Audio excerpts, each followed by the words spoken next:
Bem-vindos ao canal Xbook. Estamos felizes que este audiobook chegou até você. Faça bom aproveito e não esqueça de colocar em prática tudo o que você aprendeu. Boa leitura! Poder Sem Limites. A Nova Ciência do Sucesso Pessoal. Escrito por Tony Robbins. Do documentário Eu Não Sou o Seu Guru, e autor do best-seller Desperte Seu Gigante Interior. A estrada do sucesso está sempre em construção. Neste livro, Robbins apresenta ao leitor as ferramentas para construir seu caminho para a prosperidade. Baseando-se na programação neurolinguística, o autor apresenta, de maneira didática, orientações para desenvolvimento pessoal e profissional. Com dicas que abrangem diferentes áreas, envolvendo desde mudanças em crenças pessoais até mudanças na dieta, Robbins compartilha com o leitor os mesmos ensinamentos que passou a personalidades como Bill Clinton, Arnold Schwarzenegger, Nelson Mandela e Oprah Winfrey. Prefácio.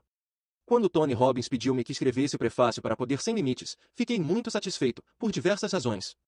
Antes de mais nada, considero Tony um jovem fora de série. Nosso primeiro encontro aconteceu em janeiro de 1985, quando eu estava em Palm Springs para participar do torneio de golfe Bob Hope Desert Classic Pro Tournament. Tinha passado uma hora feliz, típica de golfista, no rancho Las Palmas Marriott, onde todos competiam pelo direito às glórias do dia. A caminho do jantar, eu e Keith Punch, um amigo da Austrália, passamos por um cartaz que anunciava o seminário Caminhada no Fogo, de Tony Robbins. Libere sua força interior, o anúncio dizia. Já tinha ouvido falar sobre Tony, e minha curiosidade foi aguçada. Uma vez que Keith e eu já havíamos tomado um drink e não podíamos nos arriscar, decidimos nos abster de pisar sobre brasas, e assistir ao seminário. Durante as 4 horas e meia seguintes, vi Tony hipnotizar uma enorme multidão formada de executivos, donas de casa, médicos, advogados e outros. Quando digo hipnotizar, não estou me referindo à magia negra. Tony mantinha todos presos às suas cadeiras com seu carisma, charme e a profundidade de seu conhecimento do comportamento humano.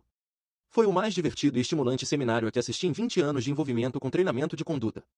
No final, todos, com exceção de Keith e eu, atravessaram um canteiro de 5 metros de brasas, que tinham estado ardendo a tarde toda, e ninguém queimou os pés. Era algo para se ver e uma animadora experiência para todos. Tony usa o caminhar sobre brasas como uma metáfora. Ele não está ensinando uma técnica mística, mas sim um conjunto prático de meios para alguém ser capaz de conseguir ter uma ação eficiente, apesar de qualquer medo que tenha.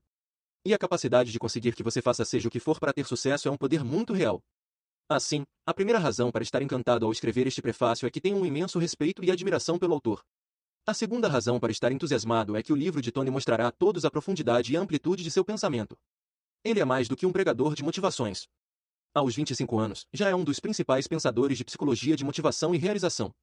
Creio que este livro tem a capacidade de ser o texto definitivo no movimento sobre o potencial humano. Os pensamentos de Tony sobre saúde, estresse, determinação de metas, visualização e outros assuntos são a parte vital e uma necessidade para qualquer um que almeja a superioridade pessoal.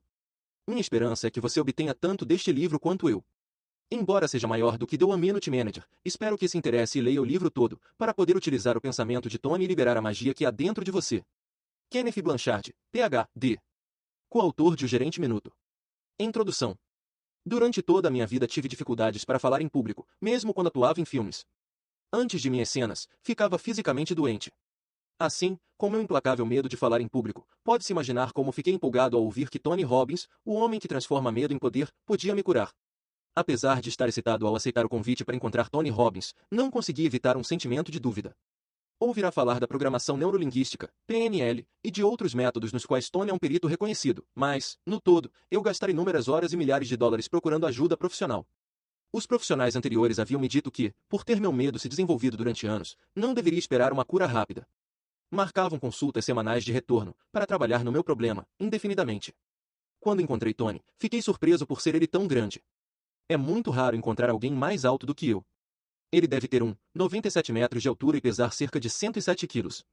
Tão jovem, tão agradável. Sentamo-nos. Eu estava extremamente nervoso quando ele começou a fazer perguntas sobre o meu problema. Perguntou-me então o que eu queria e como eu queria mudar.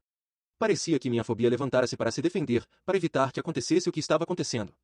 Mas a voz de Tony era suave, e comecei a escutar o que ele estava dizendo.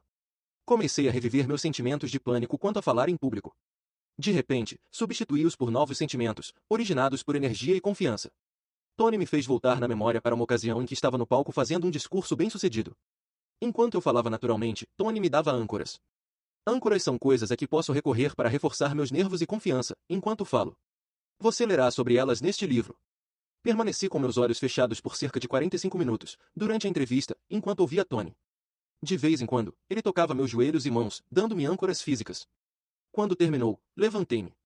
Nunca havia me sentido tão relaxado, calmo e em paz. Não tinha sentimento de fraqueza.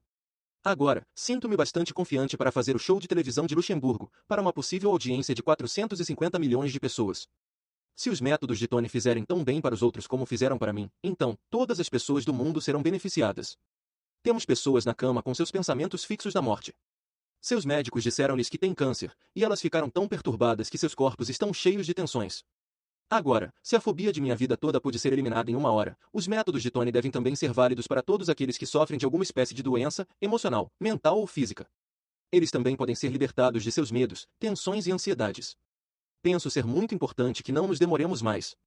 Por que deve você ter medo de água, de altura, de falar em público, de cobras, de patrões, do fracasso ou da morte? Agora, sou livre, e esta obra lhe oferece as mesmas opções. Estou certo que Poder Sem Limite será um sucesso, porque faz mais do que eliminar medos, ensinando as causas de todas as formas de comportamento humano. Ao assimilar as informações deste livro, você terá o controle completo de sua mente e de seu corpo e, assim, de sua vida. Sir Jason Winters. Autor de Killing. Sucesso.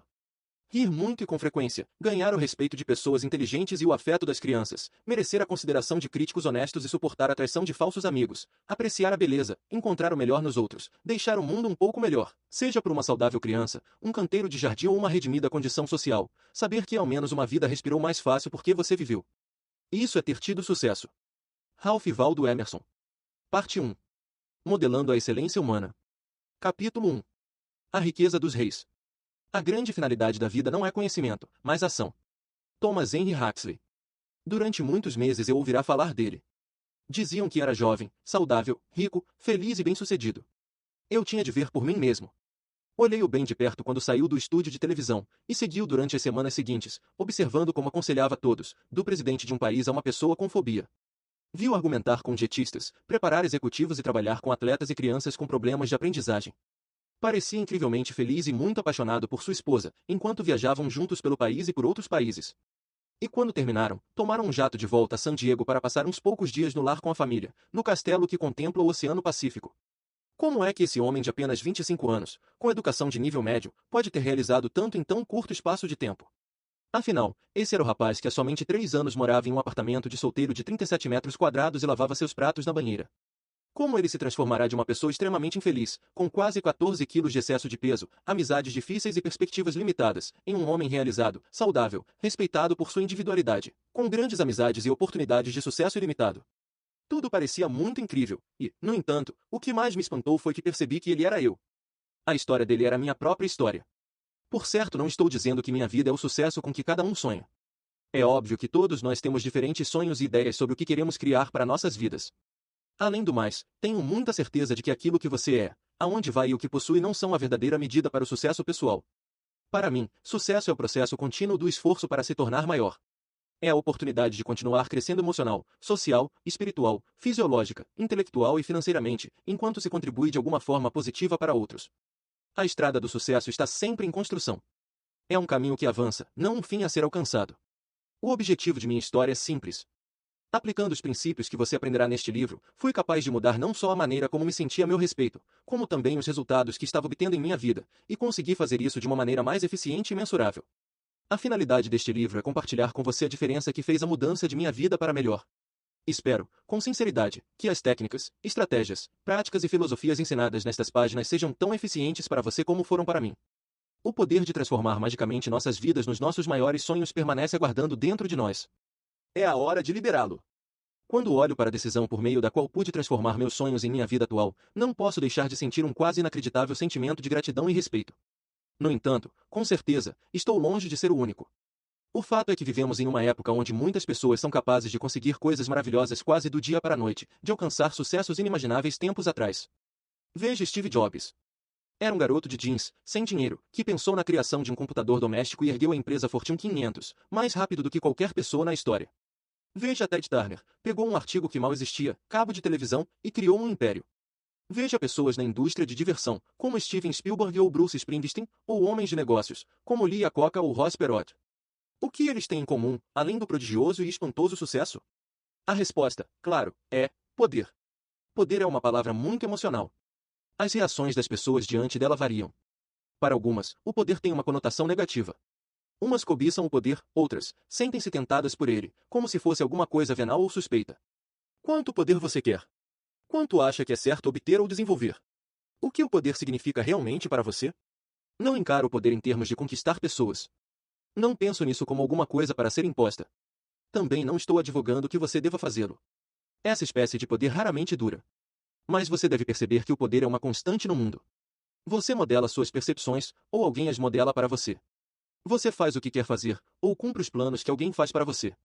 Para mim, o poder supremo é a habilidade de produzir os resultados que você mais deseja e criar valores para outros no processo.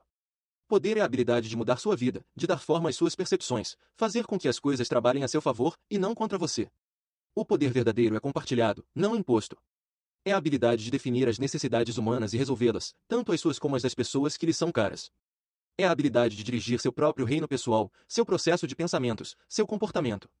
Assim, você consegue com precisão os resultados que deseja. Ao longo da história, o poder de controlar nossas vidas tomou muitas formas diferentes e contraditórias. Nos tempos primitivos, poder era simplesmente uma questão de fisiologia. Aquele que fosse o mais forte e o mais rápido tinha o poder de dirigir sua própria vida, assim como a daqueles à sua volta. Com o desenvolvimento da civilização, o poder resultava de herança. O rei, cercando-se com os símbolos de seu reino, governava com autoridade inconfundível. Outros podiam conseguir poder por sua ligação com ele.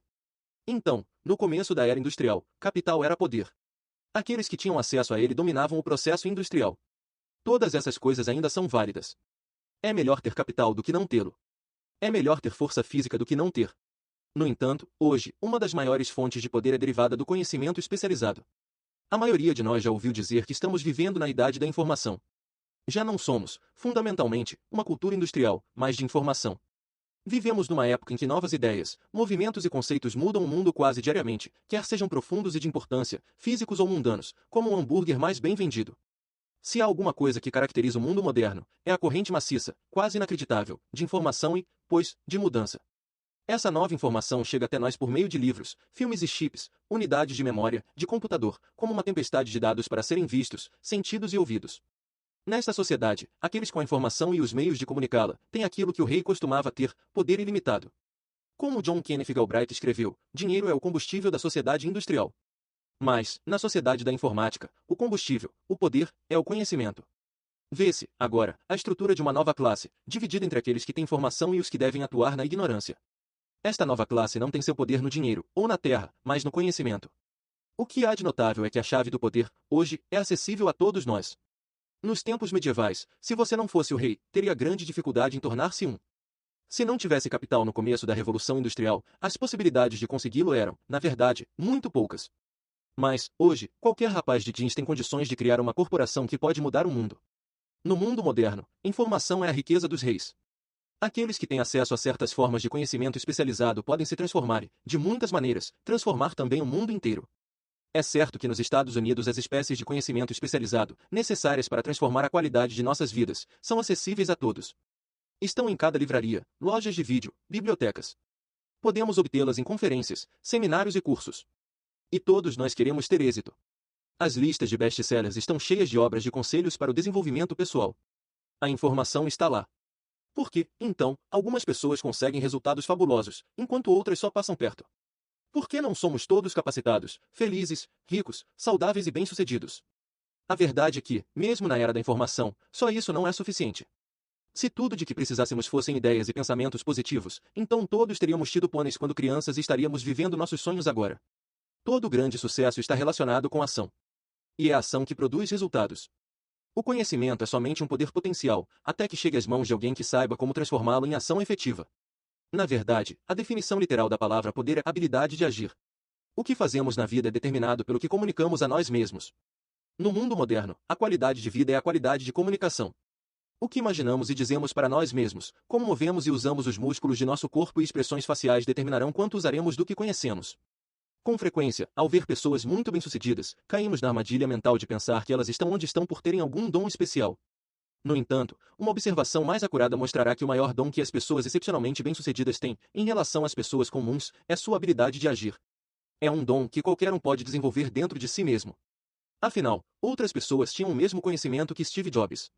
Outras, além de Ted Turner, podiam ter percebido que a televisão a cabo tinha um enorme potencial econômico. Mas Turner e Jobs foram capazes de agir, ao fazerem isso, mudaram a maneira como muitos de nós vivenciamos o mundo.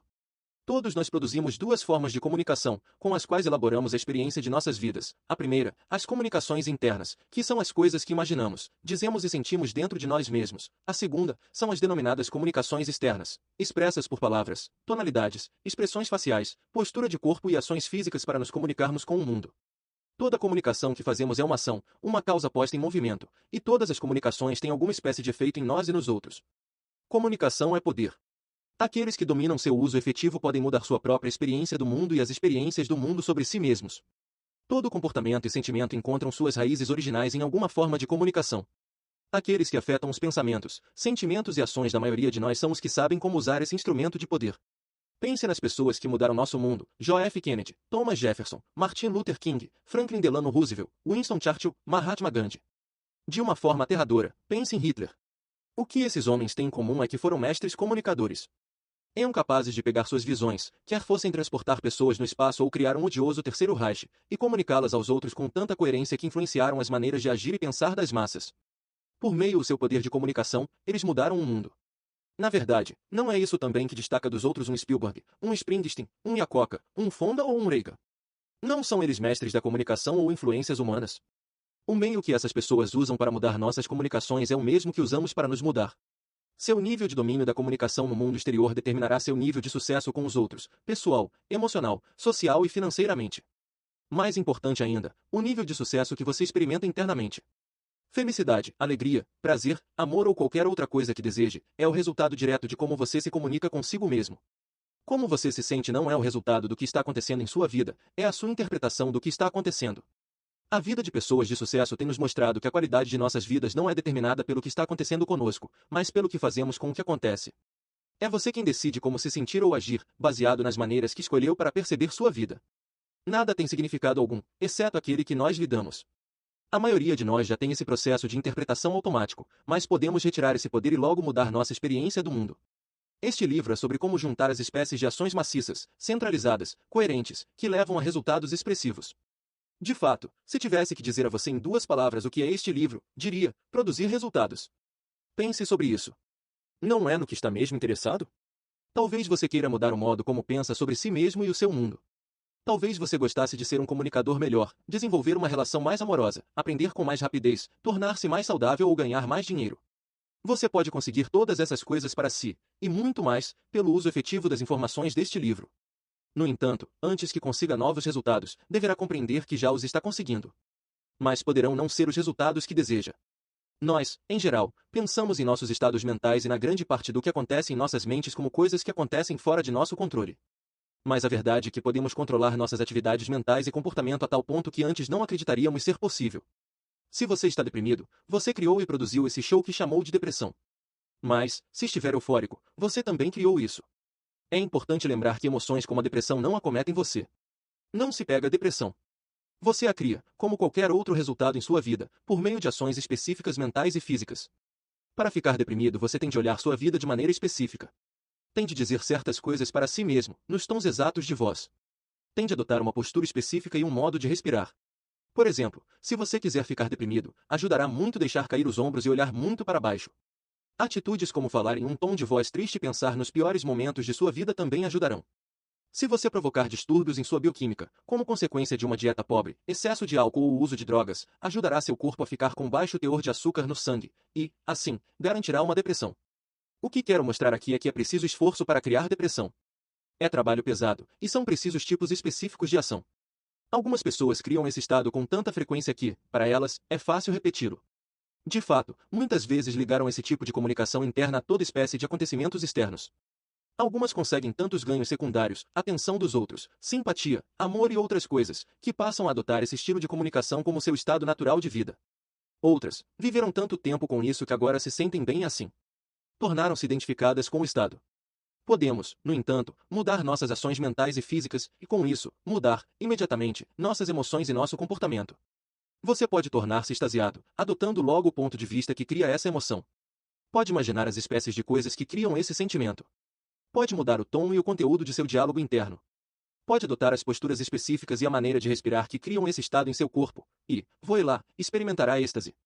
Se quiser ser piedoso, basta mudar suas ações físicas e mentais para combiná-las com aquelas que o estado de compaixão requer.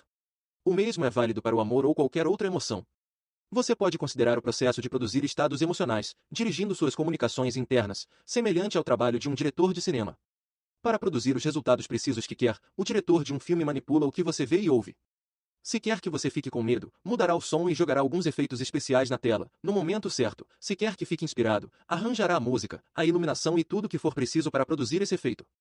Um diretor pode produzir uma comédia ou uma tragédia, a partir do mesmo evento, dependendo do que decida pôr na tela. Você pode fazer as mesmas coisas na tela de sua mente. Pode dirigir sua atividade mental, que é a base de toda ação física, com a mesma destreza e poder. Pode acender a luz e o som das mensagens positivas em seu cérebro e pode escurecer as cenas e os sons das negativas. Pode, também, dirigir seu cérebro com tanta habilidade quanto Spielberg ou Scorsese dirigem suas filmagens. Alguns fatos que seguem parecerão difíceis de acreditar. Provavelmente, você não acredita que há uma maneira de se olhar uma pessoa e saber ao certo seus pensamentos, ou que se pode convocar seus mais poderosos recursos à vontade. Mas se, há 100 anos, você tivesse sugerido que os homens iriam à Lua, teria sido considerado um louco, um lunático. De onde você pensa que veio essa palavra? Se tivesse dito que era possível viajar de Nova York para Los Angeles em 5 horas, teria parecido um louco sonhador. Mas foi preciso somente o domínio de tecnologias específicas e leis da aerodinâmica para tornar essas coisas possíveis. Hoje, uma companhia aeroespacial está trabalhando em um veículo que, segundo eles, dentro de 10 anos levará pessoas de Nova York à Califórnia em 12 minutos. Da mesma forma, neste livro você aprenderá as leis das técnicas de desempenho ótimo, que lhe darão acesso a recursos que nunca imaginou ter. Para cada esforço disciplinado, há múltiplas recompensas. Jim Rohn. As pessoas que conseguiram superioridade seguem um caminho coerente para o sucesso. Chamo a isso de fórmula do sucesso definitivo. O primeiro passo para essa fórmula é saber seu resultado, isto é, definir precisamente o que se quer. O segundo passo é tomar medidas, pois, de outra forma, seus desejos serão sempre sonhos. Você deve tomar os tipos de medidas que acredita que criarão as maiores probabilidades de produzir o resultado desejado. Nem sempre as medidas que tomamos produzem o resultado desejado. Logo, o terceiro passo é desenvolver uma acuidade sensorial para reconhecer as espécies de respostas e resultados que se está conseguindo, e reparar, o mais rápido possível, se elas estão aproximando ou afastando você de seu objetivo. Você tem de saber o que está conseguindo, seja em uma conversa ou em seus hábitos diários. Se está obtendo o que não deseja, precisa anotar os resultados que suas medidas produziram, a fim de aprender com a experiência de cada ser humano. Então, você dá o quarto passo, que é desenvolver a flexibilidade para mudar seu comportamento até conseguir o que quer. Se observar as pessoas de sucesso, descobrirá que seguiram esses passos. Elas começaram com uma meta, pois você não pode atingir uma se não a tiver, tomaram providências, porque só saber não é suficiente, tiveram a habilidade de ler nos outros, para saber que respostas estavam conseguindo, e continuaram adaptando, ajustando, mudando seus comportamentos, até acharem que funcionavam. Veja o caso de Steven Spielberg. Com 36 anos de idade, tornou-se o mais bem-sucedido cineasta da história. Ele já é responsável por 4 dos 10 maiores filmes de todos os tempos, incluindo E.T. O Extraterrestre, o mais notável filme já feito. Como chegou a esse ponto com tão pouca idade? É uma história notável. Desde a idade de 12 ou 13 anos, Spielberg sabia que queria ser diretor de cinema. Sua vida mudou quando, numa tarde, tinha então 17 anos, deu um passeio pelos estúdios da Universal. O passeio não incluía os palcos de som, onde estava toda a ação. Assim, Spielberg, conhecendo seu objetivo, começou a agir. Escapou sozinho para observar uma filmagem. Acabou se encontrando com o chefe do departamento editorial da Universal, que conversou com ele durante 1 hora e demonstrou interesse pelas suas ideias. Para a maioria das pessoas, é aí que a história terminaria. Mas Spielberg não era como a maioria das pessoas. Ele tinha poder pessoal. Sabia o que queria. Aprendeu na primeira visita e, assim, mudou sua abordagem. No dia seguinte, vestiu um terno, levou a maleta de seu pai, com um sanduíche e doces, e voltou ao local, como se pertencesse ao lugar. Passou de propósito pelo guarda do portão naquele dia. Encontrou um trailer abandonado e, usando letras adesivas, afixou na porta, Steven Spielberg, diretor. Daí, então, passou todo o verão junto a diretores, escritores e editores, aprendendo em cada conversa, observando e desenvolvendo mais e mais seu senso de observação sobre o que é importante para fazer cinema. Com a idade de 20 anos, após tornar-se assíduo no local, Steven mostrou à Universal um filme modesto que havia montado, e recebeu um contrato de 7 anos para dirigir uma série para a televisão. Conseguirá tornar seu sonho realidade. Spielberg seguiu a fórmula do sucesso definitivo? Com certeza. Teve o conhecimento especializado para saber o que queria. Tomou iniciativas. Teve a acuidade sensorial para reconhecer se os resultados que estava obtendo o aproximavam ou o afastavam de seu objetivo. E teve a flexibilidade para mudar seu comportamento para conseguir o que queria. Todas as pessoas de sucesso que conheço fazem a mesma coisa. Aqueles que conseguem, estão empenhados em mudar e em ser flexíveis até criarem a vida que desejam. Considere a reitora Barbara Black, da Columbia University School of Law, que sonhou ser reitora um dia. Ainda jovem, entrou em um campo predominantemente masculino e, com sucesso, obteve seu grau de advogada em Columbia. Decidiu, então, deixar de lado a meta de sua carreira, enquanto realizava outro objetivo, constituir uma família. Depois de 9 anos, resolveu que estava pronta para prosseguir em busca da primeira meta, sua carreira, e inscreveu-se em um curso de graduação em Yale, onde desenvolveu o ensino, a pesquisa e a anotação de práticas que a levaram ao serviço que sempre quisera. Expandiu seus pontos de vista, mudou sua abordagem, combinou as duas metas, e agora, é a reitora de uma das mais prestigiadas escolas de direito dos Estados Unidos. Ela quebrou a regra e provou que se pode conseguir sucesso em todos os níveis, ao mesmo tempo. Ela seguiu a fórmula do sucesso definitivo? Com certeza.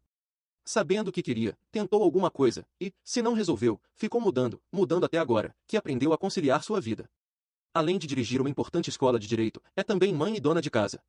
Vejam outro exemplo. Sabe como o Coronel Sanders construiu o império da Kentucky Fried Chicken, que fez dele um milionário e mudou os hábitos alimentares de uma nação? Quando começou, não era mais que um aposentado.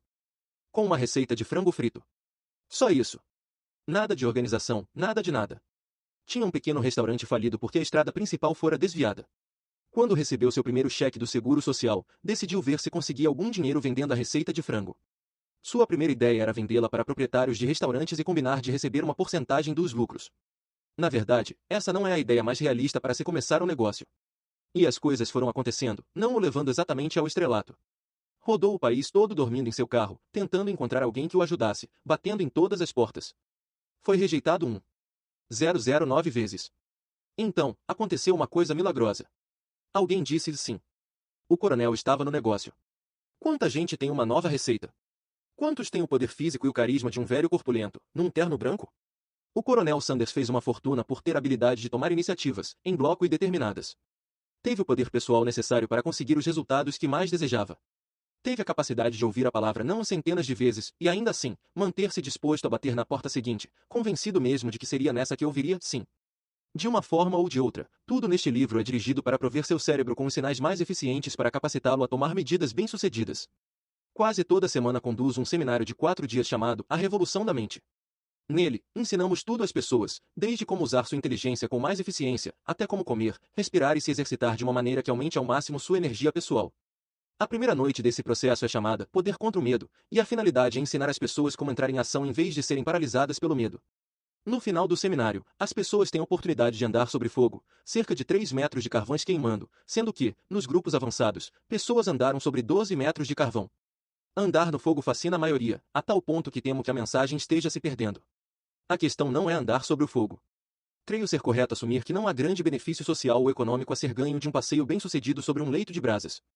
Mas andar sobre o fogo é uma experiência de poder pessoal e uma metáfora de possibilidades, uma oportunidade para as pessoas conseguirem resultados que antes pensavam ser impossíveis. Faz milhares de anos que há pessoas realizando alguma versão de andar sobre o fogo. Em algumas partes do mundo, é um teste religioso de fé. Quando conduz um passeio sobre o fogo, não se trata de uma experiência religiosa, no sentido convencional, mas de uma experiência de crença, porque ensina às pessoas, no sentido mais autêntico, que elas podem mudar, crescer, esticar-se, fazer coisas que nunca pensaram ser possíveis, que seus maiores medos e limitações são autoimpostos. A única diferença entre você poder ou não andar sobre brasas é sua capacidade de comunicar-se consigo mesmo, de uma forma que o faça agir, apesar de toda a sua programação passada de medo do que poderia lhe acontecer. A lição é que as pessoas podem fazer, virtualmente, qualquer coisa, desde que reúnam os meios para acreditar que podem e tomem as medidas efetivas. Tudo isso leva a um fato simples e irrefutável: sucesso não é um acidente. A diferença entre pessoas que conseguem resultados positivos e aquelas que não conseguem não é um tipo de acaso, como o rolar dos dados. Há padrões consistentes e lógicos de ação, caminhos específicos para a superioridade, que estão ao alcance de todos nós. Todos podemos liberar a magia que há dentro de nós. Só temos de aprender como mudar e usar nossa mente e nosso corpo da maneira mais eficiente e vantajosa. Já imaginou o que um Spielberg e um Springsteen possam ter em comum? O que um John F. Kennedy e um Martin Luther King Jr. compartilharam que os tornou capazes de atingir tantas pessoas de uma forma tão profunda e emocional? O que separa um Ted Turner e uma Tina Turner das massas? E um Pat Rose e um Ronald Reagan? Todos eles foram capazes de agir com firmeza, tendo em vista a realização de seus sonhos.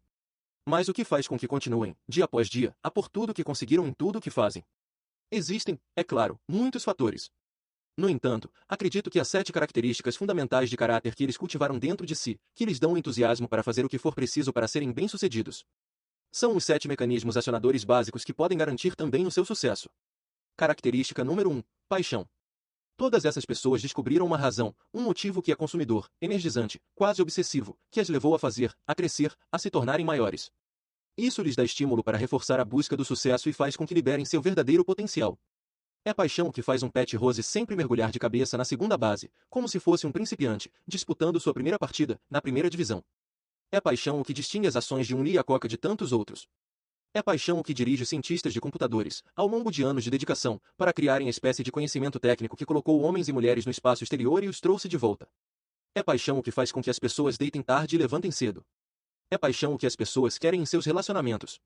A paixão dá à vida poder, interesse e significado. Não há superioridade sem uma grande paixão, quer seja a aspiração de um atleta, quer seja a de um artista, cientista, pai ou executivo. Descobriremos como liberar essa força interna pelo poder das metas no capítulo 11. Característica número 2, crença. Todo livro religioso fala sobre o poder e o efeito da fé e da crença na humanidade. As pessoas bem-sucedidas diferem, numa escala muito maior, em suas crenças, daquelas que falham. Nossas crenças sobre o que somos e o que podemos ser determinam precisamente o que seremos. Se acreditamos em magia, viveremos uma vida mágica. Se acreditamos que nossa vida é definida por limites estreitos, de repente transformaremos esses limites em realidade. O que acreditamos ser verdade, o que acreditamos ser possível torna-se verdade, torna-se possível. Este livro lhe indicará um meio específico, científico, para mudar logo suas crenças, a fim de que elas o ajudem na realização de suas metas mais desejadas. Muitas pessoas são impetuosas, mas, devido às suas crenças limitadas sobre quem são e o que podem fazer, nunca agem de forma a tornar seus sonhos uma realidade. Pessoas bem-sucedidas sabem o que querem, e acreditam que conseguirão. Aprenderemos sobre o que são crenças e como usá-las nos capítulos 4 e 5. Paixão e crença ajudam a conseguir o estímulo, a propulsão em direção à excelência. Mas só propulsão não é suficiente. Se fosse, bastava pôr combustível em um foguete e mandá-lo, voando às cegas, para os céus. Além desse poder, precisamos de um caminho, um senso inteligente de progressão lógica. Para conseguirmos atingir nosso alvo, precisamos do que vem a seguir. Característica número 3, estratégia. Estratégia é um meio de organizar recursos. Quando Steven Spielberg decidiu tornar-se um cineasta, planejou um caminho que o levaria ao mundo que queria conquistar. Calculou o que queria aprender, quem precisava conhecer e o que precisava fazer. Ele tinha paixão e crença, mas também tinha estratégia que fez com que essas coisas produzissem o seu maior potencial. Ronald Reagan desenvolveu outras estratégias de comunicação, que usem uma base sólida para produzir os resultados que deseja. Todo grande apresentador, político, pai ou patrão sabe que não é suficiente ter os recursos para ser bem-sucedido. Deve-se usar esses recursos de maneira mais efetiva. Estratégia é o reconhecimento de que os melhores talentos e ambições também precisam encontrar o caminho certo. Você pode abrir uma porta pondo abaixo, ou pode encontrar a chave que a abre e a deixa intacta. Aprenderemos sobre as estratégias que conduzem à excelência nos capítulos 7 e 8. Característica número 4. Clareza de valores. Quando pensamos nas coisas que tornaram grandes os Estados Unidos, lembramos-nos dos sentimentos de patriotismo e orgulho, de tolerância e do amor pela liberdade. Essas coisas são valores, o julgamento fundamental, ético, moral e prático que fazemos sobre o que é importante, o que realmente importa. Valores são sistemas específicos de crenças que temos sobre o que é certo e errado para nossas vidas. São os julgamentos que fazemos sobre o que torna a vida digna de ser vivida. Muitas pessoas não têm uma ideia clara do que seja importante para elas. Muitas vezes, os indivíduos fazem coisas que depois os tornam infelizes consigo mesmos, só porque não são lúcidos sobre o que, inconscientemente, acreditam ser certo para eles e para os outros.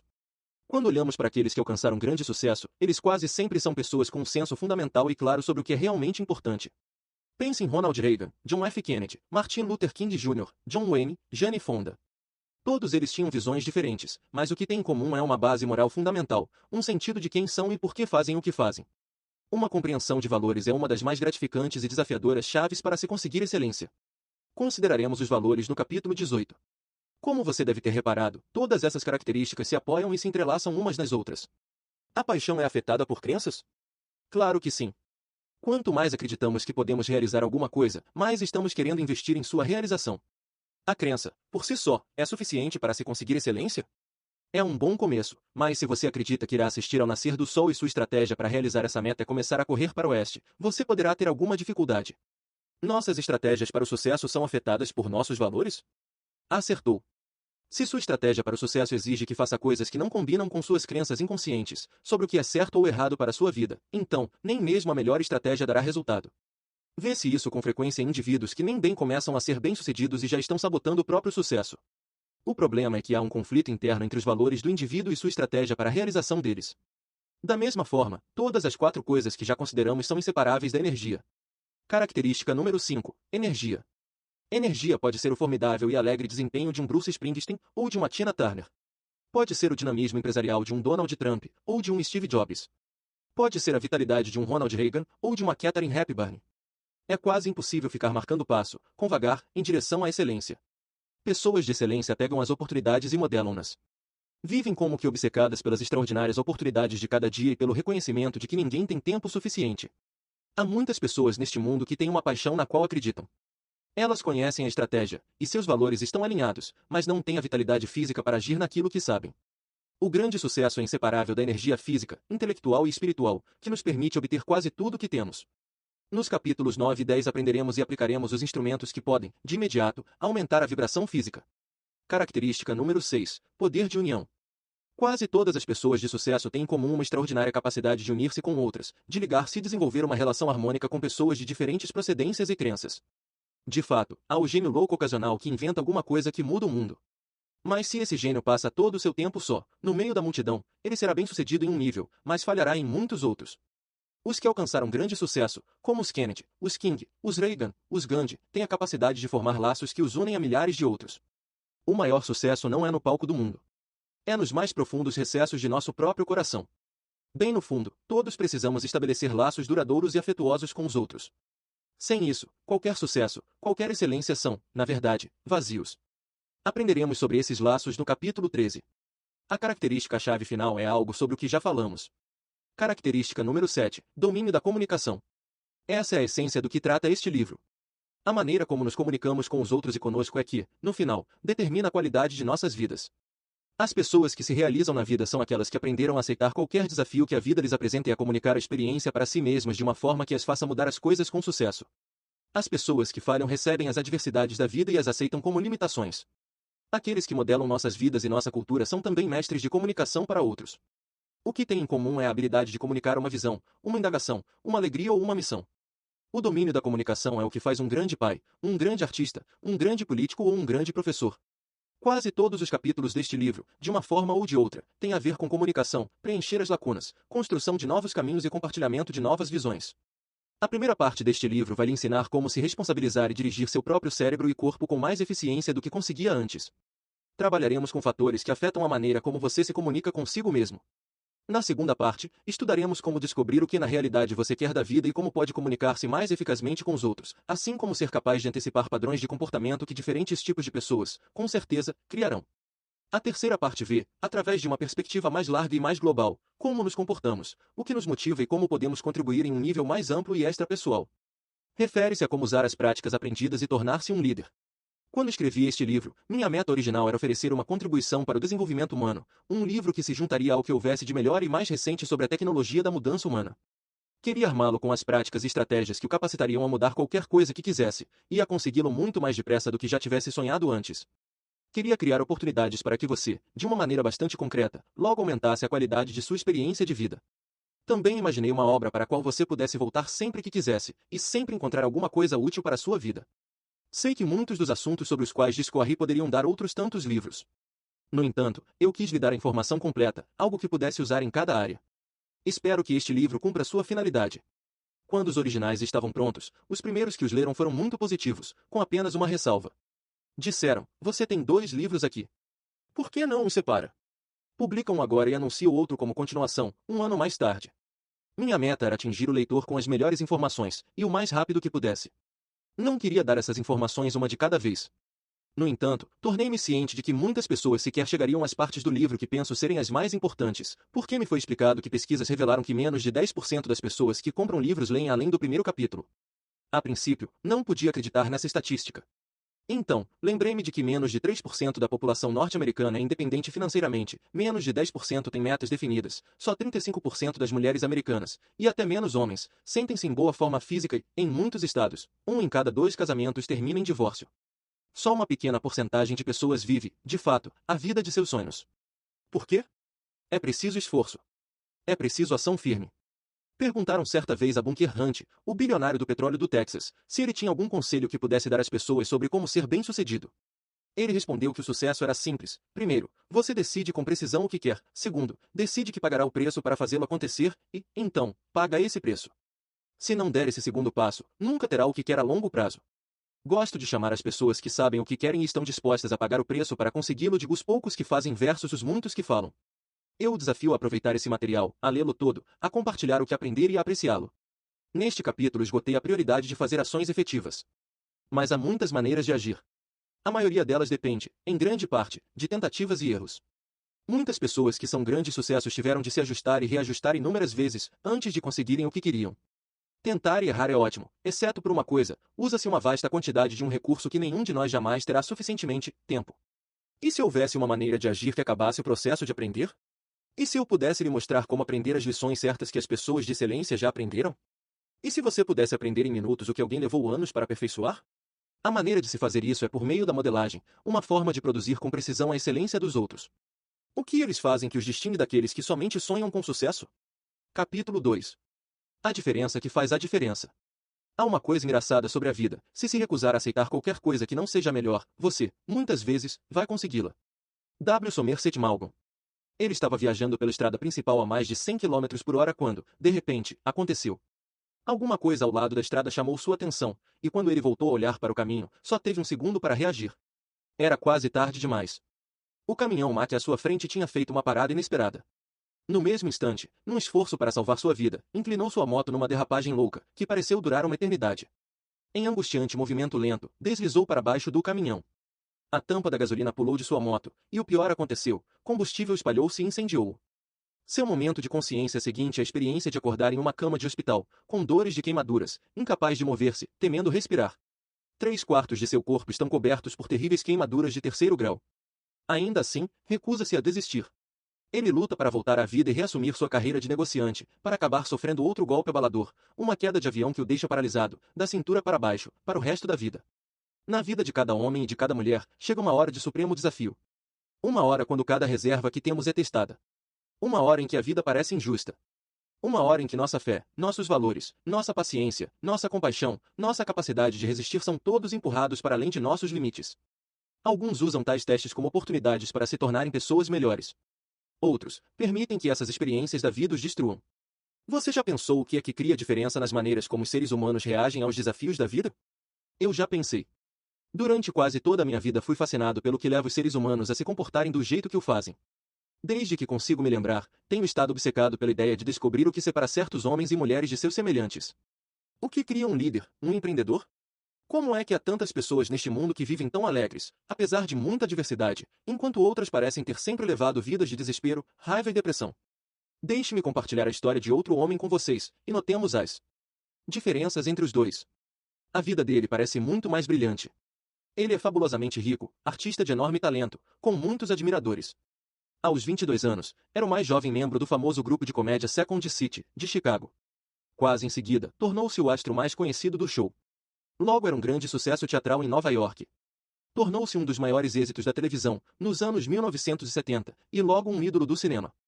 Entrou para a música e teve o mesmo sucesso instantâneo.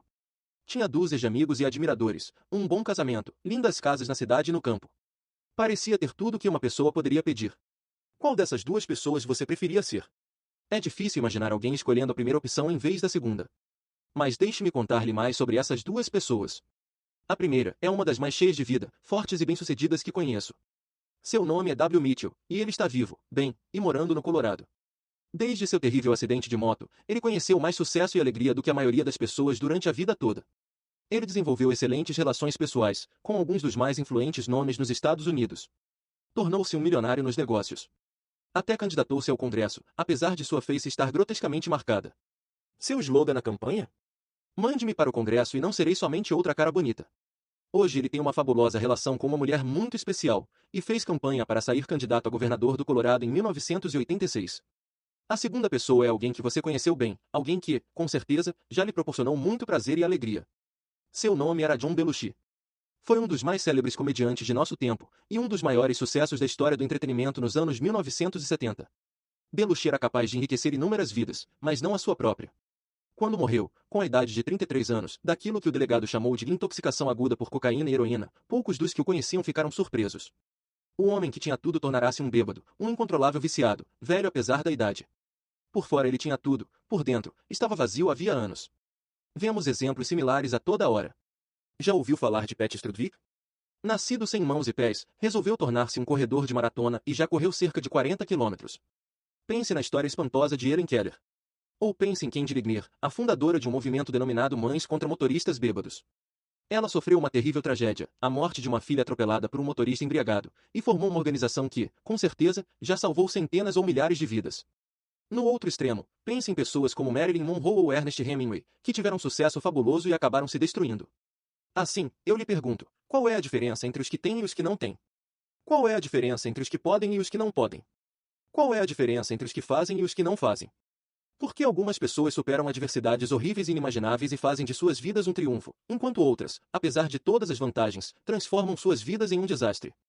Por que algumas pessoas aproveitam qualquer experiência e fazem-na trabalhar a seu favor, enquanto outras fazem-na trabalhar contra? Qual é a diferença entre W. Mitchell e John Belushi? Qual é a diferença que faz a diferença, na qualidade de vida? Tenho sido obcecado por essa questão durante toda a minha vida. Conforme cresci, vi pessoas que tinham grandes riquezas de todos os tipos, grandes empregos, amizades maravilhosas, físicos bem desenvolvidos. Queria saber o que fazia suas vidas serem tão diferentes da minha e de meus amigos. Toda a diferença vinha dar na maneira como nos comunicávamos conosco e nas ações que praticávamos. O que fazemos quando tentamos tudo o que podemos e as coisas continuam saindo erradas? As pessoas bem-sucedidas não têm menos problemas do que as que falham. As únicas pessoas sem problemas são aquelas que estão no cemitério. Não é o que acontece conosco que distingue os sucessos dos fracassos. É como percebemos isso e o que fazemos a respeito do que acontece que faz a diferença. Quando W. Mitchell recebeu a informação de que seu corpo estava coberto de queimaduras de terceiro grau, em 3/4 partes, teve uma escolha sobre como interpretar essa informação. O significado desse fato podia ter sido uma razão para morrer, lamentar ou qualquer outra coisa que quisesse exprimir. Ele preferiu exprimir firmeza, acreditar que aquela experiência tinha ocorrido por alguma razão, e que algum dia lhe daria até maiores vantagens em sua meta para destacar-se no mundo. Como resultado dessa comunicação consigo mesmo, formou conjuntos de crenças e valores que continuavam a dirigir sua vida, a partir de um sentido de vantagem, mais do que de tragédia, mesmo depois de ter ficado paralítico. Como Pat Strudwick foi capaz de correr com sucesso a Pikes Peak, a mais difícil maratona do mundo, apesar de não ter mãos nem pés? Simples. Ele dominava sua comunicação consigo mesmo. Quando os sentidos de seu corpo lhe enviavam sinais que, no passado, interpretara como dor, como limitação, como exaustão, ele simplesmente tornou a rotular seus significados e continuou a comunicá-los a seu sistema nervoso de uma maneira que o manteve correndo. As coisas não mudam, nós mudamos. Henry David Thoreau. O que sempre me deixou curioso era, em especial, como as pessoas conseguiam resultados. Tempos atrás, compreendi que o sucesso deixa vestígios, que as pessoas que conseguem resultados notáveis fazem coisas específicas para criar esses resultados. Compreendi que não era suficiente só saber o que W. Mitchell ou Pat Strudwick comunicavam para si, de uma forma que produziam resultados. Tinha que saber, especificamente, como eles faziam isso. Acreditava que, se eu duplicasse as ações de outros, poderia reproduzir a mesma qualidade de resultados que eles tinham. Acreditava que, se plantasse, também colheria. Em outras palavras, se houvesse alguém que pudesse ser piedoso, mesmo nas mais horríveis das circunstâncias, eu poderia descobrir sua estratégia, como ele olhava para as coisas, como usava o corpo naquelas situações, e me tornaria mais piedoso. Se um homem e uma mulher tinham um casamento bem-sucedido, estando ainda muito apaixonados depois de 25 anos, eu poderia descobrir que atitudes haviam tomado, quais as crenças deles, para criar aquele resultado, e poderia adotar aquelas atitudes e crenças para conseguir resultados semelhantes em minhas relações. Na minha vida, consegui o resultado de ser muito gordo. Comecei a compreender que tudo o que precisava fazer era me modelar por pessoas magras, descobrir o que comiam, como comiam, o que pensavam, quais eram suas crenças, e poderia obter o mesmo resultado. Foi assim que perdi meus 5 quilos de excesso de peso. Fiz a mesma coisa na área financeira e nas minhas relações pessoais. Assim, comecei a procurar modelos de excelência pessoal, e, na minha própria procura pela excelência, estudei todos os caminhos possíveis. Conheci, então, a ciência conhecida como programação neurolinguística, abreviada para PNL. Se você analisá-la, o nome vem de neuro, que se refere ao cérebro, e linguístico, que se refere à linguagem. Programação é a instalação de um plano ou procedimento. PNL é o estudo de como a linguagem, tanto a verbal como a não verbal, afetam nosso sistema nervoso. Nossa capacidade de fazer qualquer coisa na vida está baseada em nossa capacidade de dirigir nosso próprio sistema nervoso. Aqueles que alcançam algum resultado importante conseguiram comunicações específicas para o sistema nervoso por meio dele. A PNL estuda como as pessoas se comunicam entre si, em formas que produzem ótimos estados de desembaraço, criando assim maior número de escolhas de conduta. O nome programação neurolinguística, embora seja a expressão exata do que trata a ciência, pode também ser responsável pelo fato de que você talvez nunca tenha antes ouvido falar dela. No passado, era de preferência ensinada a terapeutas e a um pequeno número de afortunados executivos. Em meu primeiro contato com ela, logo percebi que era alguma coisa bastante diferente de tudo que eu já havia experimentado antes. Observei um praticante da PNL tratar uma mulher que havia mais de 3 anos estava em terapia por causa de reações fóbicas, e em menos de 45 minutos não havia mais fobia. Fiquei cativado. Tinha que saber tudo. Por sinal, muitas vezes o mesmo resultado pode ser conseguido em 5 ou 10 minutos. A PNL proporciona uma estrutura sistemática para dirigirmos nosso próprio cérebro. Ensina-nos como dirigir não só nossos próprios estados e comportamentos, mas também os estados e comportamentos dos outros. Resumindo, é a ciência de como dirigir seu cérebro de uma forma favorável para conseguir os resultados que deseja. A PNL proporcionou exatamente o que eu estava procurando. Deu a chave para desvendar o mistério de como certas pessoas são capazes de, com frequência, conseguir o que chamo de resultado ótimo. Se alguém é capaz de levantar-se de manhã, com rapidez, facilidade e cheio de energia, isso é um resultado que conseguiu. A próxima pergunta é: como ele conseguiu isso? Uma vez que as ações são a origem de todos os resultados, que ações específicas mentais ou físicas produzem o processo neurofisiológico de acordar do sono com rapidez e facilidade? Uma das pressuposições da PNL é que todos nós temos a mesma neurologia. Assim, se alguém no mundo pode fazer qualquer coisa, você também pode, se conduzir seu sistema nervoso exatamente da mesma forma. Esse processo de descobrir, exata e especificamente, o que as pessoas fazem para conseguir um resultado específico é chamado modelagem. Mais uma vez, a questão é: se é possível para os outros, é possível para você. Não é uma questão de saber se você pode conseguir os resultados que outra pessoa conseguiu. É uma questão de estratégia, isto é, de como a pessoa consegue os resultados. Se alguém pronuncia muito bem as palavras, há uma maneira de copiá-lo, a fim de que você também seja como ele, em questão de 4 ou 5 minutos. Você aprenderá essa estratégia no capítulo 8. Se alguém que você conhece se comunica muito bem com o filho, você pode fazer o mesmo. Se alguém acha fácil levantar-se com rapidez pela manhã, você também pode. É só copiar como outras pessoas dirigem seus sistemas nervosos. Claro, algumas tarefas são mais complexas do que outras e podem levar mais tempo para serem copiadas e duplicadas. No entanto, se você tiver bastante vontade e crença, que o ajudarão enquanto continuar se ajustando e mudando, conseguirá, pois qualquer coisa que qualquer ser humano faz, pode ser copiada. Em muitos casos, uma pessoa pode levar anos em tentativas e erros, até encontrar uma maneira específica de usar o corpo ou a mente para conseguir um resultado. Mas você pode começar a copiar as ações que levaram anos para serem aperfeiçoadas e conseguir resultados similares em uma questão de momentos, meses, ou, pelo menos, em muito menor tempo que levou a pessoa cujos resultados deseja duplicar. Os dois primeiros homens responsáveis pela PNL são John Grinder e Richard Bandler. Grinder é linguista, um dos mais proeminentes do mundo. Bandler é matemático, gestalt terapeuta e perito em computadores. Os dois decidiram juntar seus talentos em uma única tarefa: sair copiando as pessoas que fossem as melhores nos seus respectivos ramos. Procuraram aquelas que fossem exemplares na criação daquilo a que a maioria dos seres humanos aspiram, ou seja, mudança. Conversaram com homens de negócios e terapeutas de sucesso, e outros, a fim de extrair as lições e os exemplos que tais pessoas descobriram em anos de tentativas e erros. Bandler e Grinder são muito conhecidos pelo número de exemplos efetivos de intervenção de comportamento que codificaram, copiando o Dr. Milton Erickson, um dos maiores hipnoterapeutas que já existiu, Virginia Satir, uma extraordinária terapeuta de família, e Gregory Bateson, um antropólogo. Os dois descobriram, por exemplo, como Satir era capaz de conseguir com eficiência soluções para relacionamentos onde outros terapeutas haviam falhado. Descobriram que padrões de ações ele seguia para criar resultados.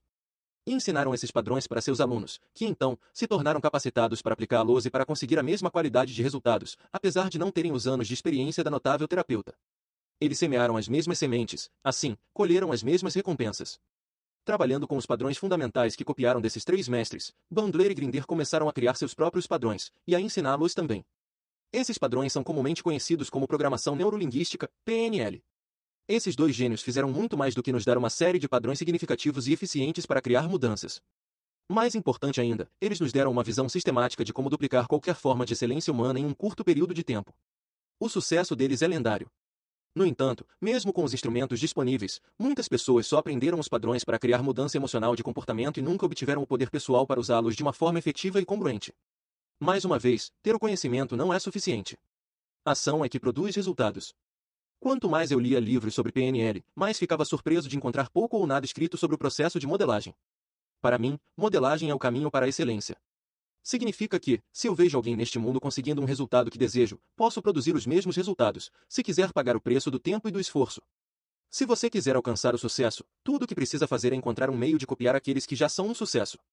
Isto é, descobrir como agiram e, em especial, como usaram seus cérebros e corpos para conseguirem os resultados que você deseja duplicar.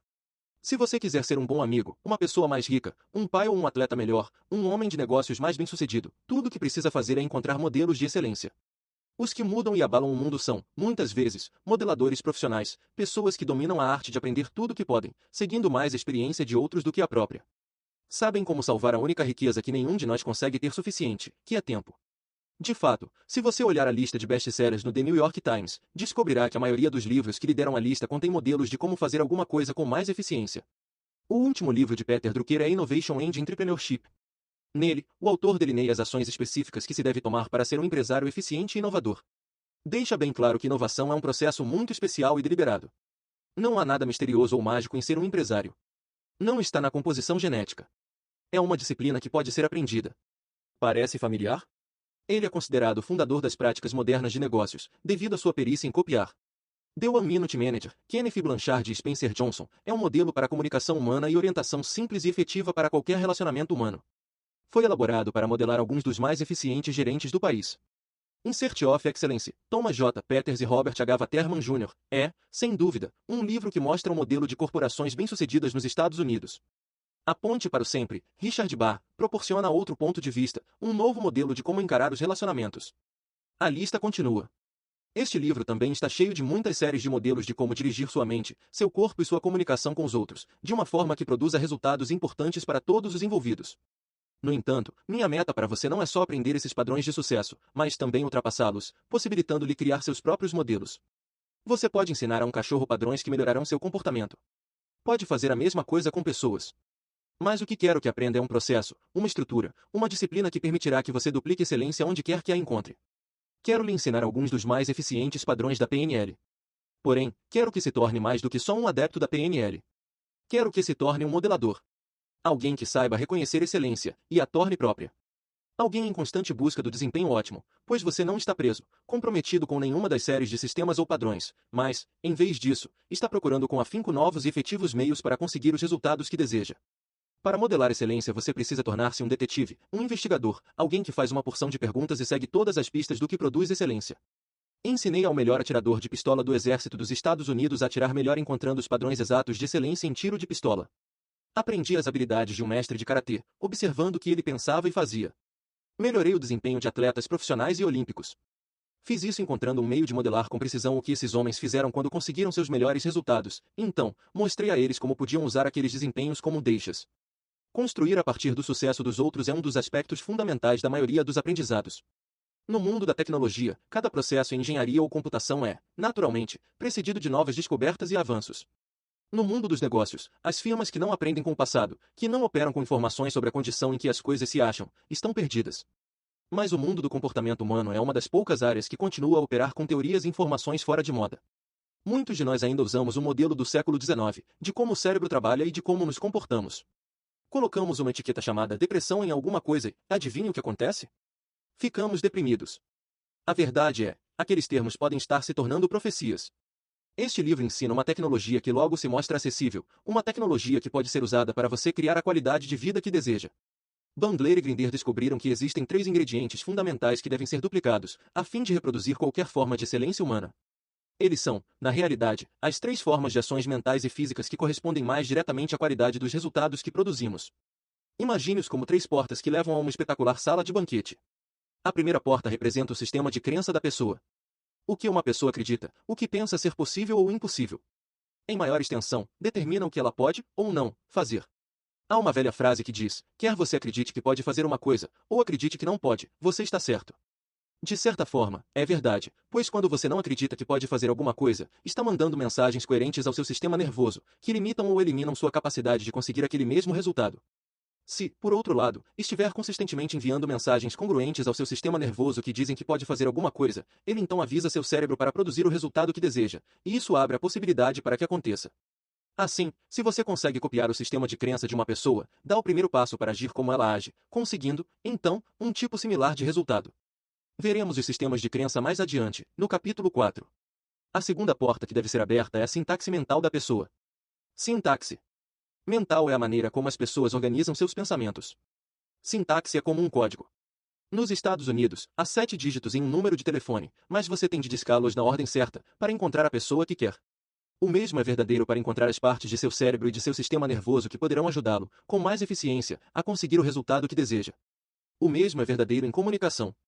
Muitas vezes, as pessoas não se comunicam bem com outras porque pessoas diferentes usam códigos diferentes, sintaxes mentais diferentes.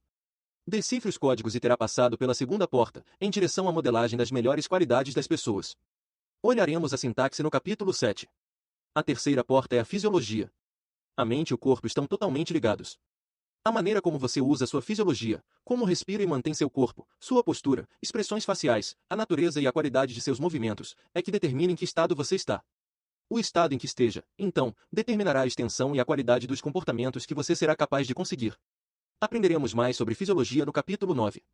No momento, estamos modelando todo o tempo. Como uma criança aprende a falar? Como um jovem atleta aprende com outro, mais velho? O que faz um promissor homem de negócios decidir estruturar sua firma? Aqui está um exemplo simples de modelagem do mundo dos negócios. Uma maneira de muitas pessoas ganharem muito dinheiro neste mundo é graças ao que eu chamo de modismo. Vivemos em uma cultura que é bastante consistente. Assim, o que funciona em um lugar, com muita probabilidade, funcionará em outro. Se alguém abriu um negócio bem-sucedido, vendendo bolinhos de chocolate em uma alameda em Detroit, as possibilidades são que o mesmo negócio funcionará em uma alameda em Dallas. Se alguém em Chicago dirige um negócio, fornecendo pessoas em trajes ridículos para entregar mensagens, as chances são de que a mesma coisa funcione em Los Angeles ou Nova York. Tudo que muitas pessoas fazem para ter sucesso nos negócios é encontrar alguma coisa que foi bem-sucedida em uma cidade e fazer a mesma coisa em algum outro lugar, antes que o modismo termine. Tudo que tem a fazer é pegar um sistema aprovado e duplicá-lo, e talvez até melhorá-lo. Pessoas que fazem isso estão de fato garantindo sucesso. Os maiores modeladores do mundo são os japoneses. O que está por trás do espantoso milagre da economia japonesa? Será inovação brilhante? Algumas vezes. No entanto, se você checar a história industrial das 2 últimas décadas, descobrirá que muito pouco dos novos produtos, ou dos avanços tecnológicos, começou no Japão. Os japoneses só recolheram ideias e produtos que começaram nos Estados Unidos, expandindo-se em todo lugar, de carros a semicondutores, e, por meio de meticulosa modelagem, retiraram os melhores elementos e melhoraram o resto. O homem considerado o mais rico do mundo por muitas pessoas é Adnan Mohamed Khashoggi. Como ficou assim? Simples. Ele fez moldes dos Rockefeller, Morgan e outros, da mesma estatura financeira. Lia tudo o que podia sobre eles, estudou suas crenças e modelou suas estratégias. Porque W. Mitchell foi capaz não só de sobreviver, mas de prosperar, saindo de uma experiência tão perturbadora que poucos poderiam suportar. Quando estava no hospital, amigos liam para ele histórias de pessoas que superaram grandes obstáculos. Ele tinha um modelo de possibilidade, e esse modelo positivo foi mais forte do que as experiências negativas que suportou. A diferença entre os bem-sucedidos e aqueles que falham não é o que têm, mas sim o que escolhem para ver e fazer com suas reservas e experiências de vida. Por meio desse mesmo processo de modelagem, comecei a conseguir resultados imediatos para mim e para os outros. Continuei a procurar outros padrões de pensamento e ação que produzissem resultados satisfatórios, em curtos períodos de tempo. Chamo esses padrões combinados de técnicas de desempenho ótimo. Essas estratégias compõem o corpo deste livro. Mas quero tornar uma coisa clara. Minha meta, o que espero de você, não é que só domine os padrões que descrevo aqui. O que precisa fazer é desenvolver seus próprios padrões, suas próprias estratégias. John Grinder ensinou-me a nunca acreditar muito em alguma coisa, porque, se acreditar, sempre haverá um ponto sem solução. A PNL é um instrumento poderoso, mas apenas um instrumento, que pode ser usado para desenvolver suas próprias abordagens, suas próprias estratégias, seus próprios critérios. Nenhuma estratégia funciona sempre. É claro que modelar não é nada novo. Todo grande inventor copiou suas descobertas de outros, para apresentar alguma coisa nova. Toda criança copia o mundo à sua volta. Porém, o problema é que a maioria de nós copiamos num nível desfocado e muito aleatoriamente. Pegamos ao acaso pedaços e partes desta ou daquela pessoa e perdemos por completo alguma coisa muito mais importante de uma outra. Copiamos alguma coisa boa aqui e alguma ruim acolá. Tentamos copiar alguém que respeitamos, mas descobrimos que, na verdade, não sabemos como fazer o que ele, ou ela, faz. O encontro da preparação com a oportunidade gera o rebento que chamamos sorte. Tony Robbins. Pense neste livro como um guia preciso, uma oportunidade para tornar-se ciente de alguma coisa que sempre tenha feito em sua vida. Há recursos e estratégias fenomenais à sua volta. Meu desafio para você é que comece a pensar como um modelador, estando sempre atento aos padrões e tipos de ações que produzem resultados importantes. Se alguém é capaz de fazer alguma coisa notável, a questão imediata que deve surgir é: como ele criou esse resultado? Espero que continue a procurar por excelência, pela magia em tudo que vê, e aprenda como é produzida, a fim de que possa criar a mesma espécie de resultados, no momento que desejar. O próximo tema que iremos explorar é o que determina nossas respostas às várias circunstâncias da vida. Continuemos. Capítulo 3. O poder do Estado. É a mente que faz a bondade e a maldade. Que faz a tristeza ou a felicidade, a riqueza e a pobreza. Edmund Spencer. Você já passou pela experiência de estar em maré alta, de sentir que não poderia fazer nada errado, numa época quando tudo parece andar direito? Talvez, em uma partida de tênis, quando toda a raquetada acerta a linha, ou em uma reunião de negócios, em que você tem todas as respostas. Talvez, em uma ocasião quando fica surpreso ao se ver fazendo alguma coisa heroica ou dramática, que nunca pensou que pudesse fazer. Provavelmente, já passou também pela experiência oposta, num dia em que nada dá certo. Com certeza, você pode se lembrar de ocasiões em que confundiu as coisas que em geral faz com facilidade, quando todo passo está errado, toda porta, trancada, quando tudo que tenta não dá certo. O que acontece? Você é a mesma pessoa. Deveria ter os mesmos recursos à sua disposição. Então, por que consegue resultados desanimadores uma hora e resultados fabulosos em outra? Por que é que mesmo os melhores atletas têm dias em que fazem tudo certo e, em seguida, dias em que não conseguem encestar uma bola ou marcar um ponto? A diferença é o estado neurofisiológico em que estão. Há estados que habilitam confiança, amor, força interior, alegria, êxtase, crença e deixam sair grandes mananciais de poder pessoal. Há os estados paralisantes, confusão, depressão, medo, ansiedade, tristeza, frustração, que nos deixam sem poder. Todos nós entramos e saímos de bons e maus estados. Já foi a um restaurante onde a garçonete resmunga: o que vai querer? É possível que ela tenha uma vida tão difícil que a deixa sempre assim. É mais provável que tenha tido um mau dia, atendendo a muitas mesas, talvez alguns até tenham sido duros com ela, que não é uma pessoa má, mas que está terrivelmente embaraçada. Se você puder mudá-lo, poderá mudar seu comportamento. Entender estados é a chave para entender mudanças e conseguir excelência. Nosso comportamento é o resultado do estado em que estamos. Sempre fazemos o melhor que podemos, com os recursos de que dispomos, mas, algumas vezes, nos encontramos em estados sem recursos. Sei que houve épocas em minha vida quando, dentro de determinado estado, fiz ou disse coisas das quais mais tarde me arrependi ou de que me envergonhei. Talvez você também já tenha feito isso. É importante lembrar dessas ocasiões quando alguém nos trata com pouco caso. Assim, você cria um sentimento de compaixão, em vez de raiva. Afinal, quem tem telhado de vidro não deve atirar pedras. Lembre-se, a garçonete e outras pessoas não têm os seus comportamentos. A chave, então, é tomar conta de nossos estados e, assim, de nossos comportamentos. O que acharia se pudesse, num estalar de dedos, ficar em um estado mais dinâmico, mais cheio de recursos, um estado no qual ficaria excitado, certo do sucesso, com o corpo vibrando de energia, com a mente viva? Bem, você pode. Quando terminar este livro, estará sabendo como se pôr em seu estado mais rico de recursos e poder, e como sair de estados empobrecedores, quando quiser. Lembre-se, a chave do poder é agir. Minha meta é compartilhar com você como usar os estados que levam a ação decisiva, coerente, assumida. Neste capítulo vamos aprender o que são estados e como trabalham. E vamos aprender por que podemos controlá-los e fazê-los trabalhar para nós. Um estado pode ser definido como a soma de milhões de processos neurológicos acontecendo dentro de nós. Em outras palavras, a soma total de nossa experiência a qualquer tempo, em qualquer momento. A maioria de nossos estados acontece sem nenhum direcionamento consciente de nossa parte. Vemos alguma coisa e respondemos a ela entrando em um estado. Pode ser um estado rico e útil, ou um empobrecedor e limitador, mas não há muito que a maioria de nós possa fazer para controlá-lo. A diferença entre aqueles que falham em realizar suas metas na vida e aqueles que são bem-sucedidos é a diferença entre aqueles que não conseguem se pôr num estado de apoio e aqueles que, com segurança, se põem num estado que os ajude em suas realizações. Personagem Pimentinha. Por que será que certas coisas tão bobas parecem tão inteligentes quando é você que as faz? Dennis de Menace Copyright News America Syndicate. Publicado com permissão de Etiquette. Quase tudo que as pessoas querem é algum estado possível. Faça uma lista das coisas que quer na vida. Quer amor? Bem, amor é um estado, um sentimento ou emoção que comunicamos para nós mesmos e que sentimos dentro de nós, baseados em certos estímulos do meio. Confiança? Respeito? São coisas que criamos. Produzimos esses estados dentro de nós. Talvez você queira dinheiro. Bem, você não se interessa em ter pequenos pedaços de papel verde, enfeitados com os rostos de diversos mortos notáveis. Você quer o que o dinheiro representa para você: amor, confiança, liberdade ou qualquer outro estado que acredite que conseguirá com a ajuda dele. Assim, a chave para o amor, a alegria, para aquele poder que o homem tem procurado há anos, a capacidade de dirigir sua vida, é a habilidade de saber como dirigir seus estados. A primeira chave para dirigir seu estado e produzir os resultados que deseja na vida é aprender a controlar efetivamente o seu cérebro. A fim de fazer isso, precisamos entender um pouco como ele funciona. Em primeiro lugar, precisamos saber o que cria um estado. Há séculos o homem é fascinado pelas maneiras de alterar seus estados e, assim, sua experiência de vida. Ele tentou jejum, drogas, rituais, música, sexo, comida, hipnose, cantos. Todas essas coisas têm seus usos e suas limitações.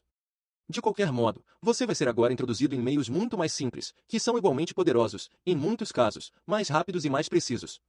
Como criamos nossos estados e comportamentos? Representações internas. O que e como representamos em nossa mente? O que e como dizemos e ouvimos em nossa mente? Comportamento. Verbal, falar. Físico, fazer. Pele mais ou menos corada. Respiração. Fisiologia. Postura. Bioquímica. Energia nervosa. Respiração. Tensão muscular, relaxamento. Se todo comportamento é o resultado do estado em que estamos, poderemos conseguir diferentes comportamentos e comunicações quando estivermos em estados de muitos recursos, o que não acontecerá se estivermos em estados pobres de recursos. Então, a próxima pergunta é: o que cria o estado em que estamos? Existem dois componentes principais do estado. O primeiro é nossa representação interna, o segundo é a condição e o uso de nossa fisiologia.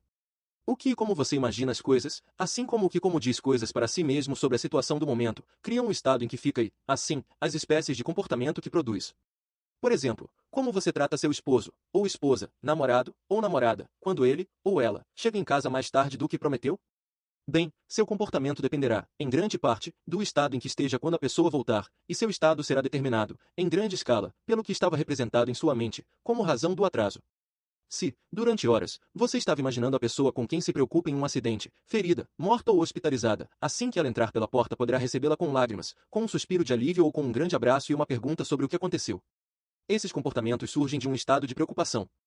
No entanto, se imaginou a pessoa amada tendo um caso clandestino ou ficou repetindo para si que ela só está atrasada porque não se preocupa com seu tempo ou sentimentos, então, quando a pessoa amada chegar em casa, você lhe dará uma recepção bastante diferente, como o resultado de seu estado. A partir de um estado de sentir-se zangado ou usado surge um conjunto todo novo de comportamentos. A pergunta seguinte é óbvia. O que faz uma pessoa representar coisas a partir de um estado de preocupação, enquanto outras criam representações internas que as põem em um estado de desconfiança ou raiva? Bem, há vários fatores. Nós podemos ter copiado as reações de nossos pais ou de outro modelo para tais experiências. Se, por exemplo, quando você era criança, sua mãe sempre se preocupava quando seu pai chegava tarde em casa, você pode também representar as coisas de forma a se preocupar. Se sua mãe falava que não podia confiar em seu pai, você pode ter copiado esse padrão. Assim, nossas crenças, atitudes, valores e experiências passados com uma pessoa em particular, tudo afeta as espécies de representações que faremos sobre seus comportamentos. Há um fator até mais importante e forte no modo como percebemos e representamos o mundo, é a condição e nosso padrão de uso de nossa própria fisiologia. Coisas como tensão muscular, o que comemos, como respiramos, nossa postura, o nível global de nosso funcionamento bioquímico, tudo provoca um impacto importante em nosso estado. A representação interna e a fisiologia trabalham juntas, num enlace cibernético. Tudo que afeta uma, automaticamente afetará a outra. Assim, mudanças de estado envolvem mudanças de representação interna e fisiologia. Se seu corpo estiver em estado de muitos recursos, é provável que pense que seu amante, cônjuge, filho ou filha, que já deveria ter chegado, esteja preso no trânsito ou a caminho de casa. Se, no entanto, você está, por várias razões, num estado fisiológico de grande tensão muscular, ou muito cansado, se está com dor, ou com pouco açúcar no sangue, a tendência é representar as coisas de forma que possam aumentar seus sentimentos negativos. Pense nisso. Quando está se sentindo fisicamente vibrante e bem vivo, você não olha para o mundo de maneira diferente da que quando está cansado ou doente. A condição de sua fisiologia muda por completo o modo como representa e, assim, experimenta o mundo. Quando você sente as coisas como sendo difíceis e perturbadoras, seu corpo não segue o exemplo e fica tenso? Esses dois fatores, representação interna e fisiologia, estão sempre em interação, para criar o estado em que estamos. E esse estado determina o tipo de comportamento que produzimos. Assim, para controlar e dirigir nossos comportamentos, devemos controlar e dirigir nossos estados, e, para controlá-los, devemos controlar e, conscientemente, dirigir nossa representação interna e nossa fisiologia. Imagine-se sendo capaz de controlar 100% de seu estado, em qualquer circunstância. Antes que possamos dirigir nossas experiências de vida, devemos, primeiro, entender como as experimentamos. Como mamíferos, os seres humanos recebem e representam informações sobre o meio graças a receptores especializados e órgãos dos sentidos. Há 5 sentidos: paladar ou gosto, olfato ou cheiro, visão ou vista, audição ou ouvir e sinestesia ou tato. Tomamos a maioria das decisões que afetam nosso comportamento, a princípio, usando só 3 desses sentidos: o visual, o auditivo e os sistemas sinestésicos. Esses receptores especializados transmitem o estímulo externo para o cérebro. Por meio de processos de generalização, distorção e cancelamento, o cérebro, então, pega esses sinais elétricos e filtros em uma representação interna. Portanto, sua representação interna, sua experiência do evento, não é exatamente o que aconteceu, porém, uma representação interna personalizada. A mente consciente de um indivíduo não pode usar todos os sinais que são enviados para ela. Com certeza, você ficaria num estado de completa loucura se, conscientemente, tivesse de entender os milhares de estímulos da pulsação do sangue pelo seu dedo esquerdo, até a vibração de seu ouvido. Então, o cérebro filtra e guarda a informação que precisa, ou espera precisar mais tarde, e permite à mente consciente do indivíduo ignorar o resto. Esse processo de filtração explica a grande tensão da percepção humana. Duas pessoas podem ver o mesmo acidente de trânsito, mas dar versões bastante diferentes. Uma pode ter prestado mais atenção no que viu, outra, no que ouviu. Elas observaram de ângulos diferentes. Em primeiro lugar, ambas têm fisiologias diferentes para começar com o processo de percepção. Uma pode ter visão 20/20, enquanto outra pode ter recursos físicos pobres em geral. Talvez uma tenha estado num acidente e tenha uma representação muito viva já estocada. Qualquer que seja o caso, as duas terão representações muito diferentes do mesmo acontecimento. E irão guardar essas percepções e representações internas como novos filtros, por meio dos quais irão ter experiência de coisas no futuro. Há um conceito importante que é usado na PNL: o mapa não é o território. Como Alfred Korzybski fez notar em seu Science Summit, as características importantes dos mapas devem ser notadas. Um mapa não é o território que ele representa, mas, se estiver correto, tem uma estrutura similar ao território, o que é válido para sua utilização. O significado para indivíduos é que sua representação interna não é a versão precisa de um evento. É só uma interpretação, filtrada através de crenças pessoais específicas, atitudes, valores e uma coisa chamada metaprograma. Talvez seja por isso que Einstein, certa vez, disse: aquele que tenta se pôr como juiz no campo da verdade e do conhecimento é soterrado pela risada dos deuses. Uma vez que não sabemos como são as coisas na realidade, mas só como as representamos para nós mesmos, por que não representá-las de uma forma que nos fortaleça e aos outros, em vez de criar limitações? A chave para fazer isso com sucesso é o direcionamento da memória, a formação de representações que criem com solidez os mais fortalecedores estados para o indivíduo. Em qualquer experiência, você tem muitas coisas que pode enfocar. Mesmo a pessoa mais bem-sucedida pode pensar no que não está dando certo e entrar em um estado de depressão, frustração ou raiva, ou pode enfocar todas as coisas que dão certo em sua vida. Não importa quão terrível seja a situação, você pode representá-la de uma forma que o fortaleça. As pessoas de sucesso são capazes de ter acesso aos seus estados mais cheios de recursos de uma forma consistente. Não é essa a diferença entre as pessoas bem-sucedidas e as que não o são? Torne a pensar em W. Mitchell. Não é o que lhe aconteceu que importa, mas a maneira como representou o que aconteceu. Apesar de estar terrivelmente queimado e, depois, paralisado, ele encontrou uma forma de se pôr num estado rico de recursos. Lembre-se, nada é intrinsecamente mal ou bom. O valor é como nós o representamos para nós mesmos. Podemos representar as coisas de uma maneira que nos deixa num estado positivo, ou podemos fazer o oposto.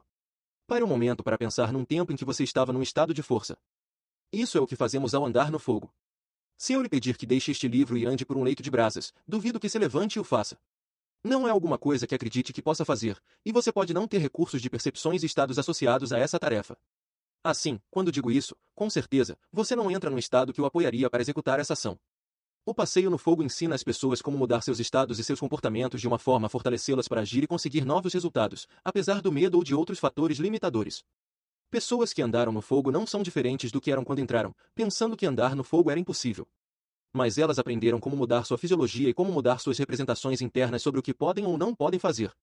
Assim, o andar no fogo é transformado de algo terrível em uma coisa que sabem que poderão fazer. Elas agora podem se pôr num total estado de recursos, e a partir desse estado, podem produzir muitas ações e resultados que, no passado, rotularam de impossíveis. O passeio no fogo ajuda as pessoas a formarem uma nova representação interna de possibilidades. Se essa coisa que parecia tão impossível era só uma limitação em suas mentes, então, que outras impossibilidades são também realmente muito possíveis? Uma coisa é falar sobre o poder do estado, outra é experimentá-lo. Isso é o que o passeio no fogo faz. Proporciona um novo modelo para a crença e possibilidade e cria uma nova associação de percepção interna ou de estado para as pessoas, que faz com que suas vidas andem melhor e as capacita a fazer mais do que jamais pensaram ser possível. Demonstra-se com clareza para elas que seus comportamentos são o resultado do estado em que estão, pois, num momento, se fizeram umas poucas mudanças em como representam a experiência para si, podem tornar-se tão confiantes a ponto de chegarem à ação efetiva. Claro que há muitas maneiras de fazer isso. O passeio no fogo é só uma maneira drástica e divertida que as pessoas raramente esquecem. A chave para produzir os resultados que deseja, então, é representar coisas para si, de uma maneira e colocá-lo em tal estado de recursos que fique fortalecido para praticar os tipos e qualidades de ação que criem o desejado resultado. Fracassar nisso também significará fracassar até mesmo na tentativa de fazer o que deseja. Se lhe digo vamos andar no fogo, o estímulo que produzo para você, em palavras e linguagem corporal, vai para seu cérebro, onde você forma uma representação. Se imaginar pessoas com argolas nos narizes, tomando parte em algum ritual impressionante, ou pessoas queimando em postes, não ficará em muito bom estado. Se formar a representação de você mesmo se queimando, pior ainda será seu estado. No entanto, se imaginasse pessoas batendo palmas, dançando e festejando juntas, se visse uma cena de total alegria e excitação, você ficaria num estado bem diferente. Se visse andando com saúde e alegria e dissesse, sim, posso fazer isso, com certeza, e movesse seu corpo como se estivesse totalmente confiante, então, esses sinais neurológicos o colocariam em um estado no qual poderia muito bem agir e andar. O mesmo é verdade para tudo na vida. Se representamos para nós que as coisas não vão funcionar, elas não funcionarão. Se formarmos uma representação de que as coisas funcionarão, então criamos os recursos internos que precisamos para conseguir o estado que nos apoiará na produção de resultados positivos. A diferença entre Ted Turner, Lee Iacocca, W. Mitchell e outras pessoas é que eles representam o mundo como um lugar onde podem conseguir qualquer resultado que desejem muito, mesmo. É óbvio que, mesmo no melhor estado, nem sempre conseguimos os resultados que desejamos, mas quando criamos o estado apropriado, criamos as maiores chances possíveis para usarmos todos os nossos recursos efetivamente. A pergunta lógica seguinte é: se a fisiologia e as representações internas trabalham juntas para criar o estado do qual emergem os comportamentos, o que determina a espécie específica de comportamentos que produzimos quando estamos nesse estado? Uma pessoa num estado de amor abraçará, enquanto outra só dirá que ama. A resposta é: quando entramos em um estado, nosso cérebro tem acesso, então, a possíveis escolhas de comportamento. O número de escolhas é determinado pelos nossos modelos do mundo. Algumas pessoas, quando zangadas, seguem um modelo amplo de respostas, e assim podem agredir, como aprenderam a fazer olhando seus pais. Ou, talvez, tentem alguma coisa e, se parecer que conseguiram o que queriam, isso se torna uma lembrança armazenada de como responder no futuro. Todos temos visões do mundo, modelos que formam as percepções pessoais de nosso ambiente, de pessoas que conhecemos, de livros, cinema e televisão. Formamos uma imagem do mundo e do que é possível nele. No caso de W. Mitchell, uma coisa que mudou sua vida foi a lembrança de um homem que conheceu em criança, um homem que, embora paralítico, fizera de sua vida um triunfo. Logo, Mitchell tinha um modelo que o ajudou a representar sua situação como algo que de forma alguma não evitaria que fosse um tremendo sucesso. O que precisamos fazer ao copiar as pessoas é encontrar as crenças específicas que fazem-nas representar o mundo de forma a permitir que tomem medidas efetivas. Precisamos descobrir com exatidão como representam para si sua experiência do mundo. O que fazem visualmente em suas mentes? O que dizem? O que sentem? Mais uma vez, se conseguirmos as mesmas exatas mensagens em nossos corpos, podemos conseguir resultados semelhantes. Modelagem é isso. Uma das constantes na vida é que sempre estão sendo produzidos resultados. Se você não decide conscientemente que resultados quer produzir e não representa as coisas em consonância com isso, então algum agente externo, como uma conversa, um show de televisão, poderá criar estados que gerarão comportamentos desfavoráveis a você.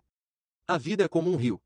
Está em movimento, e você pode estar à mercê do rio, se não tomar medidas deliberadas e conscientes para se manter na direção que predeterminou. Se não plantar as sementes mentais e fisiológicas dos resultados que quer, sem dúvida crescerão ervas daninhas. Se não orientarmos com consciência nossas próprias mentes e estados, nosso ambiente pode produzir, por acaso, estados indesejáveis. Os resultados podem ser desastrosos. É fundamental, pois, que diariamente fiquemos de guarda à porta de nossa mente, visto que bem sabemos como estamos sempre representando coisas para nós mesmos. Devemos todos os dias tirar as ervas daninhas de nosso jardim. Um dos mais convincentes exemplos de estar num estado indesejável é a história de Carl Valenda, dos Flying Valendas, famosos equilibristas de circo. Ele representará sua rotina no fio de arame durante anos com grande sucesso, nunca considerando a possibilidade de falha. Cair simplesmente não fazia parte de seu arranjo mental. Então, uns poucos anos atrás, principiou de repente a mencionar a sua esposa que começara a se ver caindo. Pela primeira vez começava concretamente a fazer para si mesmo uma representação de queda. 3 meses depois de ter, pela primeira vez, falado sobre isso, caiu e morreu.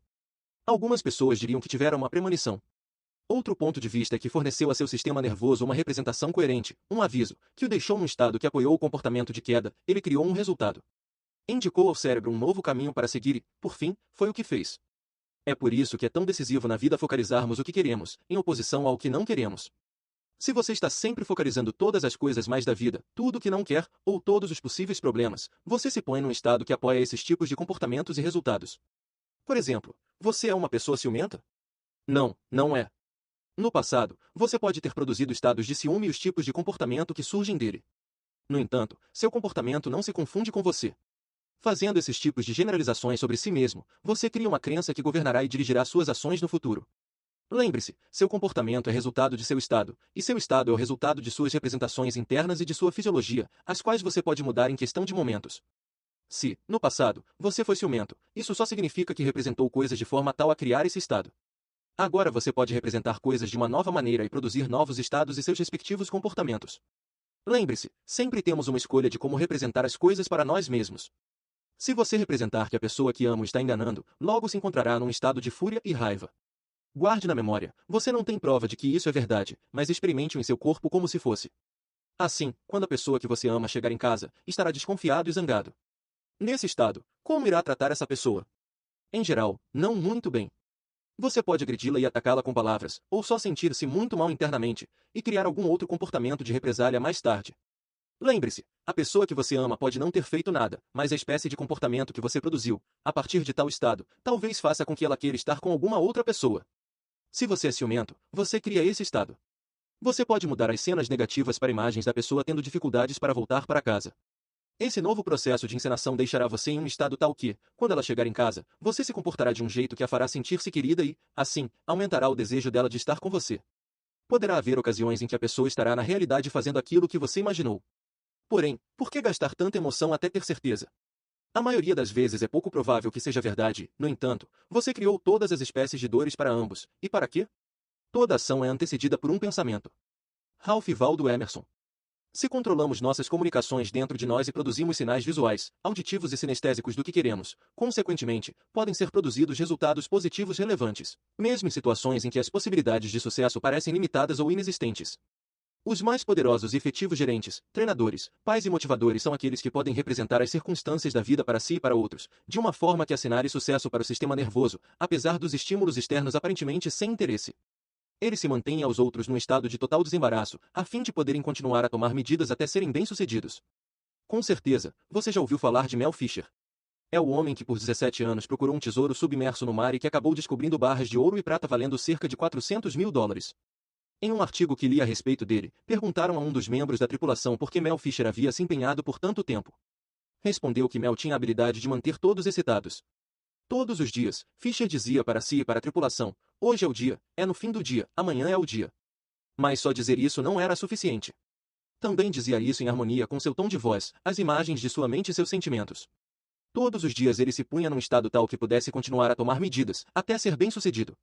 Ele é um exemplo clássico da fórmula do sucesso definitivo. Conhecia seu objetivo, tomou medidas, aprendeu o que dava certo, e, se não dava, tentava outra coisa, até ser bem-sucedido. Um dos melhores motivadores que conheço é Dick Tommy Trevisan, treinador de futebol da Universidade do Havaí.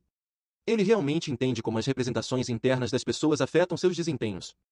Certa vez, num jogo contra a Universidade de Wyoming, seu time estava sendo esmagado em campo. No intervalo, a contagem era 22-0, e seu time não parecia estar no mesmo campo que o Wyoming. Você pode imaginar em que espécie de estado os jogadores de Tommy estavam quando se reuniram no vestiário, no intervalo. Ele os observou, cabisbaixos, expressões desanimadas, e percebeu que, a menos que mudasse seus estados, estariam perdidos no segundo tempo. Pela fisiologia em que estavam, cairiam na armadilha de se sentirem como fracassados, e a partir desse estado, não teriam os recursos para vencer. Dick trouxe, então, um pôster de papelão de artigos mimeografados, que colecionava havia anos. Cada um dos artigos descrevia times que estavam perdendo por uma margem igual ou maior e tinham reagido contra essa probabilidade quase impossível e ganhado o jogo. Fazendo os jogadores lerem os artigos, tentou injetar uma crença toda nova, uma crença de que poderiam, na realidade, se recuperar, e essa crença, recuperação interna, criou um estado neurofisiológico todo novo. O que aconteceu? O time de Tommy voltou no segundo tempo e jogou o jogo de sua vida, impedindo que o Wyoming marcasse mais pontos no segundo tempo inteiro, e ganhando por 27-22. Fizeram isso porque ele foi capaz de mudar as representações internas deles, suas crenças sobre o que era possível. Há pouco tempo, eu estava em um avião com Ken Blanchard, coautor de O Gerente Minuto. Ele acabará de escrever um artigo para o Golf Digest, intitulado The 1 Minute Golfer. Tinha se agarrado a um dos principais instrutores de golfe dos Estados Unidos, e como resultado, melhorará sua contagem de pontos. Disse que aprenderá toda espécie de conhecimentos úteis, mas estava tendo dificuldade em lembrar-se deles. Eu afirmei que ele não tinha de se lembrar dos conhecimentos. Perguntei se já havia dado uma tacada perfeita em uma bola de golfe. Falou-me que já sim, claro.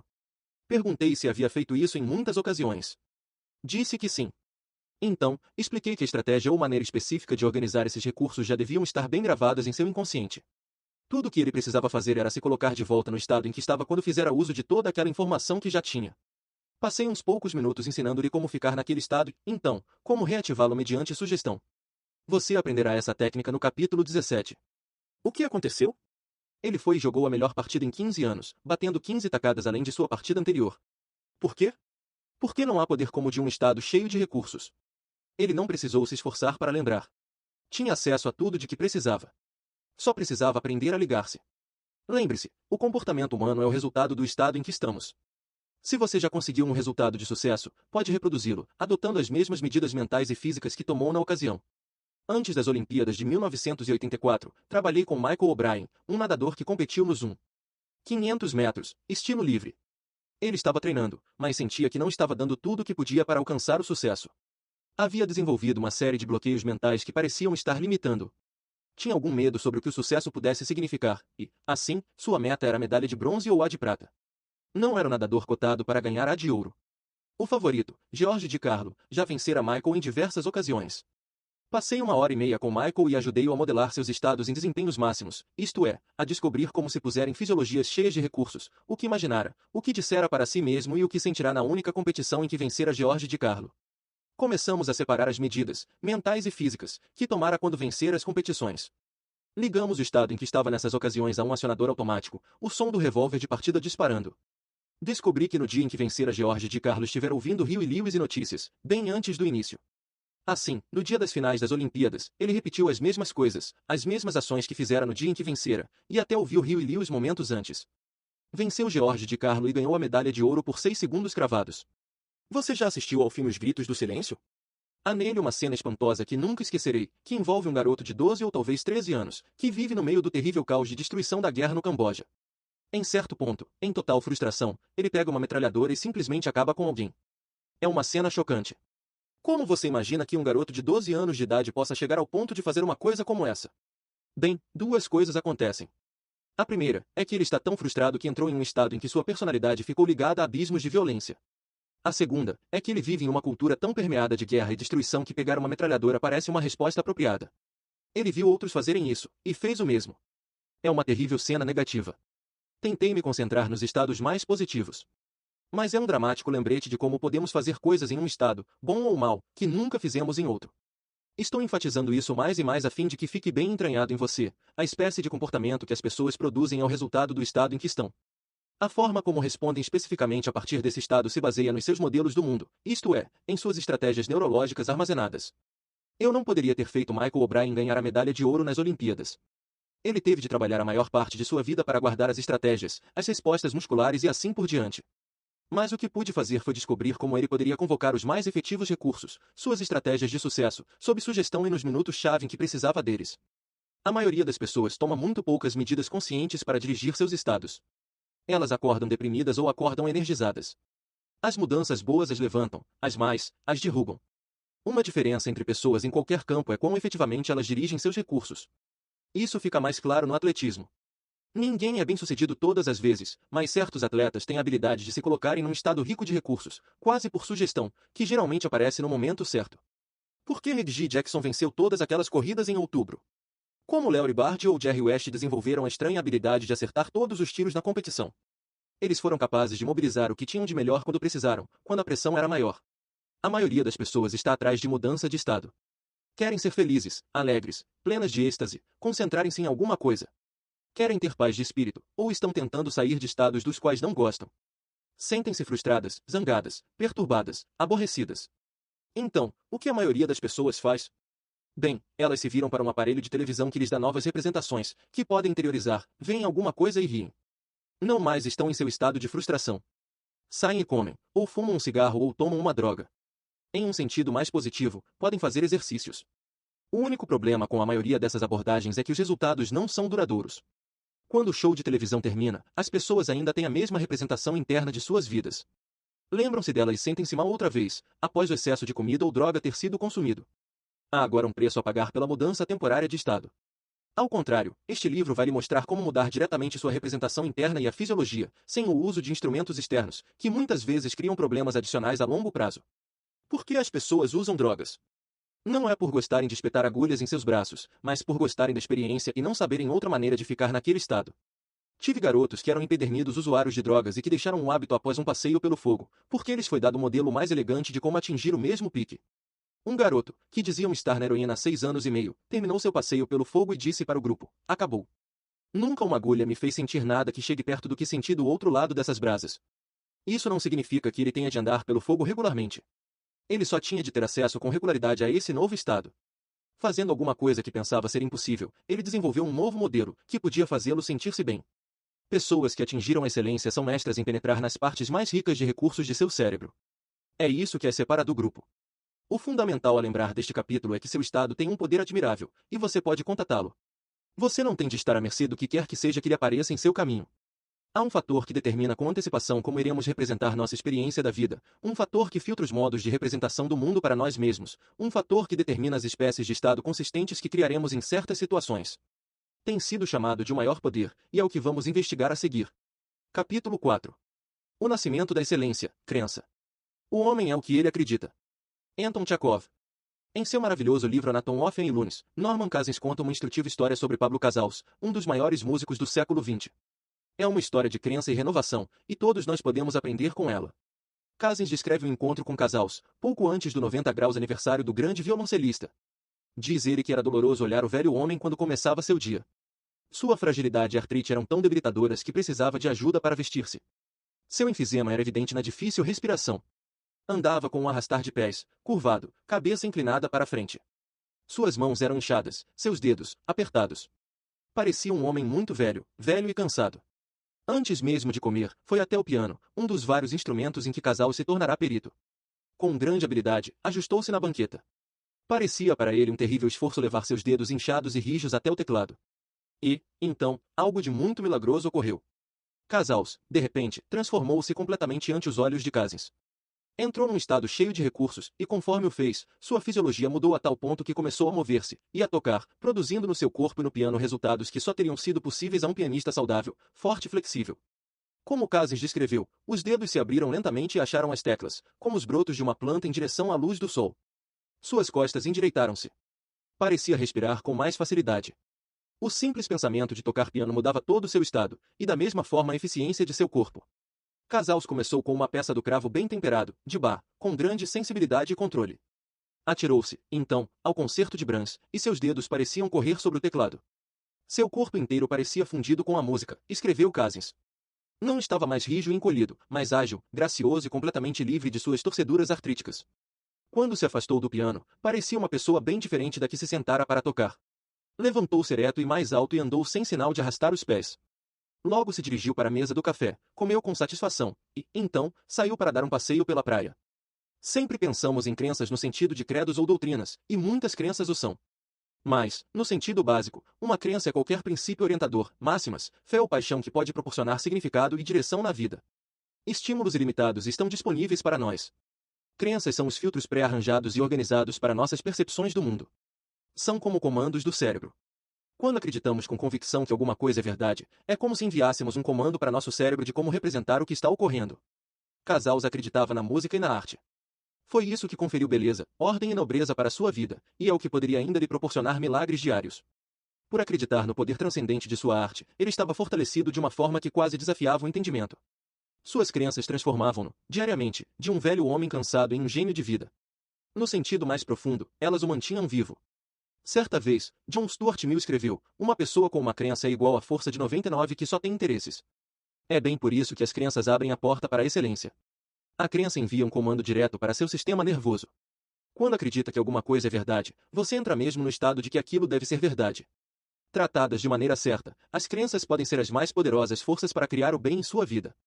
Por outro lado, crenças que limitam suas ações e pensamentos podem ser tão devastadoras como as crenças cheias de recursos podem ser fortalecedoras. Ao longo da história, as religiões têm fortalecido milhões de pessoas, dando-lhes força para fazerem coisas que pensavam que não podiam. As crenças nos ajudam a liberar os mais ricos recursos que estão bem dentro de nós, criando-os e dirigindo-os para apoiar em nossos resultados desejados. As crenças são os compassos e os mapas que nos guiam em direção a nossas metas e nos dão a certeza de saber que chegaremos lá. Sem as crenças ou a capacidade de entrar nelas, as pessoas podem ser totalmente enfraquecidas. São como um barco a motor sem um motor ou o leme. Com crenças orientadoras fortes, você tem o poder de tomar medidas e criar o mundo no qual quer viver. As crenças ajudam a ver o que quer e lhe conferem condições para obtê-lo. De fato, não há força diretora mais poderosa no comportamento humano do que a crença. Em essência, a história humana é a história da crença humana. As pessoas que mudaram a história, Cristo, Maomé, Copérnico, Colombo, Edison ou Einstein, foram as que mudaram nossas crenças. Para mudar nossos comportamentos temos de começar a alterar nossas crenças. Se quisermos modelar excelência, precisamos aprender a modelar as crenças daqueles que alcançaram excelência. Quanto mais aprendemos sobre o comportamento humano, mais compreendemos sobre o extraordinário poder que as crenças têm em nossas vidas. Esse poder desafia de várias formas os modelos lógicos que muitos de nós possuímos. Mas é claro que, mesmo no âmbito da fisiologia, as crenças, representações internas coerentes, controlam a realidade.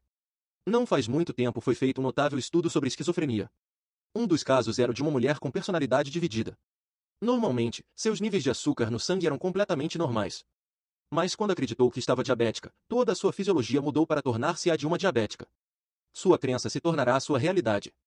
No mesmo sentido, houve numerosos estudos em que uma pessoa em transe hipnótico era tocada com um pedaço de gelo, representado para ela como um pedaço de metal quente. Todas as vezes apareceu uma bolha no lugar do contato. O que contava não era a realidade, mas a crença, ou seja, a comunicação direta, não questionada pelo sistema nervoso. O cérebro simplesmente faz o que é mandado. A maioria de nós conhece o efeito placebo. Pessoas a quem se diz que uma droga terá certo efeito, muitas vezes, experimentarão esse efeito, mesmo quando recebem uma pílula inócua, sem propriedades ativas. Norman Cousins, que aprendeu em primeira mão o poder da crença, ao eliminar sua própria doença, concluiu: as drogas não são sempre necessárias. Mas a crença na recuperação sempre é. Um notável estudo sobre placebo refere-se a um grupo de pacientes com úlceras supuradas. Estavam divididos em dois grupos. Foi dito às pessoas de um dos grupos que receberiam uma nova droga que, certamente, produziria alívio. Às do segundo grupo foi dito que iam receber uma droga experimental sobre cujos efeitos se sabia muito pouco. 70% das do primeiro grupo tiveram alívio significativo. Somente 25% das do segundo grupo tiveram resultado semelhante. Em ambos os casos, os pacientes receberam uma droga sem nenhuma propriedade medicinal. A única diferença foi o sistema de crença que adotaram. Ainda mais notáveis são os numerosos estudos em pessoas a quem foram dadas drogas de efeitos prejudiciais conhecidos, e que não experimentaram nenhum efeito ruim, quando lhes disseram que experimentariam um resultado positivo. Estudos conduzidos pelo Dr. Andrew Weihel mostraram que as experiências de usuários de drogas correspondem quase exatamente ao que esperam. Descobriu-se que se podia induzir uma pessoa que receberá uma dose de anfetamina a sentir-se sedada ou a uma que receberá um barbitúrico sentir-se estimulada. A magia das drogas reside dentro da mente do usuário, não nas drogas, concluiu Weihel. Em todos esses exemplos, a única constante que afetou com mais força os resultados foi a crença, as mensagens consistentes e coerentes enviadas ao cérebro e ao sistema nervoso. Apesar de todo o seu poder, não há magia confusa no processo. A crença não é mais que um estado, uma representação interna, que governa o comportamento. Pode ser uma crença fortalecedora numa possibilidade, a crença de que seremos bem-sucedidos em alguma coisa ou de que realizaremos algo mais. Pode ser uma crença enfraquecedora, a crença de que não seremos bem-sucedidos, que nossas limitações são claras, insuperáveis, esmagadoras. Se você acredita em sucesso, ficará fortalecido para consegui-lo. Se acredita em fracasso, sua crença tenderá a levá-lo para o caminho que faz provar o fracasso. Lembre-se, quer você diga que pode fazer alguma coisa ou diga que não pode, você está certo. Ambas as espécies de crença têm grande poder. A questão é, que espécie de crença é melhor ter e como desenvolvê-la? O nascimento da excelência começa com nosso reconhecimento de que nossa crença é uma escolha. Em geral, não pensamos nela dessa forma, mas a crença pode ser uma escolha conscienciosa. Você pode escolher crenças que o limitem, ou que o apoiem. O truque é escolher crenças que contribuam para o sucesso e os resultados que queira, e descartar as que o retardam. O maior erro de concepção que as pessoas, em geral, têm sobre a crença é ser ela, pensam, um conceito estático, intelectual, algo divorciado da ação e resultados. Nada pode estar tão longe da verdade. A crença é a entrada para a excelência, precisamente por não haver nada separado ou estático nela. É nossa crença que determina quanto de nosso potencial seremos capazes de liberar. As crenças podem liberar ou deter o fluxo de ideias. Imagine a seguinte situação. Alguém lhe diz, por favor, passe-me o sal, e enquanto você vai para a sala ao lado, diz, mas eu não sei onde ele está. Depois de procurar por uns poucos minutos, você grita, não consigo encontrar o sal. Então, aquela pessoa dirige-se para lá, pega o sal na prateleira bem na sua frente e diz, olha aqui, seu bobo, está aqui, bem na sua frente. Se fosse uma cobra, teria picado você. Quando você disse, eu não consigo encontrar, deu a seu cérebro um comando para não ver o sal. Em psicologia chamamos a isso de escotoma, mancha imóvel que ocupa uma fonte do campo visual. Lembre-se, toda experiência humana, tudo que você já disse, viu, ouviu, sentiu, cheirou ou degustou, está arquivado em seu cérebro. Quando diz coerentemente que não pode se lembrar, está certo. Quando diz que pode, você dá uma ordem a seu sistema nervoso, que abre os caminhos para a parte do cérebro que tem capacidade de dar as respostas necessárias. Eles podem porque pensam que podem. Virgílio. Assim, outra vez, o que são crenças? São abordagens para percepção, pré-formadas, pré-organizadas, que filtram nossa comunicação para nós mesmos, de maneira consistente. De onde vêm as crenças? Por que algumas pessoas têm crenças que as empurram na direção do sucesso, enquanto outras têm crenças que só as ajudam a falhar? Se vamos tentar modelar as crenças que favorecem a excelência, a primeira coisa que precisamos descobrir é de onde vêm essas crenças. A primeira fonte é o ambiente. É aí que os ciclos de sucesso, que estão produzindo sucessos, e os de fracasso, que estão produzindo fracassos, são apresentados da forma mais implacável. O verdadeiro horror da vida no gueto não são as frustrações e privações diárias. As pessoas podem superá-las. O verdadeiro pesadelo é o efeito que o ambiente tem nas crenças e nos sonhos. Se tudo que vê é fracasso e desespero, é muito difícil para você formar representações internas que favoreçam o sucesso. Lembre-se, no capítulo anterior dissemos que modelagem é algo que todos nós fazemos com coerência. Se você crescer com bem-estar e sucesso, pode, com facilidade, modelar bem-estar e sucesso. Se você cresceu na pobreza e desespero, é daí que vêm seus modelos de possibilidade. Albert Einstein disse: poucas pessoas são capazes de expressar com equanimidade opiniões que diferem dos preconceitos de seu ambiente social. A maioria das pessoas é até incapaz de formar tais opiniões. Em um dos meus cursos avançados de modelagem, faço um exercício no qual encontro pessoas que moram nas ruas de grandes cidades. Eu as trago e modelo seus sistemas de crenças e estratégias mentais. Ofereço-lhes comida e muito amor e só pergunto se contariam sobre suas vidas para o grupo, como se sentem a respeito de onde estão agora e por que acreditam que as coisas são daquele jeito. Depois, faço o contraponto deles com pessoas que, apesar de grandes traumas físicos e emocionais, deram uma guinada de 180 graus em suas vidas. Em uma sessão recente, tínhamos um homem de 28 anos, forte, obviamente inteligente, de físico perfeito, com um belo rosto. Por que ele era tão infeliz e morava na rua, enquanto W. Mitchell, que, pelo menos na superfície, tinha poucos recursos à mão para mudar sua vida, era tão feliz? Mitchell cresceu em um ambiente que proporcionava exemplos, modelos de pessoas que tinham superado grandes dificuldades para conseguir uma vida de alegria. Isso criou uma crença em si mesmo. Isso era possível para mim também. Em contraste, esse outro jovem, vamos chamá-lo de John, cresceu em um ambiente em que não existiam tais modelos. Sua mãe era prostituta e seu pai estava preso por ter atirado em alguém. Quando tinha 8 anos de idade, o pai deitou-lhe heroína. Esse tipo de ambiente, por certo, teve papel naquilo que acreditava ser possível, pouco mais do que sobreviver, e como conseguir isso: morar nas ruas, roubar, tentar apagar a dor com drogas. Acreditava que as pessoas sempre se aproveitariam dele, se não ficasse atento, que ninguém ama ninguém e assim por diante. Trabalhamos com esse homem e mudamos seus sistemas de crença, como será explicado no capítulo 6. Como resultado, nunca mais voltou para as ruas.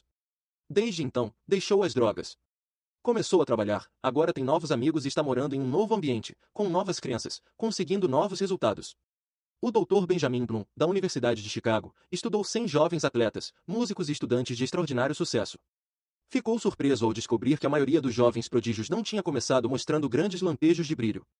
Em vez disso, a maior parte deles receberá atenção cuidadosa, direção, apoio e, então, começar a se desenvolver. A crença de que poderiam ser especiais veio antes de qualquer sinal evidente de grande talento. O ambiente pode ser, sozinho, o mais potente gerador de crenças, mas não é o único. Se fosse, moraríamos em um mundo estático, onde as crianças ricas só conheceriam a riqueza e as pobres nunca subiriam acima de suas origens. Mas há outras experiências e meios de aprender que também podem ser incubadores de crença. Acontecimentos, pequenos ou grandes, podem ajudar a criar crenças. Há certos acontecimentos em nossa vida dos quais a gente nunca esquece. Onde estava você no dia em que John F. Kennedy foi morto? Se já tinha idade para se lembrar, tenho certeza que sabe. Para muitas pessoas, foi um dia que alterou para sempre seus pontos de vista. Da mesma forma, a maioria de nós tem experiências das quais nunca esquecerá, circunstâncias que provocaram tal impacto que ficaram instaladas para sempre em nossos cérebros. São essas as espécies de experiências que formam as crenças que podem mudar nossas vidas.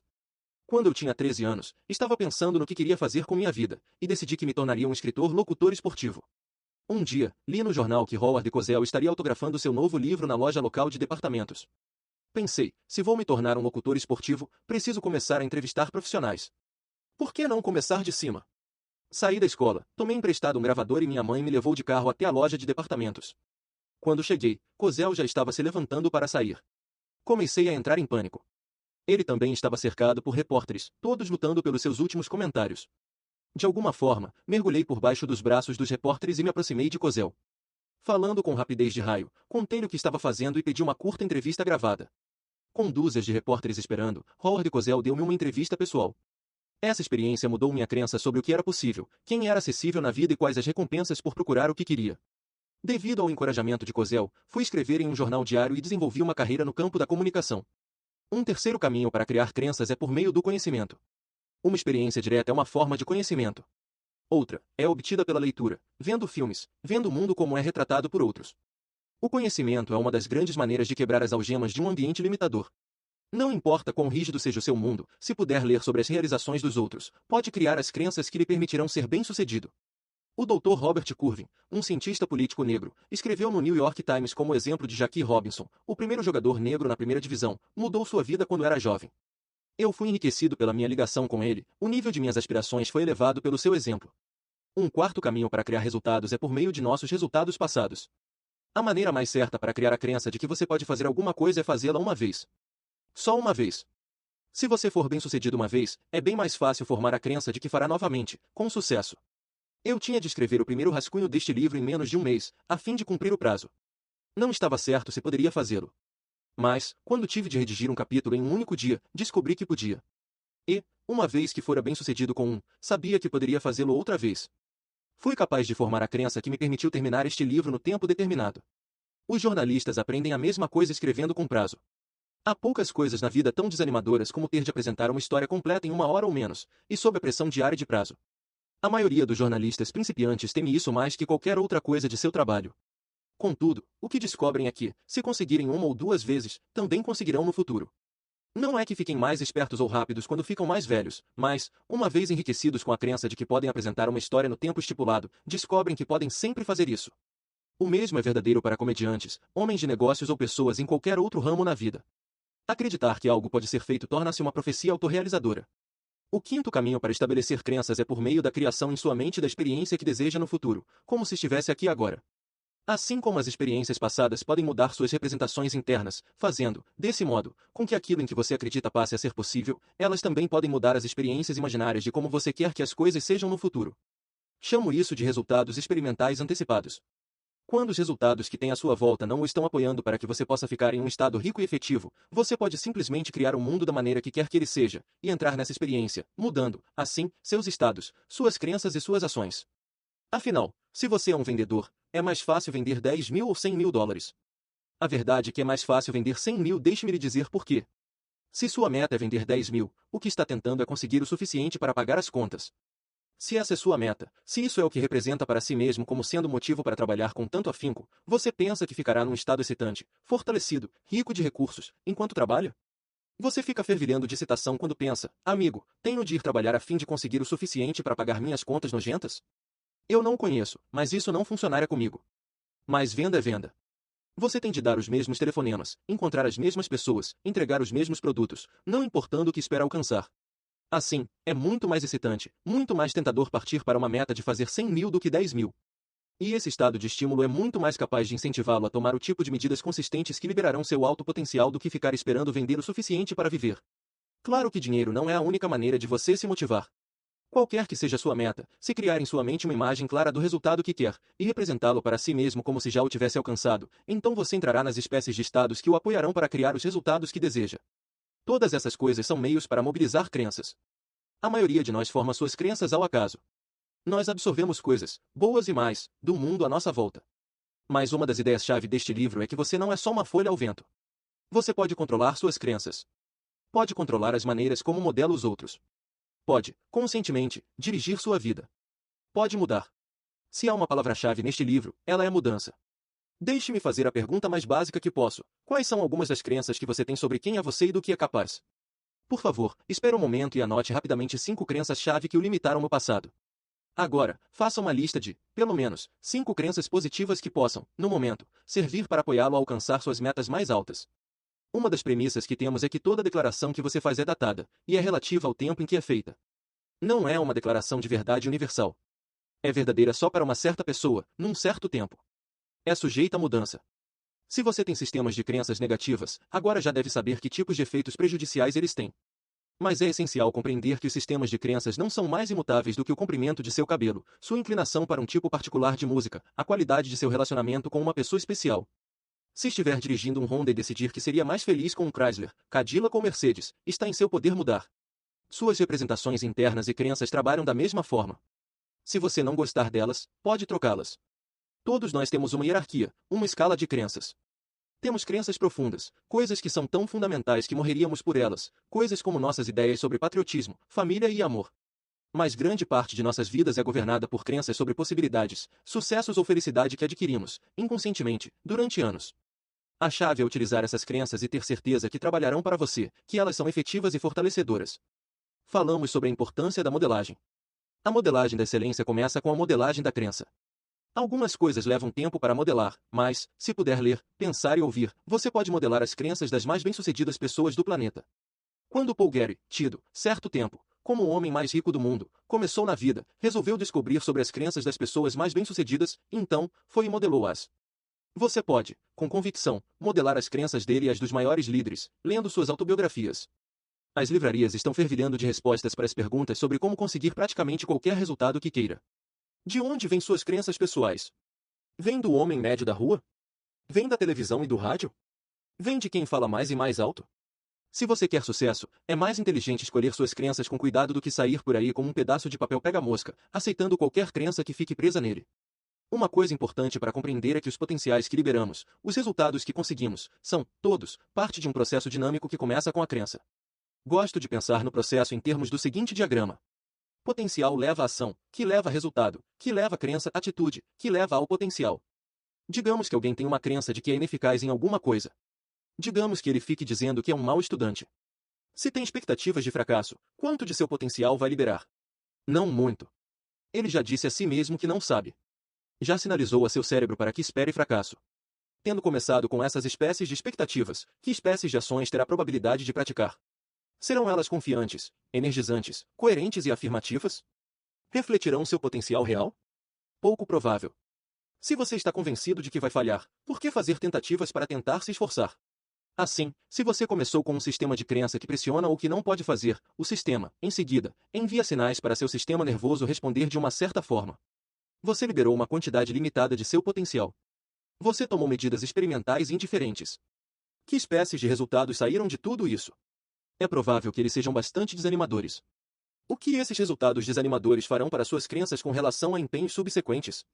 Provavelmente, reforçarão as crenças negativas que deram início a toda a cadeia. O que temos aqui é uma clássica espiral descendente. Fracasso gera fracasso.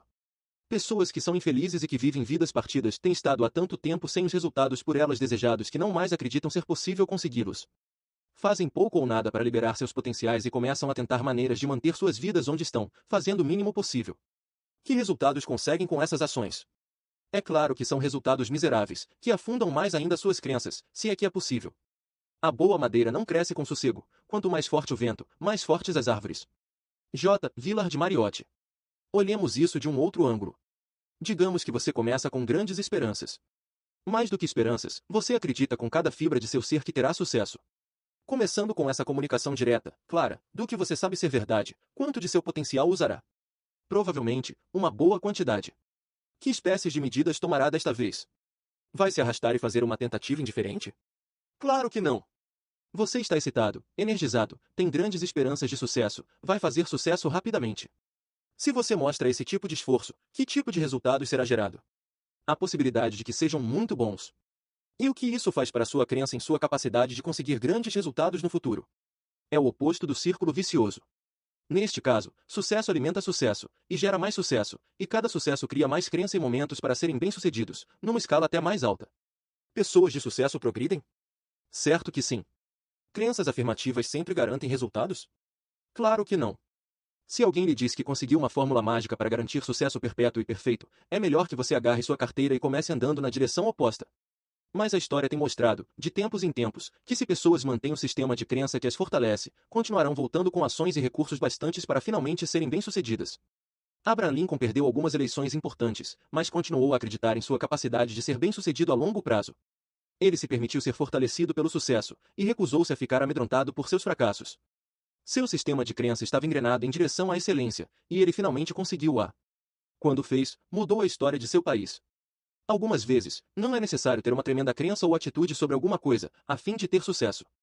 Algumas vezes, as pessoas conseguem resultados de destaque simplesmente porque não sabiam que aquilo era difícil ou impossível. Algumas vezes não ter uma crença limitadora já é suficiente. Como exemplo, temos a história de um jovem que adormeceu à aula de matemática. Acordou quando o sino tocou, olhou para o quadro negro e copiou os dois problemas que estavam lá. Ele achou que era uma tarefa de casa, para a noite. Foi para casa e trabalhou todo dia e toda a noite. Não podia resolver nenhum deles, mas continuou tentando durante o resto da semana. Por fim, conseguiu a resposta para um deles, levou-a para a aula. O professor ficou absolutamente pasmo. Acontece que o problema que resolvera era considerado insolúvel. Se o estudante soubesse disso, é provável que não o tivesse resolvido. Mas, uma vez que não disse a si mesmo que não poderia ser feito, ele o conseguiu. Na verdade, foi bem o oposto, ele pensou que tinha de resolvê-lo, e foi capaz de encontrar um jeito de fazê-lo. Outra maneira de mudar sua crença é ter uma experiência que a desaprove. Essa é outra razão pela qual fazemos o passeio pelo fogo. Eu não me preocupo se as pessoas podem andar pelo fogo, mas me preocupo que possam fazer alguma coisa que pensava ser impossível. Se você pode fazer algo que pensava ser impossível, isso faz com que repense suas crenças. A vida é mais sutil e mais complexa do que alguns de nós gostamos de acreditar. Assim, se você ainda não o fez, reveja suas crenças e decida quais as que você deve mudar agora e para que mudaria essas crenças. A questão seguinte é: a figura abaixo é concava ou convexa? É uma questão tola. A resposta é: depende de como a está olhando. Sua realidade é a realidade que você cria. Se tem representações internas positivas ou crenças, é porque as criou. Se as tem negativas, você também as criou. Há um número de crenças que favorecem a excelência, mas escolhi 7 que me parecem bastante importantes. Vamos conhecê-las. Capítulo 5. As 7 mentiras do sucesso. A mente está em seu próprio lugar, e em si mesma. Pode fazer um céu do inferno, um inferno do céu. John Milton. O mundo em que vivemos é o mundo que escolhemos para viver, quer consciente ou inconscientemente. Se escolhermos felicidade, é o que teremos. Se escolhermos miséria, assim será, também. Como aprendemos no capítulo anterior, a crença é o alicerce da excelência. Nossas crenças são abordagens específicas, organizáveis e coerentes da percepção. São as escolhas fundamentais que fazemos sobre como entender nossas vidas e, assim, como vivê-las. É com elas que ligamos ou desligamos nosso cérebro. Assim, o primeiro passo em direção à excelência é encontrar as crenças que nos guiem em direção aos resultados que queremos. O caminho para o sucesso consiste em saber seu resultado, agir, saber que resultados se está conseguindo e ter flexibilidade para mudar, até se obter sucesso. O mesmo é verdade para as crenças. Você tem de encontrar as crenças que apoiam seu resultado, as crenças que o levem aonde quer ir. Se suas crenças não fazem isso, você tem de pegá-las e tentar alguma coisa nova. As pessoas, às vezes, ficam desconcertadas quando falo sobre as mentiras do sucesso. Quem quer viver de mentiras? Mas tudo o que quero dizer é que não sabemos como o mundo é, na realidade. Não sabemos se a linha é concava ou convexa. Não sabemos se nossas crenças são verdadeiras ou falsas. No entanto, o que podemos saber é se elas funcionam, se nos apoiam, se tornam nossas vidas mais ricas, se nos fazem pessoas melhores, se nos ajudam e aos outros. A palavra as mentiras é usada neste capítulo como um consistente lembrete de que não sabemos ao certo como são as coisas com exatidão. Uma vez que sabemos que a linha é concava, por exemplo, não estamos mais livres para vê-la como convexa. A palavra mentira não significa ser enganoso ou desonesto. Antes, é uma maneira útil de nos lembrar que, não importa o quanto acreditemos em um conceito, devemos ser abertos para outras possibilidades e contínuo aprendizado. Sugiro que olhe para estas 7 crenças e decida se são úteis para si. Encontrei-as repetidas vezes em pessoas de sucesso que modelei. Para modelar excelência, temos de começar com os sistemas de crença da excelência. Descobri que estas 7 crenças fortaleceram pessoas a usar, fazer mais, adotar maiores medidas e produzir maiores resultados. Não estou dizendo que são as únicas crenças úteis do sucesso. São um começo. Elas funcionaram para outros, e gostaria que visse se funcionam para você. Crença 1. Tudo acontece por uma razão e um fim, e isso nos serve. Lembra-se da história de W. Mitchell? Qual foi a crença central que o ajudou a superar a adversidade? Ele decidiu aproveitar o que acontecerá e trabalhar com isso a seu favor, de todo modo que pudesse. Da mesma forma, todas as pessoas de sucesso têm estranha capacidade de focalizar o que é possível numa situação, que resultados positivos podem vir dela. Não importa quão negativo seja o retorno ou feedback que tragam de seu ambiente, elas pensam em termos de possibilidade. Pensam que tudo acontece por uma razão, e isso as satisfaz. Acreditam que toda adversidade contém a semente de um benefício equivalente ou maior. Posso lhe garantir que pessoas que conseguem resultados relevantes pensam dessa forma. Pense sobre isso em sua própria vida. Há um infinito número de maneiras de reagir a cada situação. Digamos que sua firma falha ao tentar conseguir um contrato com o qual você contava, um contrato que você estava certo que merecia. Alguns de nós ficariam magoados e frustrados. Podemos sentar em casa e lastimar, ou sair e nos embebedar. Alguns ficariam loucos. Podemos culpar a companhia que julgou o contrato, imaginando que são um bando de indivíduos ignorantes. Ou podemos nos culpar por arruinarmos uma coisa tida como certa. Tudo isso pode nos ajudar a desabafar um pouco, mas não resolverá o problema. Não nos deixa mais próximos do resultado desejado. É preciso muita disciplina para sermos capazes de refazer nossos passos, aprender lições penosas, reparar falhas e dar uma boa olhada nas novas possibilidades. Mas é a única maneira de extrair um resultado positivo do que parecia um resultado negativo. Deixe-me lhe dar um bom exemplo de possibilidade. Marilyn Hamilton, uma ex-professora e rainha de beleza, é uma mulher de negócios bem-sucedida em Fresno, Califórnia. É também a sobrevivente de um terrível acidente. Quando tinha 21 anos, caiu em um terreno pedregoso, num acidente de voo livre, que a deixou em cadeira de rodas, paralisada da cintura para baixo. Marilyn, certamente, podia ter se concentrado numa porção de coisas que não podia mais fazer. Porém, concentrou-se nas possibilidades que estavam abertas para ela. Tentou ver, na tragédia, a oportunidade. A princípio, ficou frustrada com sua cadeira de rodas. Achou-a muito apertada e restritiva. Nem você nem eu podemos, provavelmente, ter qualquer ideia de como julgar a eficiência de uma cadeira de rodas. Mas Marilyn Hamilton podia. Ela imaginou-se como a única capacitada para desenhar uma melhor. Assim, juntou-se a dois amigos que faziam asas deltas e começaram a trabalhar em um protótipo de uma cadeira de rodas melhor. Os três formaram uma companhia chamada Motion Designs. É agora uma história de sucesso de muitos milhões de dólares, que revolucionou a indústria de cadeiras de rodas e tornou-se a pequena empresa do ano, da Califórnia, em 1984. Empregaram seu primeiro funcionário em 1981 e agora tem 80, e mais de 800 revendedores. Não sei se Marilyn Hamilton, alguma vez, sentou-se conscienciosamente e tentou imaginar suas crenças, mas ela atuou a partir de um sentido dinâmico de possibilidade, um sentido do que podia fazer. Em verdade, todos os grandes sucessos trabalham no mesmo esquema. Pare um momento para pensar, outra vez, em suas crenças. Em geral, você espera que as coisas funcionem bem ou mal? Você espera que seus melhores esforços sejam um sucesso, ou espera que sejam contrários? Você vê o potencial em uma situação ou vê os obstáculos? Muitas pessoas tendem a enfocar mais o negativo que o positivo. O primeiro passo para mudar isso é reconhecer. Crença em limites cria passos limitados.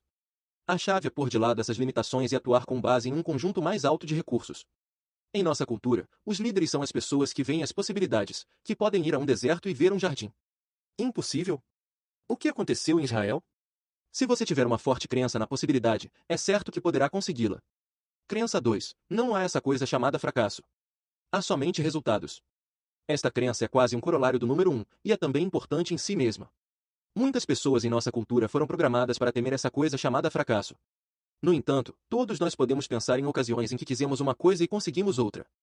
Fomos todos reprovados em um teste, sofremos por um romance frustrante que não deu certo, montamos um plano de negócios para ver tudo sair errado. Usei as palavras de efeito e resultados porque é o que as pessoas bem-sucedidas veem. Elas não veem fracasso. Não acreditam nele. Isso não conta. As pessoas sempre conseguem alcançar algum tipo de resultado. Os supersucessos de nossa cultura não são pessoas que não falham, mas, simplesmente, pessoas que sabem que se tentarem alguma coisa e não obtiverem o resultado desejado, pelo menos terão tido uma experiência de aprendizado. Elas usam o que aprenderam e tentam alguma outra coisa.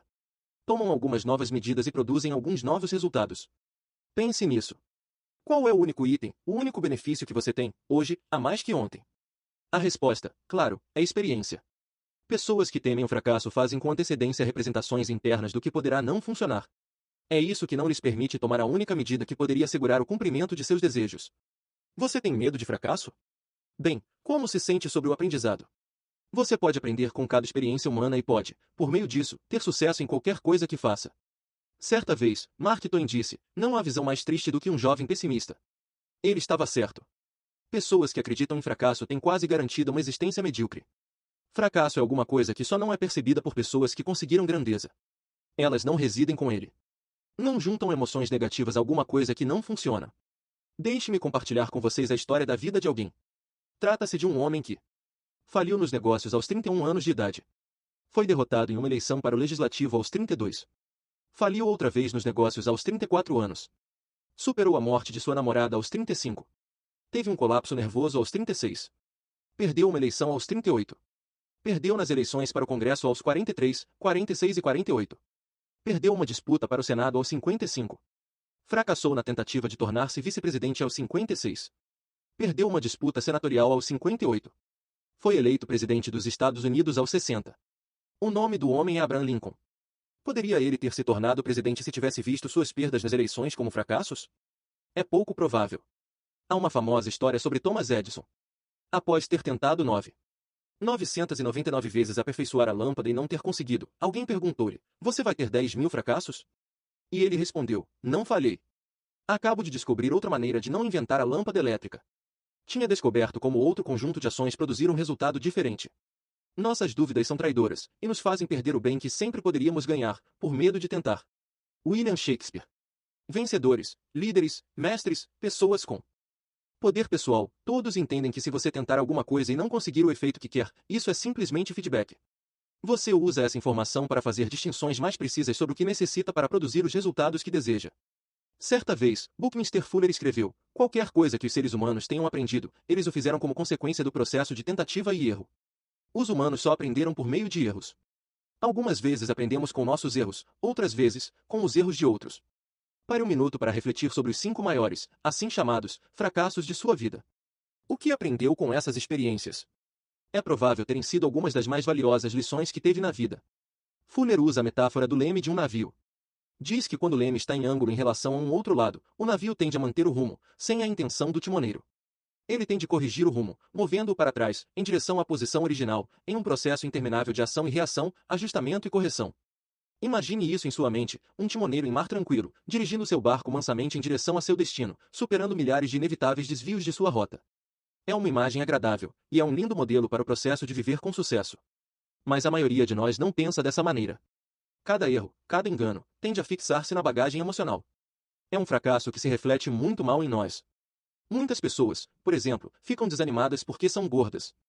Suas atitudes com relação à obesidade não mudam em nada. Em vez disso, poderiam admitir o fato de que estão tendo sucesso na obtenção de um resultado chamado excesso de gordura e que agora vão conseguir um novo resultado chamado ser magro. Conseguiriam esse novo resultado praticando novas ações. Se você não estiver certo de que ações precisa incrementar para conseguir esse resultado, preste especial atenção ao capítulo 10, ou modele alguém que conseguiu o resultado chamado ser magro. Descubra que ações específicas essa pessoa consegue, mental e fisicamente, para permanecer sempre magra. Consiga as mesmas ações e conseguirá os mesmos resultados. Enquanto encarar seu excesso de peso como um fracasso, você estará imobilizado.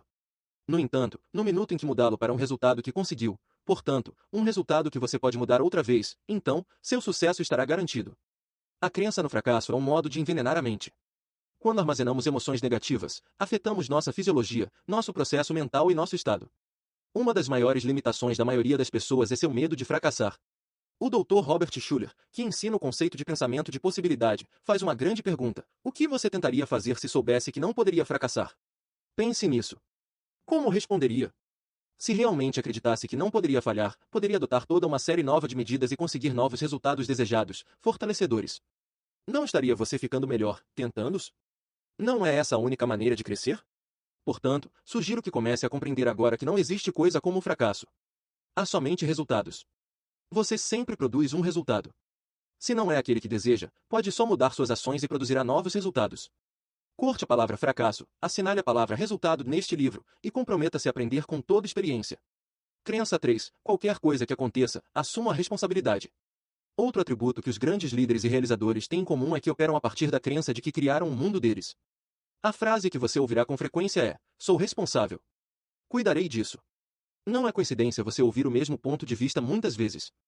Os realizadores tendem a acreditar que, não importa o que aconteça, seja bom ou mal, eles o criaram.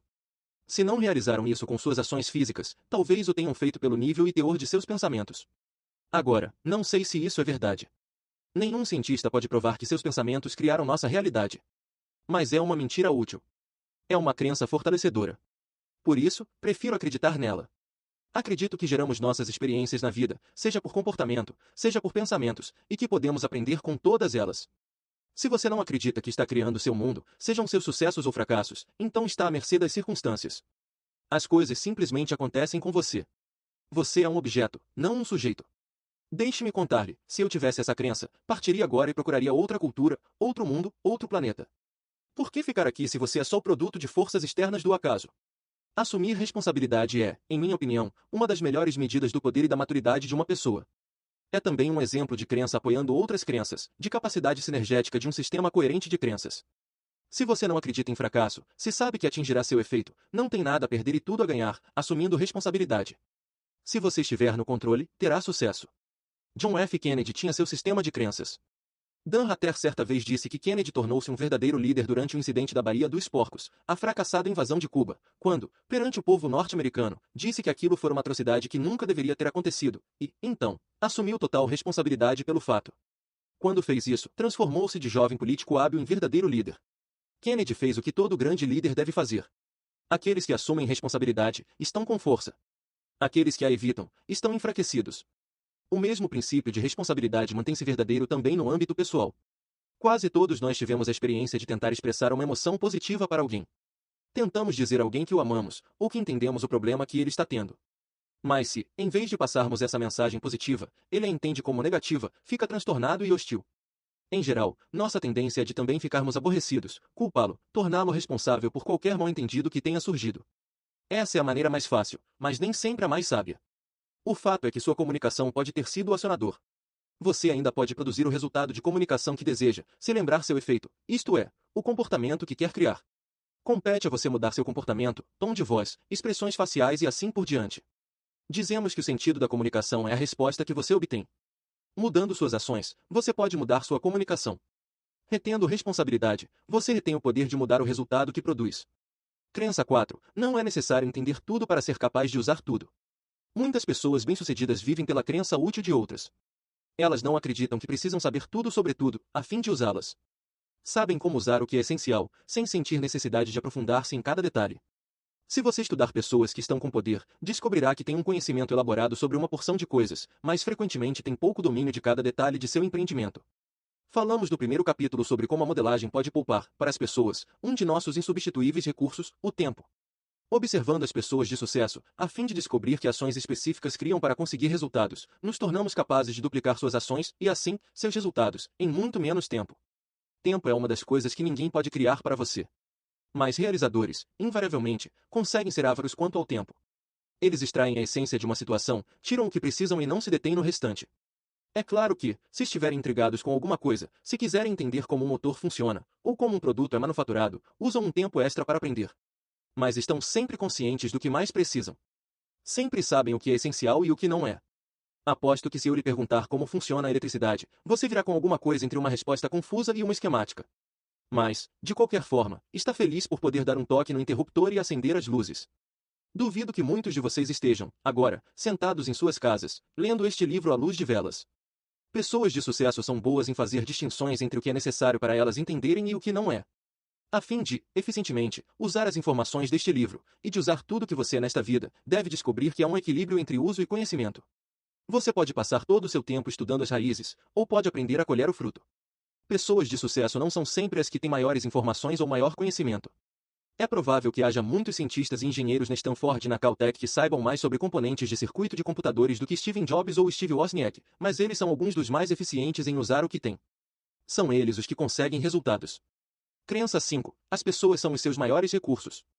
Indivíduos de excelência, isto é, pessoas que conseguem resultados notáveis, quase universalmente têm um tremendo senso de respeito e de reconhecimento pelas pessoas. Têm um senso de equipe, de interesse comum e unidade. Se há alguma perspicácia no conteúdo da nova geração de livros sobre negócios, como inovação e espírito empreendedor, prática e princípios, Insert of Excellence ou o Gerente Minuto, é que não há sucesso duradouro sem relação entre as pessoas, e que a maneira de ser bem-sucedido é formar uma equipe de sucesso que esteja trabalhando junto. Todos nós vimos relatórios sobre fábricas japonesas, onde trabalhadores e diretoria fazem as refeições no mesmo refeitório e onde ambos se entrosam para avaliar desempenhos. Seus sucessos refletem as maravilhas que podem ser realizadas quando respeitamos as pessoas, em vez de tentar manipulá-las. Quando Thomas J. Peters e Robert H. Waterman Jr., autores de Insert of Excellence, apuraram os fatores que tornam grandes as empresas, uma das coisas-chave que encontraram foi a intensa atenção para com as pessoas. Dificilmente há um tema mais penetrante em empresas excelentes do que o respeito pelo indivíduo, escreveram. Empresas bem-sucedidas são aquelas que tratam as pessoas com respeito e dignidade, que olham seus empregados como sócios, não como ferramentas. Notaram que, num estúdio, 18 dos 20 executivos da Hewlett-Packard entrevistados disseram que o sucesso da companhia dependia da filosofia das pessoas orientadas pela HP. A HP não é um varejo, que negocia com o público, ou uma companhia de serviços dependente de boa vontade. É um negócio dentro das mais complexas fronteiras da moderna tecnologia.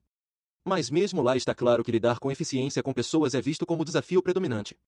Como em relação a muitas das crenças aqui apresentadas, também no caso desta é mais comum as pessoas fingirem que a aceitam do que a adotarem na realidade.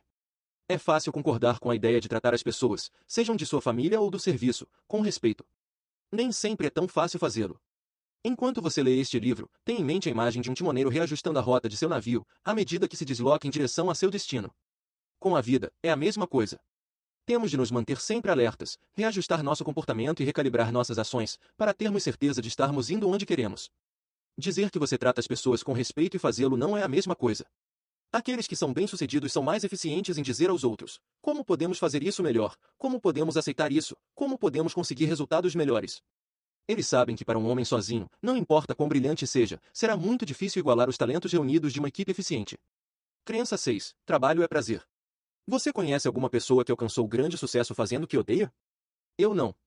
Uma das chaves do sucesso é fazer um casamento bem-sucedido entre o que faz e o que gosta.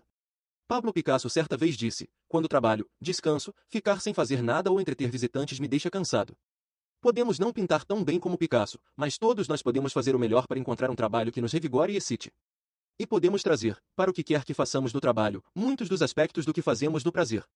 Mark Twain disse: o segredo do sucesso é fazer de sua vocação sua distração. É isso que pessoas bem-sucedidas parecem fazer. Hoje em dia ouvimos falar muito de maníacos por trabalho. E há algumas pessoas para quem o trabalho tornou-se uma obsessão, algo pouco saudável. Elas parecem não conhecer nenhum prazer fora de seu trabalho, e chegam ao ponto de não poderem fazer mais nada. Os pesquisadores estão descobrindo coisas surpreendentes sobre alguns maníacos por trabalho.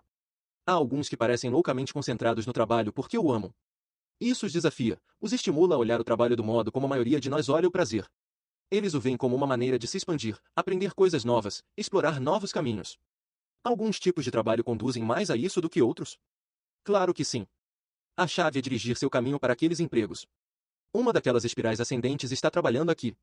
Se você puder encontrar meios criativos para fazer seu trabalho, isso irá ajudá-lo a se mover em direção ao trabalho que é até melhor. Se você decide que trabalho é algo enfadonho, nada mais que uma maneira de trazer para casa o pagamento, é provável que ele nunca será alguma coisa mais.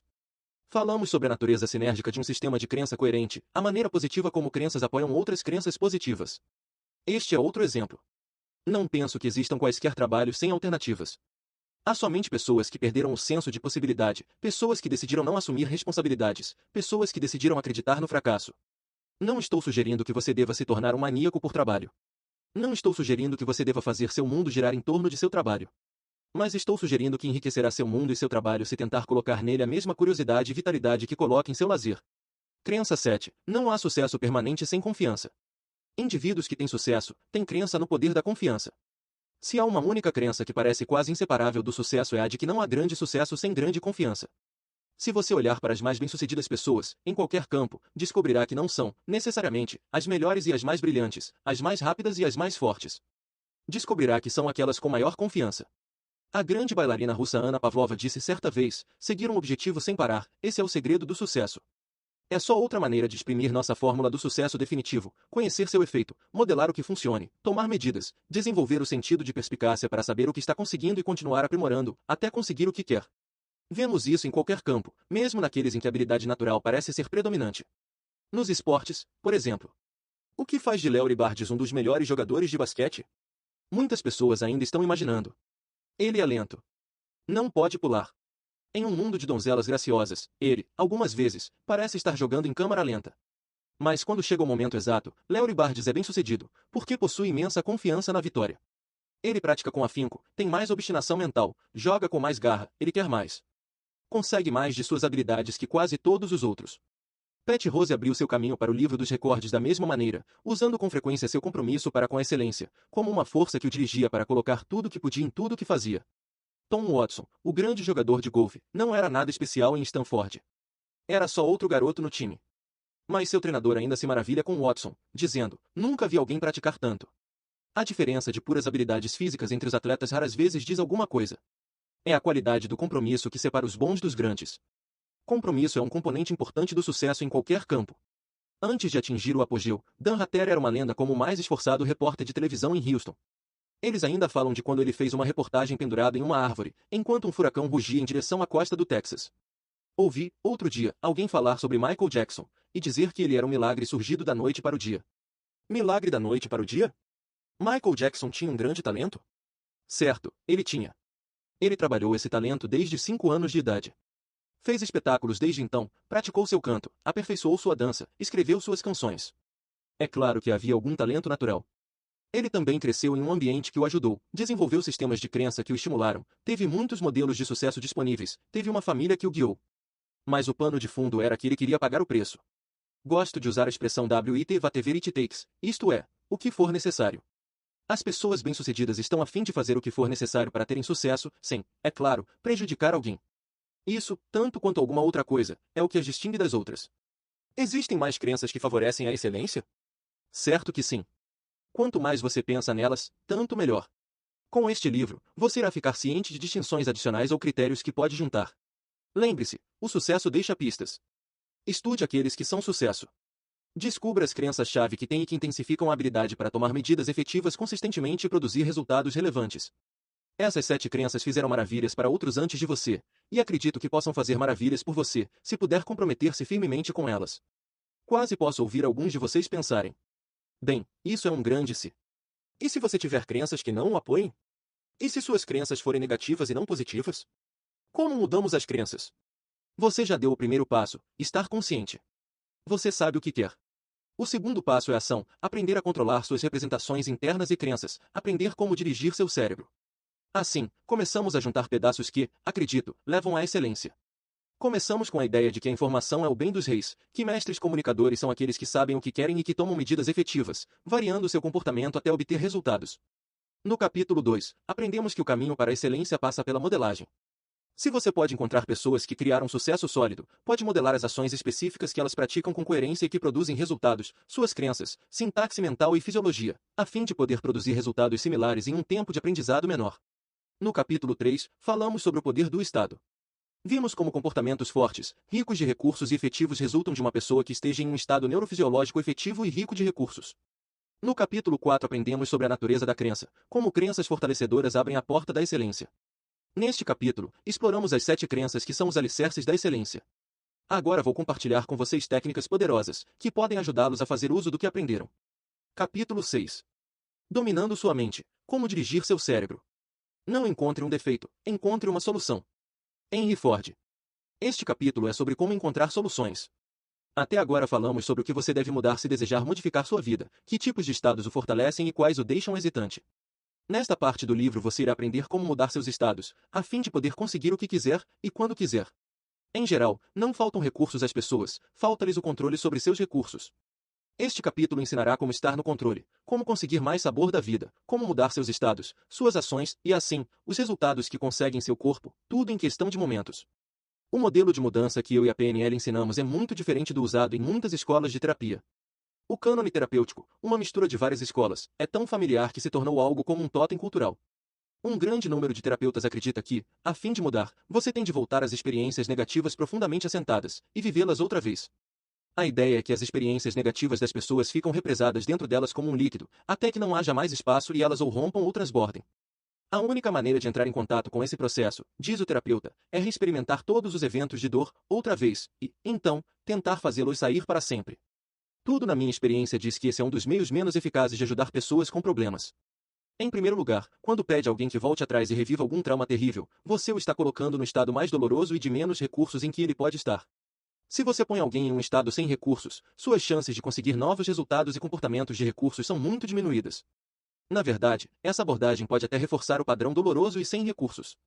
Devido ao acesso seguido a estados neurológicos de limitação e dor, torna-se muito mais fácil acionar esses estados no futuro. Quanto mais você revive uma experiência, com mais facilidade a usa outra vez. Talvez seja por isso que tantas terapias tradicionais levem tanto tempo para conseguir resultados. Tenho alguns bons amigos que são terapeutas. Eles se preocupam sinceramente com seus pacientes. Acreditam que o que estão fazendo está fazendo diferença. E está. A terapia tradicional consegue resultados. No entanto, a questão é, podem esses resultados ser conseguidos com menos dor pelo paciente em um período de tempo mais curto? A resposta é sim, se modelarmos as ações dos mais efetivos terapeutas do mundo, que é exatamente o que Bandler e Grinder fizeram. De fato, dominando um simples entendimento de como seu cérebro funciona, você pode tornar-se seu próprio terapeuta, seu próprio consultor pessoal. Você ultrapassa a terapia para ser capaz de mudar qualquer sentimento, emoção ou comportamento seu, em questão de momentos. Acredito que começamos a conseguir mais resultados efetivos com a criação de um novo modelo para o processo de mudança. Se você crê que seus problemas ficam guardados em seu interior até que extravasem, é exatamente isso que experimentará. Vejo nossa atividade neurológica mais como toca-discos do que como se toda a dor agisse como um fluido letal. O que, na realidade, acontece é que os seres humanos têm experiências que são gravadas. Nós as guardamos no cérebro como discos em um aparelho de som. Assim como os discos, nossas gravações podem ser tocadas outra vez, a qualquer momento, se o estímulo certo em nosso ambiente for desencadeado, se o botão certo for acionado. Então, para lembrar nossas experiências, podemos optar por acionar botões que tocam canções de felicidade e alegria, ou podemos usar botões que criam dor. Se seu plano terapêutico inclui apertar o botão que cria dor muitas vezes seguidas, você poderá estar reforçando o estado muito negativo que deseja mudar. Acredito que você precise fazer alguma coisa bem diferente. Talvez possa, simplesmente, reprogramar seu toca-discos para tocar uma música bem diferente. Você aperta o mesmo botão, mas, em vez de tocar uma canção triste, surge uma extasiante. Ou, talvez, você possa regravar o disco, pegar as velhas memórias e mudá-las. O ponto é, os discos que não estão sendo tocados não vão crescer e explodir. É absurdo. E assim como reprogramar um toca-discos é um procedimento simples, é fácil mudarmos os meios que nos fazem produzir sentimentos e emoções desprovidos de recursos. Não temos que experimentar tudo que lembra dor para mudarmos nosso estado. O que temos de fazer é mudar a representação interna de negativa para uma positiva, que é automaticamente acionada e nos induz a produzir resultados mais efetivos. Temos de aumentar a rotação dos circuitos para êxtase e desligar a corrente dos circuitos para a dor. A PNL olha para a estrutura da experiência humana, não para o conteúdo. Enquanto podemos ser e somos simpáticos de um ponto de vista pessoal, não nos importa nem um pouco o que aconteceu. O que importa mesmo é como você junta em sua mente o que aconteceu. Qual é a diferença entre como você produz o estado de depressão e o estado de êxtase? A principal diferença é a maneira como estrutura suas representações internas. Nada tem poder algum sobre mim além daquilo que permito por meio de meus pensamentos conscientes. Tony Robbins. Estruturamos nossas representações internas por meio de nossos 5 sentidos: visão, audição, tato, gosto e olfato. Em outras palavras, nós experimentamos o mundo na forma de sensações visuais, auditivas, sinestésicas, gustativas ou olfativas. Assim, quaisquer experiências que tenhamos guardadas na mente são representadas por meio desses sentidos, originalmente pelas 3 maiores modalidades: a visual, a auditiva e as mensagens sinestésicas. Essas modalidades são amplos agrupamentos de maneiras como formamos representações internas. Você pode considerar seus 5 sentidos ou sistemas representacionais como os ingredientes com os quais constrói qualquer experiência ou resultado. Lembre-se que se alguém é capaz de produzir um determinado resultado, esse resultado é criado por ações específicas, mentais e físicas. Se você reproduzir as mesmas ações exatas, pode duplicar os resultados que uma certa pessoa produz. A fim de produzir um resultado, você deve saber quais são os ingredientes necessários. Os ingredientes de todas as experiências humanas derivam de nossos 5 sentidos ou modalidades. No entanto, não é suficiente só saber quais são os ingredientes necessários. Para produzir o resultado preciso, você deve saber exatamente quanto de cada ingrediente é necessário. Se puser demais ou muito pouco, de qualquer ingrediente em particular, não obterá a espécie e a qualidade do resultado que quer. Quando os seres humanos querem mudar, geralmente visam alterar uma ou ambas de 2 coisas: como sentem, isto é, seus estados e ou como se comportam. Por exemplo, um fumante com frequência quer mudar como se sente física e emocionalmente, estado, e também seu padrão de comportamento, de procurar um cigarro após o outro. No capítulo sobre o poder do estado deixamos claro que existem 2 maneiras de mudar os estados das pessoas, e assim, seus comportamentos: ou elas mudam sua fisiologia, que mudará o modo como se sentem e a espécie de comportamento que produzem, ou mudam suas representações internas. Este capítulo é sobre aprender como mudar especificamente o modo como representamos coisas, a fim de que elas nos fortaleçam para sentir e produzir as espécies de comportamento que nos dão apoio na realização de nossas metas. Há 2 coisas que podemos mudar sobre nossas representações externas. Podemos mudar o que representamos, assim, por exemplo, se imaginamos o pior cenário possível, podemos mudar para retratá-lo como o melhor cenário possível, ou podemos mudar como representamos alguma coisa. Muitos de nós temos certas chaves dentro de nossas próprias mentes, que acionam nosso cérebro para responder de uma maneira particular. Por exemplo, algumas pessoas acham que retratar alguma coisa como sendo muito, muito grande motiva-as grandemente. Outras acham que o tom de voz que usam quando falam para si mesmas sobre alguma coisa faz a maior diferença em sua motivação. Quase todos nós temos certas chaves de submodalidades que acionam respostas imediatas dentro de nós. Uma vez que descobrimos as diferentes maneiras como representamos as coisas e como elas nos afetam, podemos nos encarregar de nossa própria mente e começar a representar coisas de uma forma que nos fortaleça, mais do que de uma forma que nos limite. Se alguém produz um resultado que gostaríamos de modelar, precisamos saber mais do que o fato de que ele retrata alguma coisa em sua mente e diz alguma coisa para si. Precisamos de instrumentos mais afinados para realmente termos acesso ao que está acontecendo em nossa mente. É onde entram as submodalidades. Elas são como as quantidades certas de ingredientes requeridos para criar um resultado. São os menores e mais exatos tijolos que fazem a estrutura da experiência humana. Para sermos capazes de entender e, assim, controlar a experiência visual, precisamos saber mais sobre ela. Precisamos saber se é escura ou brilhante, em branco e preto ou em cores, móvel ou estacionária. Da mesma maneira, queremos saber se uma comunicação auditiva é alta ou baixa, próxima ou distante, ressoante ou abafada. Queremos saber se uma experiência sinestésica é macia ou dura, áspera ou lisa, flexível ou rígida. Outra distinção importante é se uma imagem é associada ou dissociada. Imagem associada é a que você experimenta como se realmente estivesse lá. Você a vê com seus próprios olhos, ouve e sente como se estivesse com seu próprio corpo naquela hora, naquele lugar. Imagem desassociada é a que você experimenta como se a estivesse vendo de fora de si mesmo, como se assistisse a um filme sobre você mesmo. Consulte a lista de submodalidades. Pare um minuto para lembrar uma experiência agradável recente que tenha tido. Agora, entre dentro dessa experiência. Veja o que viu com seus próprios olhos, os eventos, as imagens, cores, brilhos e assim por diante. Ouça o que ouviu, as vozes, sons e assim por diante. Sinta o que sentiu, emoções, temperatura e assim por diante. Experimente como era. Agora, saia de seu corpo e sinta-se afastando-se da situação, mas de um lugar onde ainda possa se ver lá, na experiência. Imagine a experiência como se estivesse se vendo em um filme. Qual é a diferença de seus sentimentos? Em qual dos exemplos os sentimentos foram mais intensos, no primeiro ou no segundo? Isso distingue uma experiência associada de uma desassociada. Usando submodalidades distintas, como associação versus desassociação, você pode mudar radicalmente sua experiência da vida. Lembre-se, aprendemos que todo comportamento humano é o resultado do estado em que estamos, e que nossos estados são criados por nossas representações internas, as coisas que imaginamos, que dizemos e assim por diante. Assim como um diretor de cinema pode mudar o efeito que seu filme tem sobre uma plateia, você pode mudar o efeito que qualquer experiência na vida tem sobre você. Um diretor pode mudar o ângulo da câmera, o volume e o tipo de música, a velocidade e a quantidade de movimento, a cor e a qualidade da imagem, assim, criar qualquer estado que queira em seu público. Da mesma maneira, você pode dirigir seu cérebro para gerar qualquer estado ou comportamento que o apoie em suas metas. Deixe-me mostrar-lhe como. É muito importante que faça estes exercícios, pois poderá se interessar e ler cada um até o fim. Então, você para os faz, antes de dar prosseguimento à leitura. Pode ser divertido fazer os exercícios com mais alguém. Troque os papéis, dando sugestões e respondendo a elas. Relação de submodalidades possíveis. Visual. 1. Composições móveis ou paradas. 2.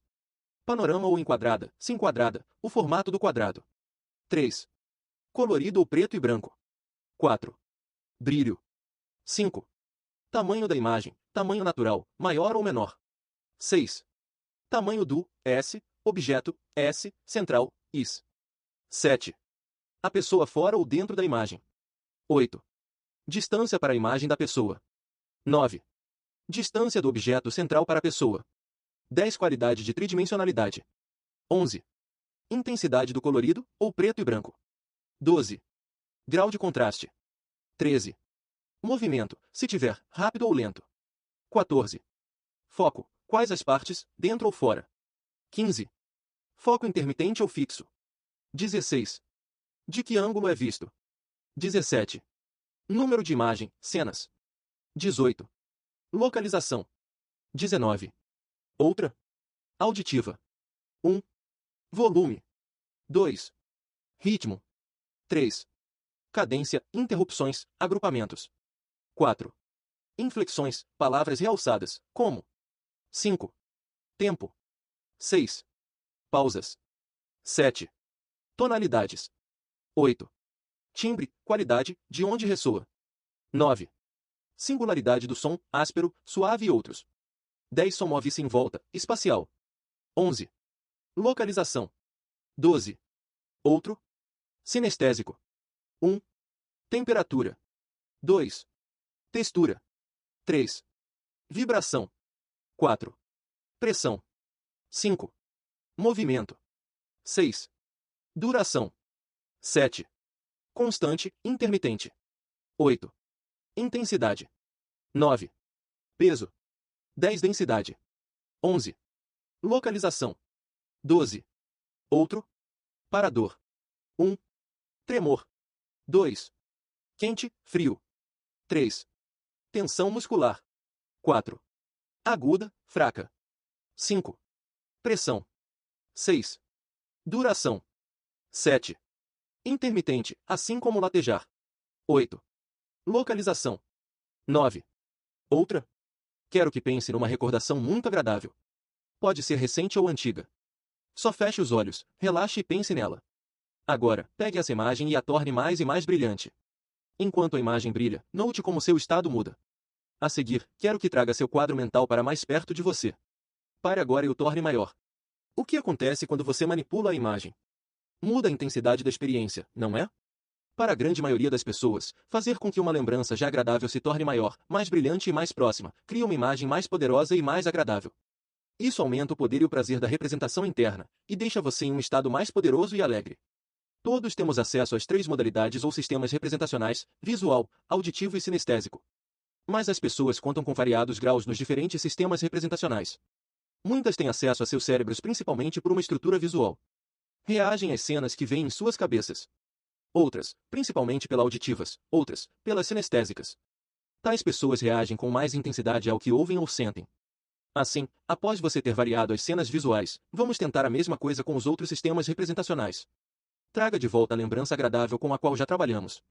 Aumente o volume das vozes ou sons que ouve. Dê-lhes mais ritmo, um tom mais profundo, uma mudança de timbre. Faça-os mais fortes e mais afirmativos. Agora, faça o mesmo com as submodalidades sinestésicas. Torne a lembrança mais quente, mais suave e mais macia do que era antes. O que acontece agora com seus sentimentos em relação à experiência? Nem todas as pessoas respondem da mesma maneira. Em particular, as sugestões sinestésicas elicitam diferentes respostas em diferentes pessoas. É provável que a maioria de vocês ache que tornar a imagem maior e mais brilhante a realce, pois dá à representação interna mais intensidade, torna-a mais atrativa e, o mais importante, deixa você num estado mais positivo e mais cheio de recursos. Quando faço esses exercícios em sessões de consulta, posso ver exatamente o que está acontecendo na mente de uma pessoa, observando sua fisiologia. Sua respiração se torna mais profunda, outros se endireitam, o rosto relaxa e o corpo todo parece mais alerta. Tentemos a mesma coisa com uma imagem negativa. Quero que pense em alguma coisa que o aborreceu e lhe causou dor. Agora, pegue essa imagem e torne-a mais brilhante. Traga-a para mais perto de você. Torne-a maior. O que está acontecendo em seu cérebro? A maioria das pessoas acha que seus estados negativos se intensificam. Os sentimentos ruins que sentiam antes ficam mais fortes. Agora, ponha a imagem de volta onde estava. O que acontece se você a tornar menor, mais apagada e mais afastada? Tente note a diferença em seus sentimentos. Descobrirá que os sentimentos negativos perderam sua força. Tente a mesma coisa com as outras modalidades. Ouça sua própria voz interior, ou qualquer outra que esteja continuando a experiência, num tom alto, staccato. Sinta a experiência como difícil e firme. É bem provável que a mesma coisa acontecerá, o sentimento negativo será intensificado. Mais uma vez, não quero que entenda isso de uma maneira acadêmica. Quero que faça esses exercícios de uma maneira concentrada, intensa, tendo cuidado de notar quais as modalidades e submodalidades têm maior poder sobre você. Você pode querer percorrer esses passos outra vez em sua mente, tendo consciência de como a manipulação da imagem muda seus sentimentos sobre o fato. Pegue a imagem negativa com a qual começou e, agora, torne-a menor. Esteja atento para o que acontece enquanto a imagem encolhe. Agora, desfoque-a, torne-a indistinta, apagada e difícil de ser vista. Depois, afaste-a de você, empurre-a para trás, de modo que mal possa vê-la. Finalmente, empurre-a de volta para um sol imaginário. Repare o que ouve, vê e sente enquanto ela desaparece do mundo. Faça a mesma coisa com a modalidade auditiva. Abaixe o volume das vozes que ouve. Torne-as mais letárgicas. Tire-lhes o ritmo e as batidas. Faça a mesma coisa com suas percepções sinestésicas. Faça com que a imagem fique pairando fina e sem substância, flácida. O que acontece com a imagem negativa quando passa por esse processo? Se você for como a maioria das pessoas, a imagem perde seu poder, torna-se menos potente, menos dolorosa, ou, até inexistente. Você pode pegar alguma coisa que lhe causou grande dor no passado e torná-la impotente, fazê-la dissolver-se e desaparecer completamente. Penso que, com esta curta experiência, você pode ver como essa tecnologia pode ser poderosa. Em poucos minutos você pegou um sentimento positivo e fez com que se tornasse mais forte e mais fortalecedor. Também foi capaz de pegar uma imagem negativa poderosa e tirar-lhe o poder que tinha sobre você. No passado, você estava à mercê dos resultados de suas representações internas. Agora, já deve saber que as coisas não precisam ser desse jeito. Basicamente, você pode viver sua vida de várias maneiras. Pode deixar seu cérebro dirigi-la da forma que fazia no passado, pode deixá-lo lançar qualquer quadro, som ou sensação, e pode responder automaticamente sob sugestão, como um cachorro pavloviano responde a uma campainha. Ou pode optar por dirigir conscientemente seu próprio cérebro. Pode implantar as sugestões que quiser. Pode pegar as imagens e experiências ruins e enfraquecerem sua força e poder. Pode representá-las para si de forma a não mais dominá-lo, uma maneira de cortá-las, deixando-as de um tamanho no qual sabe que poderá controlá-las de fato. Todos nós já não tivemos a experiência de uma tarefa ou trabalho tão grande que sentimos que nunca o faríamos e sequer ao menos o começaríamos. Se você imaginar essa tarefa como sendo uma imagem pequena, sentirá que pode lidar com ela e, assim, tomará as medidas apropriadas, em vez de ficar oprimido. Sei que isso pode soar como uma simplificação, mas, quando tentar, descobrirá que a mudança de suas representações pode mudar a maneira como se sente com relação a uma tarefa e, assim, modificar suas ações. E é claro que agora você sabe também que pode pegar boas experiências e realçá-las. Pode pegar as pequenas alegrias da vida e torná-las maiores, fazer com que tornem mais clara sua visão do dia e com que se sinta mais leve e mais feliz. O que temos aqui é uma maneira de criar mais interesse, mais alegria, mais ardor na vida. Não há nada bom ou mal, mas o pensamento o faz assim. William Shakespeare. Lembra-se, no primeiro capítulo, quando falamos sobre o bem dos reis. O rei tinha a capacidade de dirigir o reino dele. Bem, seu reino é seu cérebro.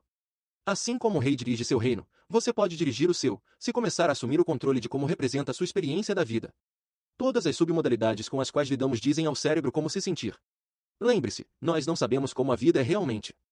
Nós só sabemos como a representamos para nós mesmos. Assim, se temos uma imagem negativa que é apresentada de uma forma grande, brilhante, potente e ressoante, o cérebro nos dá uma má experiência imensa, grande, brilhante, potente e ressoante. Mas, se pegamos essa imagem negativa e a encolhemos, a escurecemos, tornando-a uma imagem imóvel, então tiramos seu poder, e o cérebro responderá de acordo. Em vez de nos colocar em um estado negativo, podemos encolhê-lo ou lidar com ele sem maiores problemas. Nossa linguagem nos dá muitos exemplos do poder de nossas representações. O que damos a entender quando dizemos que uma pessoa tem um futuro brilhante? Como você se sente quando uma pessoa diz que o futuro parece escuro? O que estará dizendo quando fala em jogar luz sobre um assunto? Que queremos dizer quando falamos que alguém deu uma dimensão exagerada a alguma coisa, ou tem uma imagem distorcida de alguma coisa? O que as pessoas querem dizer quando falam que alguma coisa está pesando muito em suas mentes, ou quando sentem que tem um bloqueio mental? O que você quer dizer quando fala que está tudo bem ou que teve um estalo? Palavras predicadas. Visual e auditiva. Vê e ouve. Olha e escuta. Observa e som, NS. Aparece e faz música. Mostra e harmoniza. Amanhece e sintoniza ou não. Revela e ser todos ouvidos. Prevê e toca um sino. Ilumina e silêncio. Faísca e ser ouvido. Claro e ressoa. Nevoento e surdo. Concentrado e melífluo. Nebuloso e dissonância. Cintilante e afina. Cristalino e inaudível. Clarão e tons altos. Imagina e pergunta. Sinestésica e não específica. Sente e percebe. Toca e experimenta. Aperta e entende. Segura e pensa. Escapa através e prende. Compreende e processa. Entrar em e decide. Faz contato e motiva. Expulsa e considera. Gira e muda. Duro e percebe. Insensível e insensitivo. Concretiza e diferente. Arranha e tem em mente. Não se move e ser. Sólido e sabe. Tem controle e sofre. Frases predicadas. Predicadas são as palavras de processo, verbos, advérbios, adjetivos, que as pessoas usam em suas comunicações para representarem suas experiências interiores, através de modalidade visual, auditiva ou sinestésicas. Listadas abaixo estão algumas das frases predicadas mais comumente usadas. Visual, vê, auditiva, ouve, sinestésico, sente. À luz de alto e claro, afiado como um prego. Às claras, bem informado, aguentar firme. Bem definido, claramente expresso, assim. Bonita, como uma pintura. Dar conta de cabeça quente. Colírio para os olhos, declare sua intenção, carne de pescoço. Dar uma olhada deixe claro. Dentro, do, alcance, da voz. Começar do nada. Embaixo de seu nariz, descrito em detalhe, controle-se em pessoa, dê uma opinião, convencido. Em vista de dizer a verdade, de pernas para o ar exibindo-se, dobre a língua, discussão acalorada fechada, expressar-se, dissimuladamente. Fez uma cena, falar com franqueza, entrou em contato com ideia obscura, garantir uma audiência, escapou-me da mente imagem mental, investigar, estar nas nuvens lampejou sobre, língua amarrada, ficar enfurecido memória fotográfica, linguaruda firme-se.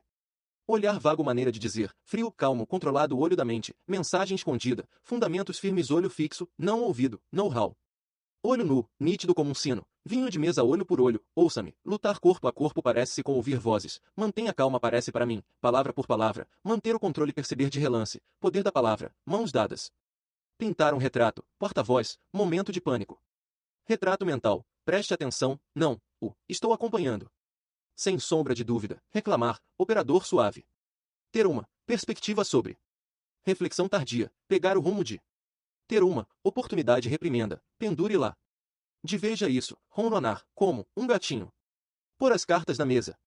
Vista curta sessão de batidas, por baixo do pano sintonizador, puxar as cordas. Não sintonizado, resumir. Tagarela, segure-o. Toca um sino totalmente ter um peso derrotado. Asterisco objetivo, ao combinar predicados, é chegarmos à linguagem que nossos ouvintes falam, criando, pois, uma atmosfera de harmonia e entendimento. Tendemos a pensar que essas frases são só metáforas. Mas não são. Em geral, são descrições bem precisas do que está acontecendo em nossa mente. Pense outra vez quando, poucos minutos atrás, lembrou-se de algo desagradável e aumentou. Lembra-se como você acentuou os aspectos negativos da experiência e colocou-a em um estado negativo? Pode encontrar uma maneira melhor de descrever essa experiência do que dizer que transformou-a em um cavalo de batalha? Assim, nós sabemos instintivamente como nossas imagens mentais são poderosas. Lembre-se que podemos controlar nosso cérebro, ele não tem de nos controlar. Aqui está um exercício simples, que ajuda muitas pessoas. Você já se sentiu incomodado por um diálogo interno insistente? Já esteve numa situação em que seu cérebro não parava quieto? Muitas vezes, nosso cérebro repete diálogos repetidas vezes. Debatemos pontos conosco mesmos, tentamos ganhar velhos argumentos, ou nos desforramos de velhos problemas. Se isso acontece com você, só abaixe o volume. Torne a voz em sua cabeça mais suave, mais afastada, mais fraca. Isso resolve o problema para muitas pessoas. Ou você tem um desses diálogos internos que estão sempre limitando. Agora, ouço dizer as mesmas coisas, só que com sua voz sexy, num tom e tempo quase de flerte. Você não pode fazer isso. Como parece agora? Você pode sentir que está até mais motivado a fazer o que a voz está lhe dizendo para não fazer. Tente isso agora e experimente a diferença. Façamos outro exercício. Desta vez, pense em alguma coisa, na sua experiência, que você estava totalmente motivado a fazer. Relaxe e forme um quadro mental dessa experiência, o mais claro possível. Agora, vou fazer-lhe algumas perguntas sobre ela. Faça uma pausa e responda a cada pergunta, uma por uma. Não há respostas certas ou erradas. Pessoas diferentes responderão de maneiras diferentes. Enquanto olha a imagem, vê um filme ou uma foto, ela é colorida ou em preto e branco? Está próxima ou distante? Está à esquerda, à direita ou no centro? No alto, embaixo ou no meio de seu campo de visão? Ela é associada, você a vê com seus próprios olhos, ou é desassociada, você a vê como uma pessoa de fora enxerga? Tem uma moldura em volta, ou você a vê como um panorama que segue sem fim? Ela é brilhante ou embaçada, escura ou clara? É focada ou desfocada? Enquanto faz esse exercício, não se esqueça de anotar quais as submodalidades mais fortes para você, quais as que têm mais poder quando se concentra nelas. Agora, percorra suas submodalidades auditivas e sinestésicas. Quando escuta o que está acontecendo, você ouve sua própria voz ou as vozes dos outros na cena? Ouve um diálogo ou um monólogo? Os sons que você ouve são altos ou baixos? Tem inflexões variadas ou são monótonos? São rítmicos ou staccato? O andamento é lento ou rápido? Os sons vêm e vão ou mantêm um tema constante? Qual a principal coisa que você está ouvindo ou dizendo para si? Onde o som está localizado? De onde está vindo? Quando você o sente, ele é duro ou macio? É quente ou frio? É áspero ou suave? É flexível ou rígido? É sólido ou líquido? É agudo ou abafado? Onde está a sensação localizada em seu corpo? É amargo ou doce? Algumas dessas questões, a princípio, podem parecer difíceis de responder. Se você tem a tendência de formar suas representações internas, primeiramente, de uma forma sinestésica, pode pensar para si mesmo, eu não faço imagens. Lembre-se, isso é uma crença e, enquanto a mantiver, será verdade. Conforme você se torna mais consciente de suas próprias modalidades, aprenderá a melhorar suas percepções por meio de algo chamado sobrepor. Isso significa que, se você é fundamentalmente auditivo, por exemplo, fará melhor se recolher, em primeiro lugar, todas as sugestões auditivas que usa para compreender uma experiência. Assim, pode, primeiro, lembrar do que estava ouvindo naquele tempo. Uma vez que esteja nesse estado e tenha uma representação interna forte, rica, é muito mais fácil de entrar em uma moldura visual para trabalhar com as submodalidades visuais, ou em uma moldura sinestésica para experimentar as submodalidades sinestésicas. Muito bem, você acabou de ver e experimentar a estrutura de alguma coisa, a qual gostaria de estar fortemente motivado a fazer, alguma coisa na qual, no presente, você não tem interesse especial, nenhuma motivação real para fazer. Mais uma vez, forme uma imagem mental. Agora, repita de forma exata as mesmas perguntas, tendo cuidado de notar como suas respostas diferem daquelas que teve para a coisa que estava fortemente motivado a fazer. Por exemplo, quando olha para a imagem, você vê um filme ou uma foto. Então continue repetindo todas as questões da submodalidade visual. Agora, repita as perguntas de suas modalidades auditivas e sinestésicas. Enquanto faz isso, não esqueça de anotar quais submodalidades são mais fortes para você, quais as que têm maior poder para afetar seus estados. Agora, tome a coisa pela qual está motivado, vamos chamá-la de experiência 1, e a coisa pela qual quer ser motivado, experiência 2, e olhe para elas ao mesmo tempo. Não é difícil de fazer. Pense em seu cérebro como uma tela de televisão subdividida, e olhe ambas as imagens ao mesmo tempo. Há diferenças nas submodalidades, não há? Podemos prognosticar isso, é claro, porque representações diferentes produzem tipos diferentes de resultados no sistema nervoso. Agora, tome o que aprendemos sobre que espécies de submodalidades nos motivam e, então, passo a passo, reajuste as submodalidades da coisa que ainda não está motivado a fazer, experiência 2, de forma a combinar com aquelas da coisa que está motivado a fazer, as submodalidades da experiência 1. Mais uma vez, essas serão diferentes para pessoas diferentes, mas é provável que a imagem da experiência 1 será mais brilhante do que a da experiência 2. Será mais clara e mais próxima. Quero que você se concentre nas diferenças entre elas, e manipule a segunda representação para que se torne cada vez mais igual à primeira. Lembre-se de fazer o mesmo também com as representações auditivas e sinestésicas. Faça isso agora. Como se sente agora sobre a experiência 2?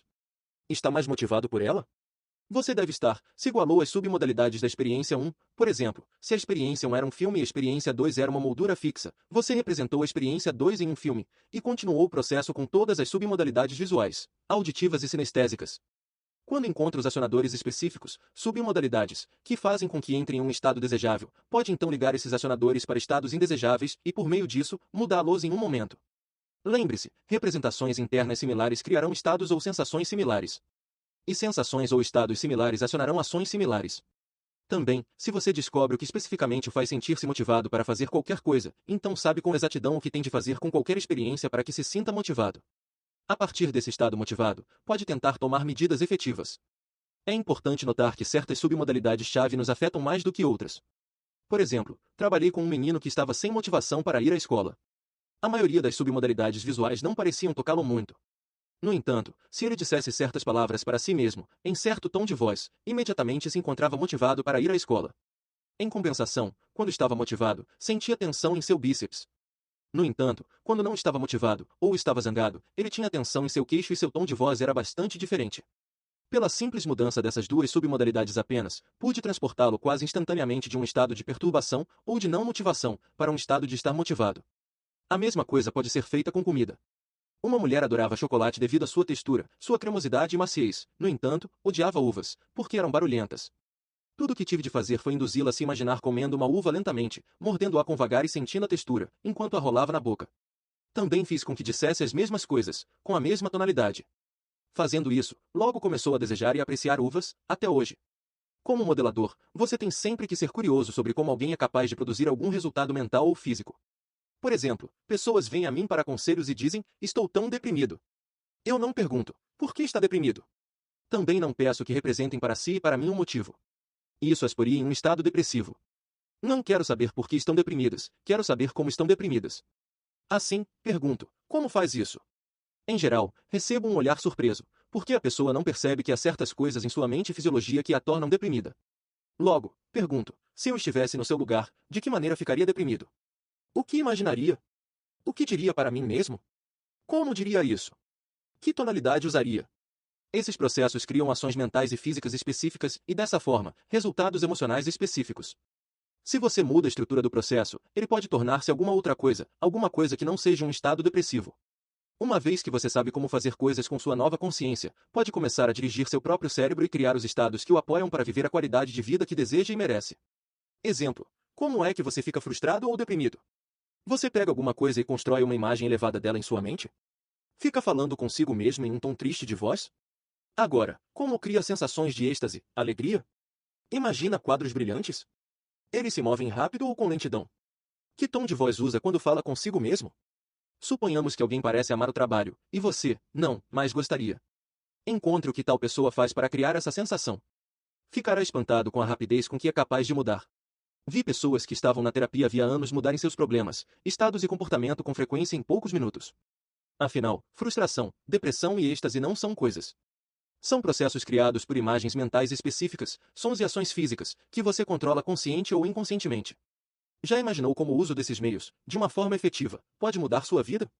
Se ama a sensação de desafio que seu trabalho lhe dá, mas odeia limpar a casa, pode fazer uma dessas duas coisas: contrate uma empregada ou note a diferença entre como representa o trabalho e como representa limpar a casa. Representando a limpeza da casa e o desafio do trabalho nas mesmas submodalidades, você se sentirá compelido a limpar. Essa deve ser uma boa representação para suas crianças. E se você pegar todas as coisas que odeia, mas acredita que deva fazer, e juntar a elas as submodalidades do prazer? Lembre-se, poucas coisas têm alguma sensação inerente. Aprendemos o que é agradável e o que é desconfortável. Você pode simplesmente reetiquetá-las em seu cérebro e logo criar uma nova sensação sobre elas. E se pegar todos os seus problemas, encolhê-los e colocar uma pequena distância entre eles e você? As possibilidades são infinitas. Você está no comando. É importante lembrar que, como em qualquer habilidade, é preciso repetição e prática. Quanto mais você, conscientemente, sugestionar essas simples mudanças de submodalidades, melhor conseguirá produzir com rapidez o resultado que quer.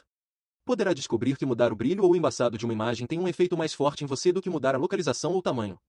Quando souber isso, saberá que o brilho deve ser uma das primeiras coisas a manipular quando quiser mudar alguma coisa. Alguns de vocês devem estar pensando, essas mudanças de submodalidade são ótimas, mas o que impedirá que elas mudem de volta? Sei que posso mudar como eu me sinto no momento, e isso é valioso, mas seria ótimo se eu tivesse um meio de fazer as mudanças mais automáticas, mais consistentes. A maneira para fazer isso é por meio de um processo que chamaremos sistema SV. Pode ser usado para lidar com alguns dos mais persistentes problemas e maus hábitos que as pessoas tenham. Sistema SV é aquele que toma uma representação interna que, em geral, produz estados de enfraquecimento e faz com que, automaticamente, acione novas representações internas, pondo você nos estados ricos de recursos que deseja.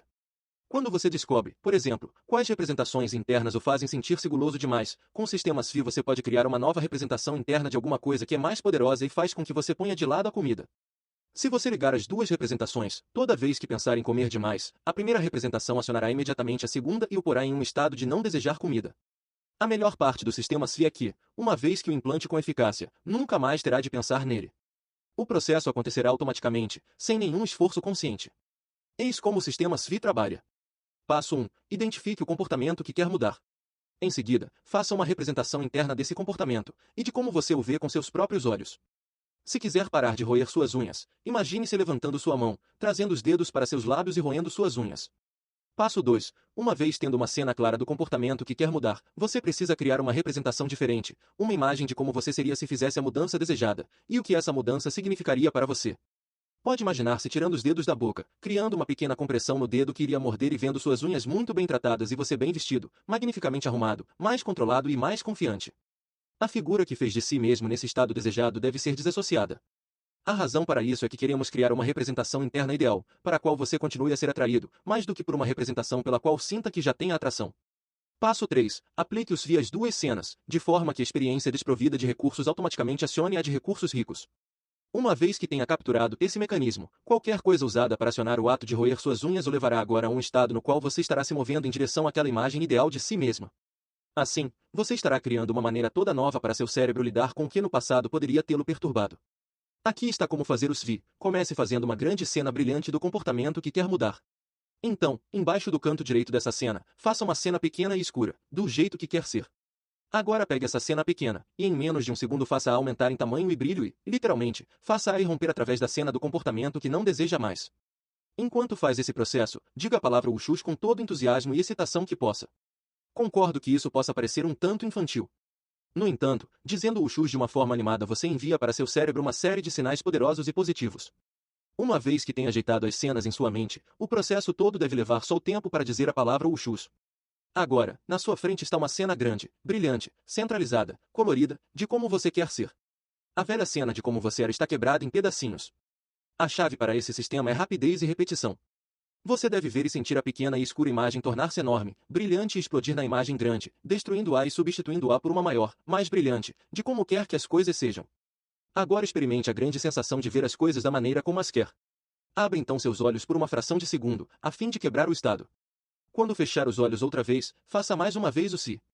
Comece por ver a coisa que quer mudar como grande, e, então, faça sua pequena cena crescer em tamanho e brilho e explodir nela. Ushus. Pare para experimentá-la. Abra seus olhos. Feche seus olhos. Veja o que quer mudar. Veja a cena original e como quer mudá-la. Ushus. Outra vez. Faça isso 5 ou 6 vezes, o mais rápido que puder. Lembre-se, a chave para isso é rapidez e senso de humor. O que está dizendo para seu cérebro é: veja só, Ushus. Faça isso, veja isso, Ushus. Faça isso, veja isso, Ushus. Faça isso, até que a imagem antiga, automaticamente, acione a nova, os novos estados e, assim, o novo comportamento. Agora, tome a primeira cena. O que sucede? Se, por exemplo, você aplicou os FI ao padrão de roer suas unhas, quando se imaginar roendo-as, achará difícil fazê-lo. Agora isso não parece natural. Caso contrário, voltará ao hábito outra vez. Dessa vez, deve fazê-lo com maior clareza e rapidez, estando certo de experimentar só por um momento a sensação positiva que recebe da nova cena, antes de abrir os olhos e começar o processo outra vez. Pode não funcionar, se a imagem que escolheu para avançar não for bastante excitante e desejável.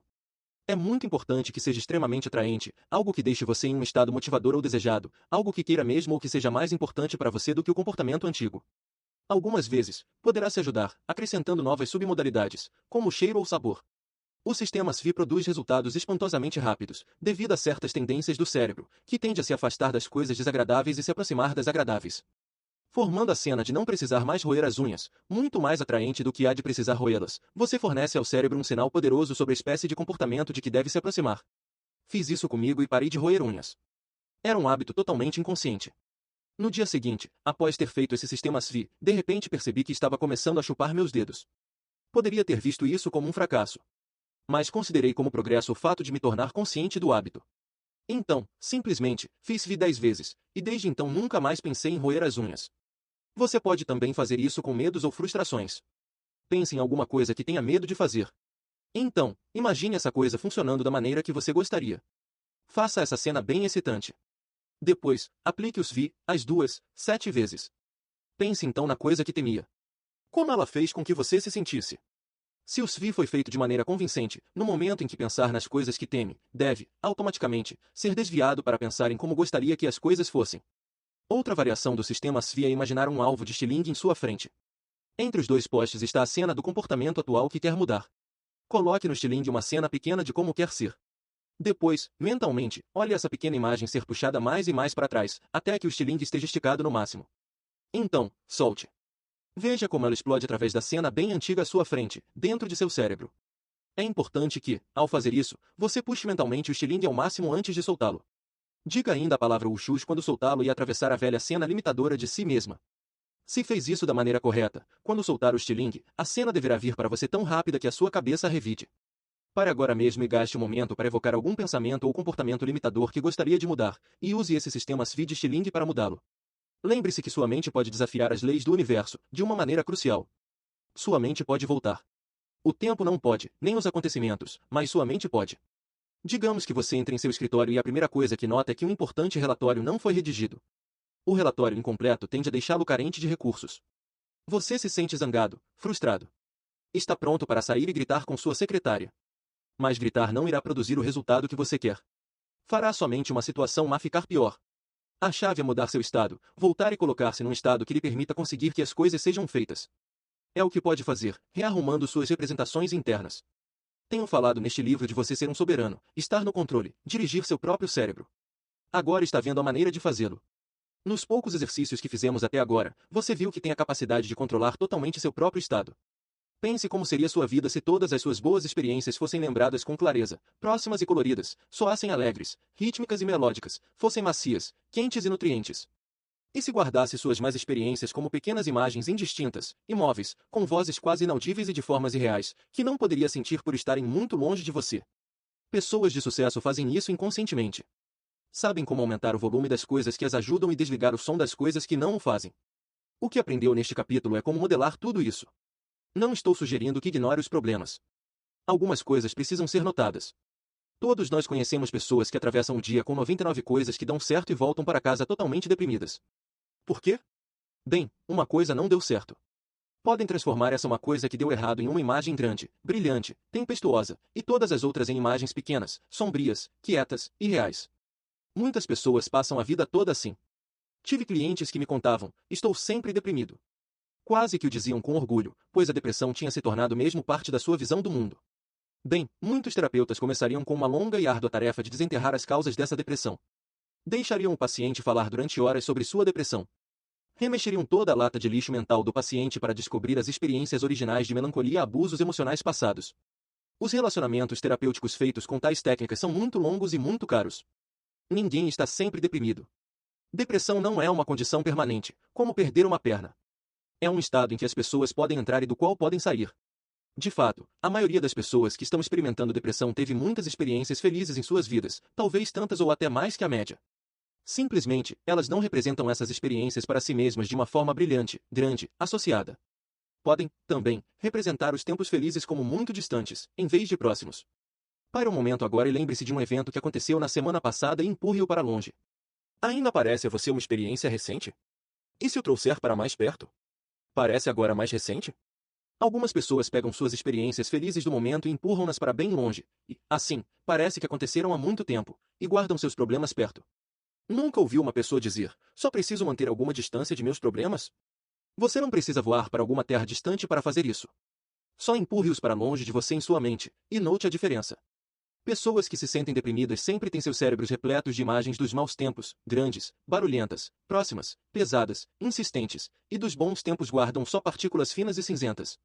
A maneira de mudar não é mergulhar nas lembranças, mas é mudar as submodalidades, a estrutura real das lembranças em si. A seguir, ligue o que costuma fazê-lo sentir-se mal a novas representações que farão você se sentir em condições de enfrentar os desafios da vida com vigor, humor, paciência e força. Algumas pessoas dizem, espere um momento, você não pode mudar as coisas tão rapidamente. Por que não?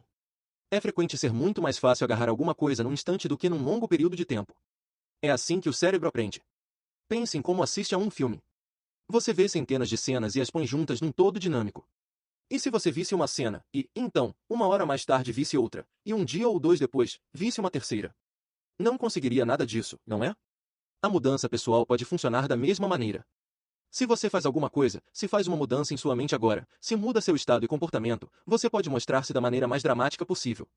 É um golpe mais potente do que meses de pensamentos angustiosos. A física quântica nos diz que a matéria não muda continuamente no tempo, ela dá saltos medidos em quantidades indivisíveis de energia eletromagnética. Pulamos de um nível de experiência para outro. Se não gosta de como se sente, mude o que você representa para si. É bem simples. Olhemos para outro exemplo, o amor. Amor, para a maioria de nós, é uma experiência maravilhosa, etérea, quase mística. É também importante, do ponto de vista da modelagem, notar que amor é um estado e que, como todos os estados e todos os resultados, ele é produzido por conjuntos específicos de ações ou estímulos, quando são percebidos ou representados de certas maneiras. Como você se apaixona? Um dos mais importantes ingredientes perceptivos de se apaixonar é associar todas as coisas que ama em alguém e desassociá-lo das coisas de que não gosta. Apaixonar-se pode ser uma sensação muito inebriante, desorientadora, porque não é equilibrada. Você não está fazendo uma folha de balanço das boas e más qualidades de uma pessoa, para pô-la em um computador e aguardar o que sairá. Está totalmente associado a uns poucos elementos da outra pessoa, que acha inebriantes.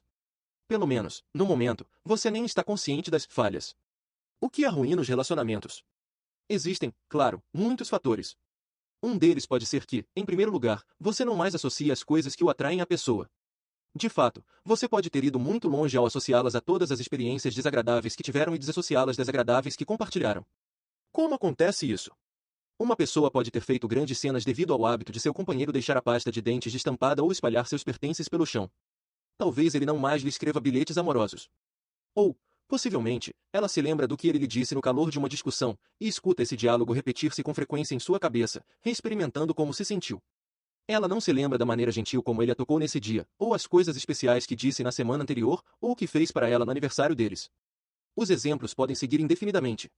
Tenha em mente que, decididamente, não há nada errado em fazer isso. Só entenda bem que esse tipo de representações, provavelmente, não fortalecerá seu relacionamento. E se você, no meio de uma discussão, lembrar-se da primeira vez que se beijaram ou ficaram de mãos dadas, de uma ocasião quando a pessoa que você ama fez alguma coisa muito especial para você, e imaginar aquela cena grande, próxima e brilhante outra vez? Nesse estado, como tratará essa pessoa? É fundamental que olhemos para qualquer padrão de comunicação e nos perguntemos regularmente, se continuo a representar coisas para mim dessa maneira, como será o resultado final em minha vida? Para que direção meu presente comportamento está me levando? É para lá que quero ir? Agora é hora de examinar o que minhas ações mentais e físicas estão criando. Você não quer descobrir mais tarde que alguma coisa que poderia ter mudado simples e facilmente levou-o para um lugar aonde não quer estar? Pode ser valioso notar que cada um de nós tem uma maneira particular de usar a associação e a desassociação. Há muitas pessoas que passam a maior parte de seu tempo desassociadas da maioria de suas representações. Raras vezes parecem ficar emocionalmente movidas por alguma coisa. A desassociação tem sua vantagem. Se você se mantém fora de emoções muito profundas acerca de algumas coisas, tem mais recursos para enfrentá-las. No entanto, se esse for seu sistema consistente de representar a maioria de suas experiências na vida, você está realmente perdendo o que gosto de chamar o sumo da vida, uma tremenda quantidade de alegria. Orientei pessoas conservadoras que eram limitadas em expressar o que sentiam sobre suas vidas e organizei novos sistemas perceptivos para elas. Aumentando muito suas representações interiores associadas, elas se tornaram mais vivas e descobriram a vida como uma experiência toda nova. Por outro lado, se todas ou a grande maioria de suas representações interiores estão totalmente associadas, você pode encontrar-se em um desacerto emocional. Você pode ter grande dificuldade em competir com a vida porque sente cada coisa pequena, e a vida não é sempre engraçada, fácil ou excitante. Uma pessoa que é totalmente associada com tudo na vida é muito vulnerável e, em geral, encara as coisas muito pessoalmente. A chave para a vida é um equilíbrio entre todas as coisas, incluindo os filtros perceptivos de associação e desassociação. Podemos nos associar com, ou nos desassociar de qualquer coisa que quisermos. A chave é associar conscienciosamente para nos ajudar. Podemos controlar qualquer representação que fazemos em nosso cérebro. Lembra-se quando aprendemos sobre o poder de nossas crenças? Aprendemos que não nascemos com crenças e que elas podem mudar. Quando éramos pequenos, acreditávamos em algumas crenças que agora achamos ridículas. Terminamos o capítulo sobre as crenças com uma questão-chave. Como adotarmos as crenças que nos habilitam e desistirmos das negativas? O primeiro passo é tornar-se consciente de seus efeitos fortalecedores em nossas vidas.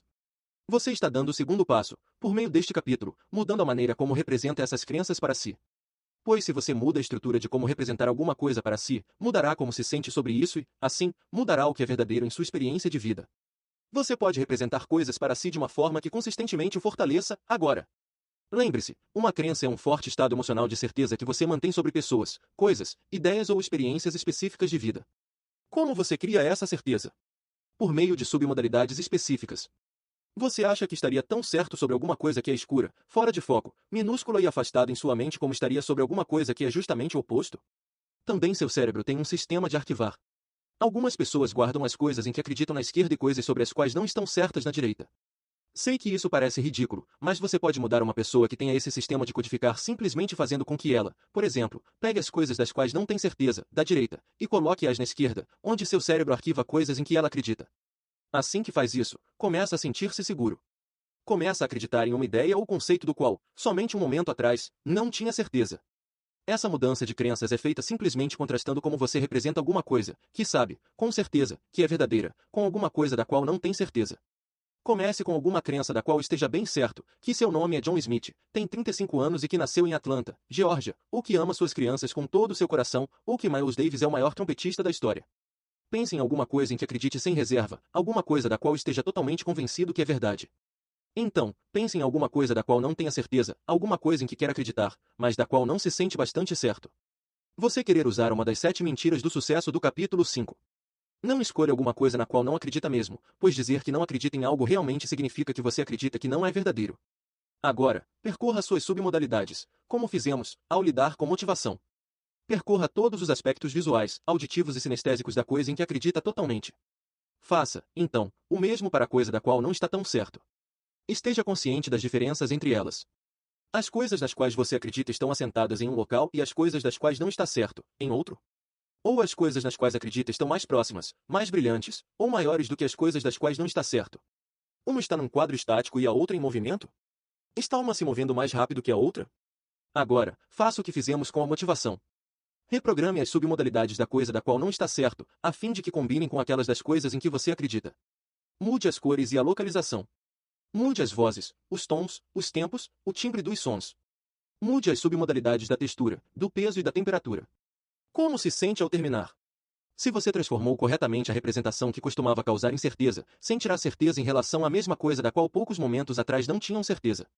A única dificuldade que muitas pessoas têm é sua crença de que simplesmente não pode mudar coisas tão depressa. Essa pode ser uma crença que você também queira mudar.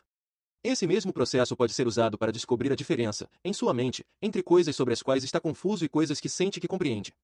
Se estiver confuso com alguma coisa, pode ser porque sua representação interior é pequena, desfocada, escura ou afastada, enquanto as coisas que compreende são representadas como mais próximas, brilhantes e mais focadas.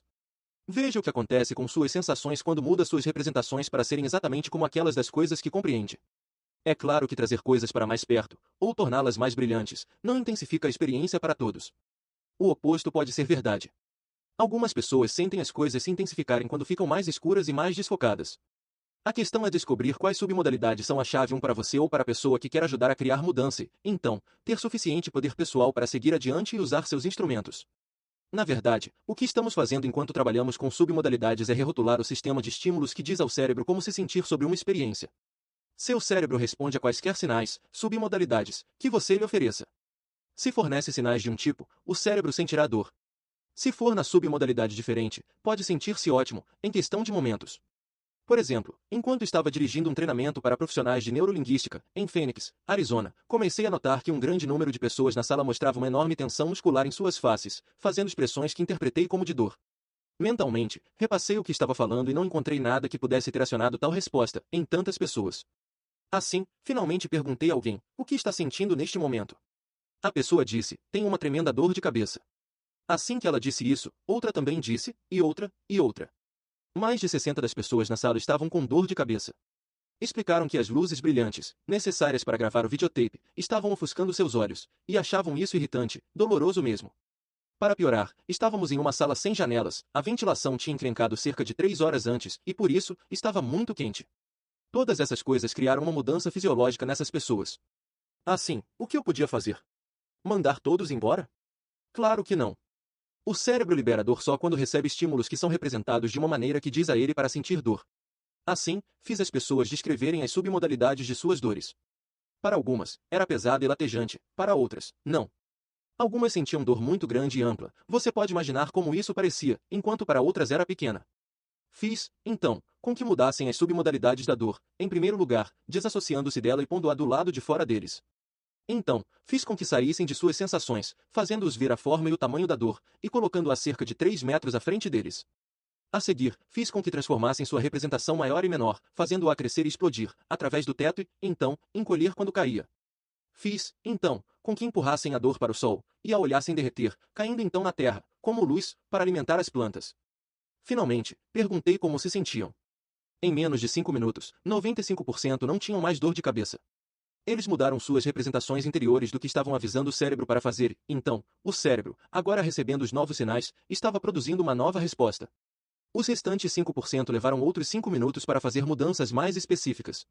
Um homem estava experimentando uma enxaqueca, e até ele sentiu-se bem outra vez. Quando descrevo este processo para algumas pessoas, elas têm dificuldade em acreditar que podem eliminar sua dor com tanta rapidez e facilidade. No entanto, você já não fez isso inconscientemente muitas e muitas vezes? Pode lembrar-se de alguma vez quando estava sentindo dor, mas teve de fazer outra coisa, ou alguma coisa excitante aconteceu e, quando mudou o que estava pensando ou representando para seu cérebro, não sentiu mais dor? A dor pode simplesmente ir embora e não voltar outra vez, a menos que comece a representá-la para si. Com uma pequena porção de direção consciente de nossas representações interiores, você pode eliminar, com facilidade, dores de cabeça à vontade. De fato, uma vez que aprenda os sinais que produzem resultados específicos em seu cérebro, você pode fazer com que se sinta da maneira que quiser, com relação a praticamente qualquer coisa. Uma advertência final: um maior conjunto de filtros em experiências humanas pode dirigir ou afetar sua capacidade de manter novas representações interiores, ou até fazer as mudanças em primeiro lugar. Esses filtros referem-se ao que nós mais valorizamos e aos benefícios inconscientes que podemos estar recebendo de nosso atual comportamento. O êxito e importância dos valores são um capítulo em si. Discutiremos o ganho inconsciente secundário no capítulo 16, no processo de recompor. Se a dor está lhe enviando importantes sinais sobre alguma coisa que precise mudar em seu corpo, a menos que resolva essa necessidade, a dor, provavelmente, voltará, porque está sendo útil a você. Com o que já aprendeu até agora, você pode melhorar bastante sua própria vida, assim como a vida de alguém que conheça. Olhemos para outro aspecto da maneira pela qual estruturamos nossa experiência, um ingrediente crítico que pode nos fortalecer para, efetivamente, modelar qualquer um. Capítulo 7. A sintaxe do sucesso. Que tudo, porém, se faça decentemente e com ordem. E Coríntios 14, 40. Ao longo deste livro falamos sobre descobrir como as pessoas fazem coisas. Afirmamos que as pessoas capazes de conseguir êxitos consistentemente produzem um conjunto de ações mentais e físicas específicas, coisas interiores, eles fazem dentro de suas mentes, exteriores, fazem no mundo. Se produzirmos as mesmas ações, criaremos resultados iguais ou similares. No entanto, há um outro fator que afeta os resultados: a sintaxe da ação. A sintaxe, a maneira como ordenamos as ações, pode fazer enorme diferença na espécie de resultados que produzimos. Qual a diferença entre o cachorro mordeu Jim e Jim mordeu o cachorro? Qual é a diferença entre Joe come a lagosta e a lagosta come Joe? São muito diferentes, particularmente se você for Jim ou Joe. As palavras são exatamente as mesmas. A diferença é a sintaxe, a maneira como estão arranjadas. O significado da experiência é determinado pela ordem dos sinais mandados para o cérebro. Estão envolvidos os mesmos estímulos, as mesmas palavras, mas o significado é diferente. Isso é decisivo para entender se vamos efetivamente modelar os resultados das pessoas de sucesso. A ordem na qual são apresentados faz com que sejam registrados no cérebro de uma maneira específica. É como os comandos para um computador. Se você programar os comandos na ordem certa, o computador usará toda a sua capacidade e produzirá o resultado que deseja. Se programar os comandos corretos em ordem diferente, não conseguirá o resultado que deseja. Usaremos a palavra estratégia para descrever todos esses fatores, as espécies de representações interiores, as submodalidades necessárias e a sintaxe exigida, que trabalham juntos para criar um resultado particular. Temos uma estratégia para conseguir quase qualquer coisa na vida: a sensação de amor, atração, motivação, decisão, qualquer uma. Se descobrirmos qual é nossa estratégia para o amor, por exemplo, podemos acionar esse estado à vontade. Se descobrirmos que medidas adotamos, e em que ordem, para tomar uma decisão, então, se estivermos indecisos, poderemos nos tornar cheios de decisão em questão de momentos. Conheceremos quais as chaves para ligar e como produzir os resultados que queremos em nosso biocomputador interno. Uma metáfora para os componentes e o uso das estratégias é aquela da culinária. Se alguém faz o melhor bolo de chocolate do mundo, você pode conseguir resultados com a mesma qualidade? Claro que pode, se tiver a receita da pessoa. Uma receita não é nada mais do que uma estratégia, um plano específico. Se acredita que todos temos a mesma neurologia, então você acredita que todos temos, disponíveis, os mesmos recursos potenciais. É a nossa estratégia, isto é, como usar esses recursos, que determina os resultados que produzimos. Essa também é a lei dos negócios. Uma companhia pode ter recursos superiores, mas a companhia com estratégias que melhor use seus recursos, em geral, dominará o mercado. Assim, o que você precisa para produzir bolo com a mesma qualidade que a do confeiteiro especialista? Você precisa da receita e precisa segui-la explicitamente. Se seguir a receita passo a passo, conseguirá os mesmos resultados, mesmo que nunca tenha feito tal bolo. O confeiteiro deve ter trabalhado durante anos de erros e tentativas, antes de, por fim, desenvolver a receita final. Você pode poupar anos, seguindo a receita dele, modelando o que ele fez. Há estratégias para sucesso financeiro, para conservar uma saúde vibrante, para sentir-se feliz e amado toda a sua vida. Se encontrar pessoas de sucesso financeiro ou relacionamento satisfatório, você só precisa descobrir a estratégia delas e aplicá-la para produzir resultados similares e poupar muito tempo e esforço. Esse é o poder da modelagem. Você não tem de trabalhar anos para fazê-la. O que uma receita nos diz, o que nos estimula a tomar medidas efetivas? Bem, uma das primeiras coisas que nos diz é quais são os ingredientes necessários para produzir o resultado. Na culinária da experiência humana, os ingredientes são nossos 5 sentidos. Todos os resultados humanos são construídos ou criados a partir de algum uso específico dos sistemas representacionais visual, auditivo, sinestésico, gustativo e olfativo. O que mais uma receita nos diz que nos permita obter o mesmo exato resultado da pessoa que a criou? Diz a quantidade necessária. Ao reproduzir experiências humanas, precisamos também saber não só quais os ingredientes, mas quanto de cada um. Em estratégias, podemos pensar nas submodalidades como sendo as quantidades. Elas nos dizem especificamente de quanto precisamos. Por exemplo, quanto de visual é consumido, quão brilhante, escura ou próxima é a experiência. Qual é o tempo, a textura? Isso é tudo? Se você sabe quais são os ingredientes e quanto deve usar, pode agora produzir a mesma qualidade de bolo? Não, a menos que saiba também a sintaxe da produção, isto é, quando fazer o que, e em que ordem. O que aconteceria se, ao bater o bolo, você pusesse, primeiro, o que o confeiteiro pôs no fim? Você produziria um bolo com a mesma qualidade? Duvido. Se, no entanto, usar os mesmos ingredientes, nas mesmas quantidades, na mesma sequência, então, é claro que obterá resultados similares.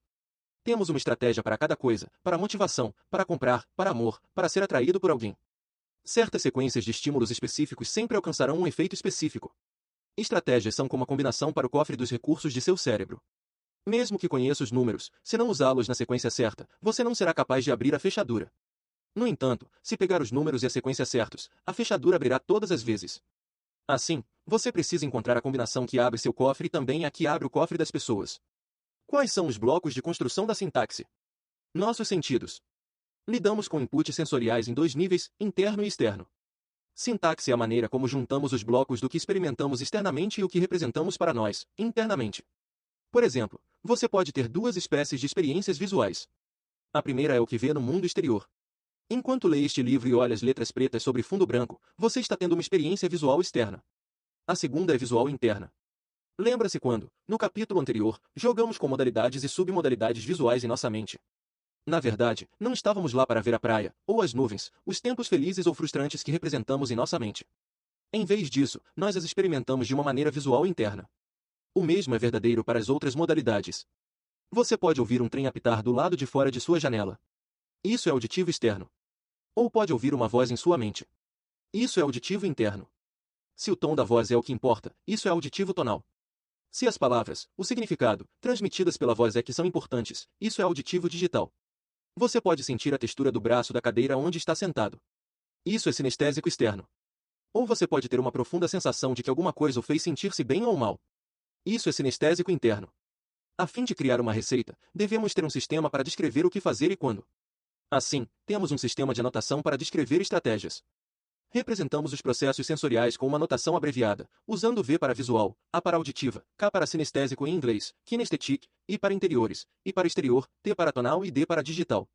Quando você vê alguma coisa no mundo exterior, visual externo, isso pode ser representado por VE. Quando tem uma sensação interior, é que.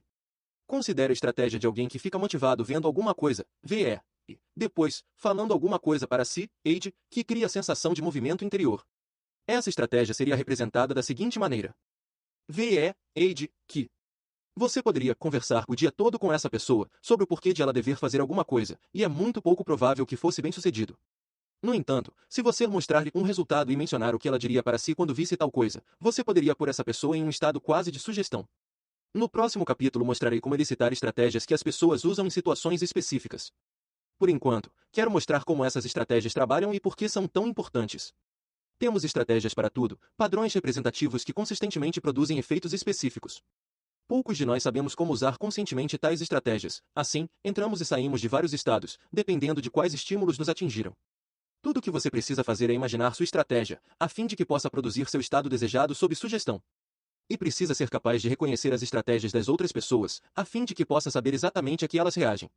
Por exemplo, há uma maneira segundo a qual você organiza consistentemente suas experiências internas e externas, para fazer uma compra. Mais do que certo. Você pode não saber, mas a mesma sintaxe de experiências que o atraem para um carro em particular pode também atraí-lo para uma casa em particular. Há certos estímulos que, na sequência certa, de pronto o colocarão em um estado que é receptivo para a compra. Todos nós temos sequências que consistentemente seguimos para produzir estados e atividades específicas. Apresentar informações na sintaxe de outra pessoa é uma poderosa forma de concordância. De fato, se isto for feito efetivamente, sua comunicação se torna quase irresistível, porque aciona automaticamente certas respostas. Que outras estratégias existem? Há estratégias de persuasão? Há maneiras de organizar material que você apresenta para alguém, que o tornem quase irresistível. Sem dúvida nenhuma. Motivação? Sedução? Aprendizado? Atletismo? Vendas? Sem dúvida nenhuma. E sobre depressão? Ou êxtase? Há maneiras específicas de representar sua experiência do mundo em certas sequências, que criam essas emoções. Pode apostar. Há estratégias para administração eficiente. Há estratégias para a criatividade. Quando certas coisas são acionadas, você entra nesse estado. Você só precisa saber qual é sua estratégia, a fim de ter acesso a um estado, sob sugestão. E você precisa ser capaz de imaginar as estratégias que os outros usam, a fim de saber como dar às pessoas aquilo que elas querem. Assim, o que precisamos encontrar é a sequência específica, a sintaxe específica, que produzirá certo efeito, certo estado. Se tem condições de fazer isso e está disposto à ação necessária, você pode criar seu mundo como deseja, indo além das necessidades físicas da vida, como comida e água. Quase tudo mais que você possa querer é um estado. E tudo o que tem de saber é a sintaxe, a estratégia correta para chegar lá. Uma experiência de modelagem muito bem-sucedida que tive foi no exército. Fui apresentado a um general, com quem comecei a falar sobre as técnicas de desempenho ótimo, como a PNL. Disse-lhe que poderia pegar qualquer programa de treinamento que tivesse, cortar o tempo pela metade e até aumentar a capacidade das pessoas nesse período de tempo mais curto. Grande pretensão, não acham? O general ficou intrigado, mas não convencido, e, assim, fui contratado para ensinar as práticas da PNL. Após um bem-sucedido treinamento de PNL, o exército contratou-me para modelar programas de treinamento e, simultaneamente, ensinar a um grupo de seus homens como modelar com eficácia. Eu só seria pago se conseguisse os resultados que prometera. O primeiro projeto que me apresentaram era um programa de 4 dias para ensinar recrutas a atirar com uma pistola calibre 45, com eficiência e exatidão. Antes, uma média de somente 70% dos soldados que cumpriam o programa terminavam habilitados, e tinham dito ao general que isso era o melhor que se podia esperar. Nesse ponto, comecei a imaginar por que havia entrado nessa. Nunca disparara uma arma em minha vida.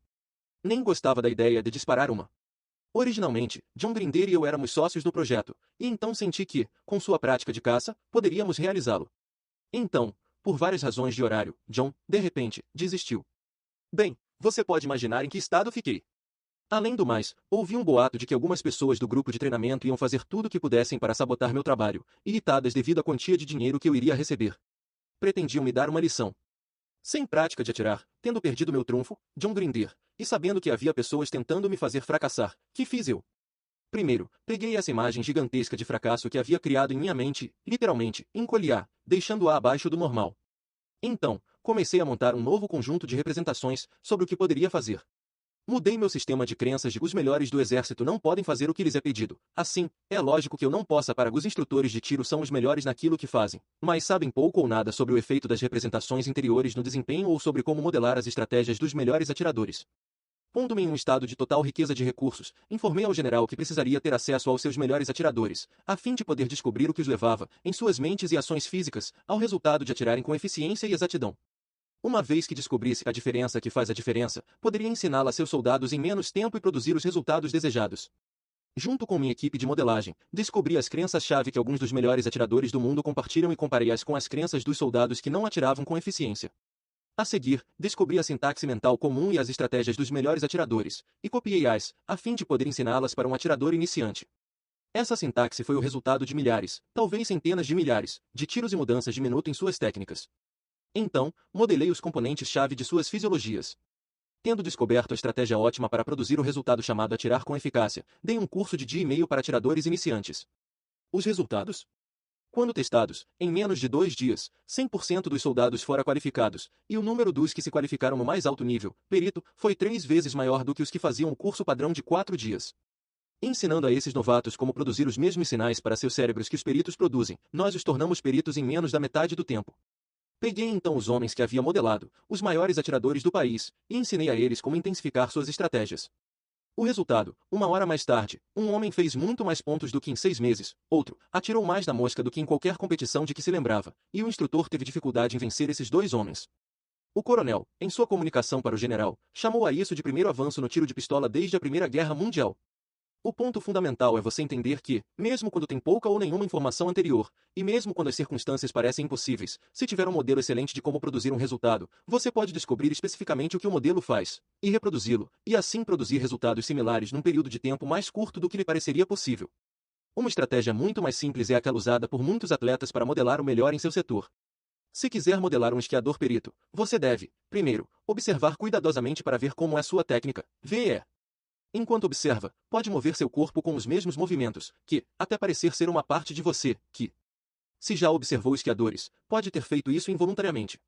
Quando o esquiador observado precisa virar, você vira por ele, como se fosse você quem estivesse esquiando. A seguir, deve fazer uma imagem interior de um perito esquiando, vi. Você foi do visual exterior para o sinestésico exterior e para o sinestésico interior. Agora, formaria uma nova imagem visual interior, desta vez desassociada da sua imagem esquiando, vi. Seria como assistir a um filme com você modelando a outra pessoa o mais precisamente possível. A seguir, entraria dentro dessa imagem e, de uma maneira associada, experimentaria como seria sentir desempenhar a mesma ação da maneira exata que o atleta perito fez, que. Você repetiria isso tantas vezes quantas fosse preciso, para se sentir completamente à vontade fazendo. Assim teria se provido da estratégia neurológica específica que poderia ajudá-lo a mover-se e realizar-se em níveis ótimos. Finalmente, tentaria isso no mundo real, que. Você poderia delinear a sintaxe dessa estratégia como VE que vive Kiki. Essa é uma das centenas de maneiras pelas quais pode modelar alguém. Lembre-se, há muitas maneiras de produzir resultados. Não há maneiras certas ou erradas, há somente maneiras eficazes e ineficazes de conseguir seus desejos. É óbvio que você pode produzir resultados mais precisos se estiver bem informado sobre todas as coisas que uma pessoa faz para produzir um resultado. O ideal seria que, ao modelar alguém, você também modelasse sua experiência interior, sistemas de crença e sintaxe alimentar. No entanto, só ao observar uma pessoa você já pode modelar muito de sua fisiologia. E fisiologia é o outro fator, falaremos sobre ele no capítulo 9, que cria o estado em que estamos, e assim, os tipos de resultados que produzimos. Uma área crucial em que o entendimento das estratégias e sintaxe pode fazer a maior diferença é a do ensino e aprendizagem. Por que algumas crianças não podem aprender? Estou convencido de que há 2 razões importantes. Primeiro, em geral, não sabemos a estratégia mais eficaz para ensinar alguém uma tarefa específica. Segundo, os professores poucas vezes têm uma ideia exata de como crianças diferentes aprendem. Lembre-se, nós todos temos estratégias diferentes. Se você não sabe a estratégia de aprendizagem de alguém, vai ter muito aborrecimento tentando ensiná-la. Por exemplo, algumas pessoas são péssimas em pronúncia. É porque são menos inteligentes do que as que pronunciam bem? Não. O sucesso da pronúncia pode ter mais a ver com a sintaxe de seus pensamentos, isto é, como você organiza, arquiva e recupera a informação de um contexto dado. O fato de você ser capaz, ou não, de produzir resultados consistentes tem a ver apenas com a capacidade de sua atual sintaxe mental de apoiar a tarefa que está pedindo a seu cérebro. Tudo o que vê, ouve ou sente é guardado em seu cérebro. Inúmeros projetos de pesquisa mostraram que pessoas em transe hipnótico podem lembrar, isto é, têm acesso a, coisas que eram incapazes de recordar conscientemente. Se você não está pronunciando certo, o problema é a maneira como está representando as palavras para si. Então, qual a melhor estratégia para a pronúncia? Por certo, não é sinestésica. É difícil sentir uma palavra. Não é bem auditiva, porque há muitas palavras que você não pode fazer soar efetivamente. O que requer a pronúncia, então? Requer a habilidade de guardar caracteres exteriores visuais como uma sintaxe específica. A maneira de aprender a pronunciar é fazer imagens visuais que possam ser de fácil acesso a qualquer hora. Tome a palavra Albuquerque. A melhor maneira de aprender a pronunciá-la não é repetir as sílabas muitas e muitas vezes, é guardar a palavra como uma imagem em sua mente. No próximo capítulo vamos aprender algumas das maneiras que dão acesso às diferentes partes do cérebro. Bandler e Grinder, os fundadores da PNL, por exemplo, descobriram que o lugar para onde movemos os olhos determina para qual parte de nosso sistema nervoso temos acesso mais fácil.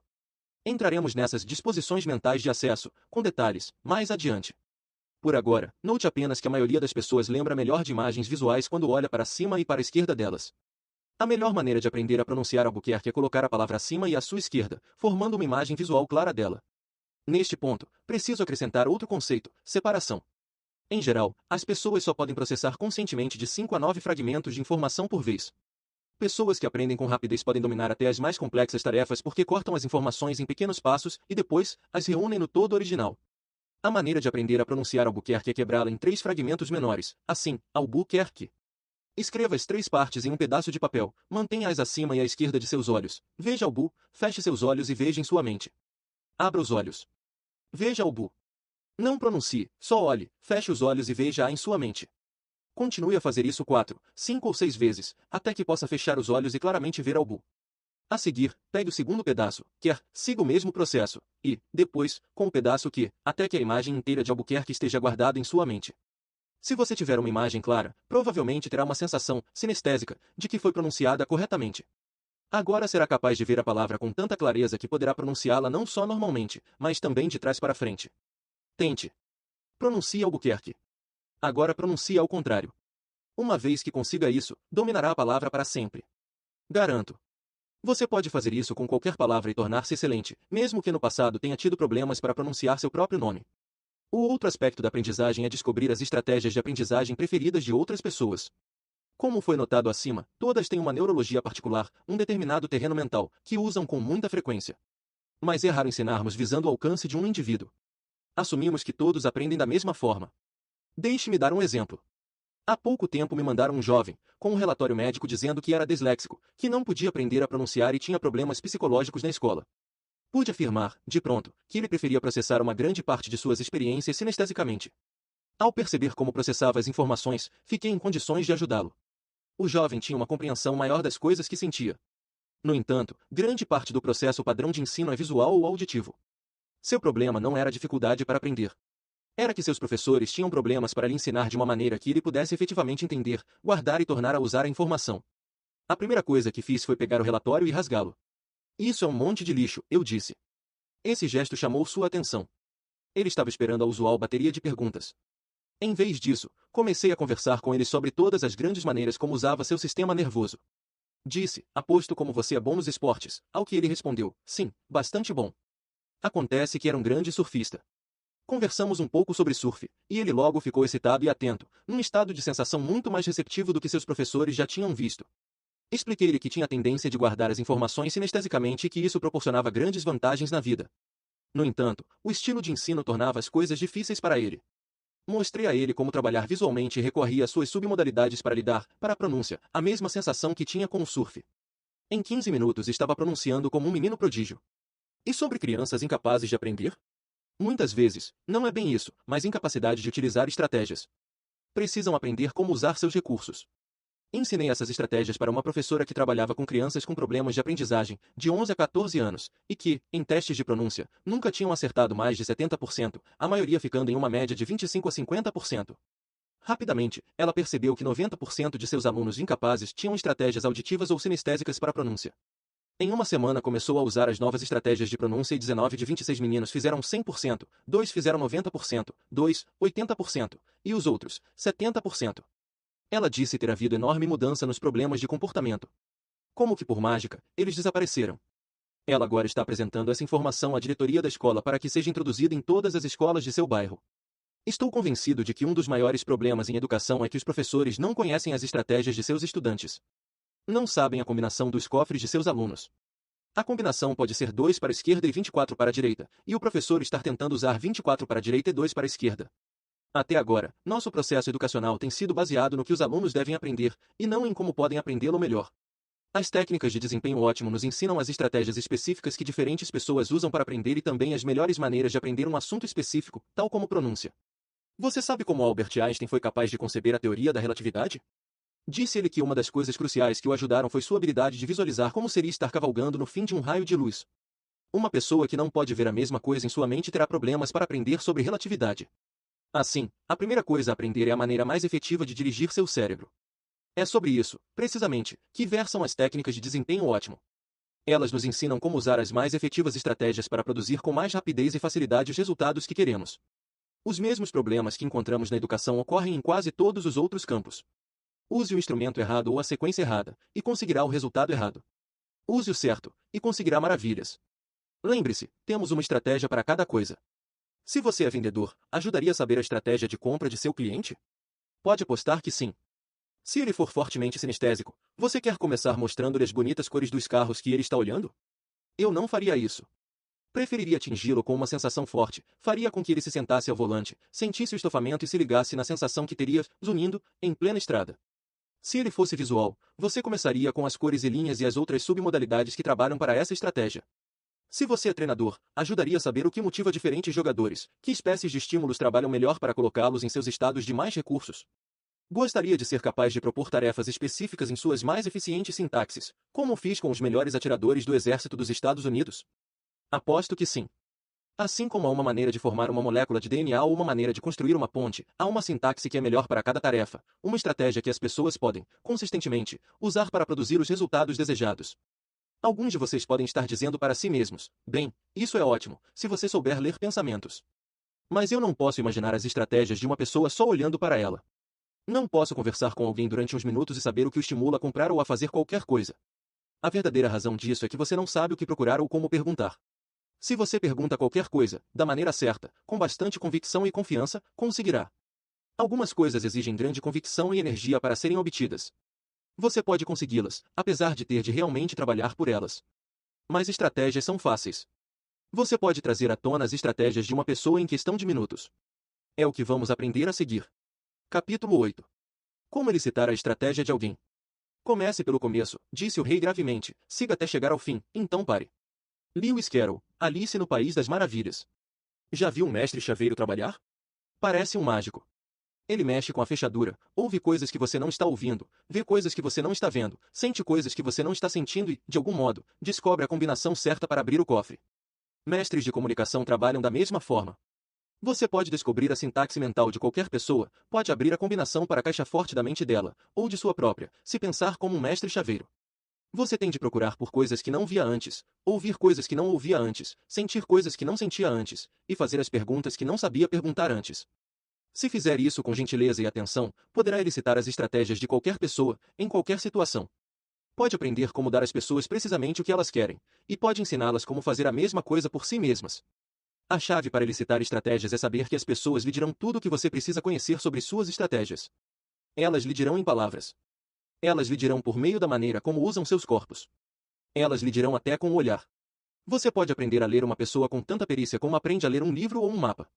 Lembre-se, a estratégia é simplesmente uma ordem específica de representação, visual, auditiva, sinestésica, olfativa e gustativa, que produz um resultado específico. Tudo o que você precisa é fazer com que as pessoas experimentem suas estratégias, e anotar com cuidado o que fazem especificamente para voltar a elas. Antes que possa elicitar estratégias com efetividade, você deve saber o que procurar, quais são as pistas que indicam a parte do sistema nervoso que a pessoa está usando, a qualquer momento. É também importante reconhecer algumas das tendências comuns que as pessoas desenvolvem e usá-las para criar melhores harmonias e resultados. Por exemplo, as pessoas tendem a usar mais uma parte de sua neurologia, visual, auditiva ou sinestésica, do que outras. Assim, como algumas pessoas são destras e outras canhotas, elas tendem a favorecer mais uma modalidade do que outra. Mas, antes de elicitar as estratégias de alguém, você precisa descobrir seu principal sistema representativo. Pessoas que são fundamentalmente visuais tendem a ver o mundo em imagens, conseguem seu maior senso de poder entrando na parte visual de seu cérebro. Por estarem tentando acompanhar as imagens em seus cérebros, as pessoas visuais tendem a falar muito depressa.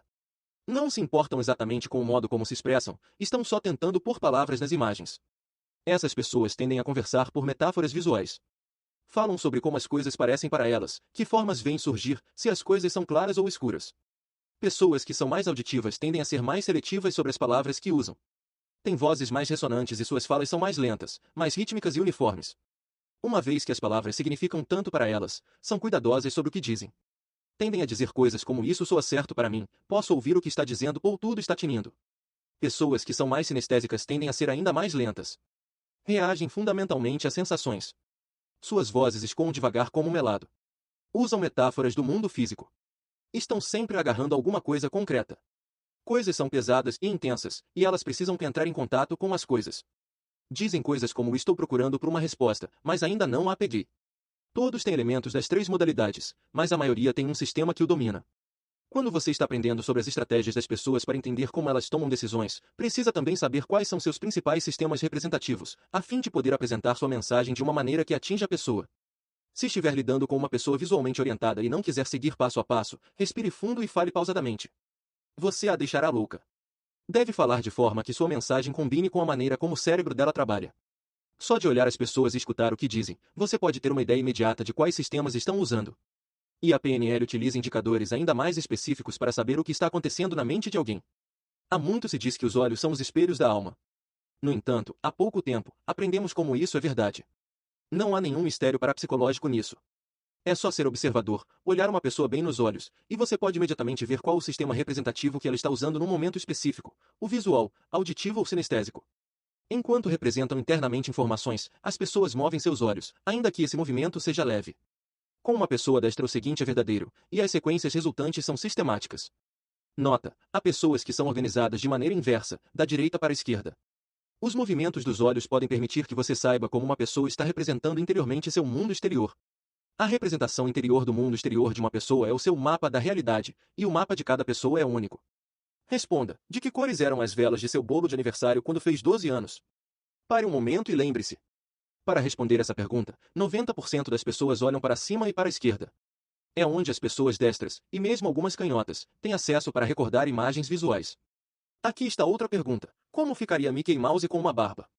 Pare um momento para imaginar isso. Desta vez, provavelmente, seus olhos irão para cima e para a direita. É onde os olhos das pessoas vão para ter acesso a imagens construídas. Assim, só de fitar os olhos das pessoas, é possível saber a qual sistema sensorial está tendo acesso. Ao ler seus olhos, poderá ler suas estratégias.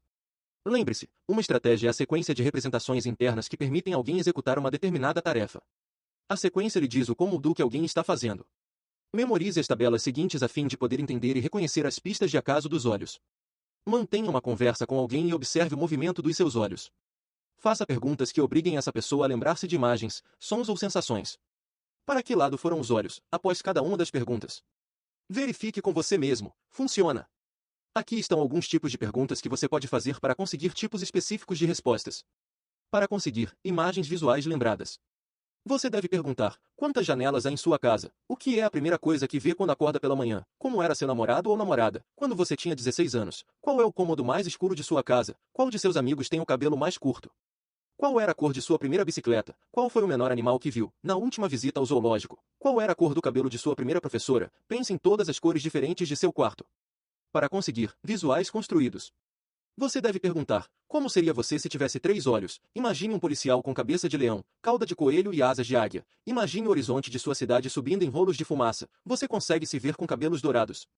Para conseguir auditivas lembradas, você deve perguntar: qual foi a primeira coisa que você disse hoje? Qual foi a primeira coisa que alguém disse a você hoje? Diga o nome de uma das suas músicas favoritas, de quando era mais jovem. Quais os sons da natureza de que mais gosta?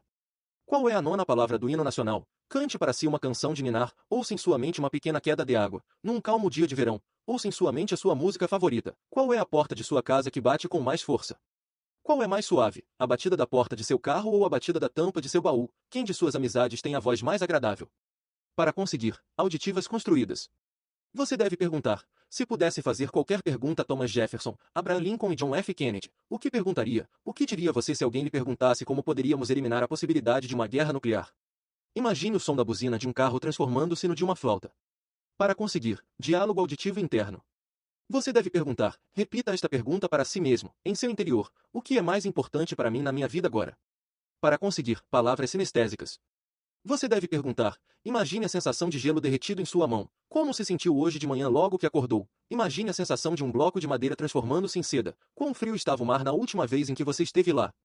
Qual é o carpete mais macio de sua casa? Imagine-se preparando-se para um agradável banho quente. Pense em como seria a sensação de escorregar sua mão sobre um pedaço de madeira áspera e depois sobre um pedaço de musgo macio e fresco. Se, por exemplo, os olhos de uma pessoa vão para cima e para a esquerda, ela imaginou alguma coisa a partir de sua memória. Se forem agora em direção à orelha esquerda, ela ouviu alguma coisa. Quando os olhos se abaixam para a direita, a pessoa está tendo acesso à parte sinestésica de seu sistema representativo. Da mesma forma, se estiver tendo dificuldade para lembrar-se de alguma coisa, talvez seja porque você não está colocando seus olhos em uma posição que lhe dê claro acesso à informação de que precisa. Se está tentando lembrar-se de alguma coisa que viu há poucos dias, olhar para baixo e para a direita não o ajudará a ver a imagem. No entanto, se olhar para cima e para a esquerda, descobrirá que será capaz de se lembrar rapidamente da informação. Uma vez que sabe para onde olhar para achar a informação guardada em seu cérebro, será capaz de alcançá-la com rapidez e facilidade. Para cerca de 5 a 10% das pessoas, a direção dessas pistas de acesso será inversa. Veja se encontra um amigo canhoto ou uma pessoa ambidestra com pistas de acesso invertidas. Outros aspectos de fisiologia das pessoas nos dão pistas sobre seus modos. Quando as pessoas estão respirando com a parte alta dos pulmões, estão pensando visualmente. Quando a respiração é no meio do diafragma, ou do peito todo, estão num modo auditivo. Respiração profunda e baixa, no estômago, indica acesso sinestésico. Observe 3 pessoas respirando, e note a média e a localização de sua respiração. A voz é igualmente expressiva. As pessoas visuais falam em torrentes rápidas, em geral, têm tonalidades altas, nasais ou forçadas.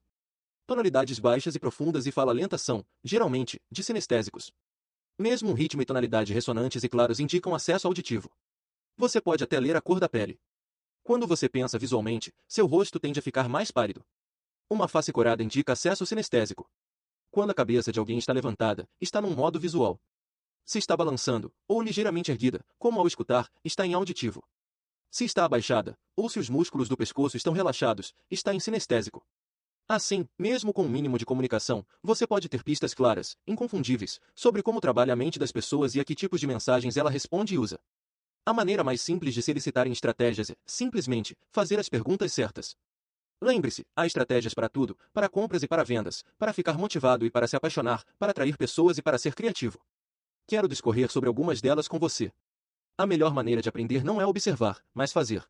Portanto, faça esses exercícios com mais alguém, se for possível. Sinais de acesso visual. VR, visual recordado, ver imagens de coisas vistas antes, e da maneira como foram vistas antes. Exemplos de perguntas que usualmente elicitam essa espécie de processamento inclui qual é a cor dos olhos de sua mãe, e com o que se parece seu casaco. Você, visual construído, ver imagens de coisas nunca vistas antes, ou ver coisas diferentemente do que eram vistas antes. Perguntas que em geral elicitam essa espécie de processamento inclui como seria um hipopótamo cor de laranja com bolas púrpuras, e como você se pareceria do outro lado da sala. Auditivo recordado, lembrar sons ouvidos antes. Perguntas que usualmente elicitam essa espécie de processamento inclui qual foi a última coisa que eu disse, e como é o alarme de seu despertador. Auditivo construído, ouvir palavras nunca ouvidas realmente dessa maneira antes. Por sons e palavras juntas numa nova forma. Perguntas que tendem a elicitar essa espécie de processamento inclui se você fosse criar uma música nova agora, como ela seria, e imagine o som de uma sirene feito por uma guitarra elétrica. Auditivo digital, falar para si mesmo. Afirmações que tendem a elicitar essa espécie de processamento inclui dizer alguma coisa para si que frequentemente diz para si mesmo e recitar o compromisso de fidelidade. Sinestésico, sentir emoções, sensações táteis, sentido de toque, ou sensações proprioceptivas, sensações de movimentos musculares. Perguntas que elicitam essa espécie de processamento inclui como é a sensação de ser feliz, qual é a sensação de tocar num pinhão, como é a sensação de correr. A chave para a elicitação eficaz da estratégia de uma pessoa é colocá-la num estado associado total. Então, ela não tem outra escolha a não ser contar-lhe exatamente quais são suas estratégias. Se não for de uma forma verbal, será não verbal, pelos movimentos dos olhos, mudança de posição do corpo, e assim por diante. O estado é a ligação direta para a estratégia. É um interruptor que abre os circuitos para o inconsciente de uma pessoa. Tentar elicitar estratégia quando a pessoa não está num estado associado total é como tentar fazer torrada sem ligar a torradeira, ou movimentar um carro sem bateria. Você não quer uma discussão intelectual, você quer que as pessoas reexperimentem o estado e, assim, a sintaxe que o produziu. Mais uma vez, pense em estratégias como receitas. Se você conhece um confeiteiro que faz o melhor bolo do mundo, poderá ficar desapontado ao constatar que ele não sabe exatamente como descrever o processo. Ele o faz inconscientemente. Sobre a quantidade dos ingredientes, ele diria, não sei, uma pitada disso, um pouco daquilo. Assim, em vez de pedir que lhe diga, faça com que ele mostre. Ponha-o na cozinha, a bater o bolo. Você anotaria cada passo que desse, antes que ele pusesse aquele pouco disso ou daquilo, imediatamente você o pegaria e mediria. Seguindo o confeiteiro durante o processo inteiro, anotando os ingredientes, as quantidades e a sintaxe, teria, então, uma receita que você poderia repetir no futuro. Elicitação de estratégia é exatamente o mesmo. Você deve pôr a pessoa de volta na cozinha, volta ao tempo quando estava experimentando um estado em particular, e, então, descobrir qual foi a primeira coisa que fez com que ela ficasse nesse estado. Foi alguma coisa que viu ou ouviu? Ou foi o toque de alguma coisa ou alguém? Após a pessoa ter contado o que aconteceu, observe-a e pergunte, qual foi a coisa seguinte que fez com que ficasse nesse estado? Foi, e assim por diante, até que ela fique no estado em que você está pensando. Toda licitação de estratégia segue esse modelo. Você tem de pôr a pessoa no estado apropriado, fazendo-a lembrar um tempo específico, quando estava motivada, ou apaixonada, ou criativa, ou qualquer outra estratégia que queira licitar. Faça-a reconstruir sua estratégia, fazendo perguntas claras e sucintas sobre a sintaxe do que viu, ouviu e sentiu. Por fim, após ter a sintaxe, pegue as submodalidades da estratégia. Descubra o que, especificamente, sobre as imagens, sons e sensações, colocou a pessoa nesse estado. Foi o tamanho da imagem? O tom da voz? Tente essa técnica para elicitar uma estratégia de motivação com mais alguém. Primeiro, ponha a outra pessoa num estado receptivo. Pergunte: pode lembrar-se de um tempo em que você estava totalmente motivado para fazer alguma coisa? Você está procurando uma resposta coerente, na qual a voz da pessoa e a linguagem do corpo lhe deem a mesma mensagem de uma maneira clara, firme e confiável. Lembre-se, ela não está muito consciente da própria sequência. Se, por um momento, isso foi parte de seu comportamento, ela o faz muito rapidamente. A fim de seguir cada um de seus passos, você tem de lhe pedir que vá mais devagar e prestar atenção ao que ela diz e ao que os olhos e o corpo dela comunicam. O que significa se você pergunta a uma pessoa: pode se lembrar de quando se sentiu muito motivada? E ela dá de ombros e responde: o quê? Significa que ainda não está no estado que você quer. Algumas vezes, alguém dirá sim e balançará a cabeça negativamente. Mesma coisa, não está realmente associada à experiência, não está no estado. Assim, você tem de ter certeza de que ela está dentro da experiência específica que a deixa no estado certo. Então, você pergunta: pode lembrar-se de uma época específica, quando você estava totalmente motivado a fazer alguma coisa? Pode voltar para aquele tempo e entrar outra vez naquela experiência? Isso, na maioria das vezes, resolve. Quando você tiver a pessoa num estado envolvente, pergunte: enquanto se lembrava daquele tempo, você pode dizer qual foi a primeira coisa que fez com que ficasse totalmente motivado? Foi alguma coisa que viu, que ouviu, ou foi o toque de alguma coisa ou alguém? Se ela responde que, certa vez, ouviu um discurso empolgante, imediatamente, sentiu-se motivada a fazer alguma coisa, sua estratégia motivacional começa com o auditivo exterior, aí. Você não a motivaria mostrando-lhe alguma coisa, ou fazendo com que ela fizesse alguma coisa física. Ela responde melhor a palavras e sons. Agora você já sabe como chamar a atenção dela. Mas ainda não se trata da estratégia inteira. As pessoas respondem tanto externa como internamente.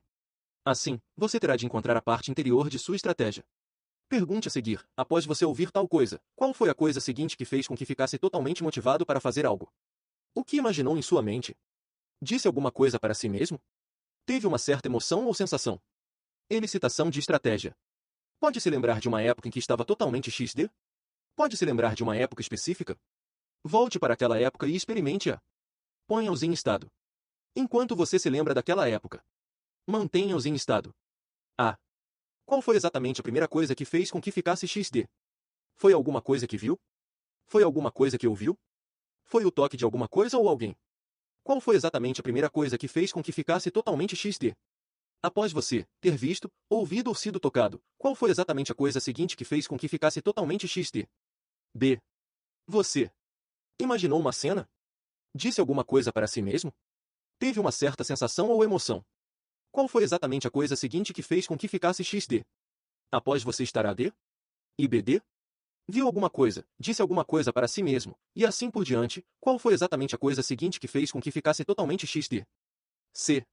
Você imaginou uma cena? Disse alguma coisa para si mesmo? Teve uma certa emoção ou sensação? Ou aconteceu mais alguma coisa? Qual foi exatamente a coisa seguinte que fez com que ficasse XD? Pergunte, nesse ponto, se a pessoa estava muito XD, atraída, motivada, ou outra coisa. Se for sim, a elicitação está completa. Se for não, continue eliciando a sintaxe até a conclusão congruente do estado. O passo seguinte é simplesmente elicitar as submodalidades especificadas de cada representação na estratégia dessa pessoa. Assim, se o primeiro passo da estratégia era visual, você perguntaria: e sobre o que você viu? Visual externo. Então você perguntaria: o que foi que especificamente motivou, no que viu? Foi o tamanho? O brilho? A maneira como se movia? Continue esse processo até que tenha todas as submodalidades para a estratégia. Então simplesmente fale sobre alguma coisa que queira motivar essa pessoa a fazer, usando a mesma sintaxe e as mesmas palavras-chave das submodalidades, então julgue pelos resultados que você produziu no estado dessa pessoa. Se ela responde que imaginou uma cena, a segunda parte de sua estratégia é visual interior, vi. Após ouvir alguma coisa que a motiva, ela forma imediatamente uma imagem mental que a deixa mais motivada. É provável que seja uma imagem que a ajuda a focalizar o que quer fazer. Você ainda não tem a estratégia toda, logo, precisa continuar perguntando, após ter ouvido alguma coisa e formado uma imagem em sua mente, o que fez, em seguida, com que ficasse totalmente motivado. Disse alguma coisa para si mesmo? Sentiu algo dentro de você, ou aconteceu mais alguma coisa? Se nesse ponto a pessoa tem uma sensação de que a deixa totalmente motivada, ela completou sua estratégia. Ela produziu uma série de representações, neste caso foram a EVIC que criaram um estado de motivação. Ela ouviu alguma coisa, viu uma imagem em sua mente, então, sentiu-se motivada. A maioria das pessoas precisa de um estímulo exterior e 2 ou 3 interiores, antes de terminarem, apesar de algumas terem estratégias que envolvem uma sequência de 10 ou 15 representações diferentes, antes de atingirem o estado desejado. Agora que você já sabe a sintaxe da estratégia dela, precisa descobrir as submodalidades. Então, pergunte, o que, na coisa que ouviu, a motivou? Foi o tom de voz da pessoa, as palavras em si, a rapidez ou ritmo da voz? O que imaginou em sua mente? Era uma imagem grande, brilhante. Tendo perguntado tudo isso, você pode testar as respostas, contando-lhe, no mesmo tom, sobre alguma coisa que queria motivá-la a fazer e, então, dizer-lhe o que imaginava em sua mente e as sensações que isso criará. Se você fizer tudo isso com cuidado, verá a pessoa entrar num estado motivado bem diante de seus olhos. Se duvida da importância da sintaxe, tente mudar a ordem, de repente. Diga-lhe como se sentirá e o que dirá para si, e você haverá dirigir-lhe um olhar desinteressado. Você tem os ingredientes certos, na ordem errada. Quanto tempo leva para elicitar a estratégia de uma pessoa? Depende da complexidade da atividade que você queira saber. Às vezes, leva somente 1 minuto ou 2 para aprender a sintaxe exata que a motivará a fazer qualquer coisa que queira. Digamos que você é um treinador de corridas. Você quer motivar a pessoa do exemplo anterior, digamos um rapaz, a tornar-se um grande corredor de maratona. Apesar de ele ter algum talento e interesse, não está realmente motivado a assumir um compromisso. Portanto, como você começaria? Iria levá-lo para ver os melhores corredores no treino? Mostraria a pista? Falaria rápido para manter-se animado, para mostrar-lhe como está empolgado? Não, claro que não. Cada demonstração desse comportamento poderia atingir uma pessoa de estratégia visual, e isso a deixaria fria. Em vez disso, você precisa atingi-lo fazendo uma ligação com os estímulos auditivos que o mantêm interessado. Para começar, não falaria 1000 por hora, como uma pessoa visual faria, nem num ritmo sinestésico lento e gotejante. Usaria uma voz bem modulada, firme, clara, ressonante. Falaria exatamente nas mesmas submodalidades de altura e tempo que, conforme aprendeu, acionam o começo da estratégia de motivação daquela pessoa. Pode-se dizer algo assim: estou certo de que você ouviu falar muito sobre o sucesso que nosso programa de corridas tem obtido. No momento, é só disso que se fala na faculdade. Este ano temos atraído grandes multidões. É espantosa a zoeira que fazem. Tenho rapazes que disseram que o barulho da multidão opera maravilhas com eles, levando-os a níveis que nunca pensaram poder alcançar. E a ovação, quando você atinge a linha de chegada, é assombrosa. Nunca tinha ouvido nada igual, em todos os meus anos de treinador. Agora você está falando a linguagem dele. Está usando o mesmo sistema representativo. Você pode gastar horas mostrando-lhe o imenso estádio novo, e ele estará cochilando. Deixe ouvir o grito da torcida quando cruzam a linha de chegada, e o terá cativado. Essa é só a primeira parte da sintaxe, a isca que o mantém em ação, mas não o manterá totalmente motivado. Você precisa juntar também a sequência interior. Dependendo das descrições que ele lhe faça, você pode passar das sugestões auditivas para algo assim: quando você ouvir o grito da torcida de sua cidade natal, será capaz de imaginar-se correndo a melhor competição de sua vida? Vai se sentir absolutamente motivado para disputar a corrida de sua vida? Se você tem uma firma, motivar seus empregados é assunto do maior interesse, sob pena de não poder manter o negócio por muito tempo. Porém, quanto mais você sabe sobre estratégias de motivação, mais reconhece como é difícil motivar bem.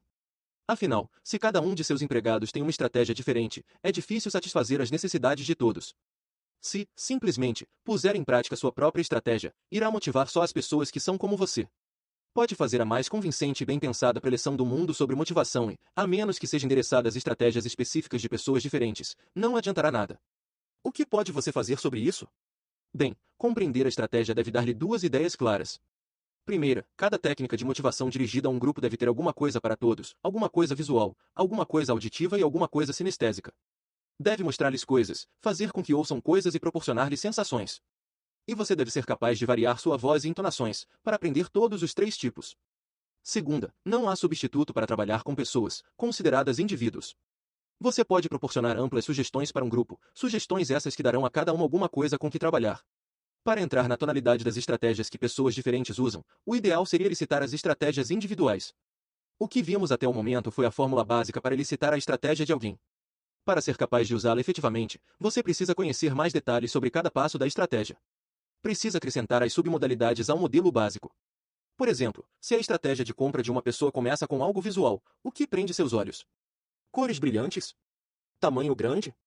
Ela fica transtornada quando vê certos padrões ou desenhos rústicos e manchados?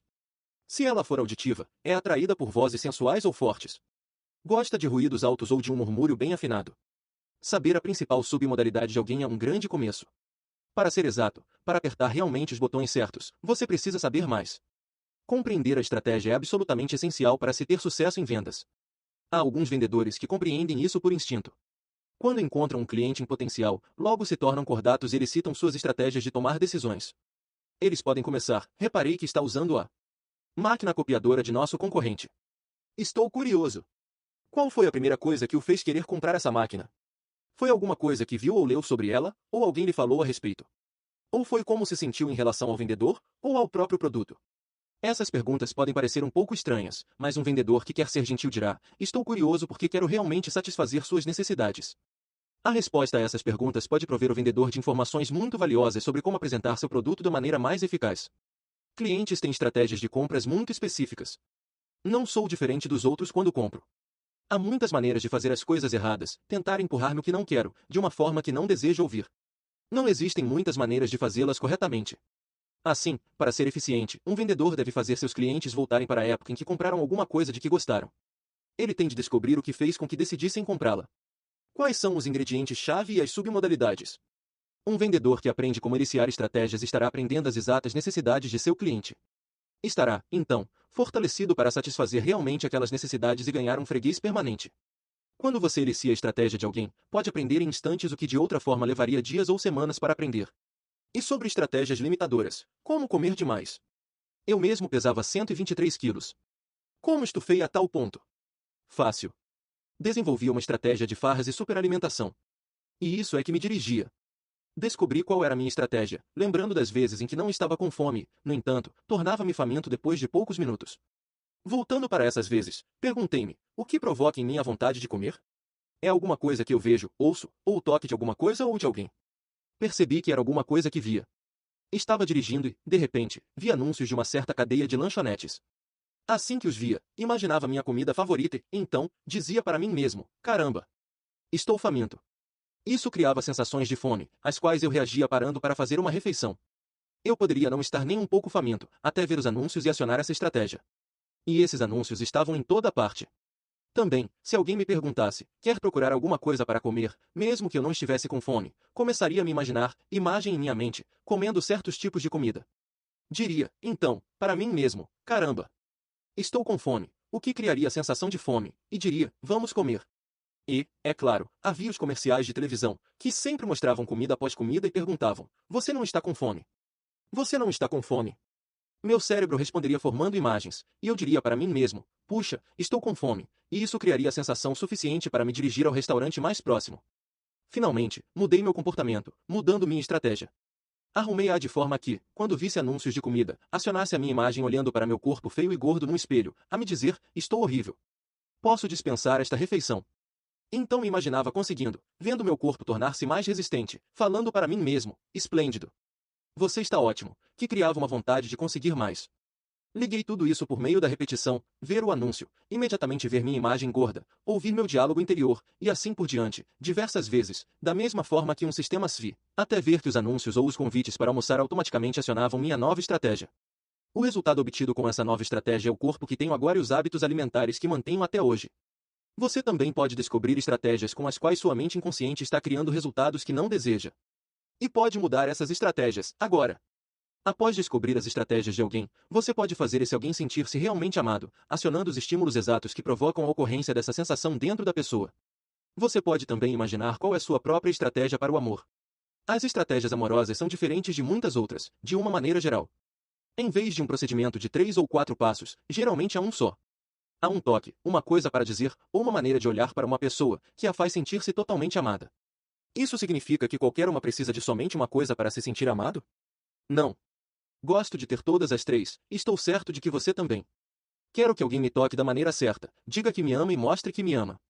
Assim como um sentido, em geral, domina os outros, uma maneira de expressar amor instantaneamente abre sua combinação, fazendo você se sentir totalmente amado.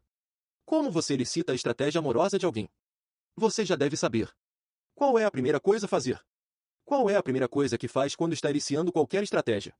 Você põe a pessoa no estado cuja estratégia quer iniciar. Lembre-se, estado é a corrente que mantém o circuito em movimento. Assim, pergunte a outra pessoa: pode lembrar-se de um tempo em que se sentia totalmente amada? Para ter certeza que ele ou ela esteja no estado certo, continue com: pode lembrar-se de uma época específica em que se sentia totalmente amada? Volte para esse tempo. Lembra como se sentia? Reexperimente essas sensações em seu corpo, agora. Assim você terá a pessoa no estado certo. A seguir, você tem de iniciar estratégia. Pergunte: enquanto se lembra daquele tempo e sente aquelas profundas sensações de amor, é absolutamente necessário que uma pessoa lhe mostre amor comprando-lhe presentes, saindo com você ou olhando-a de uma certa maneira. É absolutamente necessário que essa pessoa mostre amor dessa forma para que você se sinta totalmente amada. Anote a resposta e sua coerência. A seguir, ponha a pessoa de volta no estado e diga: lembre-se daquele tempo em que se sentia totalmente amada. A fim de sentir essas profundas sensações de amor, é absolutamente necessário que alguém expresse seu amor de uma certa forma para que se sinta totalmente amada. Julgue as respostas verbais e não verbais em termos de coerência. Por fim, pergunte: lembre-se como é sentir-se totalmente amada. A fim de que sinta aquelas profundas sensações de amor, é necessário que alguém o toque de uma certa maneira para que você se sinta totalmente amado. Elicitando estratégias amorosas. Pode lembrar-se de uma época em que se sentia totalmente amado? Pode lembrar-se de uma época específica? Enquanto você volta para aquela época e experimenta-a, põe a pessoa no estado. V. A fim de que sinta esses profundos sentimentos de amor, é absolutamente necessário que a pessoa lhe demonstre o seu amor. Levando-a a lugares finos? Comprando-lhe coisas? Olhando-a, de certa forma? É absolutamente necessário que a pessoa lhe demonstre seu amor dessa maneira, para que você se sinta amado. A. Julgue pela fisiologia.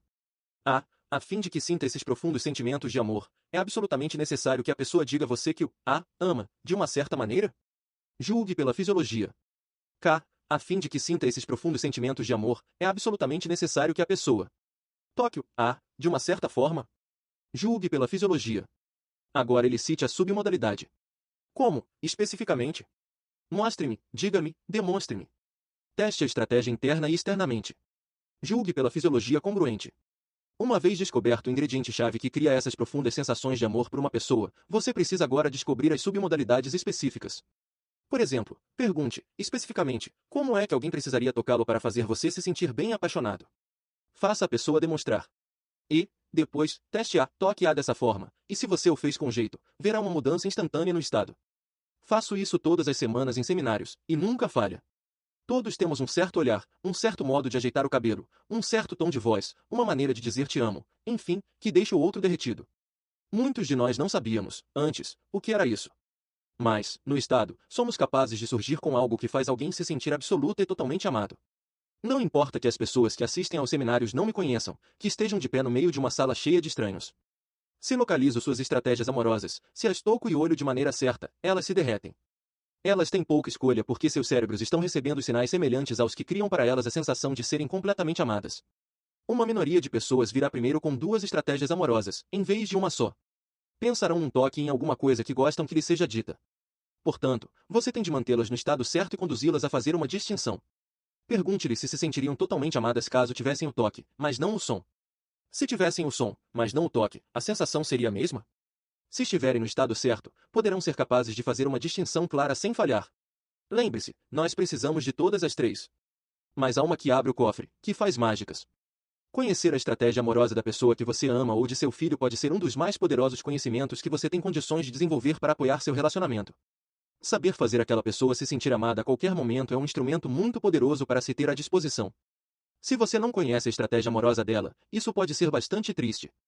Estou certo de que, pelo menos uma vez na vida, todos nós estivemos na situação de amar alguém e expressar nosso amor, mas não acreditaram em nós, ou em que alguém manifestou amor por nós, mas não acreditamos. A comunicação não funcionou porque as estratégias não combinavam. Há uma dinâmica interessante que ocorre em relacionamentos. Bem no começo de um relacionamento, estágio que eu chamo de corte, somos muito mobilizados. Assim, o que fazemos para deixar uma pessoa saber que gostamos dela? Nós só lhe dizemos que a amamos? Nós só demonstramos ou tocamos?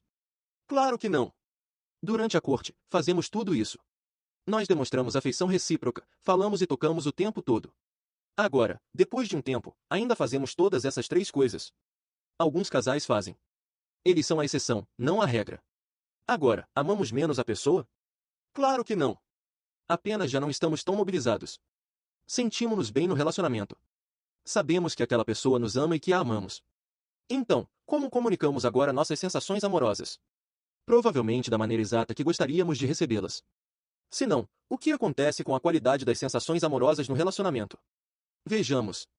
Se um marido tem uma estratégia amorosa auditiva, é mais provável que expresse seu amor pela esposa por meio de palavras. Mas e se ela tiver uma estratégia amorosa visual, de forma que seu cérebro a faça se sentir profundamente amada após receber certos estímulos visuais? O que acontecerá com o passar do tempo? Nenhum participante desse relacionamento vai se sentir totalmente amado. Enquanto estavam se cortejando, faziam isso tudo, mostravam-se e se tocavam, e acionavam as estratégias amorosas um do outro. Agora o marido chega e diz, te amo, querida, e ela responde não, não me ama. Ele pergunta, do que é que você está falando? Como pode dizer isso? A resposta poderia ser, falar é fácil. Você nunca mais me trouxe flores. Nunca me leva para sair com você. Nunca me olha daquela maneira especial. E ele pode insistir, o que quer dizer com o olho para você? Estou lhe dizendo que te amo. Ela não mais experimenta as mais profundas sensações de ser amada porque os estímulos específicos que acionam essas sensações não estão mais sendo aplicados consistentemente pelo seu marido. Considere o oposto, o marido é visual e a esposa é auditiva. Ele mostra à esposa que a ama, comprando-lhe coisas, levando-a a lugares, mandando-lhe flores. Um dia ela diz, você não me ama. Ele fica transtornado, como pode você dizer isso? Olhe essa casa que lhe comprei, todos os passeios. Ela diz, sim, mas você nunca diz que me ama.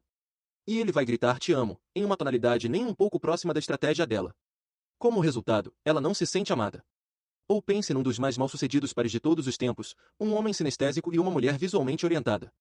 Ele chega em casa e quer abraçá-la. Não me toque, diz ela. Você está sempre me agarrando. Tudo o que você sempre quer é pegar e abraçar.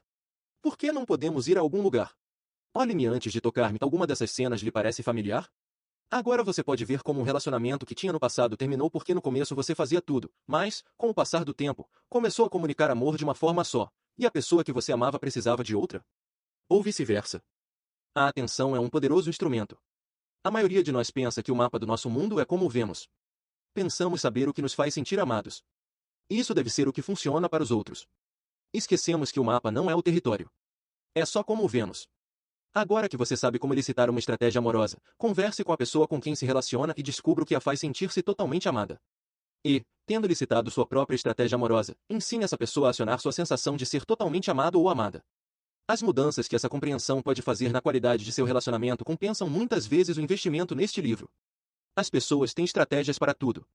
Se alguém levanta-se pela manhã bem acordado e disposto, esse alguém tem uma estratégia para fazer isso, apesar de, provavelmente, não saber qual.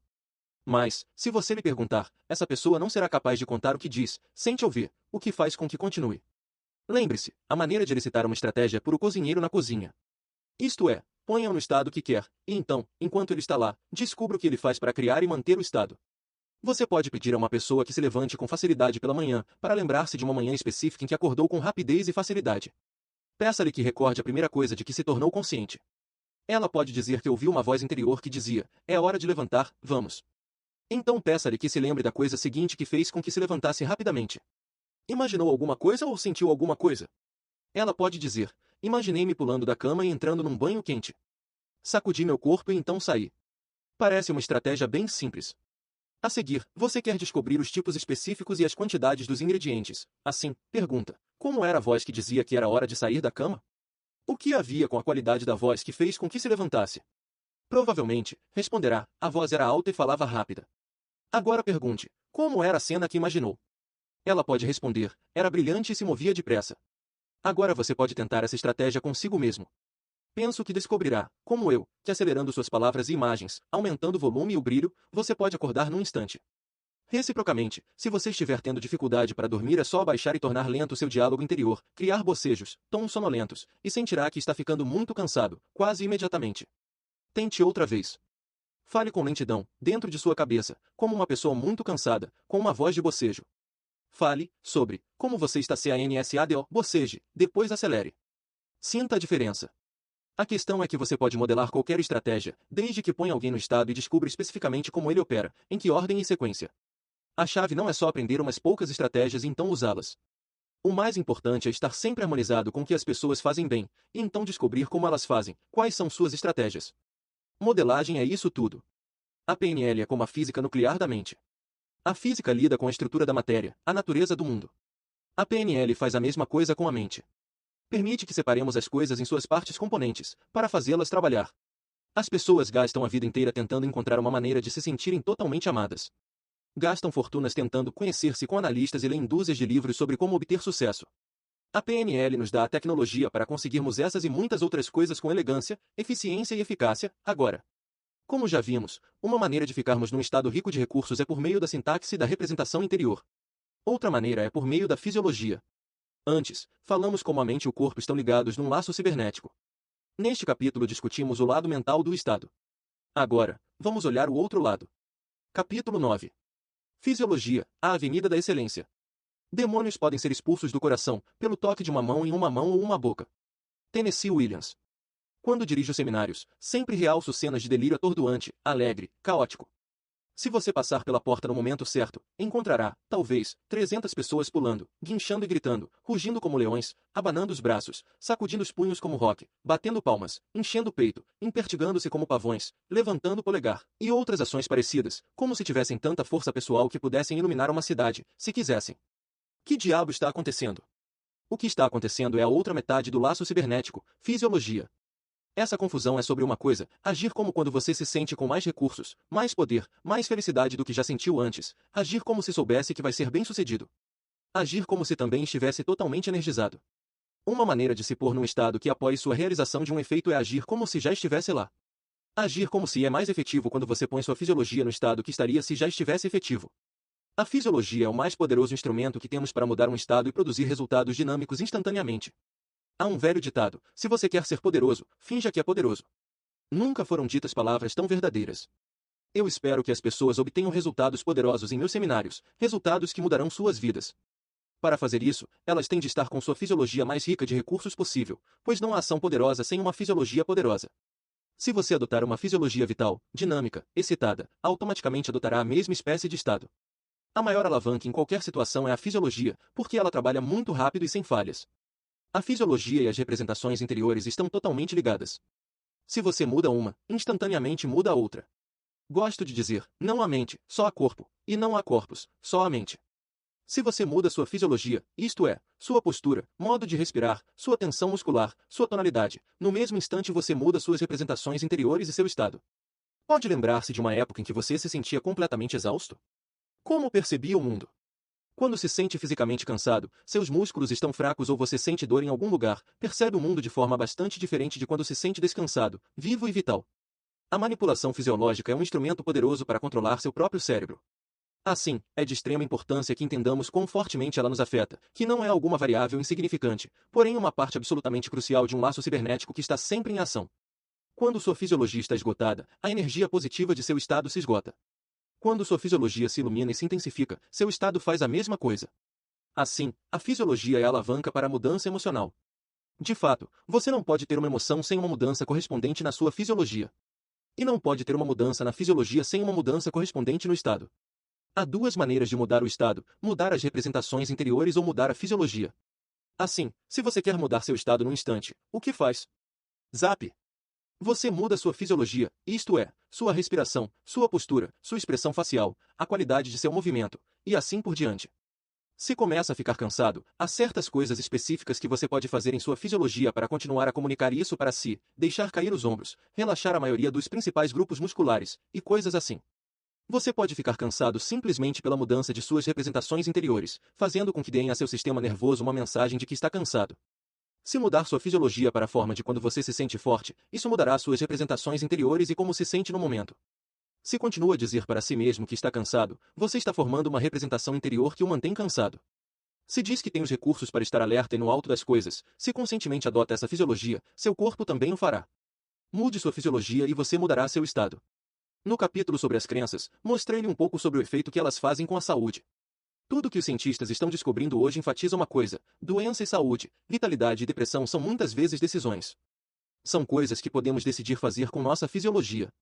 Não são, em geral, decisões conscientes, mas de qualquer forma são decisões. Ninguém conscientemente diz: prefiro estar deprimido do que feliz. Mas o que fazem as pessoas deprimidas?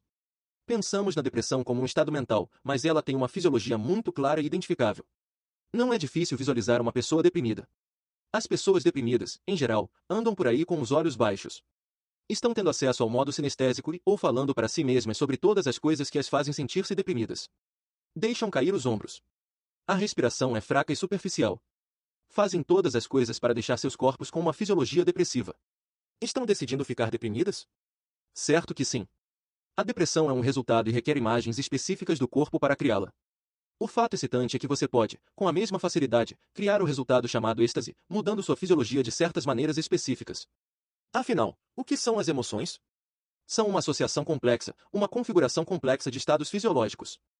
Sem mudar nenhuma de suas representações interiores, posso mudar o estado de qualquer pessoa deprimida, em segundos.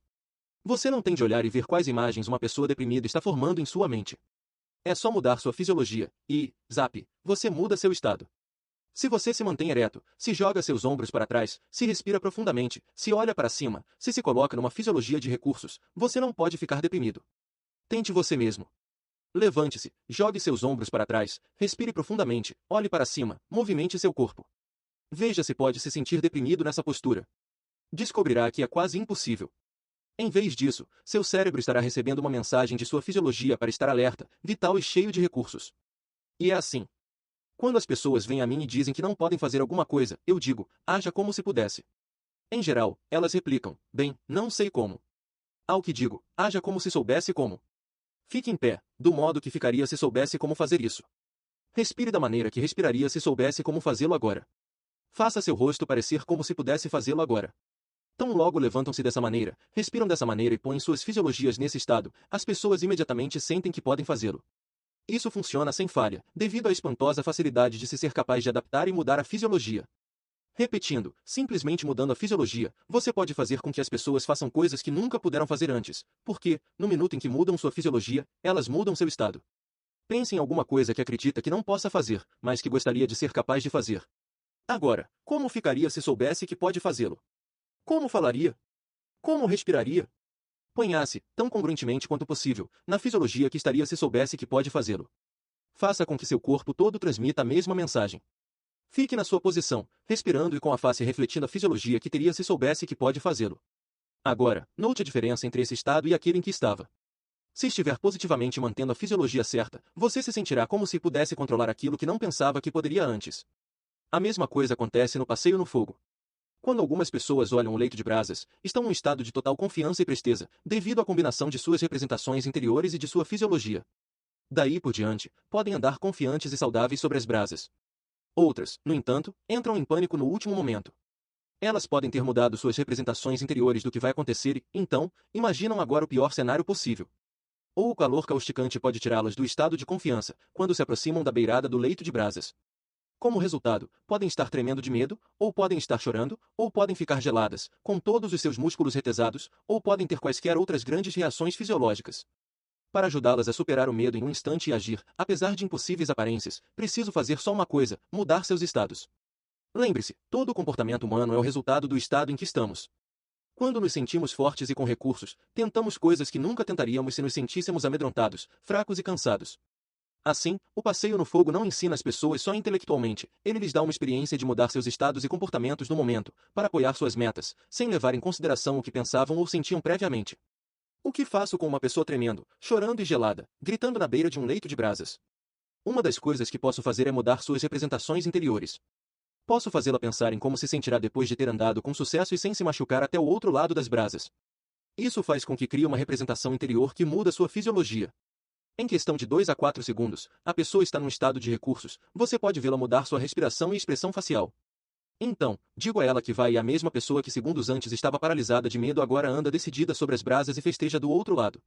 Mas algumas vezes as pessoas têm imagens interiores nítidas de queimaduras ou tropeços, que são maiores do que suas representações de serem capazes de andar com sucesso e sem lesões. Assim, preciso fazer com que mudem suas submodalidades, e isso pode levar tempo. Uma outra escolha, que é mais eficiente quando alguém está totalmente em pânico frente às brasas, é mudar sua fisiologia. Afinal, se ela muda suas representações interiores, o sistema nervoso tem de avisar o corpo para mudar sua postura, modo de respirar, tensão muscular, e assim por diante. Assim, por que não ir só ao ponto, ignorar todas as outras comunicações e mudar a fisiologia diretamente? Assim, pego a pessoa que está chorando e faço-a olhar para cima. Fazendo isso, ela começa a ter acesso aos aspectos visuais de sua neurologia em vez de seus aspectos sinestésicos. Quase imediatamente, ela para de chorar. Tente isso com você, se estiver transtornado ou chorando, e quiser parar, olhe para cima. Ponha os ombros para trás e fique num estado visual. Suas sensações mudarão quase no mesmo instante. Você pode fazer isso com suas crianças. Quando se machucam, faça-as olharem para cima. O choro e a dor pararão, ou pelo menos diminuirão muito, num instante. Posso, então, fazer a pessoa ficar em pé, da maneira que ficaria se estivesse totalmente confiante e soubesse que pode andar com sucesso e sem se ferir nas brasas, respirar da forma que estaria respirando, e dizer alguma coisa num tom de voz de alguém que está totalmente confiante.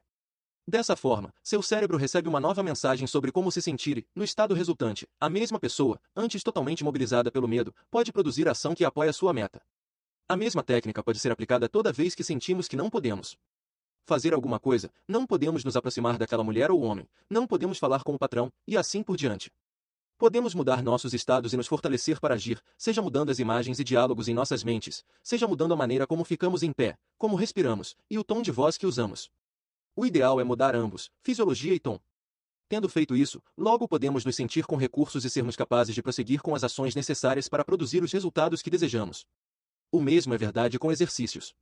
Se você treinou muito e está sem fôlego, e fica dizendo para si como está cansado, ou quanto você correu, você favorecerá a fisiologia, como sentar-se ou arquejar, que apoia essa comunicação.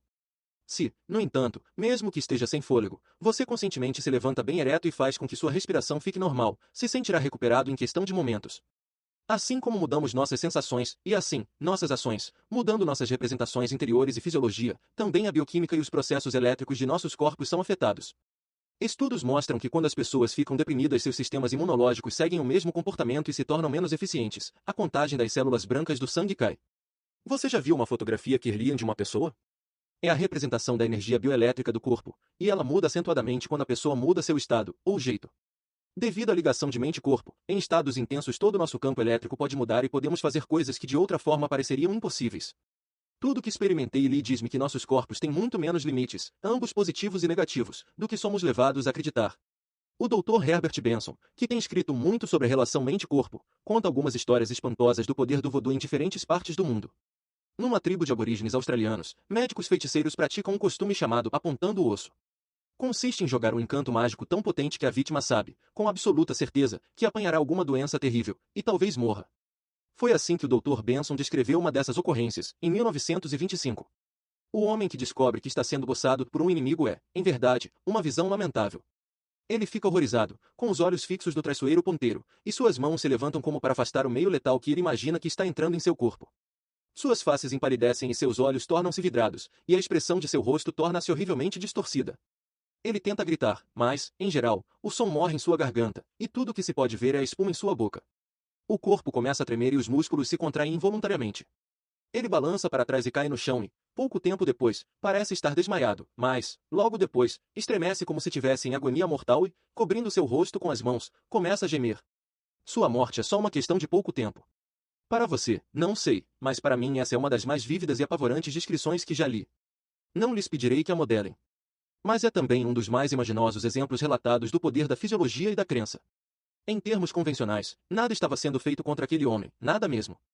Mas o poder de sua própria crença e a força de sua própria fisiologia criaram uma força negativa, terrivelmente potente, que o destruiu por completo.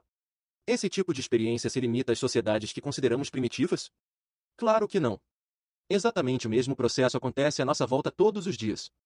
O Dr. Benson menciona que o Dr. George Ellen Gill, do Centro Médico da Universidade de Rochester, organizou um extenso fichário de notas de jornais do mundo inteiro, referentes a mortes súbitas em circunstâncias inesperadas. Em cada caso, não era que alguma coisa horrível estivesse acontecendo no outro lado do mundo. Em vez disso, o acusado era vítima de suas próprias representações interiores negativas. Em cada caso, alguma coisa fez a vítima sentir-se fraca, desamparada e sozinha. O resultado foi virtualmente o mesmo do ritual aborígene. O que acho interessante é que parece ter havido mais pesquisa e mais ênfase anedótica sobre o lado prejudicial da relação mente-corpo do que sobre o lado útil. Sempre ouvimos sobre o horrível efeito do estresse ou sobre pessoas que perdem a vontade de viver após a morte de um ente querido. Todos nós parecemos saber que emoções e estados negativos podem literalmente nos matar. Ouvimos menos, todavia, sobre as maneiras como os estados positivos podem nos curar. Uma das mais famosas histórias deste lado do crédito é a de Norman Cousins. Na sua Anatom of Lunes, ele descreve como conseguiu uma recuperação miraculosa de uma longa e debilitante doença, fazendo seu caminho para a saúde, rindo. Rir era um dos instrumentos que Cousins usava num esforço consciente para mobilizar sua vontade de viver e prosperar. A maior parte de seu tratamento era passar uma boa parte do seu dia imerso em filmes, programas de televisão e livros que o fizessem rir.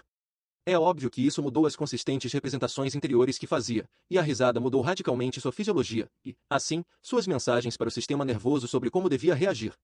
Descobriu que se seguiam mudanças imediatas e físicas positivas. Dormia melhor, sua dor se aliviava, sua presença física toda melhorava. Com o tempo, recuperou-se por completo, apesar de um de seus médicos ter dito, a princípio, que ele tinha uma em 500 probabilidades de conseguir recuperação total. Cousins concluiu: aprendi a nunca subestimar a capacidade da mente e do corpo humano em regenerar-se, mesmo quando as probabilidades forem as mais remotas. A força da vida talvez seja menos compreendida das forças da Terra.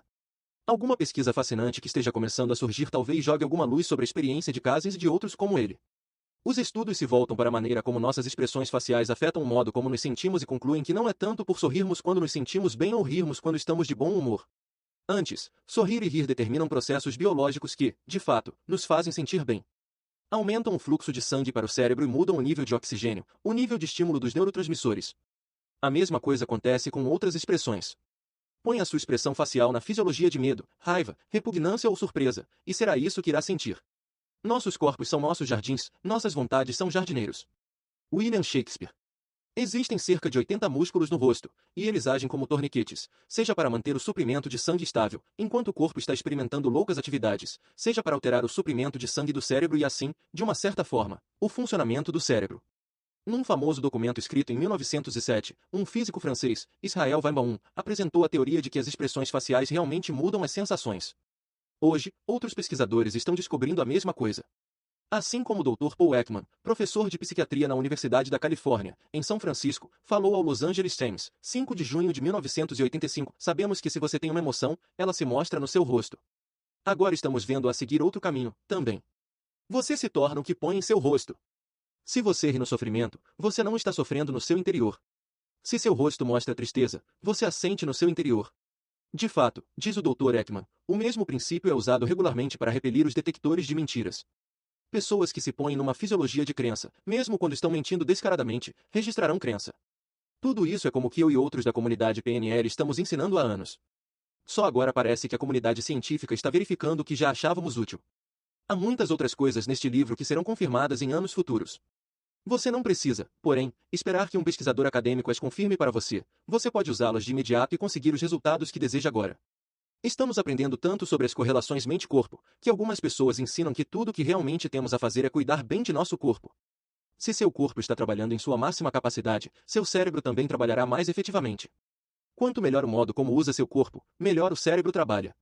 Essa é a essência do trabalho de Moshe Feldenkrais, já falecido. Ele usava o movimento para ensinar as pessoas a pensar e a viver. Feldenkrais descobriu que, simplesmente pelo trabalho, num nível sinestésico, você pode mudar sua própria imagem, seu estado e o funcionamento total de seu cérebro. De fato, ele afirmava que a qualidade de sua vida é a qualidade de seu movimento. Seus trabalhos são uma fonte inestimável para criar transformações humanas, por meio da mudança da fisiologia, de maneira específica. Um importante corolário de fisiologia é a congruência.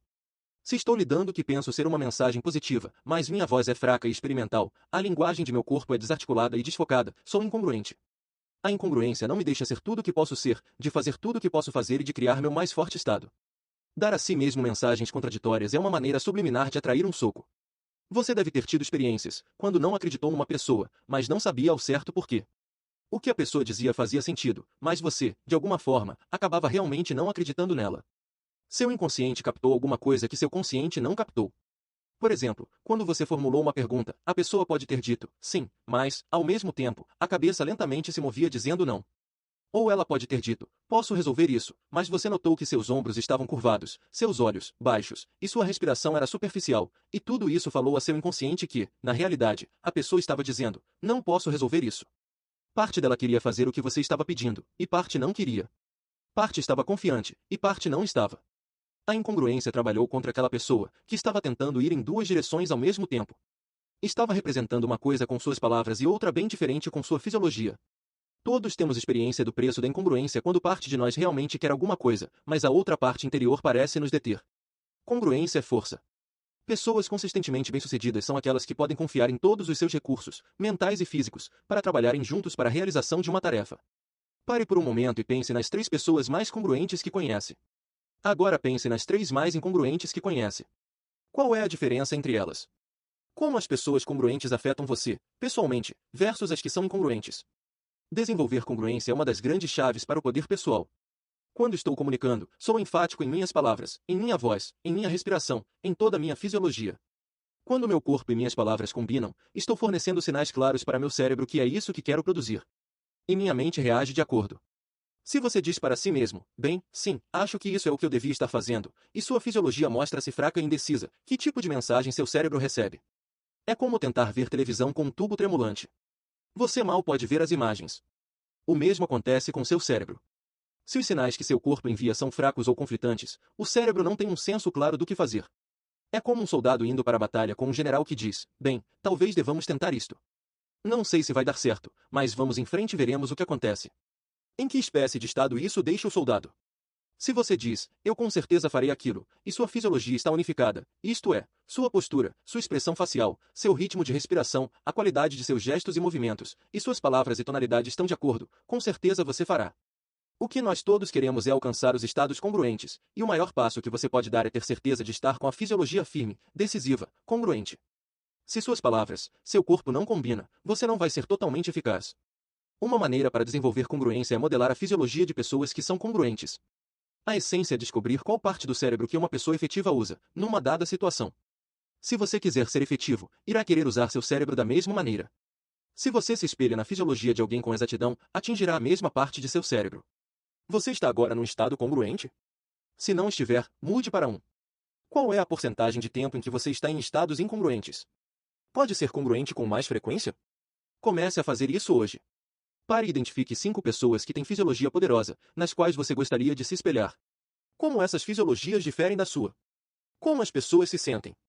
Elas se levantam? Elas se movem? Quais são algumas de suas principais expressões faciais e gestos? Pare por um momento e sente-se da maneira como uma dessas pessoas se senta. Faça expressões faciais e gestos similares. Repare como se sente. Em nossos seminários, temos pessoas que se espelham na fisiologia de outras pessoas e descobrem que têm acesso a um estado similar e conseguem uma sensação similar. Assim, quero que tente um exercício. Você precisa fazê-lo com mais alguém. Faça com que essa pessoa recorde uma lembrança específica intensa e, sem comentar com você a respeito, volte para aquele estado. Agora, quero que você se espelhe nessa pessoa exatamente. Espelhe-se na maneira como ela está sentada, como as pernas estão posicionadas. Espelhe-se na posição dos braços e mãos. Espelhe-se na quantidade de tensão que vê no rosto e no corpo dela. Espelhe-se na posição da cabeça a cada movimento que vê em seus olhos, pernas e pescoço. Espelhe-se em sua boca, na tensão da pele, o tipo de respiração. Tente colocar-se exatamente na mesma fisiologia que ela. Se fizer tudo isso com exatidão, será bem-sucedido. Reproduzindo a fisiologia dessa pessoa, você estará provendo seu cérebro com os mesmos sinais que ela está enviando ao dela. Você será capaz de sentir as mesmas sensações ou sensações similares.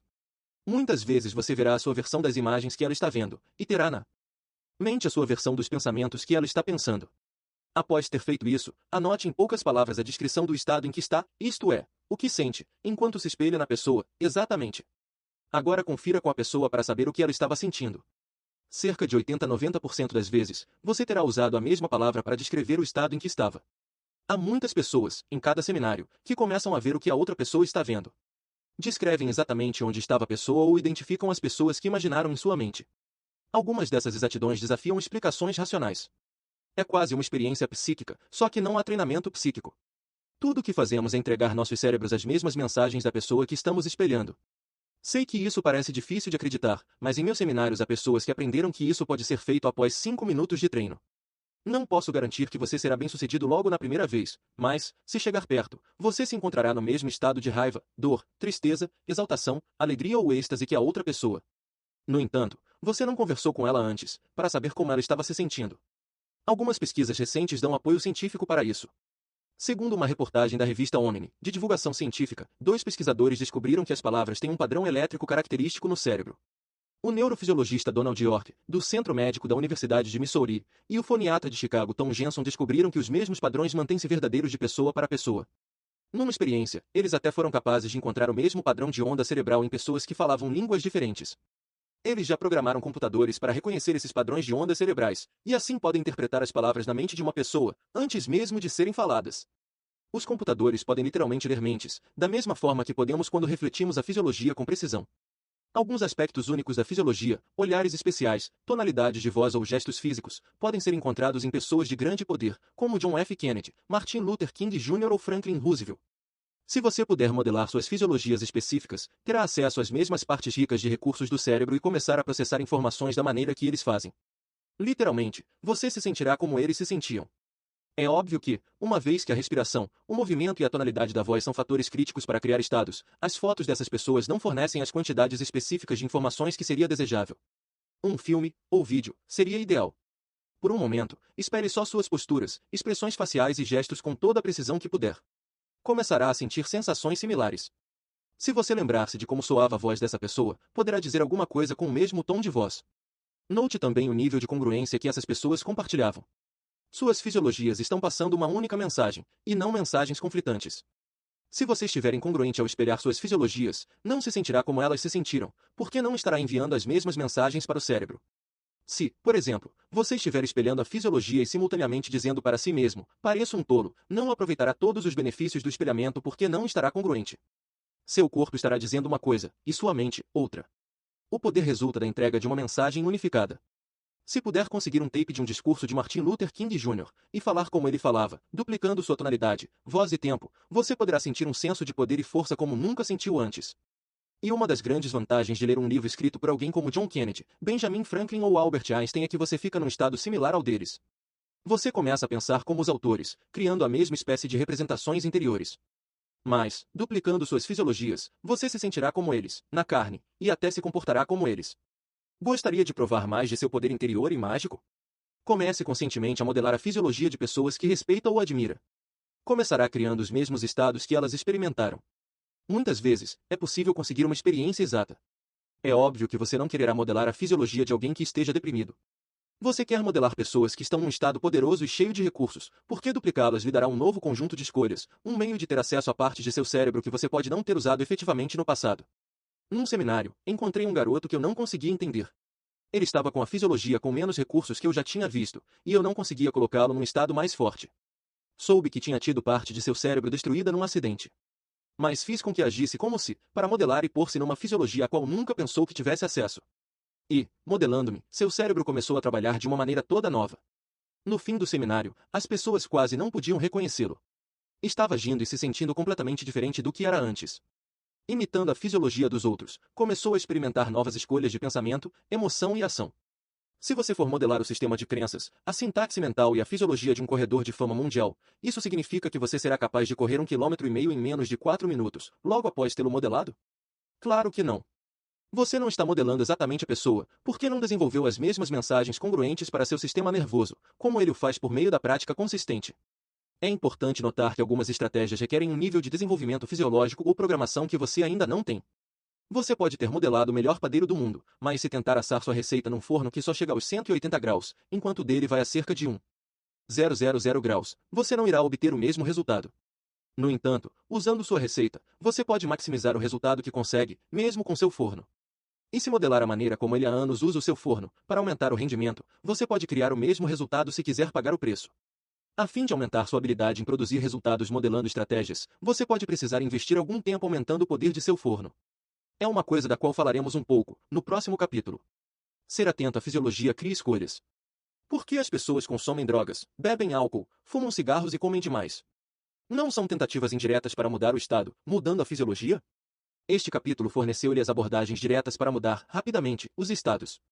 Pela respiração ou pelo movimento do corpo, pelos músculos faciais de uma forma nova, você muda imediatamente seu estado. Produzirá os mesmos resultados que comida, álcool ou drogas, sem os efeitos prejudiciais para seu corpo ou sua psique. Lembre-se, em qualquer laço cibernético, o indivíduo que tem a maior escolha está no controle. Em qualquer esquema, o aspecto mais crítico é a flexibilidade. Se todas as outras coisas forem iguais, o sistema com a maior flexibilidade tem mais escolhas e mais habilidades para dirigir outros aspectos do sistema. O mesmo acontece com pessoas. As pessoas com mais escolhas são as mais encarregadas. A modelagem diz respeito a criar possibilidades. E não a maneira mais rápida, mais dinâmica, do que por meio da fisiologia. A próxima vez que vir alguém extremamente bem-sucedido, alguém que você admire e respeite, imite seus gestos, sinta a diferença e aproveite a mudança dos padrões de pensamento. Brinque. Experimente. Novas escolhas o aguardam. Agora, olhemos um outro aspecto da fisiologia, os alimentos que comemos, a maneira como respiramos e os nutrientes de que nos suprimos. Falaremos sobre isso no próximo capítulo. Capítulo 10. Energia, o combustível da excelência. A saúde do povo é realmente a fundação da qual dependem toda a sua felicidade e todos os seus poderes como um Estado. Benjamin Disraeli. Vimos que a fisiologia é a avenida da excelência. Uma maneira de afetar a fisiologia é mudar o modo como você usa seu sistema muscular. Você pode mudar sua postura, suas expressões faciais e sua respiração. Tudo sobre o que falo neste livro depende de um nível saudável de funcionamento bioquímico. Presume-se que você esteja purificando e nutrindo seu corpo, e não o obstruindo e envenenando. Neste capítulo, você olhará os suportes da fisiologia, o que você come e bebe, e como você respira. Eu chamo a energia de o combustível da excelência. Você pode mudar suas representações interiores durante todo o dia, mas se sua bioquímica estiver confusa, fará o cérebro criar representações distorcidas. Irá jogar fora todo o sistema. De fato, é altamente improvável até mesmo que você se sinta a fim de usar o que aprendeu. Você pode ter o mais lindo carro de corrida do mundo, mas se tentar fazê-lo andar com cerveja ele não funcionará. Você pode ter o carro e o combustível certos, mas se as velas de ignição não estiverem faiscando corretamente, não conseguirá um desempenho máximo. Neste capítulo, vou expor alguns pensamentos sobre energia e como fazê-la subir para níveis altos. Quanto mais alto o nível da energia, mais eficiente seu corpo. E quanto mais eficiente seu corpo, melhor você se sentirá e melhor usará seu talento para produzir resultados relevantes. Por minha própria experiência, sei da importância da energia e da magia que a abundância dela pode liberar. Eu pesava 124 quilos. Agora peso 109. Antes, eu não estava exatamente procurando por todas as maneiras que pudessem fazer minha vida funcionar. Minha fisiologia não me ajudava a produzir resultados relevantes. O que eu pudesse aprender, fazer e criar era secundário, em relação ao que eu podia comer e ver na televisão. Um dia, porém, decidi que estava cansado de viver dessa forma e comecei a estudar sobre o que produzia saúde, então modelei pessoas que a tinham produzido consistentemente em si próprias. O campo nutricionista era tão contraditório e confuso que eu não sabia o que fazer a princípio. Li um livro, e ele dizia faça isso e você viverá para sempre. Ficava então eufórico, até que li o livro seguinte, que dizia que se você fizesse todas aquelas coisas, morreria, logo, devia fazer isso, aquilo e isso. E, claro, tão logo eu li um terceiro livro, ele também contradizia os dois primeiros. Todos os autores eram médicos, no entanto, não conseguiam concordar nem nos princípios. Eu não estava procurando credenciais. O que queria eram resultados. Então encontrei pessoas que estavam produzindo resultados em seus corpos, pessoas que eram vibrantes e saudáveis. Descobri o que estavam fazendo, e fiz o mesmo. Compilei tudo que aprendi numa série de compromissos ou princípios para mim, e comecei um programa de 60 dias para ter uma vida saudável. Apliquei esses princípios diariamente e perdi perto de 15 quilos, em pouco mais de 30 dias. Mais importante, descobri por fim uma maneira de viver que estava fora de discussão e não era orientada por uma dieta, uma maneira que respeitava o modo como meu corpo trabalhava. Compartilhei aqui com você os princípios pelos quais tenho vivido nos últimos 5 anos. No entanto, antes que o faça, darei um exemplo de como transformaram minha fisiologia. Antes, eu precisava de 8 horas de sono. Também precisava de 3 despertadores para me acordar pela manhã, um de alarme, um que ligava o rádio e um que acendia as luzes. Agora, posso dirigir um seminário a noite toda, ir dormir a 1 ou 2 da manhã e acordar após 5 ou 6 horas de sono, sentindo-me absolutamente vibrante, forte e energizado. Se minha corrente sanguínea estivesse poluída, e o nível de minha energia, abalado, estaria tentando fazer o máximo com uma fisiologia limitada. Mas começo com uma fisiologia que me permite mobilizar todas as minhas capacidades físicas e mentais. Neste capítulo, vou apresentar 6 chaves para uma fisiologia poderosa e invencível. Muito do que direi abalará coisas em que você sempre acreditou. Algumas irão contra as noções que você tem agora de boa saúde. Mas esses 6 princípios fizeram maravilhas por mim e para as pessoas com quem trabalhei, assim como para centenas de outros que praticam uma ciência de saúde chamada higiene natural. Quero que pensem com cuidado, se eles podem trabalhar por você e se seus hábitos atuais de saúde são a maneira mais efetiva de cuidar de seu corpo. Aplique todos os 6 princípios por 10 a 30 dias, e julgue sua validade pelos resultados que produzirem em seu corpo, mais do que pelo que possa ter sido educado a acreditar. Entenda como seu corpo trabalha, respeite-o e cuide dele. E ele cuidará de você. Você esteve aprendendo como dirigir seu cérebro. Agora deve aprender a dirigir seu corpo. Comecemos com a primeira chave para viver com saúde, o poder da respiração. A base da saúde é uma corrente sanguínea saudável, o sistema que transporta oxigênio e nutrientes para todas as células de seu corpo. Se você tiver um sistema circulatório saudável, viverá uma vida longa e saudável. Esse meio é a corrente sanguínea. Qual é o botão de controle desse sistema? A respiração.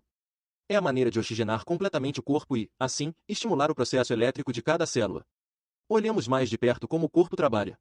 A respiração não controla só a oxigenação das células.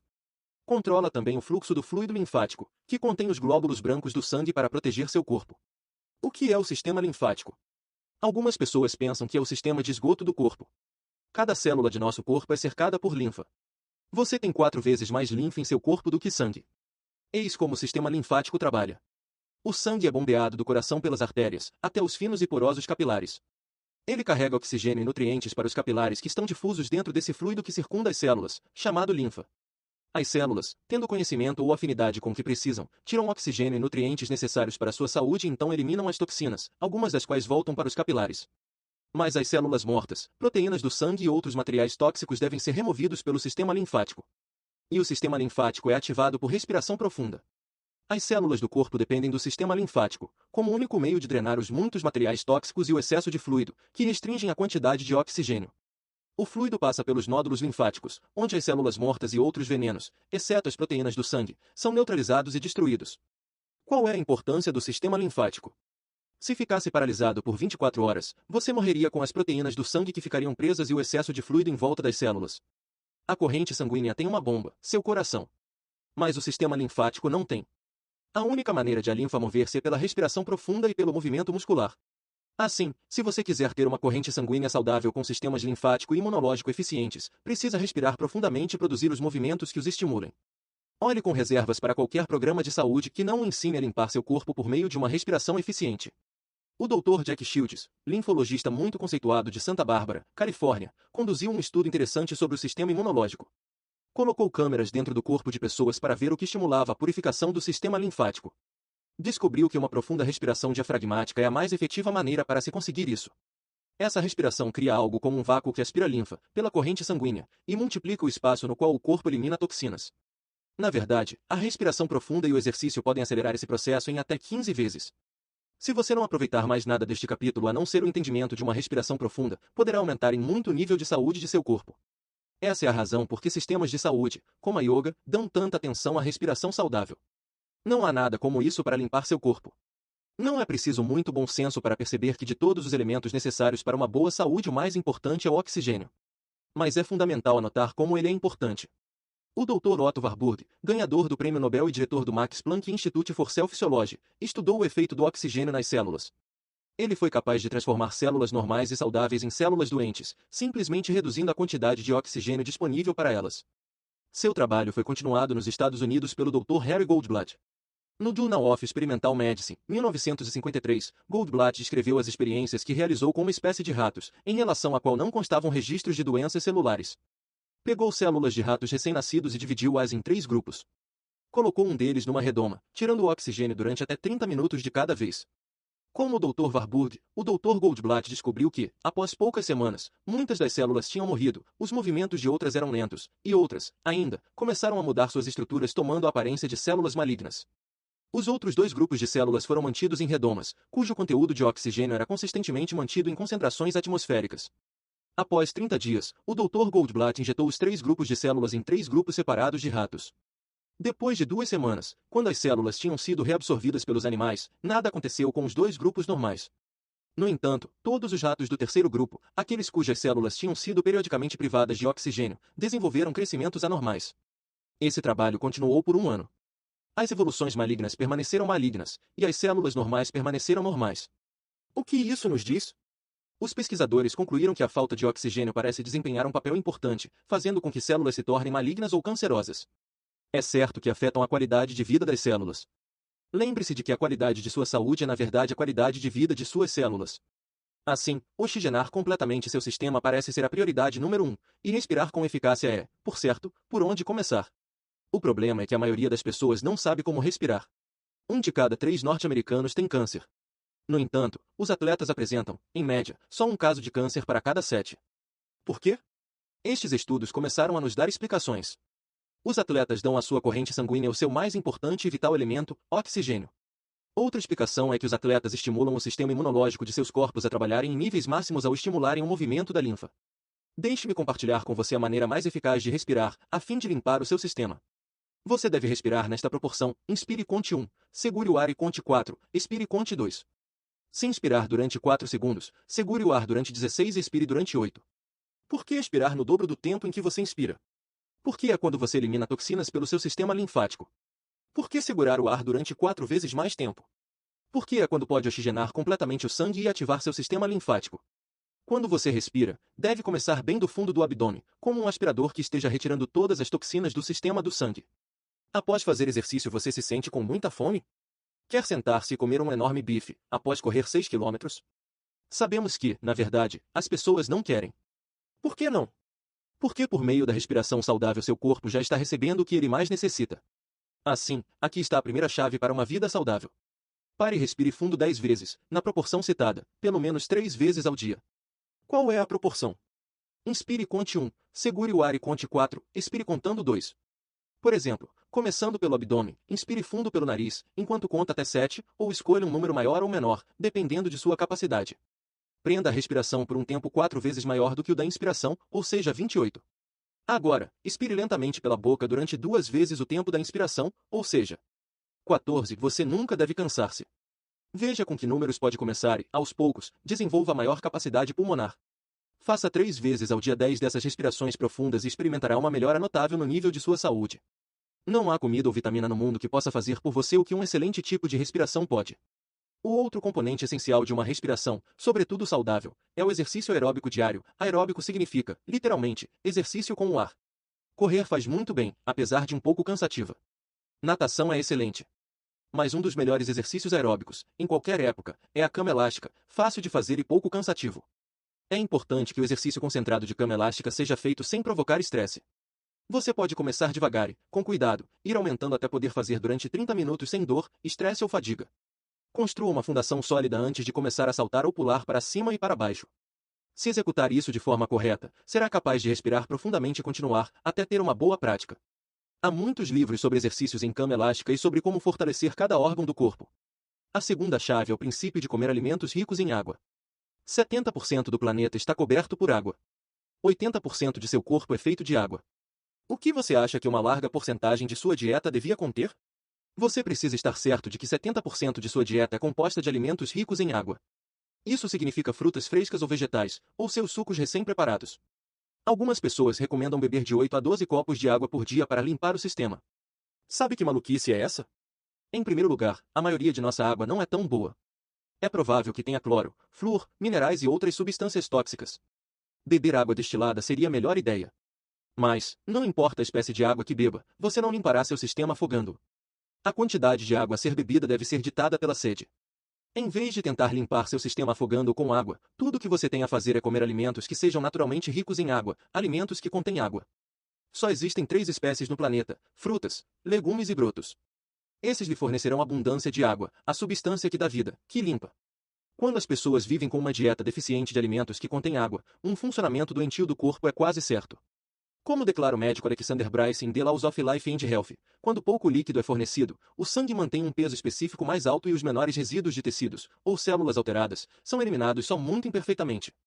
O corpo é, assim, envenenado pelas próprias excreções, e não é muito dizer-se que a principal razão disso é que não foi fornecida uma quantidade suficiente de fluido para carregar, em solução, a matéria gasta que as células desprendem. Sua dieta deve assistir de maneira coerente o seu corpo, no processo de limpeza, mais do que sobrecarregá-lo com material comestível indigesto. O acúmulo de resíduos dentro do corpo favorece as doenças. Um modo de manter a corrente sanguínea e o corpo mais livre possível de resíduos e tóxicos venenosos é limitar a ingestão dos alimentos ou não alimentos que forçam os órgãos de excreção. O outro é fornecer água suficiente ao sistema para ajudar a diluição e eliminação desses resíduos. Continua o Dr. Bryce, não há fluido conhecido dos químicos que possa dissolver tantas substâncias sólidas como a água, que é na verdade o solvente universal. Portanto, se quantidades suficientes dela forem fornecidas, o processo todo da nutrição será estimulado, porque o efeito paralisante dos resíduos tóxicos é removido pela sua solução e subsequente excreção pelos rins, pele, intestinos ou pulmões. Se, pelo contrário, permite-se que esses materiais tóxicos se acumulem no corpo, aparecerá toda espécie de doenças. Por que são as doenças do coração nossos maiores matadores? Por que ouvimos falar de pessoas desmaiando e caindo mortas em quadras de tênis, com apenas 40 anos? Uma razão pode ser que elas passaram a vida obstruindo seus sistemas. Lembre-se, a qualidade de sua vida depende da qualidade da vida de suas células. Se a corrente sanguínea está repleta de resíduos, o ambiente resultante não proporciona uma forte, vibrante e saudável vida para a célula, nem uma bioquímica capaz de criar uma vida emocional equilibrada para o indivíduo. O Dr. Alexis Carrel, ganhador do Prêmio Nobel de Medicina em 1912, e então membro do Rockefeller Institute, começou a provar essa teoria tomando tecido de galinhas, que em condições normais vivem em média 11 anos, e conservando suas células vivas indefinidamente, só mantendo-as livres de seus próprios resíduos e fornecendo-lhes os nutrientes de que precisam. Essas células foram mantidas vivas durante 34 anos, depois dos quais o Rockefeller Institute ficou convencido de que poderiam ser mantidas vivas indefinidamente, decidindo, portanto, encerrar o experimento. Qual é a porcentagem de alimentos ricos em água incluídos em sua dieta? Se você fosse fazer uma lista de todas as coisas que ingeriu na semana passada, qual porcentagem seria rica em água? Seria 70%? Duvido. Que tal 50? 25? 15? Quando pergunto isso em meus seminários, em geral, descubro que a maioria das pessoas come cerca de 15 a 20% de alimentos que contêm água. E isso é definitivamente mais alto do que a população, como um todo. Saiba uma coisa, 15% é suicídio. Se não acredita, confira só as estatísticas de câncer e doenças do coração e reveja que espécies de alimentos a Academia Nacional de Ciências recomenda que evite, e a quantidade de água disponível contida naqueles alimentos.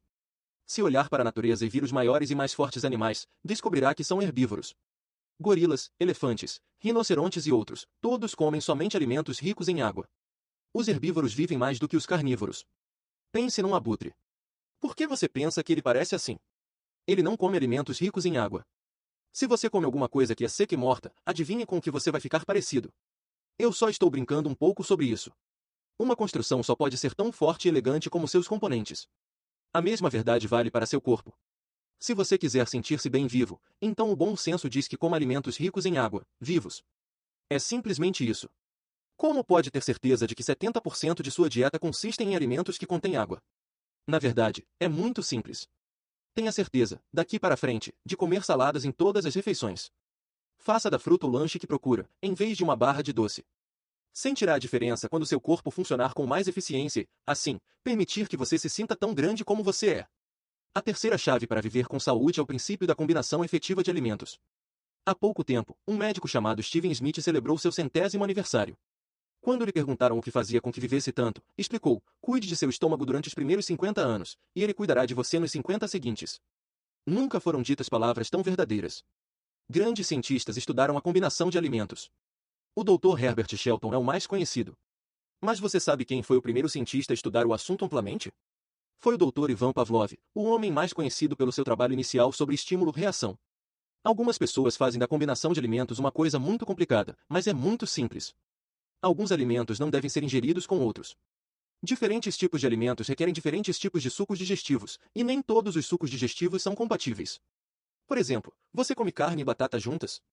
E queijo e pão, leite e cereais, ou peixe e arroz? E se eu lhe dissesse que essas combinações são totalmente destrutivas para seu sistema interior e que lhe tiram energia? É provável que diga que até aqui o que falei fazia sentido, mas que agora perdi a cabeça. Deixe-me explicar por que essas combinações são destrutivas e como você pode poupar grandes quantidades de energia nervosa, que pode estar gastando no momento. Diferentes alimentos são digeridos de modos diferentes. Alimentos com amido, arroz, pão, batatas e outros, requerem um meio digestivo alcalino, que a princípio é suprido na boca, pela enzima ptialina. Alimentos proteicos, carne, laticínios, nozes, sementes e semelhantes, requerem um meio ácido para digestão, ácido hidroclorídrico e pepsina. Agora, é uma lei da química que dois meios contrários, ácido e alcalino, não podem trabalhar ao mesmo tempo. Um neutraliza o outro. Se você come uma proteína com um amido, a digestão é prejudicada, ou completamente paralisada. Alimentos indigestos tornam-se campo para bactérias, que os fermentam e decompõem, dando início a distúrbios digestivos e gases. Combinações incompatíveis de alimentos roubam sua energia, e tudo que produz uma perda de energia é potencialmente um produtor de doenças. Cria ácidos em excesso, que causam o espessamento do sangue, que, por isso, flui mais devagar pelo sistema, roubando o oxigênio do corpo. Lembra-se como se sentiu depois de ter saído arrastado da ceia de Natal no ano passado? Em que isso contribui para uma boa saúde, para uma corrente sanguínea saudável, para uma fisiologia energética? Para produzir os resultados que deseja na sua vida? Qual o medicamento mais vendido nos Estados Unidos? Você sabe? Costumava ser o tranquilizante Valium. Agora é Tagamen, uma droga para distúrbios do estômago.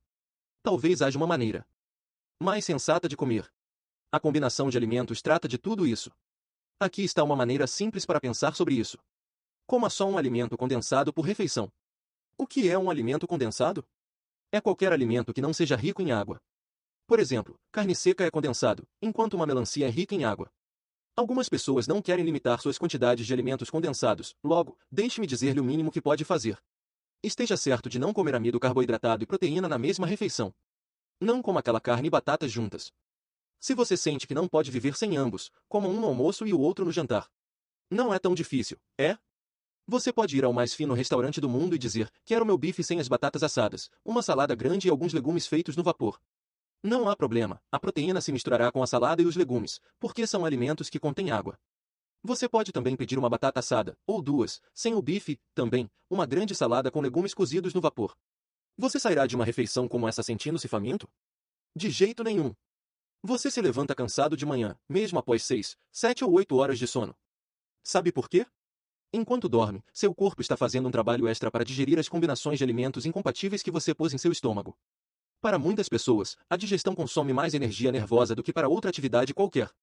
Quando os alimentos não estão apropriadamente combinados no trato digestivo, o tempo que leva para digeri-los pode ser tanto quanto 8, 10, 12 ou 14 horas, até mais. Quando os alimentos estão bem combinados, o corpo é capaz de fazer seu trabalho eficazmente, e a digestão dura, em média, 3 a 4 horas, e assim você não tem de gastar sua energia na digestão. Após ingerir uma refeição adequadamente combinada, deve-se esperar pelo menos 3 a 4 horas antes de ingerir qualquer outro alimento. Também é importante anotar que beber as refeições dilui os sucos digestivos e atrasa o processo de digestão. Vejamos a quarta chave, a lei do consumo controlado. Você gosta de comer? Eu também.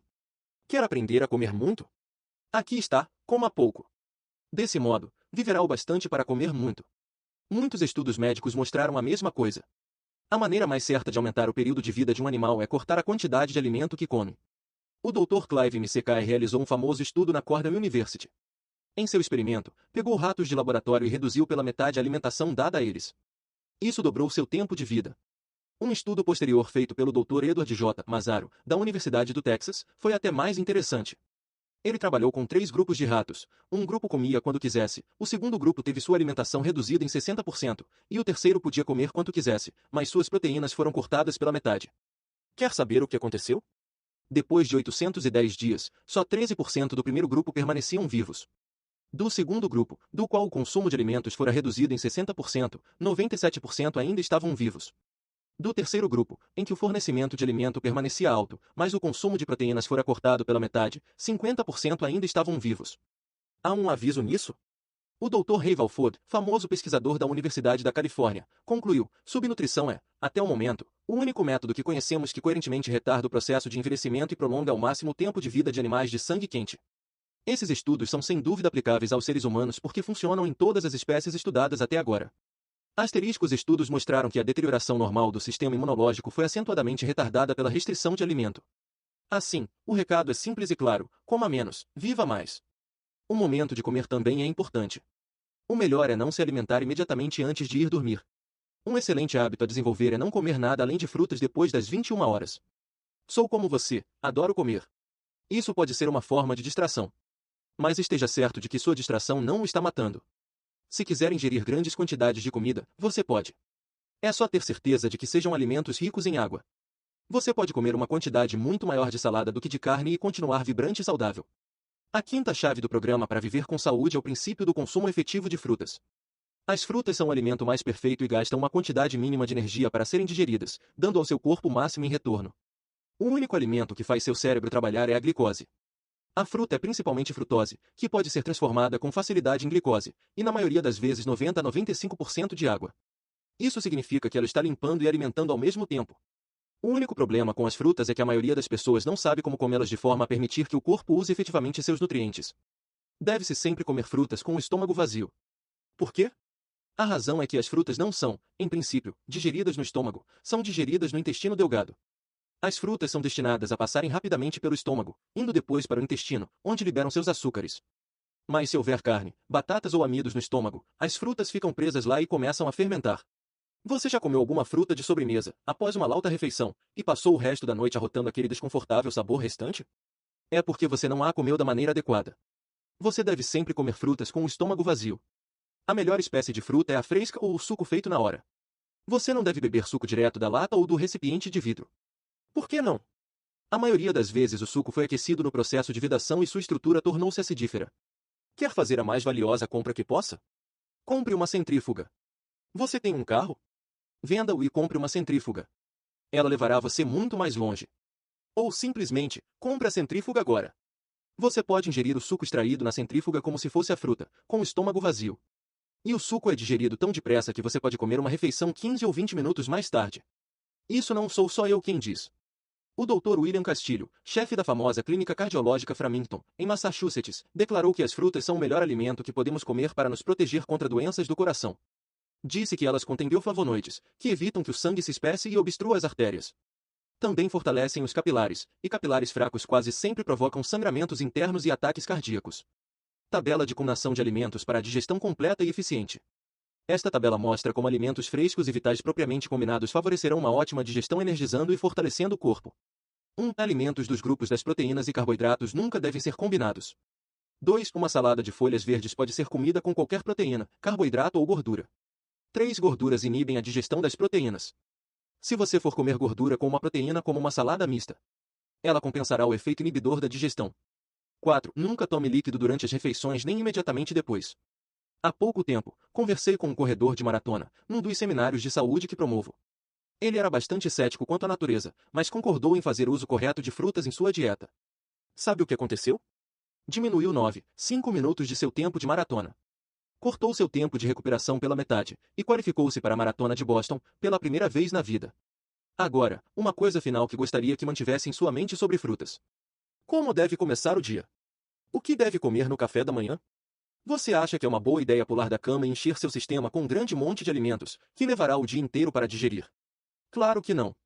O que você quer é alguma coisa que seja fácil de digerir, frutas que o corpo pode usar de imediato e que ajudam a limpar o corpo. Quando levantar-se, e por tanto tempo durante o dia quanto for confortavelmente possível, coma só frutas frescas e sucos feitos na hora. Mantenha esse esquema até pelo menos meio-dia, diariamente. Quanto mais tempo ficar só com frutas em seu corpo, maior oportunidade de ele limpar-se. Se você começar a se afastar do café e os outros lixos com que costuma encher seu corpo no começo do dia, sentirá uma nova torrente de vitalidade e energia, tão intensa que você mal acreditará. Tente durante os próximos 10 dias e veja por si mesmo. A sexta chave para viver com saúde é o mito da proteína. Já ouviu dizer que quando se conta uma mentira muito grande, em voz muito alta e muitas vezes, mais cedo ou mais tarde as pessoas acabam acreditando nela? Bem-vindo ao maravilhoso mundo da proteína. Nunca foi dita mentira maior do que essa de que o ser humano precisa de uma dieta rica em proteínas para manter uma ótima saúde e bem-estar. É bem provável que você esteja muito consciente sobre quanto ingere de proteínas. Por que isso? Algumas pessoas estão tentando um aumento do nível de energia. Algumas pensam que precisam de proteína para aumentar a resistência. Algumas comem-na para ter ossos fortes. Mas, em cada um desses casos, o excesso de proteína produz efeito exatamente oposto. Procuremos um modelo de quanta proteína você deve realmente precisar. Quando é que você imagina que as pessoas precisam mais de proteínas? Provavelmente quando são crianças pequenas. A mãe natureza providenciou um alimento, o leite materno, que fornece à criança tudo o que ela precisa. Adivinhe quanta proteína tem o leite materno? 50%, 25%, 10%? Menos. O leite materno tem 38% de proteína logo após o parto, que se reduz para 6% em 6 meses. Isso é tudo. Então, de onde tiramos a ideia de que os seres humanos precisam de doses maciças de proteínas? Ninguém realmente tem nenhuma ideia de quanta proteína precisamos. Após 10 anos estudando as necessidades humanas de ingestão de proteínas, o Dr. Mark Egstiad, antigo professor de nutrição da Harvard Medical School, confirmou o fato de que a maioria dos seres humanos parece adaptar-se a qualquer quantidade de proteína que esteja disponível para eles. Além do mais, mesmo pessoas como Francis Lapé, que escreveu Diet for a Small Planet, e que por quase uma década promoveu o conceito de combinar vegetais para conseguir todos os aminoácidos essenciais, dizem que estavam erradas, que as pessoas não têm de combinar suas proteínas, que se você fizer uma dieta vegetariana convenientemente balanceada, conseguirá toda a proteína de que necessita. A Academia Nacional de Ciências diz que o norte-americano adulto precisa de 56 gramas de proteína por dia. Num relatório da União Internacional de Ciências da Nutrição, descobrimos que cada país tem diferentes exigências de proteínas diárias para o adulto, que variam de 39 a 110 gramas por dia. Assim, quem realmente tem alguma ideia? Por que você precisaria de toda essa proteína? Presume-se que seja para repor o que perdeu. Mas você perde só uma pequena quantidade por dia, por meio da excreção e da respiração. Então, onde eles conseguiram esses valores? Procuramos a Academia Nacional de Ciências e perguntamos como chegaram ao valor de 56 gramas. De fato, os relatórios deles diziam que só precisamos de 30, mas recomendavam 56. Mas eles também afirmam que o excesso de proteína ingerida sobrecarrega o trato urinário e causa fadiga. Por que, então, recomendam até mais do que dizem que precisamos? Ainda estamos aguardando uma boa resposta. Disseram-nos simplesmente que costumavam recomendar 80 gramas, mas, quando decidiram baixar, depararam com um grande protesto público. De quem? Você ou eu fomos reclamar? Não é provável. O grito de protesto veio dos interesses de industriais que ganham seu sustento com a venda de alimentos e produtos altamente proteínicos. Qual é o maior plano de comercialização na Terra? É fazer as pessoas pensarem que morrerão, a menos que usem certo produto. E foi isso que aconteceu com as proteínas. Analisemos o fato corretamente. O que você acha da ideia de que precisa de proteínas como energia? O que é que seu corpo usa como energia? Primeiro, ele usa a glicose das frutas, vegetais e brotos. Então usa amido, depois usa gordura. E a última coisa que chega a usar é proteína. Basta, quanto ao mito.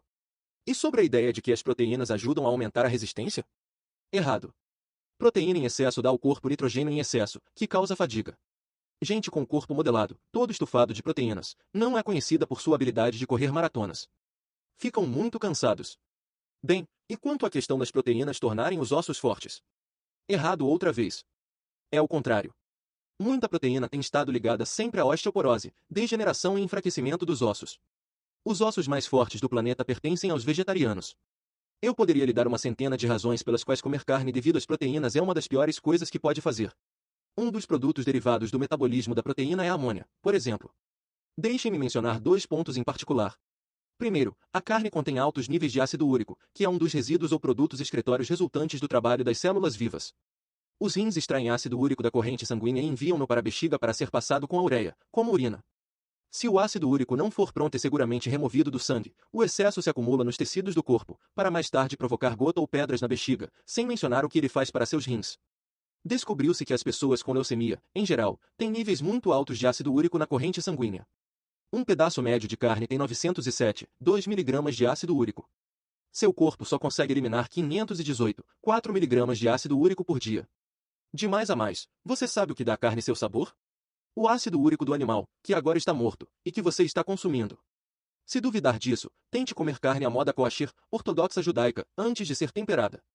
O sangue é drenado e, assim, a maior parte do ácido úrico. Carne sem ácido úrico não tem sabor. É isso que você quer pôr em seu corpo, o ácido normalmente eliminado na urina de um animal. A carne está fervilhante de bactérias de putrefação. Se você não sabe o que são bactérias de putrefação, elas são germes do cólon. Como explicou o Dr. Milton Hoffman em seu livro The Missing Link in the Medical Curriculum which is Food Chemistry Its Relationship to Body Chemistry, página 135, quando o animal está vivo, o processo osmótico no cólon evita que as bactérias da putrefação passem para ele. Quando o animal está morto, o processo osmótico para e as bactérias da putrefação atravessam as paredes do cólon e entram na carne. Elas amaciam a carne. Você sabe que a carne tende a envelhecer. O que envelhece ou amacia a carne são as bactérias de putrefação. Segundo técnicos abalizados, as bactérias nas carnes são idênticas àquelas do esterco e mais numerosas em algumas carnes do que no esterco. Todas as carnes tornam-se infectadas com germes de esterco no processo de matança, e o número aumenta quanto mais tempo a carne for mantida armazenada. É isso que você queria comer? Se você precisa mesmo comer carne, então proceda assim. Primeiro, consiga de uma fonte que garanta que o pasto é natural, isto é, uma fonte que garanta que não houve hormônios de crescimento ou des. Segundo, corte drasticamente o seu consumo. Faça seu novo programa, usar carne só numa refeição por dia. Não estou dizendo que simplesmente deixando de comer carne você ficará saudável, nem estou dizendo que se comer carne não poderá ser saudável. Nenhuma dessas duas declarações seria verdadeira. Muitos comedores de carne são mais saudáveis do que vegetarianos, simplesmente porque alguns vegetarianos têm a tendência de acreditar que, se não comem carne, podem comer qualquer outra coisa. Eu certamente não estou advogando isso.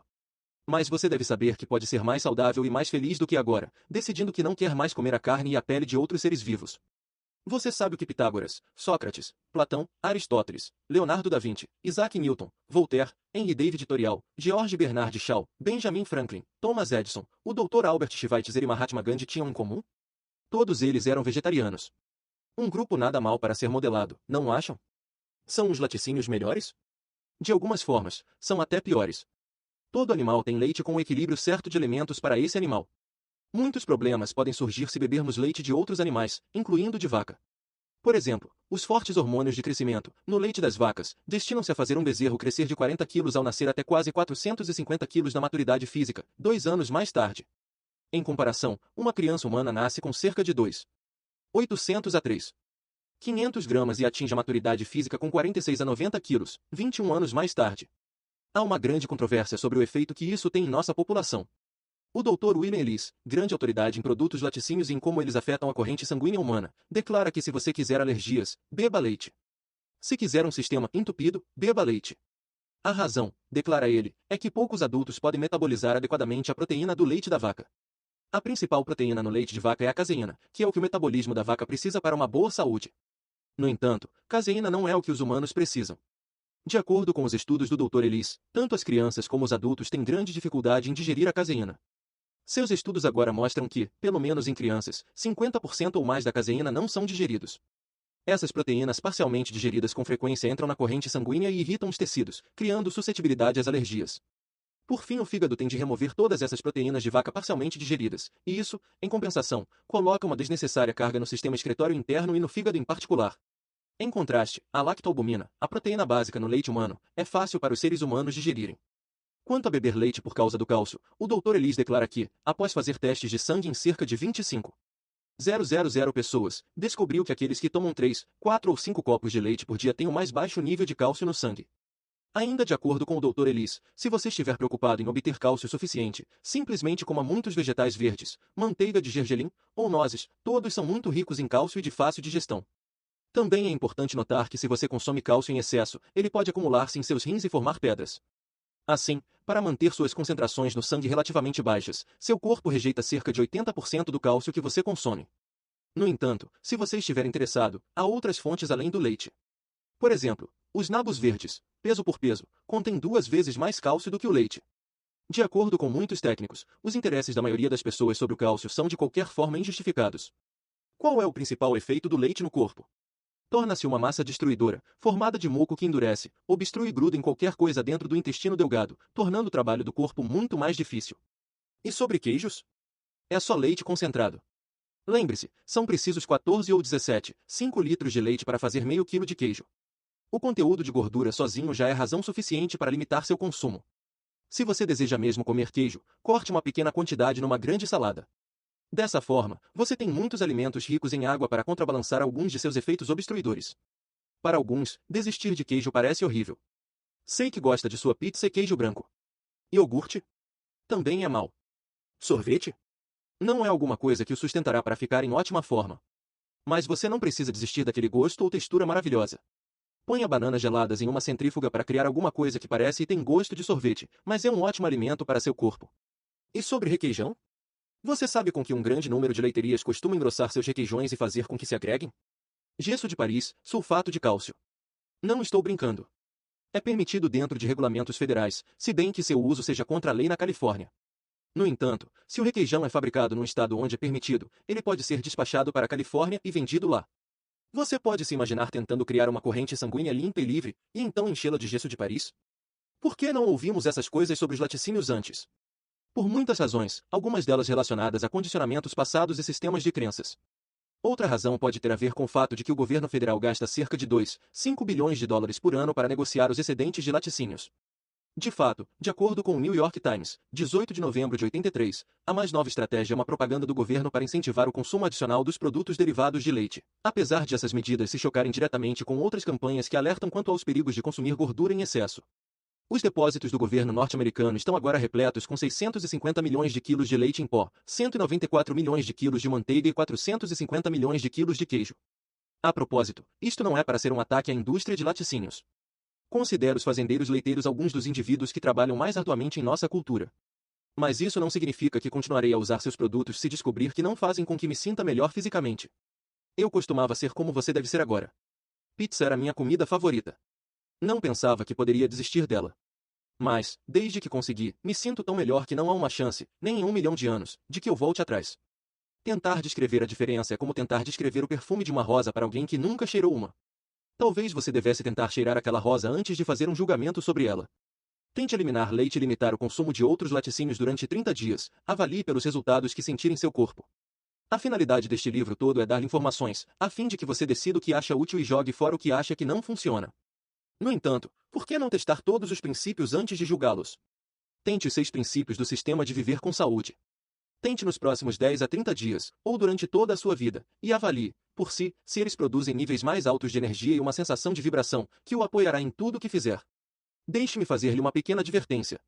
Se começar a respirar efetivamente, de uma forma que estimule o sistema linfático, se começar a combinar seus alimentos corretamente e comer 70% de alimentos que contêm água, o que irá acontecer? Lembra-se do que o Dr. Bryce afirmou sobre o poder da água? Você já viu um incêndio começar num edifício com somente umas poucas saídas? Todos se dirigem para as mesmas saídas, nosso corpo trabalha da mesma forma. Começará a limpar o lixo que está sendo ajuntado em seus sistemas durante anos, e ele pode usar essa recém-encontrada energia para fazer isso o mais rápido que puder. Assim, você de repente começa a espirrar e expelir o muco em excesso. Significa que pegou um resfriado? Não, você comeu um resfriado. Você criou um resfriado durante anos de péssimos hábitos alimentares.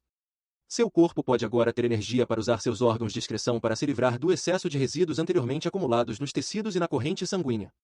Um pequeno número de pessoas pode liberar venenos suficientes de seus tecidos para a corrente sanguínea, produzindo uma leve dor de cabeça. Devem elas tomar um analgésico? Não. Onde você quer esses venenos? Fora ou no seu organismo? Onde você quer o excesso de muco? Em seus lenços ou em seus pulmões? É um preço pequeno a pagar pela limpeza de anos de péssimos hábitos de saúde. A maioria das pessoas, porém, não terá nenhuma reação negativa, mas se sentirá com um alto senso de energia e bem-estar.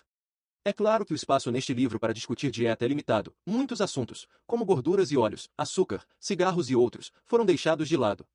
Assim, espero que este capítulo o incentive a pesquisar sobre sua própria saúde pessoal. Lembre-se, a qualidade de nossa fisiologia afeta nossas percepções e comportamentos. A cada dia temos mais provas de que a dieta norte-americana de comidas salgadas, comidas rápidas e aditivos químicos está causando armadilhas de perdas no corpo, e essas perdas alteram o nível de oxigenação e energia elétrica do corpo, contribuindo para tudo, do câncer ao crime. Uma das mais terríveis coisas que já li foi a dieta de um delinquente juvenil crônico, recontada por Alexander Sauls, em seu Diet, Crime and Delinquency. No café da manhã, o rapaz ingeria 5 xícaras de Sugar Max, com mais meia colher de chá de açúcar, um doughnut açucarado e 2 copos de leite. Ele lanchava uma corda de 30 centímetros de alcaçuz e 3 tiras de 15 centímetros de carne seca. Para o almoço, comia 2 hambúrgueres, batatas fritas, mais alcaçuz, um pouco de feijões verdes, e pouca ou nenhuma salada. Lanchava pão branco e leite achocolatado, antes do jantar. Comia um sanduíche de creme de amendoim e geleia em pão branco, uma lata de sopa de tomate e um copo de 280 ml de Kool-Aid adoçado. Mais tarde, tomava uma taça de sorvete, uma barra de Marathon e um pequeno copo d'água. Quanto mais açúcar um corpo poderia aceitar depois de tudo isso? Qual a porcentagem dos alimentos que comeu que eram ricos em água? Estavam combinados com acerto? Uma sociedade que cria seus jovens com uma dieta que, mesmo de longe, se pareça com essa está pedindo problemas. Você acha que esses alimentos afetam a fisiologia dele e, assim, seu estado e comportamento? Pode apostar. Num questionário para relacionar fatos de comportamentos nutricionistas, esse jovem de 14 anos apresentou os seguintes sintomas: após dormir, eu acordo e não consigo voltar a dormir. Tenho dores de cabeça, tenho coceiras e sensações de formigamento na pele, meu estômago ou intestinos estão atrapalhados, me machuco ou fico com manchas roxas com facilidade, tenho pesadelos ou sonhos ruins, tenho desmaios, tonturas, suores frios ou períodos de fraqueza, fico faminto ou sinto-me desmaiar se não comer com frequência. Sempre esqueço as coisas, acrescento açúcar em quase tudo que como ou bebo, sou muito inquieto, não posso trabalhar sob pressão. Tenho dificuldade para decidir, sinto-me deprimido, frequentemente me preocupo com coisas. Fico confuso. Fico deprimido, ou me sinto triste por qualquer coisa. Aumento as pequenas coisas, e facilmente perco o controle. Fico com medo. Sinto-me muito nervoso. Sou bastante emotivo. Choro sem motivo aparente. Você se admira que, a partir desse estado, esse jovem criasse comportamentos delinquentes? Felizmente, ele e muitos outros como ele estão agora fazendo mudanças radicais em seus comportamentos, não por estarem sendo punidos com longas sentenças na prisão, mas porque a maior fonte de seus comportamentos, seus estados bioquímicos, está sendo mudada por meio de dieta. O comportamento criminoso não está só na mente. Variações bioquímicas influenciam o estado e, assim, o comportamento. Em 1952, James Simons, o deão da Escola de Saúde Pública de Harvard, declarou: há uma necessidade especial de uma abordagem nova para a investigação de doenças mentais. É possível que estejamos hoje gastando muito tempo, energia e dinheiro para limparmos os poços da mente, mas poderíamos, com mais sucesso, tentar descobrir e remover as causas específicas biológicas das doenças mentais. Asterisco asterisco. Sua dieta pode não ter feito de você um criminoso, mas por que não desenvolver um estilo de vida que o apoie totalmente para ficar em sua fisiologia de mais recursos, a maior parte do tempo? Tenho aproveitado um estilo de vida livre de doenças, durante muitos anos. No entanto, meu irmão mais jovem sempre tem estado cansado e doente durante esse mesmo espaço de tempo. Falei com ele sobre isso em diversas ocasiões, e tendo visto as mudanças em minha saúde nos últimos 7 anos, estava querendo fazer uma mudança nele. Mas o inevitável desafio ocorreu quando tentou mudar os padrões de sua dieta. Ele aumentou seus desejos por alimentos menos do que desejáveis. Pare e pense. Como você adquire um desejo? Bem, primeiro imaginemos que você não tem um desejo, você o cria pela maneira como representa coisas para si. Por certo, muito disso é, em geral, inconsciente. No entanto, para você entrar no estado de sentir um intenso desejo por algum tipo de comida, você tem de criar uma espécie específica de representação interior. Lembre-se, as coisas não acontecem simplesmente. Para cada efeito, há uma causa. O desejo de meu irmão, ou fetiche, se preferir, era pelo Kentucky Fried Chicken, KFC. Ele passava perto de uma lanchonete dessa rede, e isso logo acionava a lembrança de quando tinha comido daquele frango. Ele imaginava a sensação crocante, sinestésica, submodalidade gustativa, em sua boca, e pensava na quentura e na textura da comida enquanto descia pela sua garganta. Bem, depois de poucos minutos disso, a salada estava mesmo fora de cogitação, e o frango frito dentro. Um dia, logo depois de eu ter descoberto como usar as submodalidades para criar mudanças, ele, por fim, pediu-me que o ajudasse a controlar essa necessidade, que estava sabotando sua dieta e metas de saúde. Pedi-lhe que formasse uma representação interior de comer a especialidade do KFC. Dali a pouco, estava salivando. Então, fiz com que descrevesse as submodalidades visual, auditiva, sinestésica e gustativa de sua representação interna, com detalhes. A imagem estava acima, à direita. Tamanho normal, um filme, focado em cores. Ele podia ouvir-se dizendo, isto é, tão ao bom. Enquanto comia. Ele adorava a sensação crocante e quente. Fiz, então, com que representasse a comida que mais odiava, alguma coisa que o punha doente do estômago, só de pensar, cenouras. Eu sabia disso antes porque cada vez que tomava suco de cenoura ele ficava enjoado. Fiz com que descrevesse com detalhes as submodalidades das cenouras. Ele não queria nem pensar nelas. Começou a sentir-se nauseado. Afirmou que as cenouras estavam embaixo e à esquerda. Eram escuras, um pouco menores do que as reais, moldura parada e sensação fria. Sua representação auditiva era, essas coisas são revoltantes. Não quero ter de comê-las. Eu as detesto. Suas submodalidades sinestésicas e gustativas eram uma sensação de flacidez, em geral muito cozida, morna, pastosa, gosto de estragado. Disse-lhe que comesse algumas, mentalmente. Começou a se sentir realmente mal, dizendo que não podia. Perguntei, se tivesse comido, como seria senti-las descendo pela sua garganta? Ele disse que estaria pronto para vomitar. Tendo-lhe citado, com cuidado, as diferenças entre como ele representava o frango frito e as cenouras, perguntei-lhe se gostaria de trocar as sensações sobre os dois, a fim de apoiar sua alimentação de uma forma que produzisse resultados saudáveis. Ele disse que estava certo, com um tom mais pessimista que ouvirá em muitos dias. Assim, fiz com que trocasse todas as submodalidades. Fiz com que tirasse a imagem da galinha e movesse-a para baixo e para o lado esquerdo. Imediatamente houve uma reação de náusea em seu rosto. Fiz com que tornasse a imagem escura e menor do que o tamanho real, pondo-a numa moldura parada, dizendo para si mesmo, isso é repugnante. Não quero ter de comê-la. Odeio isso, na tonalidade que antes usará para as cenouras.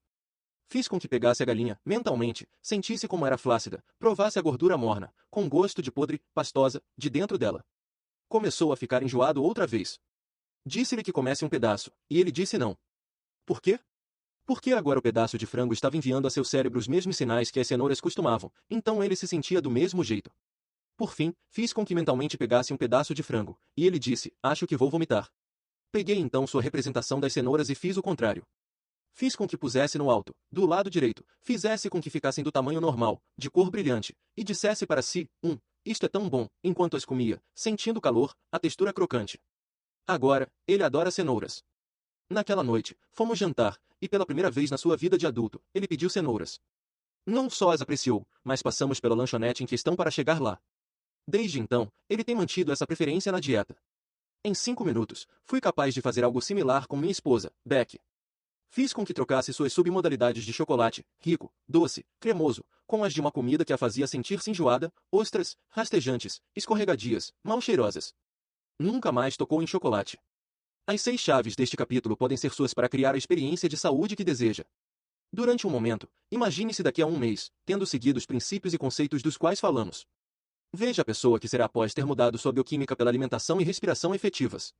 Que tal começar seu dia fazendo 10 respirações profundas, limpas, poderosas que fortalecerão todo o seu sistema? E começar cada dia sentindo-se alerta e alegre no controle de seu corpo? E começar comendo, saudavelmente, alimentos limpadores que contêm água e parar de comer carne e laticínios que estão cansando e obstruindo seu sistema? E começar a combinar os alimentos adequadamente, de forma que sua energia fique disponível para as coisas que realmente importam? E ir para a cama todas as noites sentindo que experimentou uma vibração total que lhe permitiu ser tudo o que podia?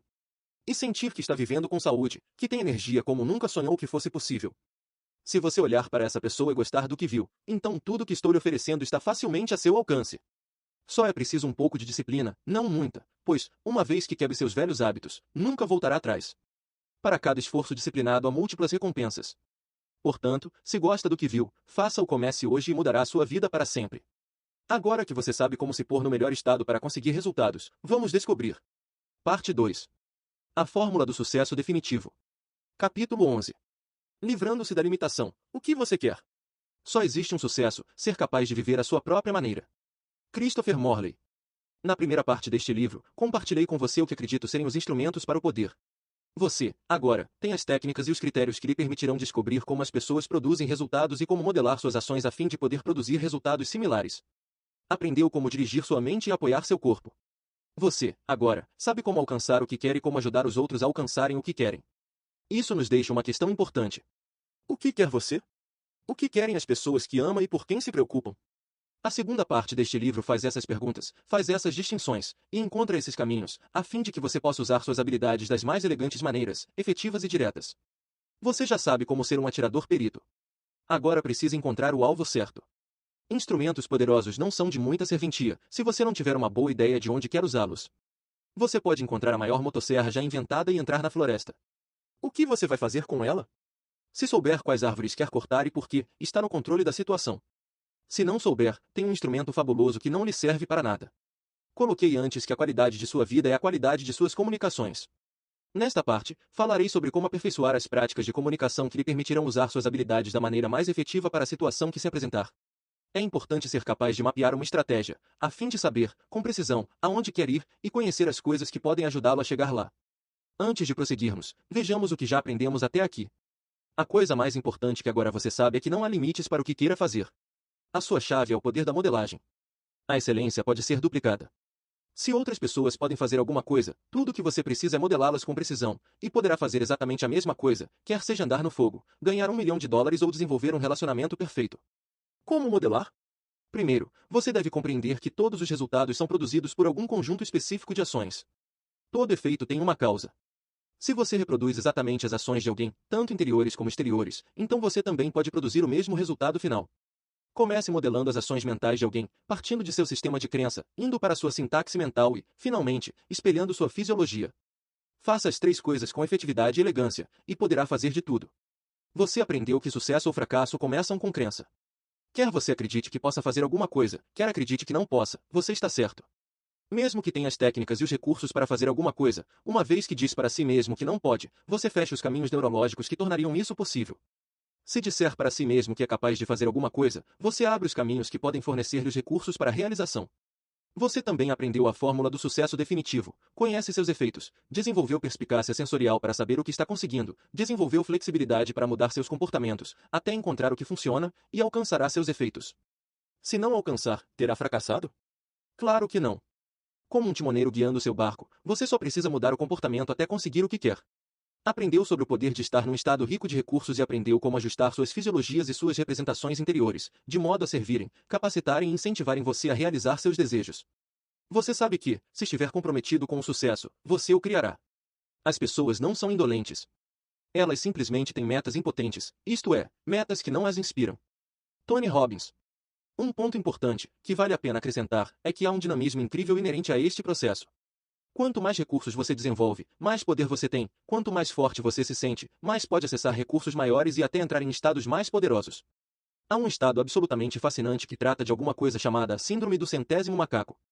Em seu livro Life Teach, publicado em 1979, o biologista Liao Watson conta o que aconteceu num bando de macacos, numa ilha perto do Japão, depois que um novo alimento, batatas doces, cobertas de areia e recentemente desenterradas, foi introduzido em seu meio. Uma vez que os outros alimentos não requeriam preparo, os macacos estavam relutantes em comer as batatas sujas. Foi então que o macaco resolveu o problema, lavando as batatas num riacho e ensinando a mãe e os companheiros a fazerem o mesmo.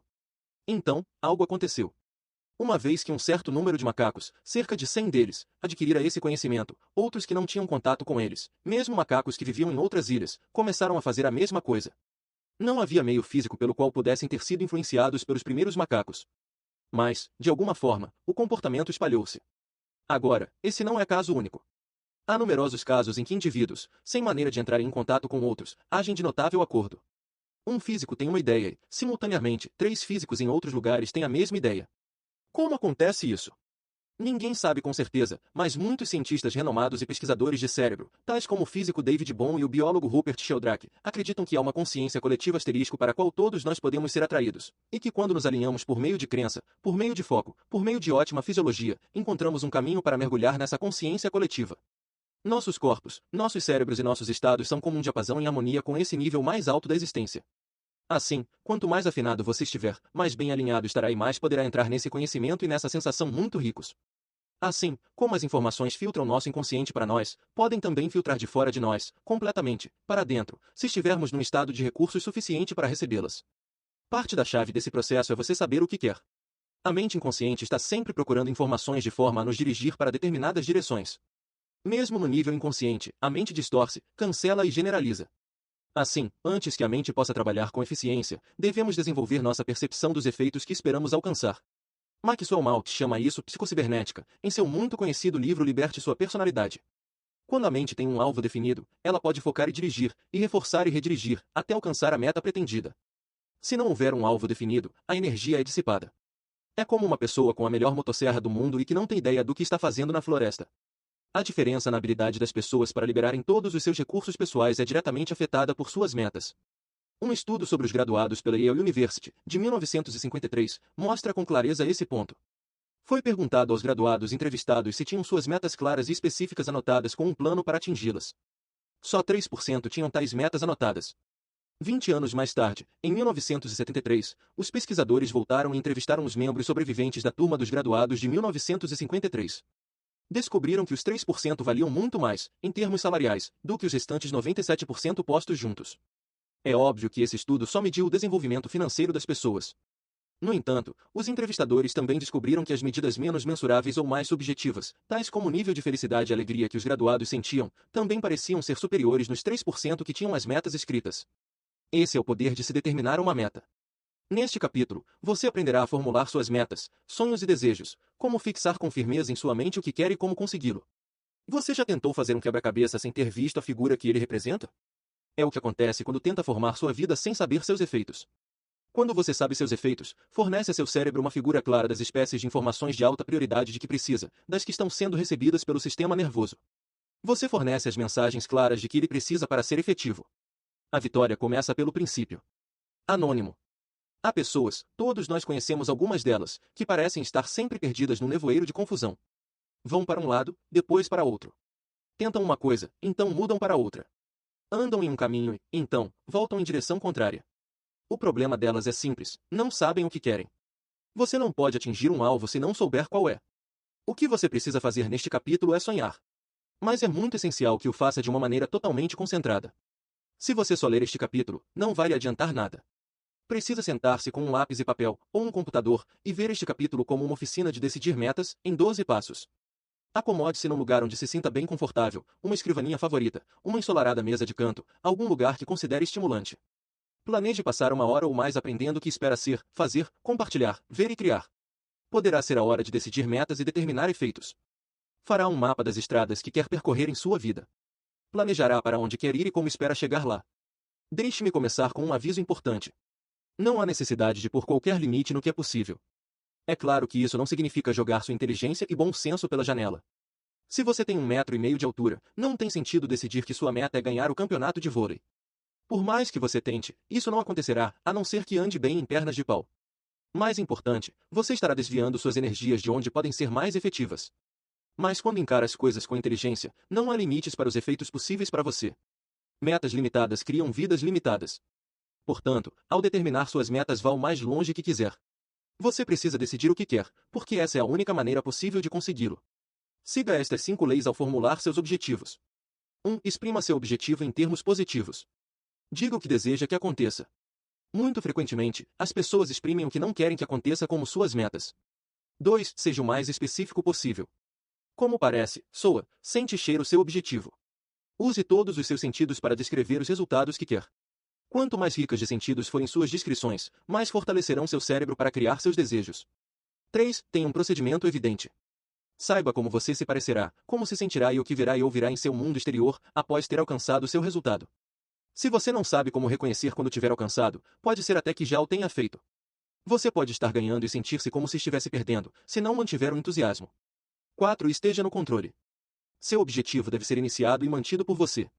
Não deve depender da mudança de outras pessoas para que você seja feliz. 5. Verifique que seu objetivo seja ecologicamente sadio e desejável. Projete no futuro as consequências de sua meta atual. Seu objetivo deve beneficiar você e outras pessoas. Estabelecendo objetivos componentes-chave. Específico, o que exatamente nós queremos? Baseado nos sentidos, o que nós veremos? O que nós ouviremos? O que nós sentiremos?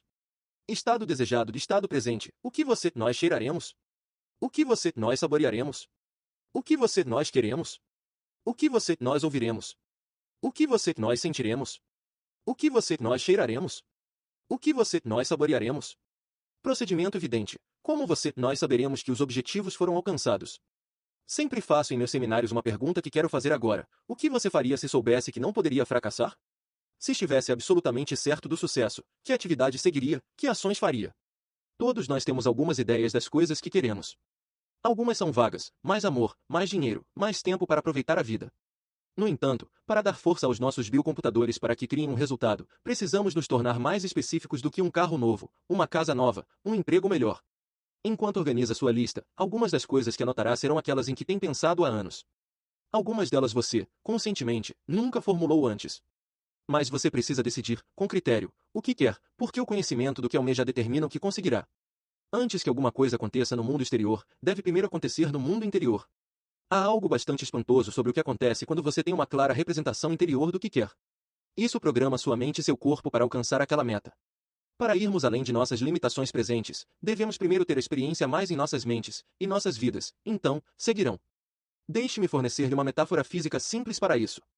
Tente o seguinte: fique de pé, com os pés ligeiramente separados e apontados para fora. Traga ambos os braços para frente, levantados de forma a ficarem paralelos ao chão.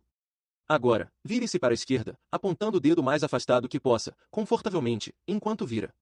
Tome nota do lugar onde parou, pelo ponto na parede oposta onde o dedo parou.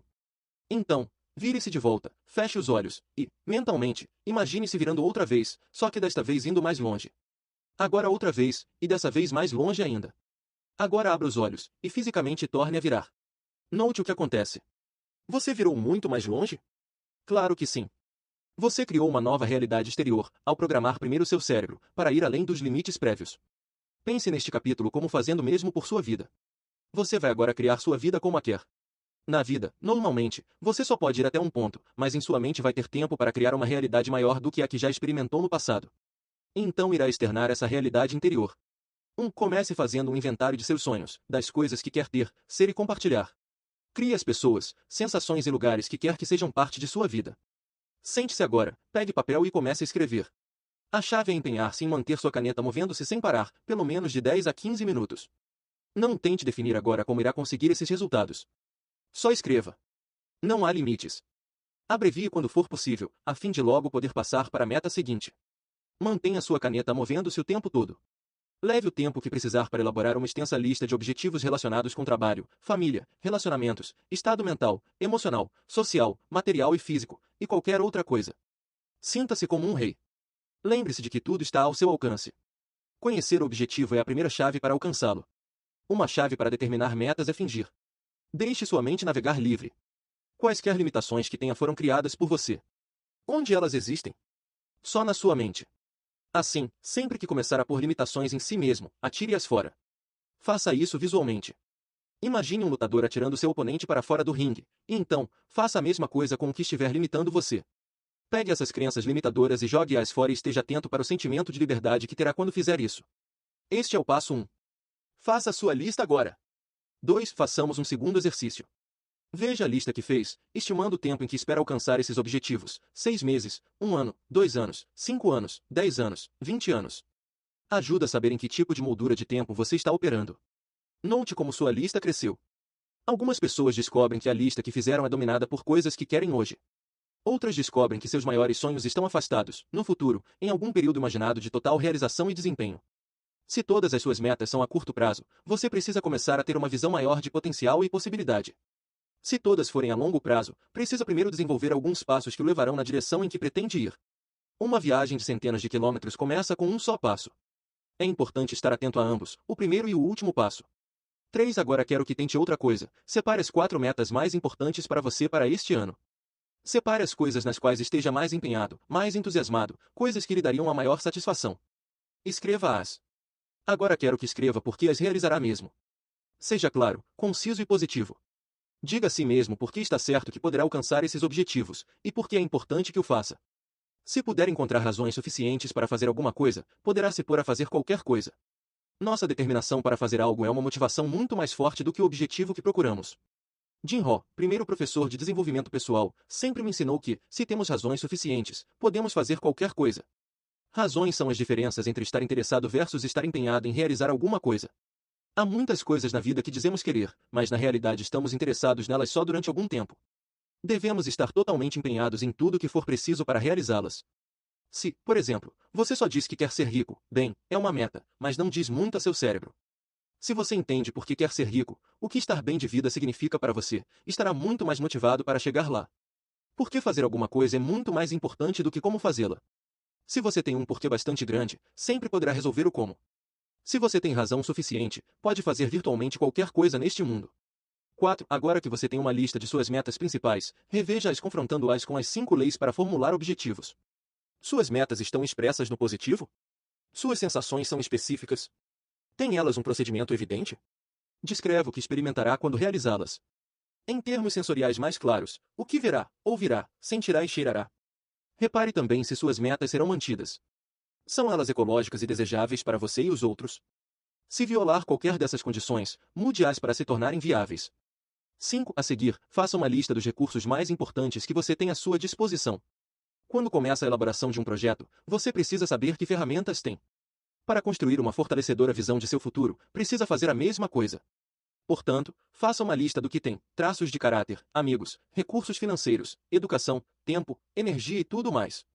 Apresente um inventário de forças, habilidades, recursos e ferramentas.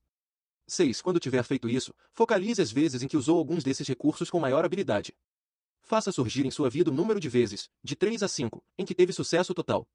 Pense nas vezes em que fez alguma coisa particularmente bem em negócios, esportes, assuntos financeiros ou relacionamentos. Pode ser qualquer coisa, desde um notável ganho na bolsa até um dia maravilhoso com seus filhos. Então anote-as, descreva o que o fez ser bem-sucedido, de quais qualidades ou recursos fez uso efetivo e o que, sobre essa situação, o fez sentir-se um sucesso. 7. Depois de ter feito tudo isso, descreva a espécie de pessoa que teria que ser para atingir suas metas. Será preciso muita disciplina, muita educação? Terá de manejar bem o tempo? Se, por exemplo, quiser ser um líder cívico que realmente se distinga, descreva a espécie de pessoa que é eleita e que realmente tem habilidade para atingir um amplo número de pessoas. Ouvimos muito sobre sucesso, mas não ouvimos muito sobre os seus componentes, as atitudes, crenças e comportamentos que influem para produzi-lo. Se não tiver um bom domínio dos componentes, poderá achar difícil juntar o todo. Portanto, pare agora e escreva alguns parágrafos ou uma página sobre todos os traços de caráter, habilidades, atitudes, crenças e disciplinas que precisaria ter como pessoa para alcançar tudo o que deseja. Pense um pouco nisso. 8. A seguir, em poucos parágrafos, anote o que o impede de ter as coisas que deseja agora. Uma maneira de superar as limitações que criou é saber exatamente quais são elas. Disseque sua personalidade para ver o que o está impedindo de alcançar o que quer. Você falha ao planejar? Você planeja, mas falha ao agir? Você tenta fazer muitas coisas ao mesmo tempo, ou se fixa tanto numa coisa que não faz mais nada? No passado, imaginou o pior cenário possível e, então, permitiu que essa representação interior evitasse que agisse? Nós todos temos meios de limitar nossas próprias estratégias para o fracasso, mas reconhecendo nossas estratégias limitadoras passadas, reconhecendo as estratégias passadas limitadoras, podemos mudá-las. Podemos saber o que queremos, por que queremos, quem nos ajudará e uma porção de outras coisas, mas o ingrediente fundamental que no final determina se vamos ser bem-sucedidos realizando nossos objetivos são nossas ações. Para guiar nossas ações, devemos criar um plano passo a passo. Quando constrói uma casa, você só sai e pega uma pilha de madeira, alguns pregos, um martelo, um serrote e então começa a trabalhar? Começa a serrar e martelar para ver o que vai sair daquilo? Isso levaria ao sucesso? É pouco provável. Para construir uma casa precisa-se de um projeto, um plano. Precisa-se de uma sequência e uma estrutura, a fim de que suas ações complementem e reforcem umas às outras. De outra forma, só terá um louco amontoado de tábuas. É o mesmo com sua vida. Portanto, agora você precisa juntar seus próprios projetos para o sucesso. Quais são as medidas necessárias que deve tomar, consistentemente, para produzir os resultados que deseja? Se não estiver certo, pense em alguém que possa modelar, que já tenha realizado o que deseja. Precisa começar com seus últimos objetivos, então trabalhar para trás, passo a passo. Se um de seus maiores objetivos é tornar-se independente financeiramente, o passo anterior a esse pode ser tornar-se presidente de sua própria companhia. O passo anterior a esse pode ser tornar-se vice-presidente, ou outro cargo importante. Outro passo pode ser encontrar um esperto conselheiro de investimentos e ou um advogado tributarista para ajudá-lo a gerenciar seu dinheiro. É fundamental que continuem a trabalhar para trás, até encontrar alguma coisa que possa fazer hoje para apoiar a realização daquela meta. Talvez você possa hoje abrir uma poupança ou conseguir um livro que lhe ensine algumas estratégias financeiras de pessoas de sucesso em nossa cultura. Se quiser ser bailarino profissional, o que tem que fazer para alcançar esse objetivo? Quais são os passos principais, e quais são algumas das coisas que pode fazer hoje, amanhã, esta semana, este mês, este ano para produzir os resultados? Se quiser ser o maior compositor do mundo, quais são os passos desse caminho? Trabalhando para trás, passo a passo, em objetivos de qualquer natureza, de negócios à vida pessoal, você pode mapear o caminho correto para seguir de sua meta final até o que pode fazer hoje. Use a informação do último exercício para guiar o esquema de seus planos. Se não estiver certo de como o plano deve ser, pergunte a si mesmo o que impede que tenha agora o que quer. A resposta a essa pergunta será alguma coisa em que pode trabalhar imediatamente para mudar. A solução desse problema torna-se uma submeta ou degrau para a realização de suas maiores metas. 9. Aproveite agora para pegar cada uma de suas 4 metas principais e criar seus primeiros esboços de um plano, passo a passo, de como realizá-lo. Lembre-se de começar com a meta e perguntar-se: o que teria eu de fazer primeiro para conseguir isso? Ou, o que impede que eu tenha isso agora, e o que posso fazer para mudar isso?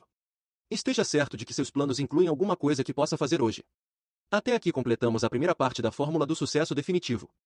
Você conhece com absoluta certeza os seus objetivos.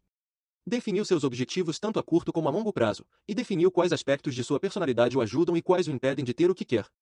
Agora, quero que comece a desenvolver uma estratégia de como chegar lá. Qual é o caminho mais certo para conseguir excelência? É modelar alguém que já tenha feito o que você quer fazer. 10. Portanto, aproxime-se de alguns modelos. Eles podem ser pessoas de sua vida ou pessoas famosas que conseguiram grande sucesso.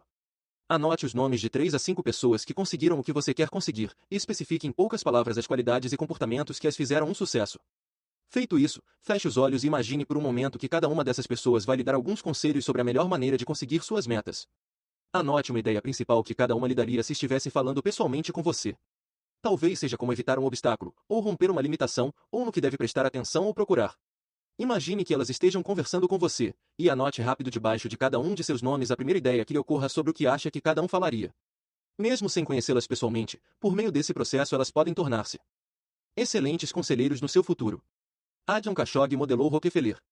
Ele queria ser um rico e bem-sucedido homem de negócios, portanto modelou alguém que tinha feito o que queria fazer.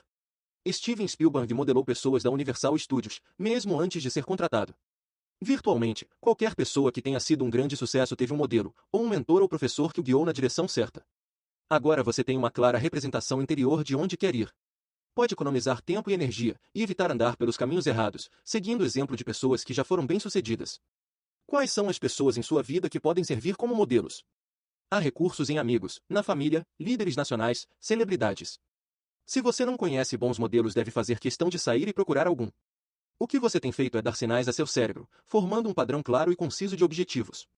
Metas são como imãs, atrairão as coisas que as tornarão verdades. No capítulo 6, você aprendeu como dirigir seu próprio cérebro, como manipular suas submodalidades para realçar imagens positivas e diminuir o poder das negativas. Apliquemos este conhecimento em suas metas. Mergulhe em sua história pessoal, num tempo quando era um completo sucesso em alguma coisa. Feche os olhos e forme a imagem mais nítida e brilhante possível dessa realização. Anote onde puseram a imagem, se para a direita ou para a esquerda, em cima, no meio ou embaixo. Outra vez, repare em todas as submodalidades, o tamanho, formato e qualidade de seus movimentos, assim como o tipo de som e sensações interiores que elas criam. Agora, pense nos objetivos que anotou hoje. Imagine uma cena de como seria se conseguisse tudo o que anotou hoje. Ponha esta imagem do mesmo lado que a outra e torne-a maior, o mais brilhante, focada e colorida que puder. Repare como se sente. Já se sentirá muito diferente, muito mais certo do sucesso do que quando primeiro formulou seus objetivos. Se tiver problemas para fazer isso, use o método SWI, do qual já falamos antes. Movimente a imagem do que quer ser para o outro lado de sua moldura mental. Torne-a desfocada, em preto e branco. Então rapidamente movimente-a para o exato lugar de sua imagem do sucesso, fazendo-a romper qualquer representação de possível fracasso que possa ter percebido. Mova-a de modo que tome todas as qualidades grandes, brilhantes, coloridas, focadas das coisas que já realizou. Você deve fazer esses exercícios progressivamente, para que seu cérebro tenha uma imagem sempre mais nítida, sempre mais intensa daquilo que espera realizar. O cérebro responde mais para repetição e sensações profundas. Assim, se puder continuamente experimentar sua vida como a deseja, e se experimentar esta vida com sensações profundas e intensas, estará quase certo de criar o que deseja. Lembre-se, a estrada para o sucesso está sempre em construção. 11. É ótimo ter todos os tipos de metas diferentes. No entanto, o que é ainda melhor é ser capaz de designar o que todas elas juntas significariam para você. Agora crie seu dia ideal. Que pessoas estariam envolvidas? O que você faria? Como ele começaria? Aonde você iria? Onde você estaria? Faça isso da hora em que se levanta até a hora de ir dormir. Em que tipo de ambiente você estaria? Como se sentiria quando se deitasse na cama, no fim de um dia perfeito? Use a caneta e papel e descreva com detalhes. Lembre-se de que todos os resultados, ações e realidades que experimentamos começam com criações em nossas mentes. Portanto, crie seu dia, da maneira como mais o deseja. 12. Algumas vezes esquecemos que os sonhos começam em casa. Esquecemos que o primeiro passo em direção ao sucesso é nos proporcionar uma atmosfera que alimente nossa criatividade, que nos ajude a ser tudo o que podemos ser. Finalmente, esboce seus ambientes perfeitos. Quero que acentue o sentido do lugar. Deixe sua mente andar sem limitações. Qualquer coisa que queira é o que deve colocar lá. Lembre-se de pensar como um rei. Esboce um ambiente que traga para fora tudo o que você tem de melhor como pessoa. Onde estaria você? Na floresta, no oceano, num escritório? Que ferramentas teria? Um bloco de desenhos, tintas, música, um computador, um telefone? Que pessoas teria à sua volta dando apoio para ter certeza de que realizou e criou tudo o que desejava na vida? Se você não tem uma nítida representação de como seriam seus dias ideais, quais são suas chances de criá-lo? Se não sabe como seria o ambiente ideal, como pode criá-lo? Como vai acertar um alvo se nem mesmo sabe qual é? Lembre-se, o cérebro precisa de sinais nítidos e diretos do que quer realizar. Sua mente tem o poder de lhe dar tudo o que queira, mas só pode fazê-lo se estiver recebendo sinais nítidos, brilhantes, intensos e focados. Pensar é o trabalho mais pesado que há, e talvez seja essa a razão para tão poucos se dedicarem a isso. Henry Ford. Fazer os exercícios deste capítulo pode ser um dos mais importantes passos a dar na direção da produção daqueles sinais inconfundíveis. Você não pode alcançar seus objetivos se não souber quais são. Se você aprendeu alguma coisa com este capítulo, deve ter sido que resultados são inevitáveis. Se deseja, outros darão essa programação por você. Se não tiver seus próprios planos, outros farão com que entre em seus planos. Se tudo o que fez foi ler este capítulo, perdeu seu tempo. É imperativo que encontre tempo para fazer cada um desses exercícios. Talvez não sejam fáceis no começo, mas, acredite-me, vale a pena, e quando começar a fazê-los, eles se tornarão cada vez mais divertidos. Uma das razões por que a maioria das pessoas não se dão bem na vida é porque geralmente o sucesso está escondido atrás de trabalho pesado. E uma boa decisão, ou o desenvolvimento de um objetivo, é trabalho pesado. É fácil para as pessoas, porém coisas como essa para fora e ficarem presas tocando a vida em vez de planejar a vida. Exerça seu poder pessoal agora, e aproveite o tempo para disciplinar-se a fim de completar totalmente esses exercícios. Dizem que há somente duas dores na vida, a dor da disciplina ou a dor do arrependimento, e que a disciplina pesa quilos, enquanto o arrependimento pesa toneladas. Há muito entusiasmo a ser ganho, aplicando-se esses 12 princípios. Faça isso por você. Também é importante rever seus objetivos com regularidade. Algumas vezes nós mudamos, mas nossos objetivos permanecem os mesmos porque nunca paramos para ver se ainda queremos criar as mesmas coisas para nossas vidas. Atualize seus objetivos a cada poucos meses, e então talvez uma vez por ano ou a cada 6 meses, de uma maneira sistemática. Uma coisa muito útil é ter um diário que lhe dará o registro de suas metas em qualquer tempo de sua vida. Diários são ótimos para se rever, para estudar como sua vida se desenvolveu e quanto se cresceu. Se vale a pena viver a sua vida, vale a pena registrá-la. E tudo isso funciona? Pode apostar que sim. Há 3 anos, sentei-me e planejei meu dia ideal e meu ambiente ideal. No momento estou vivendo ambos. Naquela época, eu estava vivendo num pequeno lugar em Marina del Rey, Califórnia, mas sabia que queria alguma coisa a mais.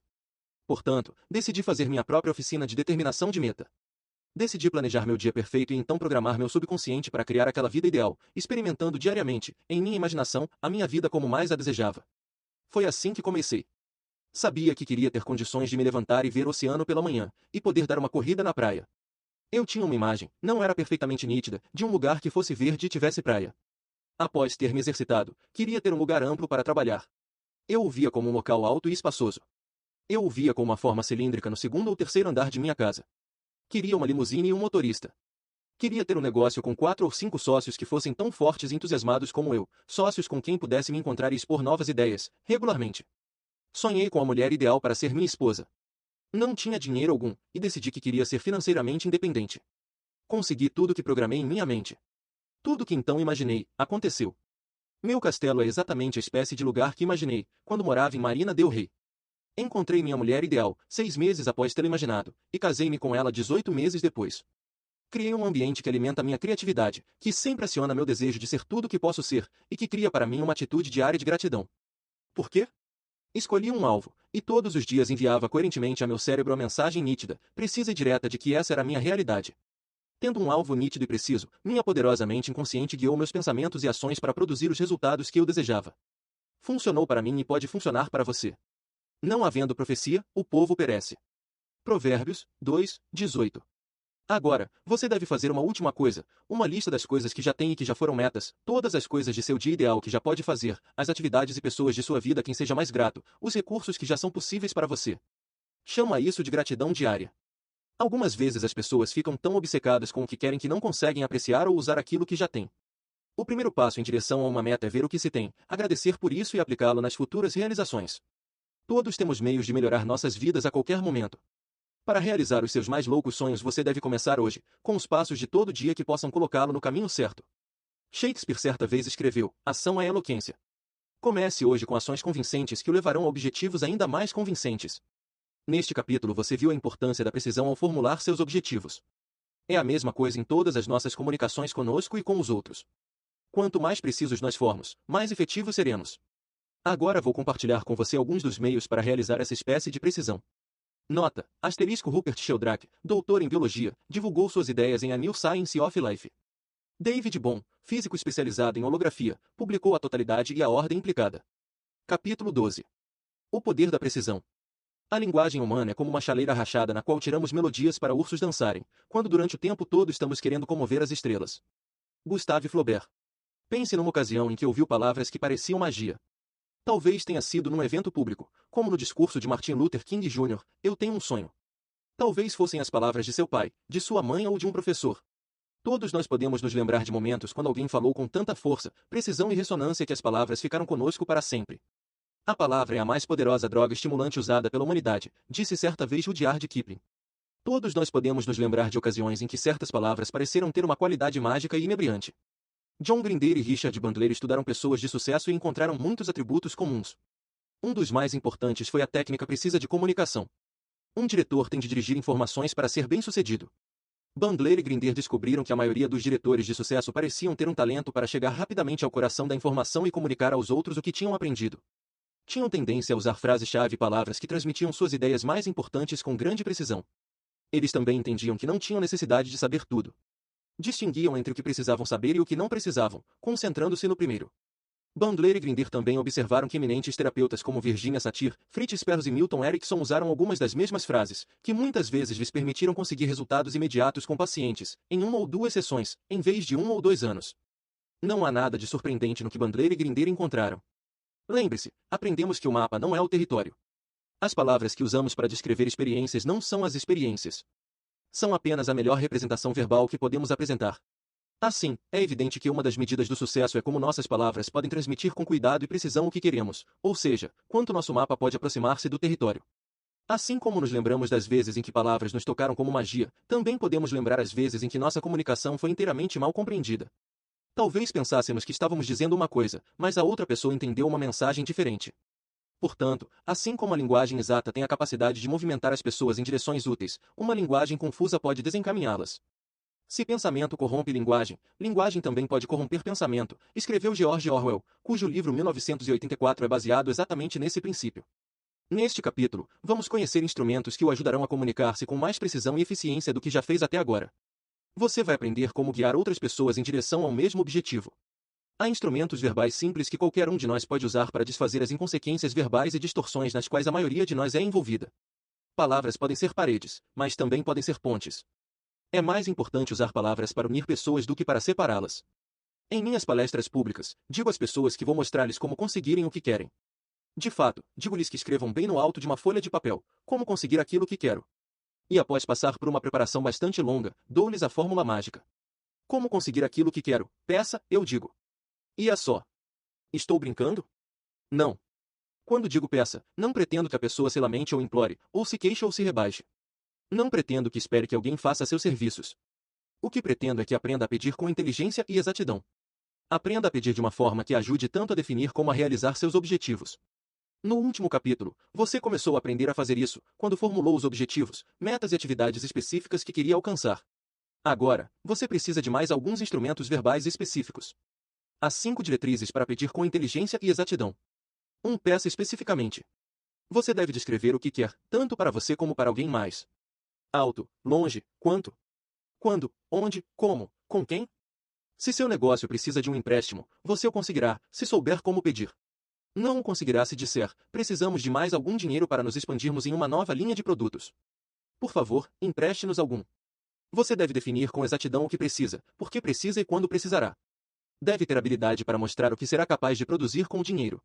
Em nossos seminários sobre colocação de metas, as pessoas sempre dizem que querem mais dinheiro. Eu lhes entrego algumas moedas. Elas pediram e receberam, mas não pediram com inteligência, portanto não conseguiram o que queriam. 2. Peça a alguém que possa ajudá-lo. Não é suficiente pedir especificamente, você deve pedir a alguém que tenha os recursos, o conhecimento, o capital, a sensibilidade ou a experiência de negócios. Digamos que esteja tendo problemas com sua esposa. O relacionamento de vocês está terminando. Você pode abrir seu coração e ser tão específico e honesto quanto for humanamente possível. Mas, se procurou ajuda com alguém que tem um relacionamento tão deplorável como o seu, será bem-sucedido? Claro que não. Encontrar a pessoa certa para pedir nos traz de volta a importância de aprender como notar o que funciona. Qualquer coisa que você queira, um relacionamento ou um emprego melhor, uma opção mais interessante para investir seu dinheiro, é alguma coisa que alguém tem ou alguma coisa que alguém já fez. A questão é encontrar esse alguém e imaginar o que ele fez direito. Muitos de nós tendemos para uma sabedoria de bar. Encontramos um ouvinte simpático e esperamos que isso se traduza em resultados. Não acontecerá, a menos que a simpatia seja combinada com habilidade e conhecimento. 3. Crie valor para a pessoa a quem está pedindo. Não se limite a pedir e esperar que alguém lhe dê alguma coisa. Primeiro imagine como isso também ajuda o outro.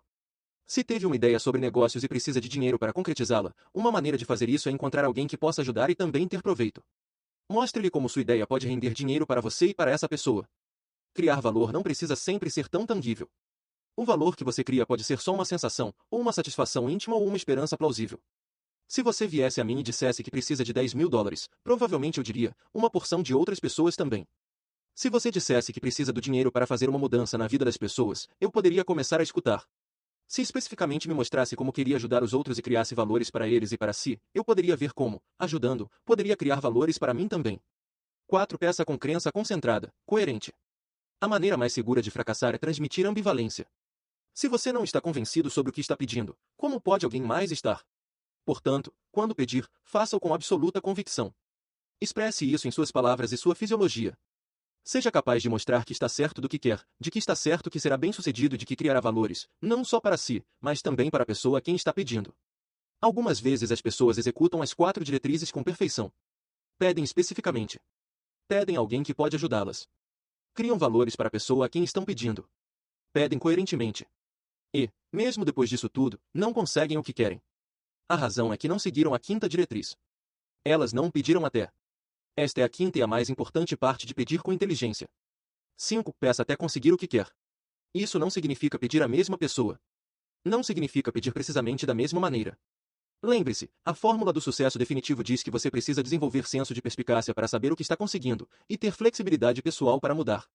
Portanto, quando pedir, você tem de mudar e ajustar até realizar o que quer. Ao estudar as vidas de pessoas de sucesso, descobrirá muitas e muitas vezes que elas continuavam pedindo, continuavam tentando, continuavam mudando, porque sabiam que mais cedo ou mais tarde encontrariam alguém que poderia satisfazer suas necessidades. Qual é a parte mais difícil da fórmula? Para muitas pessoas, é pedir especificamente. Não vivemos numa cultura que dê grande valor à comunicação precisa. Talvez seja um de nossos maiores fracassos culturais. A linguagem reflete as necessidades de uma sociedade. Um esquimó tem dúzias de palavras para neve. Por quê? Porque para ser um esquimó eficiente ele tem de ser capaz de fazer as mínimas distinções entre as diferentes espécies de neve. A neve na qual ele afunda, neve com a qual pode construir um iglu, neve onde pode fazer os cães correrem, neve que ele pode ingerir, neve que está no ponto de derreter. Eu sou da Califórnia. Praticamente nunca vejo neve, logo, a única palavra que tenho para ela já me basta. Muitas palavras usadas pelas pessoas em nossa cultura têm pouco ou nenhum significado específico. Chamo essas palavras generalizadas, sem sentido básico, de inconsequentes. Não são linguagem descritiva. Inconsequente é Mary parece deprimida. Ou, Mary parece cansada. Ou até pior, Mary está deprimida. Ou, Mary está cansada. Linguagem específica é Mary é uma mulher de 32 anos, de olhos azuis e cabelos castanhos, que está sentada à minha direita. Está recostada em sua cadeira, tomando uma coca dietética, com o olhar vago e a respiração fraca. É a diferença entre dar descrições corretas de experiências externamente verificáveis e fazer adivinhações sobre o que ninguém pode ver. O indivíduo que fala não tem ideia do que está acontecendo na mente de Mary. Ele está fazendo seu mapa e supondo que sabe qual é a experiência dela. Não há expediente ao qual um homem não recorra para evitar o trabalho verdadeiro de pensar. Thomas Edison. Fazer uma suposição é a marca de um comunicador preguiçoso. É uma das coisas mais perigosas que você pode fazer ao lidar com outras pessoas. Um bom exemplo é 3 Mile Island. Segundo um relatório do New York Times, muitos dos problemas que provocaram o acidente que fechou a usina nuclear já tinham sido delineados em memorandos de equipes de trabalho. Como funcionários da companhia admitiram mais tarde, todos eles supunham que alguém mais estivesse tratando do assunto. Em vez de tomarem as medidas certas, perguntando quem especificamente era responsável e o que especificamente estava sendo feito, eles supuseram que alguém, em algum lugar, estava cuidando de tudo. O resultado foi um dos piores acidentes nucleares da história americana. Muito de nossa linguagem nada mais é do que uma louca generalização e suposição. Esse tipo de linguagem preguiçosa pode tirar o conteúdo da comunicação real. Se uma pessoa lhe diz com exatidão o que especificamente a está perturbando, e então percebe o que ela quer, você pode enfrentar o problema.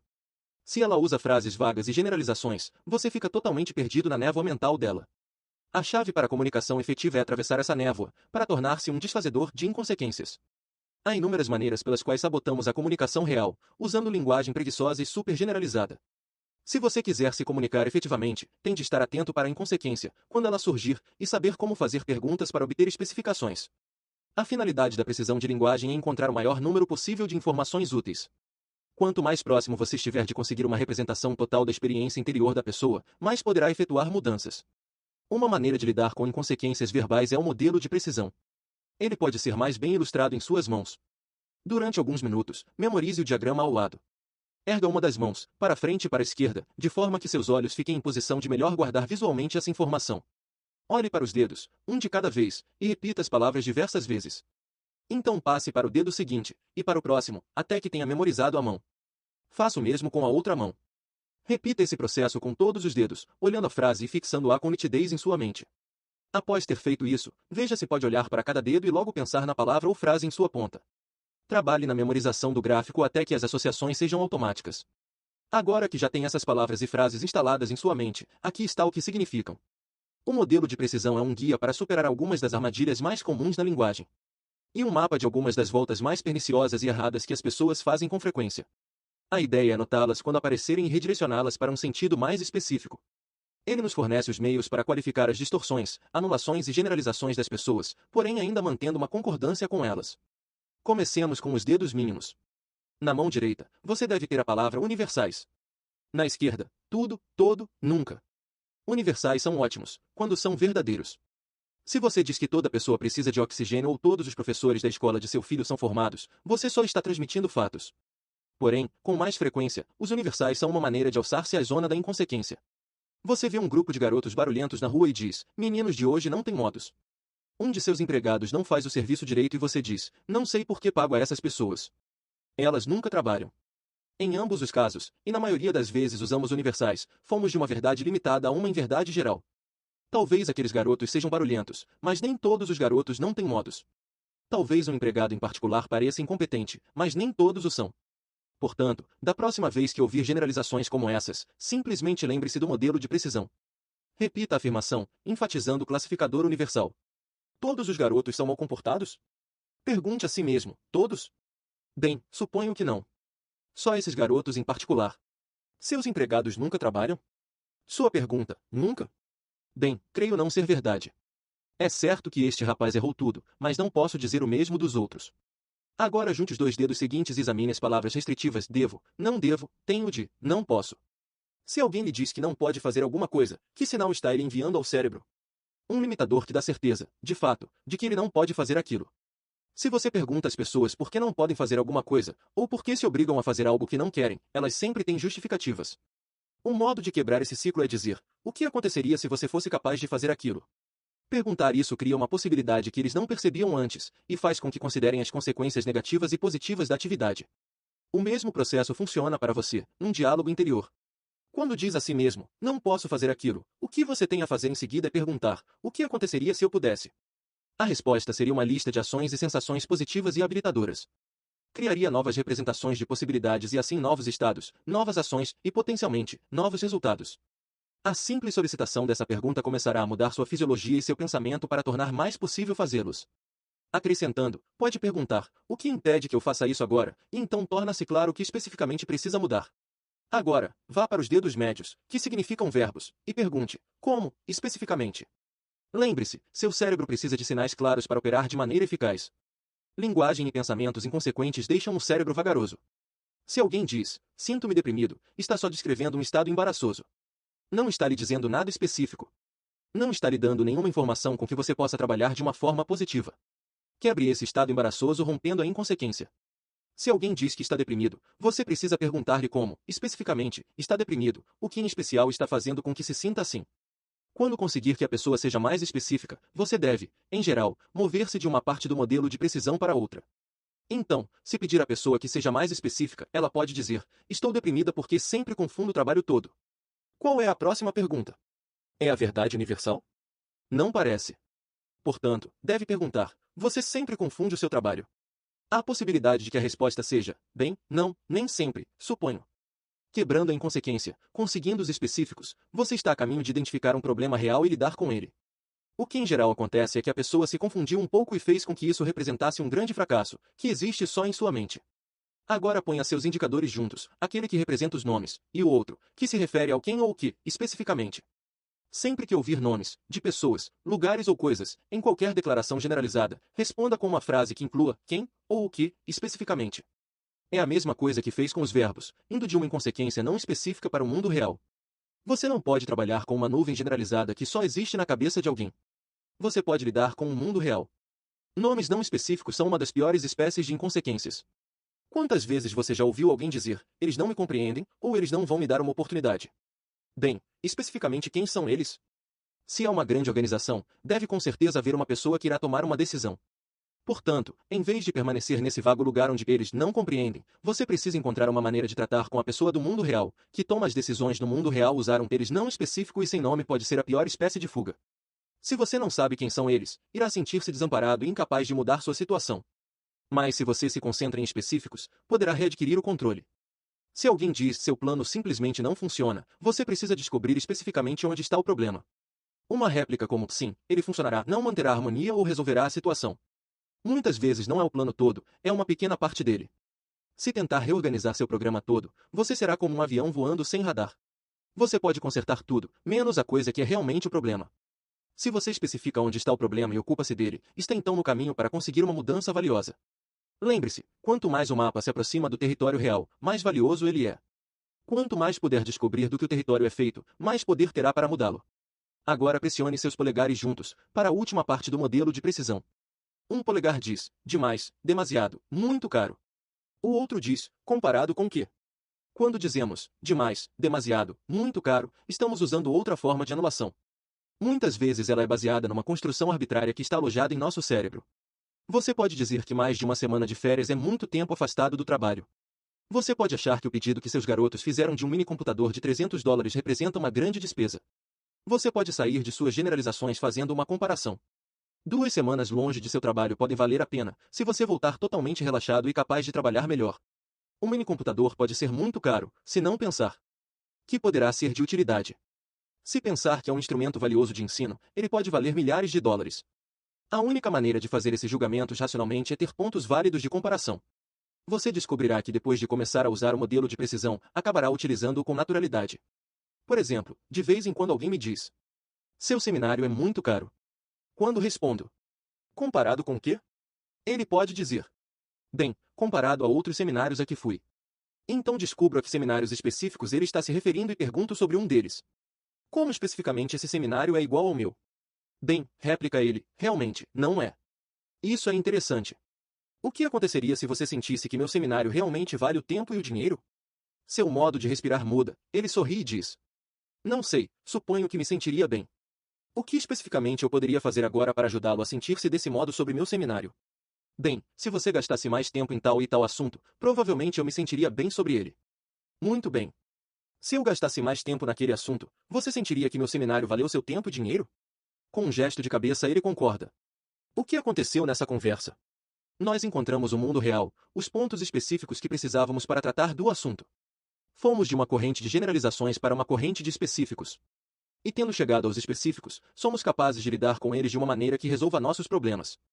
É dessa maneira em quase toda espécie de comunicação. A estrada para o entendimento é pavimentada com informações específicas. Durante os próximos dias, comece a prestar atenção na linguagem que as outras pessoas usam. Comece a identificar coisas, tais como verbos e nomes universais e não específicos. Como contestaria a esses? Ligue sua televisão e assista a um programa de entrevistas. Identifique a inconsequência que está sendo usada, e faça ao aparelho de televisão perguntas que lhe proporcionem a informação específica de que você precisa. Aqui estão alguns exemplos adicionais para prestar atenção. Evite palavras como bom, mal, melhor, pior, palavras que indicam alguma forma de avaliação ou julgamento. Quando ouvir frases como essa é uma má ideia ou é bom comer tudo de seu prato, você pode responder com de acordo com quem, ou como sabe disso. Algumas vezes pessoas farão declarações ligando causa e efeito. Poderão dizer, seus comentários me deixaram bravo ou suas observações me fizeram pensar. Agora, quando ouvir essas afirmações, você saberá perguntar, como especificamente X causa Y, e se tornará um melhor comunicador e um melhor modelador. Outra coisa para se ter cuidado é com a leitura verbal da mente. Quando alguém diz, eu sei, mesmo, que ele me ama, ou você pensa que eu não acredito em você, precisa perguntar, como sabe disso? O último exemplo para aprender é um pouco mais sutil, o que é uma boa razão para prestar atenção. O que as palavras como atenção, declaração e razão têm em comum? São substantivos, certo? Mas não podemos encontrá-las no mundo exterior. Você já viu uma atenção? Não é uma pessoa, lugar ou coisa, apenas o derivado do verbo que descrevia o processo de ficar atento, observar. Verbos substantivados são palavras que perderam sua característica específica. Quando ouve uma dessas palavras, você quer fazê-la voltar em um processo, o que lhe dá o poder de redirecionar e mudar sua experiência. Se alguém diz, eu quero mudar minha experiência, a maneira de reconduzir essa pessoa é perguntar, o que quer experimentar? Se ela diz, quero amor, você pode responder com, como quer ser amado? Ou, o que é estar amando?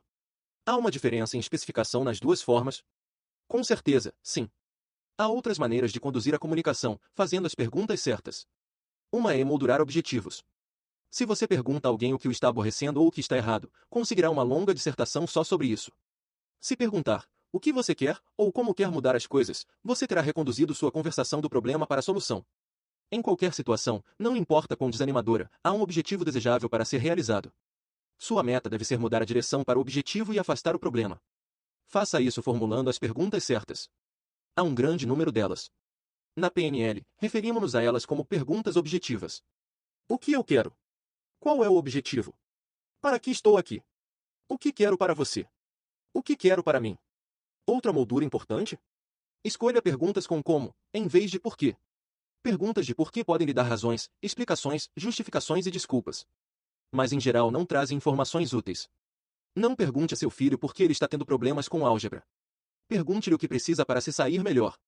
Não há necessidade de perguntar ao empregado por que ele não conseguiu um contrato que você estava querendo. Pergunte-lhe como ele pode mudar para que você esteja certo de conseguir o próximo. Bons comunicadores não estão interessados na racionalização do porquê de alguma coisa estar indo mal, querem descobrir como fazê-la dar certo. As perguntas certas levarão você nessa direção. Deixe-me compartilhar com você um ponto final que volta para as crenças habilitadoras que examinamos no capítulo 5, As 7 Mentiras do Sucesso. Todas as suas comunicações, com os outros e consigo mesmo, devem originar-se do princípio de que tudo acontece com uma finalidade e você pode usá-las para servir a seus objetivos. Isso significa que suas técnicas de comunicação devem refletir avanços passados e não fracassos. Se você estiver montando um quebra-cabeça e uma peça não encaixar, em geral você não considera isso um fracasso e para de trabalhar no quebra-cabeça. Você considera isso coisa passada e tenta outra peça que parece mais promissora. É vantagem para você usar essa mesma regra geral em sua comunicação. Há uma questão específica ou uma frase precisa que transformará quase todo o problema em comunicação. Se você seguir os princípios gerais que consideramos aqui, será capaz de encontrá-los em cada situação. Cada situação, comece usando seu modelo de precisão agora. No próximo capítulo, vamos olhar para a base de toda interação humana bem-sucedida, a cola que mantém as pessoas unidas. Capítulo 13. A magia da harmonia. O amigo que te entende, te cria. Romai Roland. Pense numa época em que você e outra pessoa estavam em sincronia. Pode ser um amigo, ou amante ou um membro da família ou alguém que encontrou por acaso. Volte para aquele tempo e tente pensar o que havia nessa pessoa que fez você sentir-se tão em harmonia com ela. É bem provável que você descubra que pensavam da mesma forma ou sentiam-se do mesmo jeito sobre um certo filme, livro ou experiência. Você pode não ter notado, mas talvez tivessem tipos semelhantes de respiração ou fala. Talvez tivessem antecedentes ou crenças semelhantes. Qualquer coisa que você descobrir será o reflexo do mesmo elemento básico, harmonia. Harmonia é a habilidade de entrar no mundo de alguém, para fazer esse alguém sentir que você o entende, que vocês têm um forte vínculo comum. É a habilidade de ir totalmente, de ser mapa do mundo para o mapa dele, do mundo. É a essência da comunicação bem-sucedida. A harmonia é o instrumento final para produzir resultados com outras pessoas. Lembre-se, aprendemos no capítulo 5, As 7 Mentiras do Sucesso, que as pessoas têm seus recursos mais importantes. Bem, a harmonia é a maneira de liberar esses recursos. Não importa o que você queira na sua vida, se puder desenvolver harmonia com as pessoas certas, será capaz de preencher as necessidades delas, e elas serão capazes de preencher as suas. A habilidade de estabelecer harmonia é uma das mais importantes técnicas que uma pessoa possa ter. Para ser um bom realizador ou um bom vendedor, um bom parente ou um bom amigo, um bom persuasor ou um bom político, o que você realmente precisa é de harmonia, a habilidade de formar um poderoso vínculo com um humano e um relacionamento de compreensão. Muitas pessoas tornam a vida muito complicada e difícil. Ela não tem de ser assim. Todas as técnicas que você irá aprender neste livro são, na verdade, maneiras de conseguir maior harmonia com as pessoas, e a harmonia com os outros torna quase todas as tarefas mais simples, mais fáceis e mais agradáveis. Não importa o que queira fazer, ver, criar, compartilhar ou experimentar na vida, quer seja alcançar realização espiritual, quer seja ganhar US$ 1 milhão, há sempre alguém que pode ajudá-lo a realizar sua meta com mais rapidez e facilidade. Alguém que sabe como chegar lá mais rápido ou com mais eficiência ou que pode fazer alguma coisa para ajudá-lo a chegar aonde quer ir, mais rapidamente. A maneira de atrair essa pessoa é conseguir harmonia, o vínculo mágico que une as pessoas e as faz sentirem-se como parceiros. Quer conhecer o pior clichê já forjado? Os opostos se atraem. Como todas as coisas que são falsas, há nisso um elemento de verdade. Quando as pessoas têm muito em comum, os elementos de diferença acrescentam uma certa excitação às coisas. Mas, acima de tudo, quem é atraente para você? Com quem você quer passar o tempo? Você está procurando alguém que discorde de você em tudo, que tenha interesses diferentes, que goste de dormir quando você quer brincar, e de brincar quando você quer dormir? Claro que não. Você quer estar com pessoas que sejam como você e, no entanto, únicas. Quando as pessoas são iguais, elas tendem a gostar uma da outra. As pessoas formam clubes com aquelas que são diferentes delas? Não, elas se juntam como camaradas veteranos de guerra ou colecionadores de selos, ou colecionadores de cartões postais, porque havendo alguma coisa em comum cria-se harmonia. Você já foi a uma convenção? Não se cria um vínculo instantâneo entre as pessoas que nunca se viram antes? Um dos elementos principais de uma comédia é um extrovertido tagarela e folgazão tentando se entender com um introvertido quieto e retraído. Como eles se dão? Pessimamente. Eles não são o bastante parecidos para gostarem muito mesmo um do outro. De quem os americanos tendem a gostar mais, dos ingleses ou dos iranianos? Resposta fácil. E com quem temos mais em comum? Mesma resposta. Pense no Oriente Médio. Por que acha que há problemas lá? São os judeus e árabes iguais em suas crenças religiosas? Têm eles o mesmo tipo de sistema de justiça? Têm a mesma língua? Você poderia continuar a enumerar. Os problemas deles resultam de tudo que tem de diferente. De fato, quando dizemos que as pessoas estão tendo diferenças, estamos querendo dizer que aquilo que não tem de igual está causando toda espécie de problemas. E sobre brancos e negros nos Estados Unidos? Onde começam os problemas? Eles começam quando as pessoas focalizam aquilo que tem de diferente, as diferenças de cor, cultura e costumes. Um grande número de diferenças pode resultar em tumultos. Semelhanças tendem a resultar em harmonia. Isso tem sido verdadeiro ao longo da história. É verdadeiro numa escala global, e é verdadeiro numa escala pessoal. Pegue qualquer relacionamento entre duas pessoas quaisquer, e descobrirá que a primeira coisa que criou o vínculo entre elas foi algo que tinham em comum.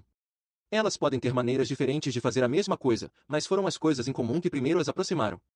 Pense em alguém de quem realmente goste, e repare o que torna esse alguém atraente. Não é a maneira pela qual ele é como você ou pelo menos como você gostaria de ser? Você não pensa, uau, esse cara pensa o oposto de mim nos mínimos detalhes. Que grande cara! Você pensa, que cara esperto. Ele é capaz de ver o mundo da maneira que vejo e até acrescentar alguma coisa na minha perspectiva. Agora pense em alguém que você não suporta. É ele alguém como você? Você pensa, meu Deus, que pessoa detestável. Ele pensa do mesmo modo que eu. Isso significa que não há saída para um círculo vicioso de diferenças que cria conflitos e cria mais diferenças? Claro que não. Porque em cada caso em que há diferença, há também semelhança. Os negros e os brancos nos Estados Unidos têm uma porção de diferenças? Certo, se você quiser olhar as coisas dessa maneira. Mas eles têm muito em comum, não têm? Somos todos homens e mulheres, irmãos e irmãs, com medos e aspirações semelhantes. A maneira de ir da discórdia para a harmonia é ir da concentração de diferenças para a concentração de semelhanças. O primeiro passo para a comunicação real é aprender a traduzir o seu mapa do mundo para o de alguém mais. E o que nos permite fazer isso? Técnicas de harmonia. Se você quiser ganhar um homem para a sua causa, primeiro convença-o de que é seu amigo sincero. Abraham Lincoln. Como criamos harmonia? Criando ou descobrindo coisas em comum. Em linguagem PNL, chamamos esse processo de espelhagem ou igualagem. Há várias maneiras de criar interesses comuns com outra pessoa e, assim, um estado de harmonia. Você pode espelhar interesses, isto é, ter uma experiência semelhante, ou estilo de roupa ou atividade favorita. Ou você pode espelhar associação, isto é, ter amigos ou conhecidos semelhantes. Ou você pode espelhar crenças. Essas são experiências comuns. São a maneira de criarmos amizades e relacionamentos. Todas essas experiências têm uma coisa em comum, são comunicadas por meio de palavras. A maneira mais comum de nos entendermos com os outros é por meio da troca de informações recíprocas, por meio de palavras. No entanto, estudos mostraram que somente 7% do que é comunicado entre as pessoas são transmitidos por meio das palavras em si mesmos. 38% são por meio do tom da voz. Quando eu era garoto, e minha mãe elevava a voz e dizia Anthony, num certo tom, eu sabia que isso significava muito mais do que meu nome sozinho. 55% da comunicação, a maior parte, são um resultado de fisiologia ou linguagem do corpo. As expressões faciais, os gestos, a qualidade e o tipo de movimentos da pessoa que transmite uma comunicação nos esclarecem muito mais sobre o que ela está dizendo do que as palavras em si. Isso explica por que uma pessoa como Don Hicks pode levantar-se e atacá-lo, e dizer coisas terríveis, e fazer você rir. Ou como um Ed Murphy pode usar palavras de 4 letras e fazer você rir.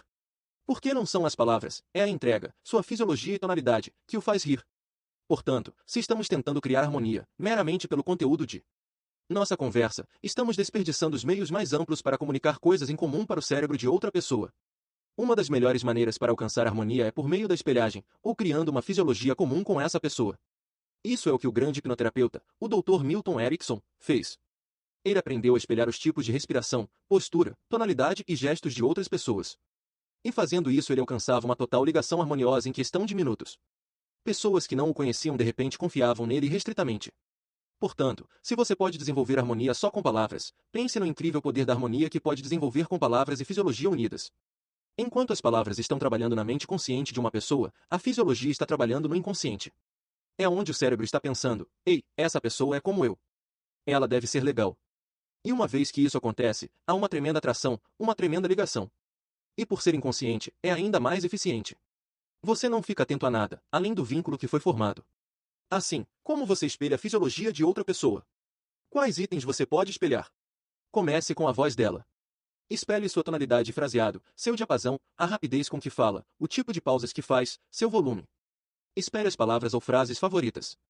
E sobre postura e tipo de respiração, ou modo de olhar, linguagem do corpo, expressões faciais, gestos de mãos, ou outros movimentos distintos. Qualquer aspecto da fisiologia, da maneira como a pessoa põe os pés no chão até como inclina a cabeça, é alguma coisa que você pode espelhar. A princípio isso pode parecer absurdo.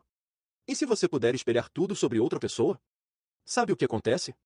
As pessoas sentem como se tivessem encontrado sua alma gêmea, alguém a quem entendem totalmente, que pode ler seus pensamentos mais profundos, que é como elas. Mas você não tem de espelhar tudo sobre uma pessoa para criar um estado de harmonia. Se começar só com um tom da voz ou uma expressão facial semelhante, você pode aprender a construir incríveis harmonias com qualquer um. Durante os próximos dias, você deve praticar, espelhando as pessoas com quem estiver. Espelhe seus gestos e postura. Espelhe a média e a localização de suas respirações. Espelhe o tom, tempo e volume de suas vozes. Elas se sentem mais próximas de você, e você sente-se mais próximo delas? Lembra-se do ensaio de espelhagem no capítulo de fisiologia? Quando uma pessoa espelha a fisiologia de alguém, ela é capaz de experimentar não só o mesmo estado, mas também a mesma espécie de experiências interiores e até os mesmos pensamentos. Agora, e se você pudesse fazer isso em sua vida diária?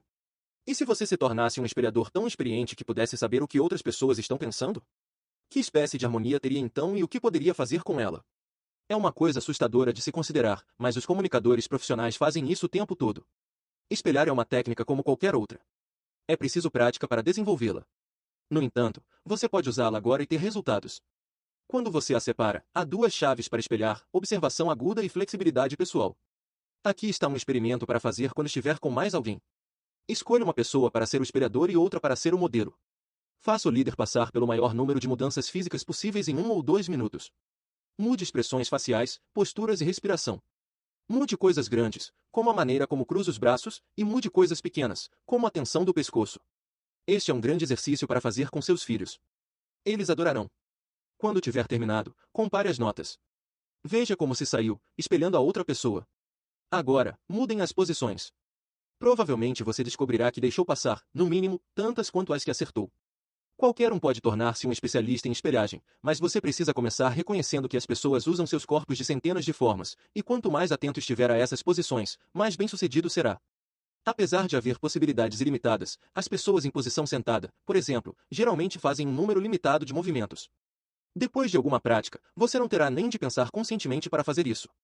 Espelhará sem perceber as posturas e fisiologia das pessoas à sua volta. Há infinitas particularidades para uma espelhagem eficaz, mas a base é alguma coisa na qual já nos referimos no capítulo sobre elicitar estratégias, os 3 sistemas representativos básicos.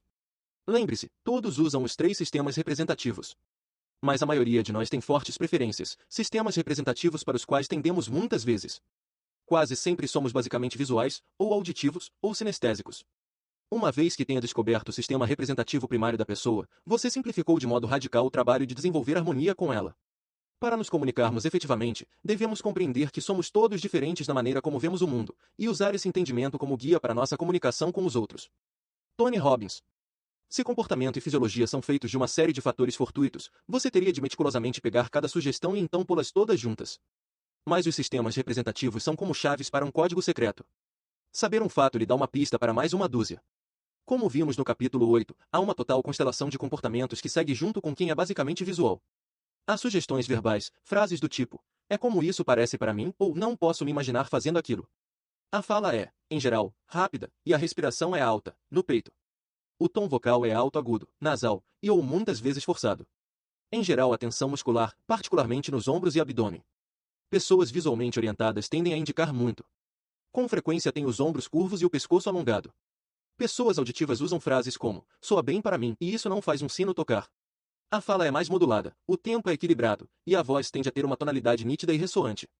A respiração tende a ser regular e profunda, vindo do diafragma ou de todo o peito. A tendência para ter tensão muscular equilibrada. Quando as pessoas cruzam as mãos ou braços, geralmente é indicação de acesso auditivo. Há uma tendência de os ombros ficarem de certa forma relaxados e de a cabeça pender ligeiramente para um lado. Como as pessoas percebem a comunicação? Geral, eu compreendo você. Visual, eu vejo seu ponto.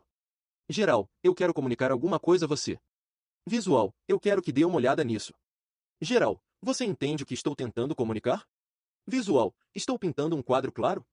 Geral, eu sei que isso é verdade.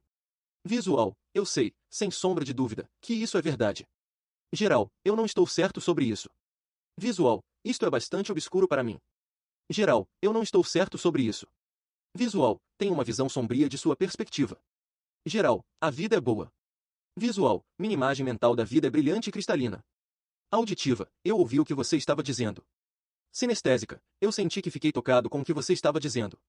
Auditiva, eu quero fazer isto alto e nítido. Sinestésica, eu quero que você agarre isso. Auditiva, o que estou dizendo soa certo para você? Sinestésica, você é capaz de aprender? Auditiva, esta informação é correta palavra por palavra. Sinestésica, esta informação é sólida como uma rocha. Auditiva, isto realmente não soa compreensível. Sinestésica, não estou certo de o estar acompanhando. Auditiva, isto não encontra eco em mim. Sinestésica, o que você está maquinando não me parece certo. Auditiva, a vida está em perfeita harmonia. Sinestésica, a vida parece quente e linda. Pessoas sinestésicas usam frases como não parece certo ou não estou em contato com as coisas. Falam num tempo lento. Muitas vezes fazem longas pausas entre as palavras e têm uma tonalidade baixa e profunda. Muitos dos movimentos do corpo tendem a indicar acessos táteis ou sinestésicos exteriores. Relaxamentos de músculos indicam acessos interiores, viscerais sinestésicos. Uma posição caracterizada pelas palmas das mãos viradas para cima com os braços dobrados e relaxados é sinestésica. A postura tende a ser sólida, com a cabeça assentada de modo direito nos ombros. Há outras sugestões, e as coisas variam bastante de pessoa para pessoa, logo, é sempre preciso uma observação cuidadosa. Cada pessoa é única. Mas, quando você conhece o principal sistema representativo de alguém, então dê um largo passo em direção ao aprendizado de como entrar em seu mundo. Tudo o que tem a fazer é igualá-la. Considere alguém que está basicamente num estado auditivo. Se você está tentando persuadi-lo a fazer alguma coisa, pedindo-lhe que imagine como isso parecerá, e você fala com muita rapidez, provavelmente não se entenderá com ele. A pessoa precisa ouvir o que você tem a dizer, precisa escutar a sua proposta e reparar se está de acordo com ela. De fato, ela pode nem ao menos escutar você, simplesmente porque seu tom de voz pode tê-la afastado desde o começo. Uma outra pessoa pode estar num estado visual básico, e se você se aproxima dela de uma forma sinestésica, falando muito devagar sobre como se sente acerca de alguma coisa, ela provavelmente tornar-se-á irritada com o seu passo lento e pedirá por favor que vá direto ao assunto.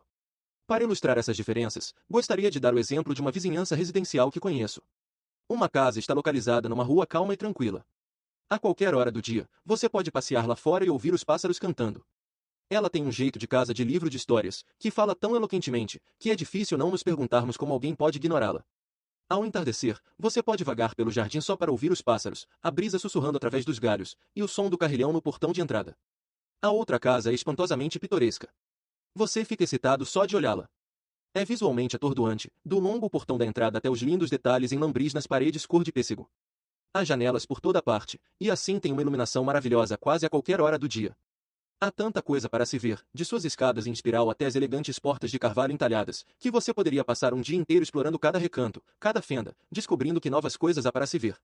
A terceira casa é mais difícil de descrever. Você tem de ir experimentá-la, você tem de senti-la. Sua construção é sólida e segura. Suas salas têm um calor particular. De uma forma totalmente indefinida, ela toca em alguma coisa fundamental em você. É quase alimentadora. Você fica tentado a sentar-se num canto e a deixar-se impregnar com quaisquer que sejam os fluidos que fazem você sentir-se tão tranquilo. Em todos os três casos, eu falava sobre a mesma casa. A primeira é vista de um ponto de vista auditivo, a segunda, de um visual, e a terceira, de um sinestésico. Se você estiver mostrando a casa para um grupo de pessoas, para que consiga realçar toda a sua riqueza, tente entrar nos três modos. O principal sistema representativo de cada pessoa determinará qual das três descrições parece mais atraente. Mas lembre-se, as pessoas usam todos os três. A maneira mais elegante de comunicar é dizê-las todas, enquanto se concentra no sistema que a outra pessoa mais usa. Comece fazendo uma lista de palavras visuais, auditivas e sinestésicas. Durante os próximos dias, escute as pessoas com quem esteja conversando e determine que tipos de palavras elas usam mais. Fale então com elas, usando o mesmo tipo de palavras. O que acontece? Fale agora, durante um tempo, usando um sistema representativo diferente. O que acontece dessa vez? Deixe-me dar-lhe um exemplo de como um espelhamento efetivo pode ser potente. Recentemente eu estava em Nova York, e queria relaxar, portanto fui ao Central Park. Andei por lá e sentei-me num banco para ver o que estava acontecendo. Logo reparei no rapaz sentado do outro lado. Então comecei a espelhá-lo. Uma vez que você se habitua, é difícil parar. Eu o espelhei com exatidão. Estou sentado da maneira que ele está respirando da mesma forma, fazendo a mesma coisa com meus pés. Ele começa a jogar farelos de pão para os pássaros. Eu começo a jogar farelos de pão para os pássaros. Ele balança um pouco a cabeça. Eu começo a balançar um pouco minha cabeça. Então ele levanta o olhar, e eu levanto o olhar. Ele olha para mim e eu olho para ele. Em pouco tempo ele levanta-se e dirige-se para mim. Não há surpresa. Sou totalmente atraente para ele, porque pensa que sou bem igual a ele. Começamos a conversar, e eu estou esperando exatamente seu tom de voz e sua fraseologia. Após pouco tempo ele diz, é óbvio que você é um homem muito inteligente. Por que acredita nisso? Porque sente que sou como ele. Em pouco tempo está me dizendo que sente que me conhece melhor do que pessoas suas conhecidas de 25 anos.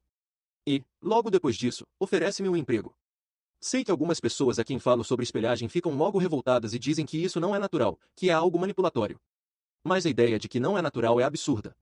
Em qualquer ocasião em que você esteja em harmonia com alguém, é natural que comece a espelhá-la na fisiologia, tonalidade, e assim por diante. Onde quer que eu lecione seminários, sempre alguém presente fica confuso sobre espelhagem. Eu simplesmente faço ver que, se olhar para a pessoa próxima a ele, notará que ambos estão sentados da mesma maneira. Os dois estão com as pernas cruzadas, suas cabeças estão inclinadas no mesmo ângulo, e assim por diante. Invariavelmente, eles estão se espelhando um ao outro, porque desenvolveram harmonia devido ao convívio de vários dias. Então pergunto a um deles como se sente com respeito ao outro, e ele diz, ótimo ou próximo. Faço então com que a pessoa mude sua fisiologia e se sente numa posição completamente diferente. Quando pergunto à primeira pessoa como se sente agora com relação à outra pessoa, as respostas que recebo são, não tão próximo, ou distante, ou já não estou mais certo. Portanto, a espelhagem é um processo natural da harmonia. Você mesmo o faz inconscientemente. Neste capítulo, estamos aprendendo o que fazer, as receitas para a harmonia, a fim de que possamos criar aquele resultado a qualquer tempo que quisermos, com qualquer pessoa, até um estrangeiro. Quanto à espelhagem ser manipulatória, diga-me o que requer mais esforço consciente, falar no seu ritmo e tom normais ou realmente descobrir como outra pessoa se comunica melhor e entrar em seu mundo. E lembre-se que enquanto você está espelhando outra pessoa, na realidade, você experimenta o que ela sente se sua intenção era manipular alguém. Uma vez que comece a espelhar, você de fato começa a sentir-se mais como ela. Assim, a pergunta torna-se, está querendo manipular-me? Você não está desistindo de sua identidade quando espelha uma outra pessoa. Você não é exclusivamente uma pessoa visual, auditiva ou sinestésica. Todos nós devemos nos esforçar para sermos flexíveis. A espelhagem simplesmente cria uma igualdade de fisiologia que salienta nossa humanidade compartilhada.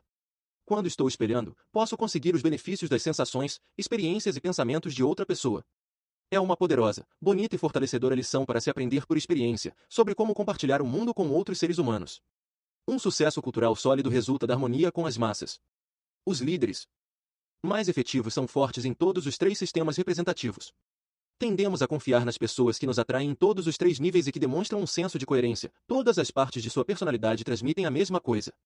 Pense na eleição presidencial de 1984. Você acha que Ronald Reagan, pela sua idade, é um homem atraente visualmente? Tem ele um tom de voz e maneira de falar atraentes? Pode ele comovê-lo emocionalmente com sentimentos de patriotismo e possibilidades? A maioria das pessoas, mesmo aquelas que discordam de sua política, responderiam com um sonoro sim a essas três perguntas. Não é de se espantar que eles o chamem de grande comunicador. Agora pense em Walter Mondale. É ele, visualmente, um homem atraente? Quando faço essa pergunta em seminários, fico feliz se consigo 20% de respostas assim. Tem ele um tom de voz e maneira de falar atraentes? Consigo um número até menor de pessoas que acreditam que ele tem. Mesmo aquelas que concordam com tudo que Mondale diz, raras vezes respondem sim a essa pergunta. Pode ele comovê-lo emocionalmente com sentimentos de patriotismo e possibilidades? Nesse ponto, em geral eu recebo uma risada. Esse foi um de seus maiores fracassos. Assim, foi alguma surpresa que Reagan ganhasse por maioria esmagadora? Pense no que aconteceu com Gary Hart. Ele era bastante atraente em todos os três níveis. Mondale tinha mais dinheiro e tinha estado na Casa Branca, assim parecia ser a escolha lógica. No entanto, Hart esteve na disputa, mas só por pouco tempo. O que aconteceu? Numa coisa, Hart foi incoerente. Quando lhe perguntaram por que tinham trocado seu nome, ele disse que isso não era importante, mas a linguagem de seu corpo e o tom de voz diziam outra coisa. Ele poderia ter ficado de frente para a imprensa e dito, sim, troquei meu nome. Mas fiz isso para que vocês não me julgassem pelo nome, mas sim pela qualidade do trabalho que faço. Em vez disso, ele não foi convincente. Então, teve de ser pressionado para discutir suas novas ideias e, quando fez, muita gente sentiu que não havia consistência nelas. Eram só palavras inconsequentes. E sobre Geraldine Ferraro? Você acha que ela é uma mulher atraente visualmente? Cerca de 60% das pessoas que entrevistei acham que sim. Sente que ela tem um tom de voz atraente? É aqui que Ferraro perde, e perde feio. Cerca de 80 ou 90% das pessoas que entrevistei disseram que a voz dela não só era sem atrativos, mas irritante. As únicas exceções foram pessoas da cidade de Nova York. E só 10% disseram que ela comovia emocionalmente. Pode imaginar como seria difícil para você ser popular, mesmo que tivesse as melhores ideias do mundo, se as pessoas ficassem irritadas cada vez que abrisse a boca? Ser uma mulher e estar na mesma chapa com Mondale não ajudou a senhora Ferraro, aos olhos de algumas pessoas. Talvez não tenham sido essas as maiores razões que fizeram com que não tivesse apoio, mas sim o tom de sua voz, sua falta de habilidade para comover as pessoas, e finalmente, sua incoerência. Muitos problemas surgiram quando parecia que estava transmitindo mensagens confusas, sobre aborto, primeira greve nuclear, as finanças do marido, e outras. As práticas de comunicação pessoal dos candidatos democratas, sozinhas, tornaram a derrota quase inevitável. Pense agora num grande sucesso cultural como Bruce Springsteen. Seus concertos ficam lotados, e ele oferece tudo para os olhos e ouvidos. Visualmente atraente, ele conversa com sua plateia com uma voz cheia de sentimento e desenvolve uma tremenda harmonia. Ele parece ser totalmente congruente. Pense num presidente da história moderna que permanece em sua mente como sendo poderoso, carismático, capaz de fazer uma mudança. Pensou em John F. Kennedy? 95% das pessoas a quem perguntei, também. Por quê? Bem, há muitas razões, mas vamos conferir umas poucas. Você sentiu que Kennedy era um homem atraente visualmente? Pode apostar. Pouquíssimas vezes encontrei alguém que achasse que não era. Que tal do ponto de vista auditivo? 90% das pessoas que entrevistei concordaram em que ele também era atraente dessa maneira. Pode ele comover você emocionalmente com declarações como não pergunte o que o país pode fazer por você, pergunte o que você pode fazer pelo seu país? Ele foi um mestre em usar comunicação para atingir pessoas. Era ele congruente? Khrushchev deve ter pensado que sim. A crise dos mísseis cubanos foi um teste de congruência entre Kennedy e Khrushchev. Eles estavam ambos se olhando, olho no olho, e, como um escritor descreveu, Khrushchev piscou. Estudos sobre pessoas de sucesso mostram com frequência que elas têm um grande talento para criar harmonia. Aqueles que são flexíveis e atraentes nos três modos podem afetar grande número de pessoas, seja como professores, homens de negócios ou líderes mundiais. Mas você não precisa de qualquer espécie de dom natural para fazer isso. Se pode ver, ouvir e sentir, pode criar harmonia com qualquer um, só fazendo o que essa pessoa faz. Você deve procurar pelas coisas que possa espelhar, o mais discreta e naturalmente possível. Se espelhar uma pessoa que é asmática ou que tem um terrível tremor, em vez de alcançar harmonia, você a levará a pensar que está caçoando dela. Pela prática constante, você entra no mundo da pessoa que estiver com você e fala como ela. Isso logo se torna uma segunda natureza. Você o fará automaticamente sem qualquer pensamento consciente. Quando começar a espelhar com efetividade, aprenderá que o processo faz mais do que permitir que consiga harmonia e compreenda a outra pessoa. Devido ao que é conhecido como compassar e dirigir, você é capaz de conseguir que ela o siga. Não importa o quão diferente você seja. Não importa como vocês tenham se encontrado. Se puder estabelecer bastante harmonia com alguém, em pouco tempo poderá mudar o comportamento desse alguém fazendo com que comece a igualar o seu. Deixe-me dar-lhe um exemplo. Há poucos anos, meu negócio de nutrição começou a desenvolver um relacionamento com um médico muito conceituado em Beverly Hills. Começamos com o pé errado. Ele queria uma decisão imediata sobre uma proposta, mas eu estava fora da cidade, e era o único que podia tomar a decisão. Ele não gostou de ter de esperar por alguém tão jovem quanto eu, 21 anos, na ocasião, e estava num estado de espírito bastante hostil quando por fim me encontrei com ele. Encontrei-o sentado em seu escritório numa posição muito rígida, músculos tensos. Sentei-me numa cadeira oposta dele exatamente na mesma posição e comecei a espelhar o ritmo de sua respiração. Ele falava com rapidez, e então eu falava com rapidez. Ele tinha uma maneira fora do comum de gesticular, rodando seu braço direito em um círculo. Fiz a mesma coisa. A despeito das péssimas circunstâncias do nosso encontro, começamos a nos entender. Por quê? Porque, por estar imitando, estabeleci harmonia. Em pouco tempo, comecei a ver se poderia dirigi-lo. Primeiro tornei mais lenta a cadência de minha fala. Ele também. Recostei-me então, em minha cadeira. Ele fez a mesma coisa. No começo, eu estava me igualando e espelhando-o. Mas, conforme nossa harmonia se desenvolveu, fui capaz de fazer com que ele me igualasse e espelhasse. Por fim, convidou-me para almoçar, e acabamos fazendo uma refeição realmente amigável, como se fossemos os melhores amigos. E esse era o indivíduo que me odiava quando atravessei a porta. Portanto, você não precisa ter circunstâncias ideais para espelhar bem. Só precisa de perspicácia para adaptar seu comportamento ao daquele alguém. Compassando e liderando. Compasso digital. Item igualar predicados. Item igualar sequência de disposições de acesso. Item igualar tonalidade. Item igualar diapasão. Compasso ou espelhagem analógicos. Item respiração. Item pulso. Item umidade da pele. Item posição da cabeça. Item movimentos faciais. Item movimentos das sobrancelhas. Item tamanho da pupila. Item tensão muscular. Item mudanças importantes. Item movimentos dos pés. Item localização das partes do corpo. Item relacionamentos espaciais. Item gestos das mãos. Item movimento do corpo através do espaço. Item postura do corpo. O que eu estava fazendo com esse homem era compassando e dirigindo. Compassar é só espelhar com graça, mover-se da maneira como a pessoa se move, mudar os gestos do modo como a pessoa muda. Uma vez que adquira grande prática em espelhar alguém, você pode mudar sua fisiologia e comportamento quase instintivamente, quando a outra pessoa muda. A harmonia não é estática, não é alguma coisa que permanece estável, uma vez conseguida. É um processo dinâmico, fluido, flexível. Assim como a chave para estabelecer um relacionamento verdadeiramente ressonante, duradouro, é a habilidade de mudar-se e ajustar-se para aquilo pelo qual alguém esteja passando, a chave para compassar é a habilidade para mudar as engrenagens com elegância e inteligência, quando alguém mais as muda. Compassar é diretamente seguido por liderança. Quando você estabelece harmonia com alguém, cria um vínculo que quase pode ser sentido. Liderar vem tão naturalmente como compassar. Você atinge um ponto em que começa a iniciar a mudança antes mesmo de espelhar a outra pessoa, um ponto no qual desenvolveu tanta harmonia que, quando muda, a outra pessoa inconscientemente o seguirá. Com certeza você já passou pela experiência de estar com amigos até tarde da noite, e não se sentir nada cansado, mas estar em tão profunda harmonia, que, quando eles bocejam, você também boceja. Os melhores vendedores fazem exatamente a mesma coisa. Eles entram no mundo da outra pessoa, conseguem harmonia e então usam essa harmonia para liderar. Uma pergunta óbvia aparece quando falamos dessa maneira sobre harmonia. E se alguém for louco? Você espelha sua loucura ou sua raiva? Bem, por certo isso é uma escolha. No entanto, no próximo capítulo vamos falar sobre como quebrar o molde de alguém, quer seja de raiva, quer seja de frustração, e como fazê-lo rapidamente. Pode ser melhor quebrar o molde de alguém do que espelhar sua raiva. Às vezes, ao espelhar a raiva de alguém, você pode entrar em seu mundo tão fortemente que, quando você começa a relaxar, a pessoa também começa a relaxar. Lembre-se, harmonia não significa só que você está sorrindo. Harmonia significa compreensão. Pessoas da rua, por exemplo, algumas vezes acham que espelhar a raiva de volta é absolutamente essencial. Em certas ocasiões, você pode precisar ser bastante enérgico em sua comunicação com uma pessoa, considerando-se que o desafio dela para você é uma das muitas maneiras como o respeito é desenvolvido nessa parte de nossa cultura. Aqui está outro experimento. Puxe conversa com alguém. Espere sua postura, voz e respiração.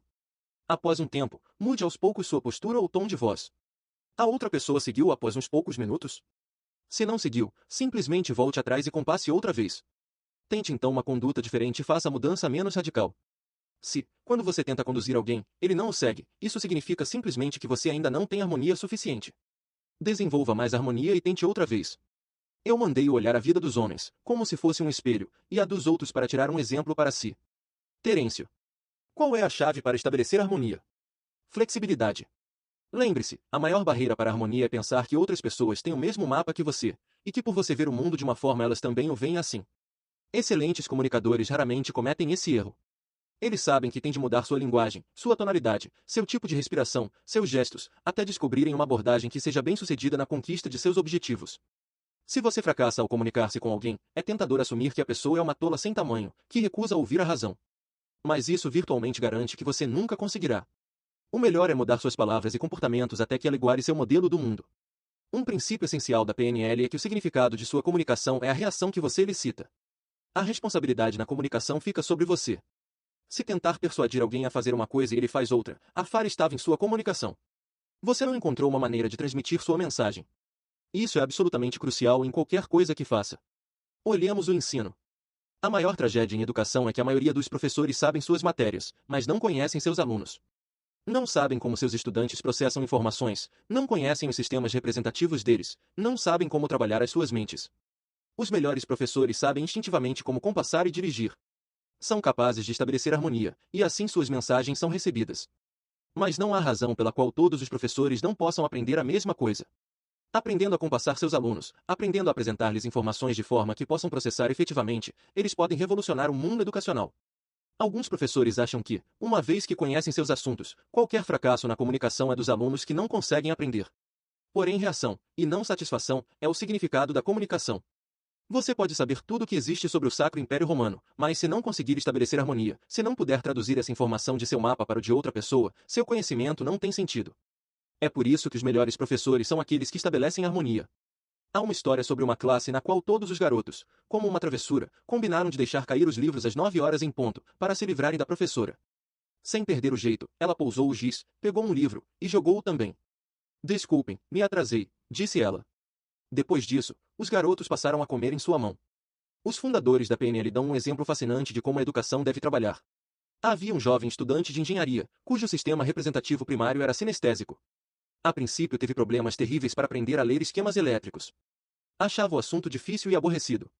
Basicamente estava tendo problemas em entender os conceitos que eram apresentados visualmente.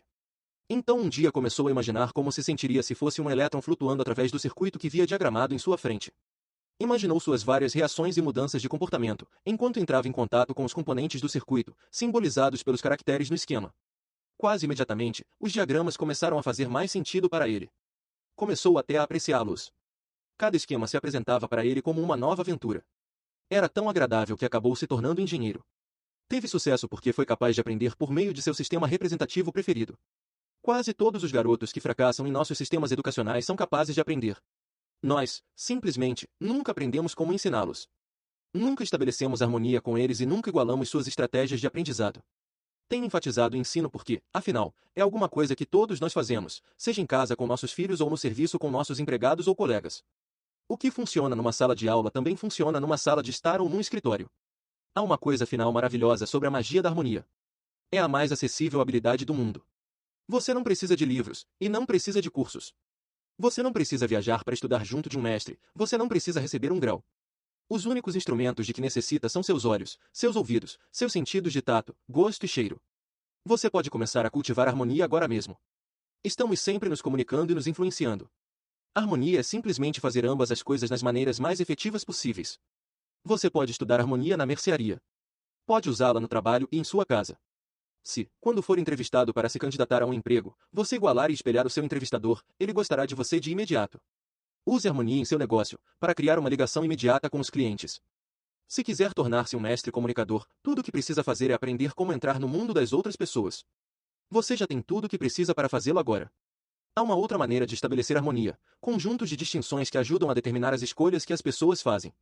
No próximo capítulo falarei sobre metaprogramas. Capítulo 14. Diferenças de excelência, metaprogramas.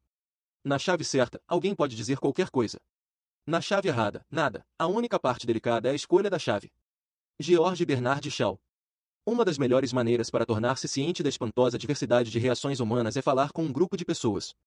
Você não pode deixar de notar como as pessoas reagem de modo diferente ante a mesma coisa. Você conta uma história de motivação e uma pessoa fica pasmada, enquanto outra acha maçante. Você conta uma piada, e uma pessoa gargalha, enquanto outra não move um músculo. Você pensa que cada pessoa está escutando numa linguagem mental diferente. A questão é, Por que as pessoas reagem tão diferentemente a mensagens idênticas? Por que uma pessoa vê o copo como meio vazio e outro vê como meio cheio? Por que uma pessoa ouve uma mensagem energizada, excitada e motivada enquanto outras ouvem a mesma mensagem e não reagem de modo algum? A citação de Shaw é precisamente correta. Se você se dirigir a alguém na chave certa, poderá fazer qualquer coisa. Se dirigir na chave errada, não poderá fazer nada. A mais inspiradora mensagem, o mais profundo pensamento, a crítica mais inteligente, são absolutamente sem sentido, a menos que sejam entendidas tanto intelectual como emocionalmente pela pessoa a quem foram endereçadas. São chaves importantes não só para o poder pessoal, mas para muitos dos enormes problemas que devemos confrontar coletivamente. Se quiser ser um mestre de persuasão, um mestre comunicador, tanto no trabalho como na vida pessoal, você tem de saber como encontrar a chave certa. O caminho é por meio de metaprogramas. Metaprogramas são as chaves para a maneira como uma pessoa processa informações.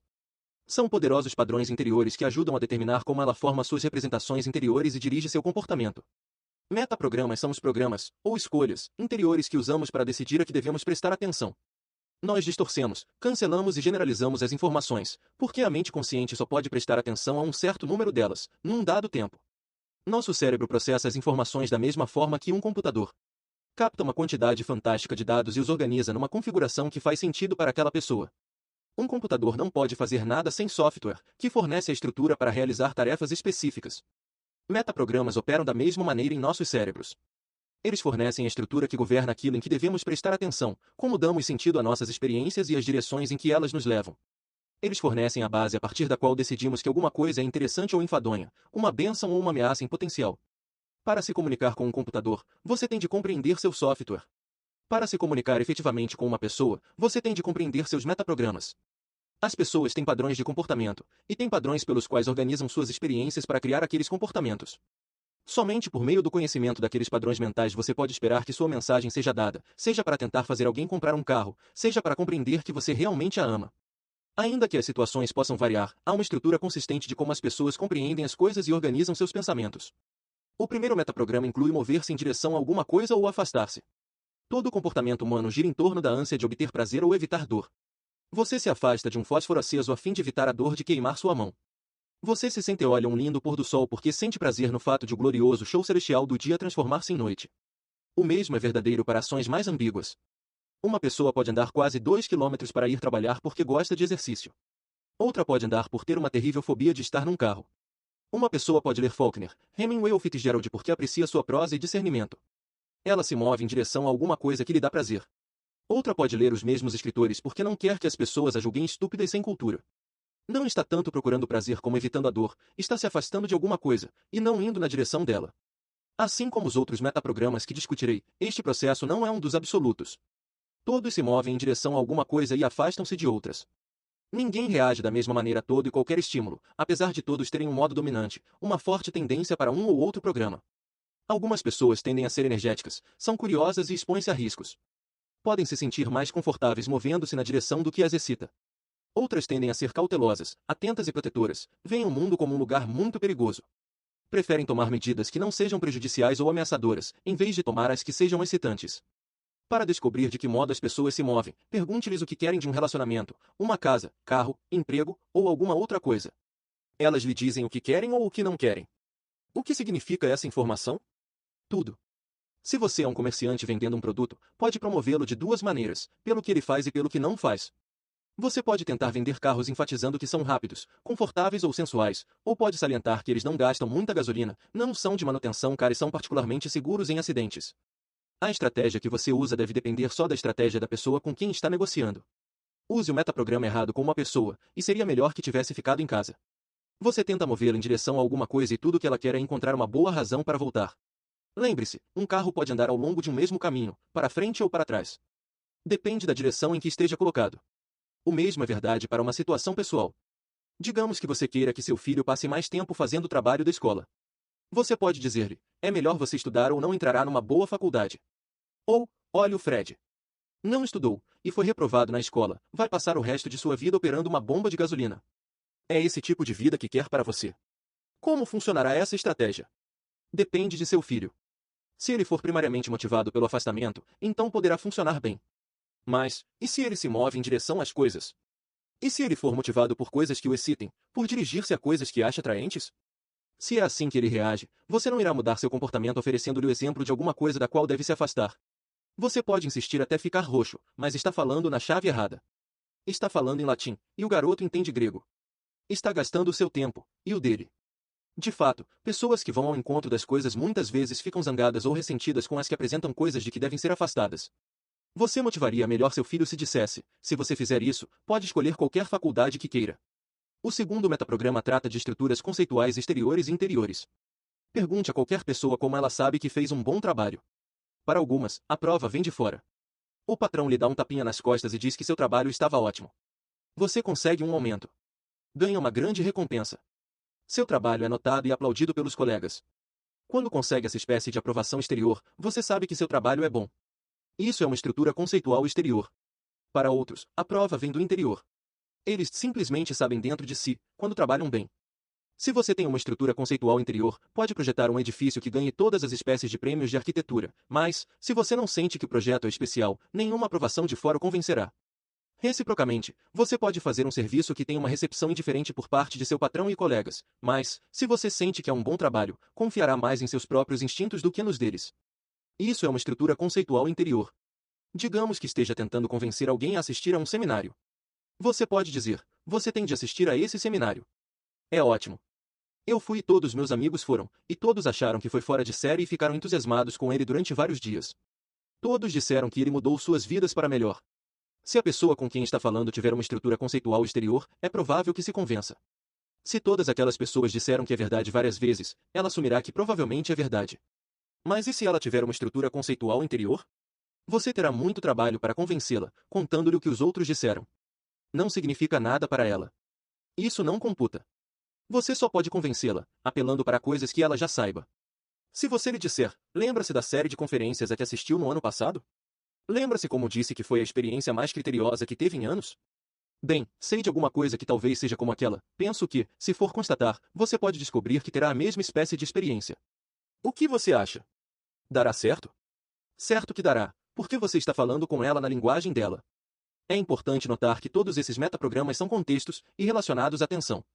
Se você fez alguma coisa durante 10 ou 15 anos, provavelmente tem uma forte estrutura conceitual interior. Se for novato, pode não ter uma estrutura conceitual interior tão forte sobre o que é certo ou errado nesse contexto. Portanto, você tende a desenvolver preferências e padrões com o tempo. Mesmo que seja destro, você usa sua mão esquerda em várias situações, onde for de utilidade fazê-lo. O mesmo acontece com metaprogramas. Você não é só de um jeito. Você pode variar. Você pode mudar. Que espécie de estrutura conceitual a maioria dos líderes tem, interior ou exterior? Um líder verdadeiramente efetivo tem de ter uma forte estrutura interior. Não seria um líder se passasse todo o seu tempo perguntando às pessoas o que elas pensam de alguma coisa, antes de tomar qualquer medida. E há uma média ideal a ser atingida, como com os metaprogramas. Lembre-se, poucas pessoas operam estritamente num extremo. Um líder que seja mesmo eficaz tem de ser capaz de aceitar com eficiência informações também de fora. Quando não o faz, a liderança torna-se megalomania. Após um de meus recentes seminários abertos a convidados, um homem veio a mim com 3 amigos e me disse asperamente: não estou convencido. Ele estava fazendo tudo o que podia para me provocar. Logo tornou-se óbvio que ele agia por uma estrutura conceitual interior. Pessoas exteriormente orientadas pouquíssimas vezes se aproximam e dizem a você o que deve fazer e como deve fazer alguma coisa. E pela conversa dele com os amigos, também se tornou claro que se afastava das coisas. Assim, eu lhe disse: não posso convencê-lo a fazer qualquer coisa. Você é a única pessoa que pode convencer a si próprio. Ele não soube como lidar com essa reação. Esperava que eu jogasse minhas teorias para que ele então as rejeitasse. Agora tinha de concordar com o que eu dissera, porque, dentro dele, sabia que era verdade. Então eu disse: você é a única pessoa que sabe quem sairá perdendo se não for assistir ao curso. Normalmente, tal observação me pareceria terrível. Mas eu estava falando na linguagem dele, e funcionou. Repare, eu não disse que ele perderia se não assistisse ao curso. Se eu tivesse dito isso, ele nunca o faria. Em vez disso, eu disse: você é o único que sabe, estrutura conceitual interior, quem perderia, afastamento, se não fosse. Ele disse: sim, isso é verdade, e foi para o fundo da sala e inscreveu-se. Antes de aprender sobre metaprogramas, eu teria tentado persuadi-lo, fazendo conversar com outras pessoas, estrutura conceitual exterior, que tivessem feito o curso, e teria contado sobre todos os benefícios que obteria, dirigir-se para. Mas essa teria sido a maneira que interessava a mim, e não a ele. O terceiro grupo de metaprogramas envolve introvertidos e extrovertidos. Algumas pessoas olham para as interações humanas, primeiramente em termos do que há nelas que interessa pessoalmente, e algumas em termos do que podem fazer por si e pelos outros. É claro que as pessoas nem sempre caem num extremo ou no outro. Se você só se escolhe, torna-se um egoísta. Se você só escolhe para os outros, torna-se um mártir. Se for obrigado a contratar pessoas, não gostaria de saber onde um pretendente fica nessa escala? Há pouco tempo, uma empresa aérea importante descobriu que 95% das queixas envolviam 5% de seus empregados. Esses 5% preocupavam-se muito consigo mesmos, estavam mais interessados em cuidar de si e não dos outros. Eram empregados ineficientes? Sim e não. Estavam, é evidente, em empregos errados e obviamente faziam um trabalho deficiente, embora pudessem ser trabalhadores espertos, esforçados e adequados. Eles deviam ser pessoas certas colocadas em lugares errados. O que fez a companhia aérea? Substituiu-os por pessoas extrovertidas. A companhia escolheu por meio de entrevistas de grupos em que perguntava-se aos candidatos por que queriam trabalhar na empresa aérea. Muitos dos indivíduos pensaram que estavam sendo julgados pelas respostas que davam em frente do grupo, quando de fato estavam sendo julgados pelos seus comportamentos como membros de uma plateia. Isto é, receberam as melhores notas os indivíduos que prestaram mais atenção, que estabeleciam contato com olhares, sorrisos ou apoio à pessoa que estava fazendo a palestra na frente da sala, enquanto aqueles que prestaram pouca ou nenhuma atenção, e estavam em seu próprio mundo enquanto outros estavam falando, foram considerados como sendo primariamente introvertidos e não foram contratados. A média das queixas da companhia caiu 80% como resultado dessa mudança. Por isso é que metaprogramas são tão importantes no mundo dos negócios. Como pode você avaliar uma pessoa se não sabe o que a motiva? Como pode preencher a vaga que tem disponível com a pessoa certa, em termos de técnicas requeridas, capacidade de aprender e constituição interior? Muitas pessoas bastante ativas acabam com suas carreiras totalmente frustradas porque estão desempenhando funções em que não fazem o melhor uso de suas capacidades inerentes. Uma deficiência num contexto pode ser um valioso recurso em outro. Na área de prestação de serviços, como uma empresa aérea, é óbvio que você precisa de pessoas que se preocupem com os outros. Se você estiver contratando um auditor, deve querer alguém que seja extrovertido. Quantas vezes você já teve de lidar com alguém que o deixou num estado de confusão porque fez um bom trabalho intelectualmente, mas pobre de emoções? É como um médico que fosse bastante introvertido. Ele pode ser brilhante para diagnosticar, mas, a menos que você sinta que ele se preocupa com você, não será totalmente eficiente. De fato, uma pessoa assim teria a probabilidade de ser melhor pesquisador do que clínico. Pôr a pessoa certa no trabalho certo continua sendo um dos maiores problemas nas empresas norte-americanas. Mas é um problema que poderia ser resolvido se as pessoas soubessem como avaliar os meios que os candidatos ao emprego usam para processar informações. Nesse ponto, vale a pena notar que nem todos os metaprogramas foram criados igualmente. Ficam as pessoas em melhor situação movendo-se em direção às coisas do que afastando-se delas? Talvez. Seria o mundo um lugar melhor se as pessoas se preocupassem mais com os outros e menos consigo mesmas? Provavelmente. Mas temos de lidar com a vida como ela é, e não da maneira que gostaríamos que fosse. Você pode querer que seu filho mova-se em direção às coisas, mais do que se afaste. Se quiser comunicar-se efetivamente com ele, tente fazer isso de forma que funcione, e não da maneira que você acha que o mundo deve andar. A chave é observar a pessoa, o mais cuidadosamente possível, ouvir o que ela diz, que tipo de metáforas usa, o que sua fisiologia revela quando ela está atenta ou desinteressada. As pessoas revelam seus metaprogramas de uma forma consistente e progressiva. Não é preciso um estudo muito atento para perceber quais são suas tendências ou como estão se classificando no momento. Para determinar se as pessoas se preocupam consigo ou com os outros, veja se prestam atenção às outras pessoas. Elas inclinam-se em direção às pessoas e têm expressões faciais que refletem interesse pelo que as outras estão dizendo, ou recostam-se e permanecem desinteressadas e não dizem nada. Todos se preocupam consigo mesmos vez por outra, e isso é importante algumas vezes. A chave é o que você faz consistentemente se seu procedimento de escolha lhe possibilitou alcançar os resultados que queria. O quarto programa de classificação diz respeito a associadores, desassociadores. Quero tentar uma experiência com você. Olhe para essas figuras e diga-me como elas se relacionam entre si.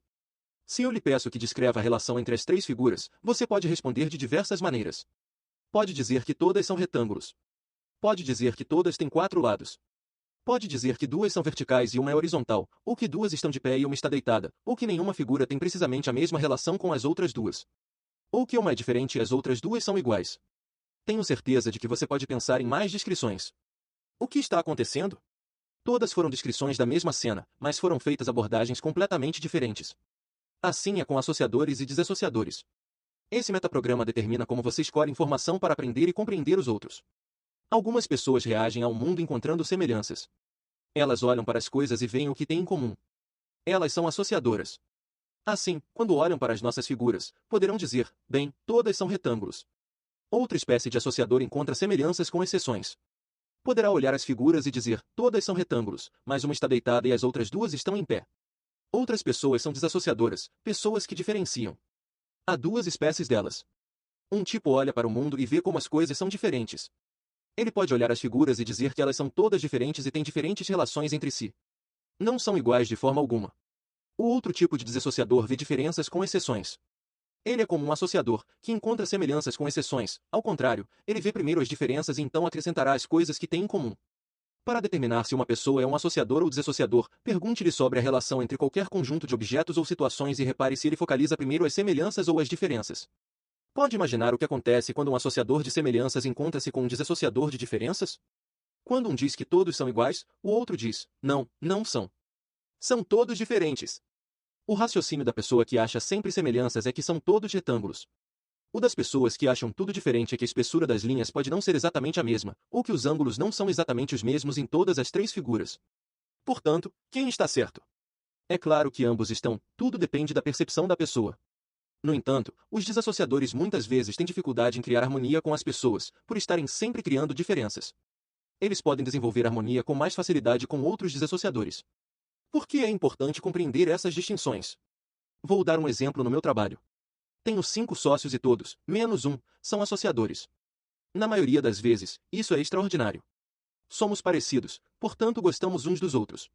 Pensamos da mesma maneira e vemos as mesmas coisas, e em nossas reuniões podemos alcançar uma maravilhosa sinergia, todos falamos e apresentamos ideias e todos parecemos ficar cada vez melhores porque estamos nos igualando uns aos outros, vendo o que os outros estão vendo, construindo com seus critérios, nos tornando mais e mais entusiasmados.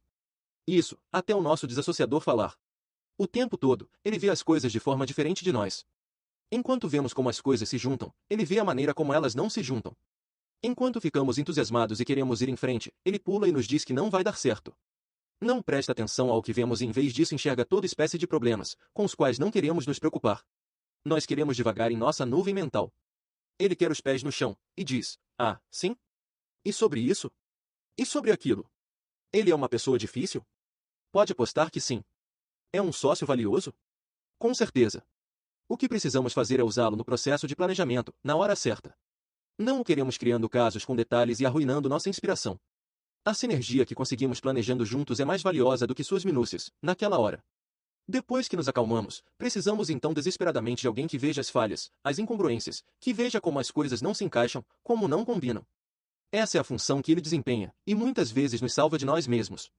Os desassociadores são minoria. As generalizações oferecidas pela avaliação mostram que cerca de 35% das pessoas entrevistadas eram desassociadoras.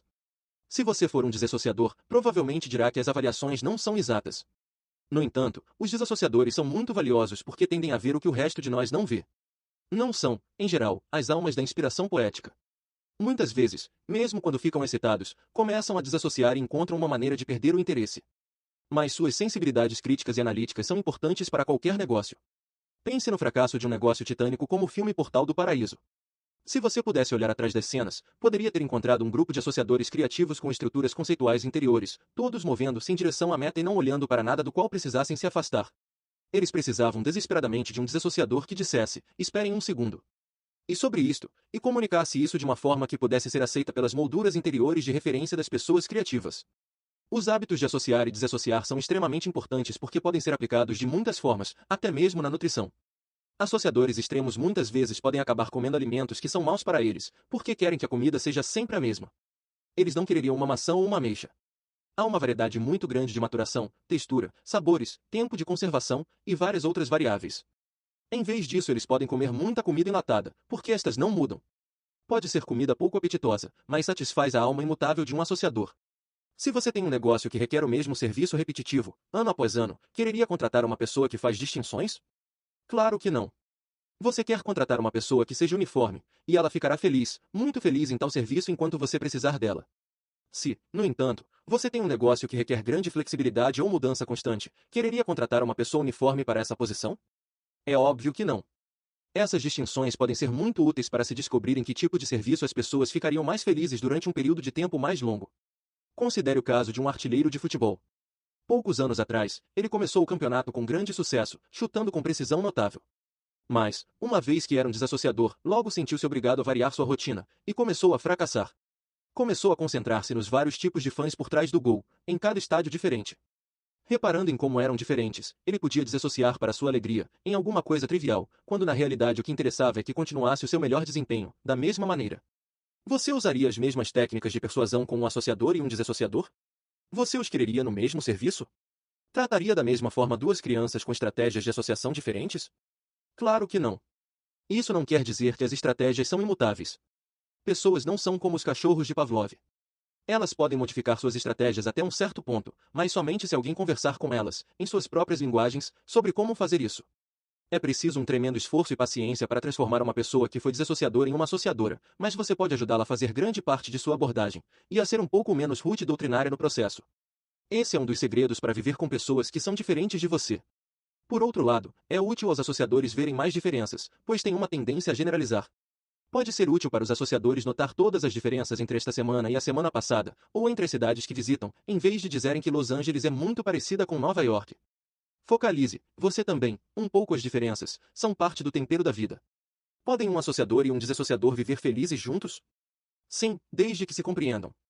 Dessa forma, quando ocorrerem as diferenças, eles logo perceberão que a outra pessoa não é má ou está errada, simplesmente percebe as coisas de uma maneira diferente. Você não precisa ser totalmente igual para estabelecer harmonia. Você precisa lembrar-se das diferenças nas formas em que ambos percebem as coisas e aprender a respeitar e a apreciar o outro. O metaprograma seguinte diz respeito ao que é preciso para convencer alguém de alguma coisa. A estratégia da persuasão tem duas partes. Para calcular o que realmente convence alguém, você deve em primeiro lugar descobrir quais partes da estrutura sensorial desse alguém precisam ser convencidas, e então deve descobrir com que frequência ele tem de receber esses estímulos antes de convencer-se.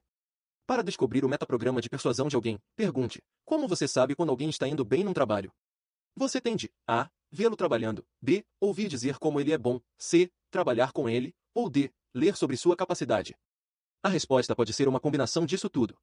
Você pode acreditar que alguém é bom quando vê fazer um bom serviço e quando outras pessoas lhe dizem que ele é bom. A pergunta seguinte é: quantas vezes alguém tem de demonstrar que é bom, antes que você se convença? Há 4 respostas possíveis. A. Imediatamente. Por exemplo, se eles demonstram uma vez que são bons em alguma coisa, você acredita neles. B. Várias vezes, 2 ou mais. C. Durante um período de tempo, digamos, umas poucas semanas, ou um mês, ou um ano. E D. Consistentemente. No último caso, a pessoa tem de demonstrar que é boa todas as vezes. Se você é o cabeça de uma organização, um dos mais valiosos estados que pode conseguir com seus auxiliares-chave é a confiança e a harmonia. Se sabem que você se preocupa com eles, trabalharão muito mais e melhor para você. Se não confiam em você, não se esforçarão por você. Mas um meio de estabelecer essa confiança é estar atento às diferentes necessidades das várias pessoas. Algumas estabelecerão um relacionamento e o manterão. Se sabem que você age direito e se preocupa com elas, podem estabelecer um vínculo que durará até você fazer alguma coisa que as traia. Isso não funciona com todos. Alguns trabalhadores precisam mais do que isso, seja uma palavra amável, um memorando de aprovação, uma demonstração pública de apoio, ou uma tarefa importante para realizar. Eles podem ser bastante leais e capazes, mas precisam de maior confirmação sua do que outras pessoas. Precisam de maiores provas de que o vínculo entre vocês ainda existe. Do mesmo modo, qualquer bom vendedor conhece o cliente só de vender uma vez, e este será sempre seu cliente. Outras pessoas têm de ver o produto 2 ou 3 vezes antes de se decidirem a comprar, enquanto para outras podem passar talvez uns 6 meses antes que haja necessidade de vender para elas outra vez. É claro, também há o favorito do vendedor, aquele que usa o produto há anos, e, cada vez que o vendedor chega, quer saber, outra vez, por que deve usá-lo. Tem de ser demonstrado a ele todas as vezes. O mesmo processo acontece, com até maior intensidade em relacionamentos pessoais. Com algumas pessoas, se você puder provar seu amor uma vez, terá provado para sempre. Com outras, você tem de prová-lo todos os dias. O valor de compreender estes metaprogramas é que eles lhe dão um esquema de plano para convencer alguém. Você sabe com antecedência o que será preciso para convencê-lo, e assim não será mais perturbado pela pessoa a quem tem de demonstrar a toda hora. Você espera esse comportamento de parte da pessoa. Outro metaprograma é a possibilidade versus a necessidade. Pergunte a alguém por que é que trabalha para determinada companhia ou por que comprou seu carro atual ou casa.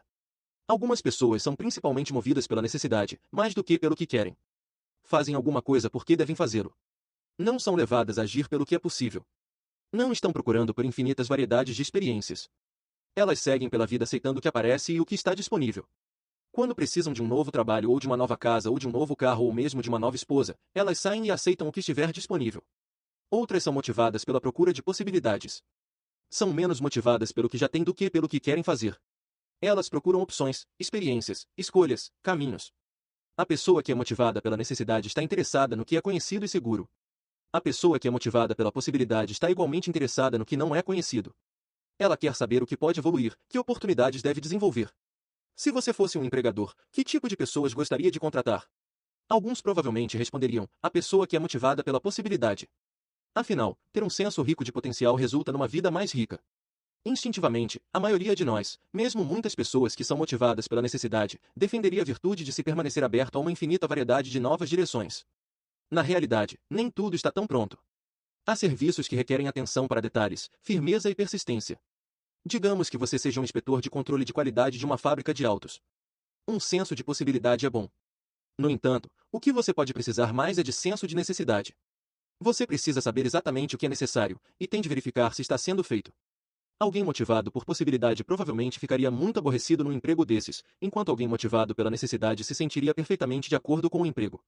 Pessoas motivadas pela necessidade também têm outras vantagens. Alguns empregos dão particular valor à permanência. Quando você os preenche, quer alguém que fique durante um longo tempo. Uma pessoa motivada por possibilidades está sempre procurando por novas opções, novos empreendimentos, novos desafios. Se ela encontra outro emprego que pareça oferecer mais potencial, há uma boa chance de que ela mude. Já a pessoa laboriosa, motivada pela necessidade, não age assim.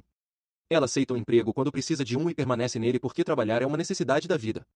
Há vários empregos que pedem pessoas que acreditem em possibilidades, sonhadoras, temerárias, que se arriscam.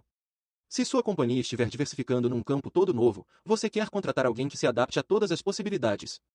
E há outros empregos que dão valor à solidez, persistência e longevidade. Para esses empregos você precisa de alguém que seja motivado mais pelo que precisa. É igualmente importante saber quais são seus próprios metaprogramas pessoais, pois se estiver procurando um emprego você pode escolher o que melhor apoie suas necessidades. O mesmo princípio funciona para motivar seus filhos. Digamos que você está tentando dar ênfase às virtudes da educação e de ir para uma boa faculdade. Se sua filha é motivada pela necessidade, você tem de lhe mostrar por que ela precisa de uma boa educação. Pode falar-lhe sobre todos os empregos que exigem diploma. Você pode explicar por que é preciso base em matemática para ser um bom engenheiro ou em técnicas de linguagem para ser um bom professor. Se seu filho é motivado pela possibilidade, você deve fazer uma abordagem diferente. Ele se aborrece com o que tem de fazer, então você enfatiza as infinitas possibilidades abertas para aqueles que têm uma boa educação. Mostre-lhe como o aprendizado é o maior caminho para a possibilidade, encha sua cabeça com imagens de novos caminhos a serem explorados, novas dimensões a serem abertas, novas coisas para serem descobertas. Com cada uma das crianças o resultado será o mesmo, apesar dos caminhos que as levam até lá serem muito diferentes. Outro metaprograma é o estilo de trabalho da pessoa. Cada pessoa tem sua própria estratégia para trabalhar. Algumas não são felizes a menos que sejam independentes. Têm grande dificuldade em trabalhar junto de outras pessoas e não podem trabalhar bem sob muita supervisão. Têm de dirigir suas próprias vidas. Outras trabalham melhor como parte de um grupo. Chamamos sua estratégia de cooperativa. Querem repartir a responsabilidade de qualquer tarefa que façam. Outras, ainda, têm uma estratégia de proximidade, que fica entre as outras duas. Preferem trabalhar com outras pessoas, mas mantendo para si a responsabilidade da tarefa. Elas são as encarregadas, mas não são sozinhas. Se você quiser conseguir o máximo de seus empregados, ou de seus filhos, ou daqueles que supervisiona, descubra suas estratégias de trabalho, as maneiras pelas quais eles são mais eficientes. Algumas vezes encontrará um empregado que é brilhante, mas com quem é difícil lidar. Ele sempre tem de fazer as coisas a seu modo. Talvez não tenha sido talhado para ser um empregado, pode ser do tipo de pessoa que tem de dirigir seu próprio negócio, e mais cedo ou mais tarde provavelmente o fará, se você não lhe propiciar um meio de ele se expressar. Se você tem um empregado valioso como esse, deve tentar um meio de aumentar ao máximo seus talentos, dando-lhe a maior autonomia possível. Se você torná-lo parte de uma equipe, ele deixará todos loucos. Mas, se lhe der a independência que for possível, ele poderá tornar-se inestimável. É sobre isso que os novos conceitos de empresariado tratam. Você ouviu pelo princípio de Peter que todas as pessoas são promovidas ao nível de sua incompetência. Uma das razões para que isso aconteça é que os empregadores são sempre insensíveis às estratégias de trabalho de seus empregados. Há pessoas que trabalham melhor num ambiente de cooperação. Elas têm sucesso com grande quantidade de feedback e interação humana. Você as recompensaria pelo bom trabalho, colocando-as à frente de algum novo empreendimento autônomo? Não, se quiser fazer uso de seus melhores talentos. Isso não significa que você deva manter a pessoa no mesmo nível. Significa, porém, que você deve dar promoções e experiências de novos trabalhos que utilizem os melhores talentos da pessoa, e não os seus piores. Do mesmo modo, muitas pessoas com estratégias de proximidade querem ser parte de uma equipe, mas precisam fazer seu próprio serviço sozinhas. Em qualquer estrutura há serviços que estimulam todas as três estratégias. A chave é ter a sutileza de saber como as pessoas trabalham melhor e então encontrar uma tarefa na qual tenham sucesso. Aqui está um exercício para fazer hoje. Após ler este capítulo, pratique ele citando os metaprogramas das pessoas. Pergunte-lhes: o que você quer num relacionamento, casa, carro ou carreira? Como você sabe que foi bem-sucedido em alguma coisa? Qual é a relação entre o que está fazendo neste mês e o que fez no mês passado? Quantas vezes alguém tem de demonstrar alguma coisa para você, antes que se convença de que é verdade? Conte-me sobre uma experiência favorita de trabalho e por que ela foi importante para você. A pessoa prestou atenção enquanto você fazia essas perguntas? Estava ela interessada em suas perguntas, ou estava ocupada com qualquer outra coisa? Há somente umas poucas perguntas que você pode fazer para elicitar com sucesso os metaprogramas que discutimos. Se não conseguir a informação que precisa, reestruture a pergunta até conseguir. Pense em qualquer problema de comunicação que tenha e provavelmente descobrirá que compreender os metaprogramas das pessoas o ajudará a ajustar as comunicações e assim esse problema desaparecerá. Pense em uma frustração de sua vida, alguém que você ame, mas que não se sinta amado, alguém para quem trabalhe e que consegue irritá-lo, ou alguém que tentou ajudar e que não correspondeu. O que você precisa fazer é identificar o metaprograma que está operando, identificar o que você está fazendo e o que a outra pessoa está fazendo. Por exemplo, vamos supor que você precisa só de uma confirmação de que tem um relacionamento amoroso e que sua companheira precise disso com insistência. Ou você faz uma exposição que mostra aspectos semelhantes de determinadas coisas, e seu supervisor só quer ouvir sobre os pontos que são diferentes.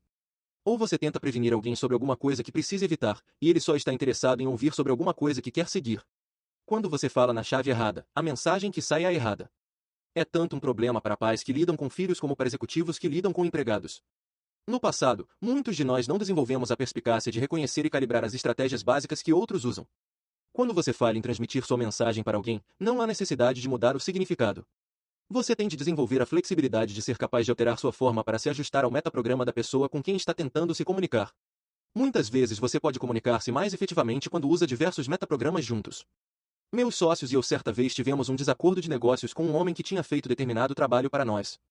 Nos reunimos, e eu comecei a conversa tentando estabelecer um ambiente positivo, dizendo que queria criar um objetivo que satisfizesse a ambos. Imediatamente ele disse: "Não estou interessado em nada disso. Eu tenho esse dinheiro e não vou largá-lo. Eu só não quero mais seu advogado me chamando e me aborrecendo." Começou então a se afastar. Eu disse: "Nós queremos fazer esse trabalho porque estamos todos empenhados em ajudar os outros e nós mesmos a experimentar uma qualidade de vida melhor, e trabalhando juntos poderemos fazer isso." Ele disse: "Nós não estamos todos empenhados em ajudar os outros. Eu não me importo nem um pouco com você. Tudo o que me preocupa é sair daqui feliz." Conforme a reunião continuou, com pouco progresso, tornou-se claro que ele se afastava do problema, que era introvertido, que era desassociador, que ele tinha uma moldura interior de referência, e que não acreditava nas coisas a menos que as visse, ou visse e as tivesse seguidamente reforçadas. Esses metaprogramas não acrescentaram para um plano de comunicação perfeita, especialmente porque sou o oposto de quase todas essas coisas. Conversamos durante quase 2 horas sem progresso, e eu já estava pronto para desistir. E então acendeu-se uma luz na minha cabeça, e eu mudei de tática. Falei: "Sabe, essa ideia que você tem em sua cabeça, eu a tenho bem aqui." Então mostrei-lhe minha mão fechada. Assim tomei sua moldura interior de referência, que eu não podia manipular com palavras, e exteriorizei-a para poder controlá-la. Disse então: "Eu a tenho bem aqui, você tem 60 segundos. Decida-se ou estará prestes a perder, e perder muito." "Eu não vou perder, mas você vai perder pessoalmente." Isso deu-lhe algo de novo do que se afastar. Continuei daí, dizendo: Você mesmo, vai perder, afastar-se, porque não acredita que haja uma solução que possa ser desenvolvida." Ora, ele era um desassociador, logo, começou a pensar o oposto, que havia uma solução. Continuei então: "É melhor você se analisar bem e ver, moldura interior de referência, se está realmente querendo pagar o preço que terá de pagar, dia após dia, como resultado de suas decisões de hoje. Porque vou continuar a contar para as pessoas, sua estratégia de persuasão, como você se comportou aqui e o que fez. Você tem 1 minuto para decidir. Pode decidir, agora, que quer prosseguir esse trabalho ou caso contrário perderá tudo, você, pessoalmente, para sempre. Avalie-me. Veja se sou congruente." Levou 20 segundos para que ele pulasse e dissesse: "Olhe, gente, eu sempre quis trabalhar com vocês. Sei que podemos resolver as coisas." Ele não fez isso de má vontade. Levantou-se muito entusiasmado, como se fossemos verdadeiros amigos, e disse: "Eu só queria saber se podíamos conversar." Por que tão positivo depois de 2 horas? Porque usei seus metaprogramas e não meu modelo do mundo para motivá-lo. O que eu disse teria sido um insulto para mim. Costumava ficar frustrado com as pessoas quando elas agiam de formas opostas às minhas, até que aprendi que as diferentes pessoas têm diferentes metaprogramas e padrões. Os princípios de classificação de metaprogramas com que lidamos até agora são importantes e poderosos. No entanto, o importante a lembrar é que o número de metaprogramas dos quais você fica ciente é limitado só pela sua sensibilidade, atenção e imaginação. Uma das chaves do sucesso em qualquer coisa é a capacidade de fazer novas distinções. Os metaprogramas lhe dão as ferramentas para fazer distinções importantes, ao decidir como lidar com as pessoas. Você não está limitado aos metaprogramas discutidos aqui. Torne-se um estudante de possibilidades. Constantemente julgue e ajuste as pessoas à sua volta. Anote os padrões específicos que elas tenham para perceber o mundo e comece a analisar se outros têm padrões semelhantes. Por meio dessa abordagem você pode desenvolver um conjunto completo de distinções entre as pessoas que pode capacitá-lo a saber como comunicar-se efetivamente com todo tipo de gente. Por exemplo, algumas pessoas classificam-se primariamente por sensações e outras, por pensamentos lógicos. Você tentaria convencê-las usando o mesmo meio? Claro que não. Algumas pessoas tomam decisões baseadas somente em fatos específicos e números. Primeiro têm de saber se as partes vão dar certo, mais tarde pensarão sobre a imagem total. Outras são convencidas primeiro pelo conceito geral ou ideia. Elas reagem ao bloco global. Querem ver primeiro a imagem grande. Se gostarem, então pensarão nos detalhes. Algumas pessoas se prendem em inícios. Ficam muito excitadas quando têm uma nova ideia se realizando, e então logo tendem a perder interesse e partem para outra coisa nova. Outras se fixam em conclusões. Qualquer coisa que façam, tem de ir até o fim, seja a leitura de um livro ou a execução de um trabalho. Algumas pessoas classificam-se por comida. É isso mesmo, por comida. Quase tudo que fazem ou pensam em fazer é avaliado em termos de comida. Pergunte-lhes como chegar a algum lugar e eles dirão: desça a estrada até chegar ao Burger King, vire à esquerda, e continue em frente até chegar ao McDonald's e vire à direita, e então vire à esquerda no KFC até chegar àquele edifício marrom chocolate. Pergunte sobre um cinema que tenham ido, e imediatamente elas começam a lhe dizer como está ruim um serviço de lanches. Pergunte sobre um casamento, e lhe contarão sobre o bolo. Uma pessoa que é primariamente extrovertida falará muito mais sobre as pessoas que estavam no casamento ou sobre os personagens do filme. Uma pessoa que se classifica primariamente por atividades falará sobre o que aconteceu no casamento, o que aconteceu no filme, e assim por diante.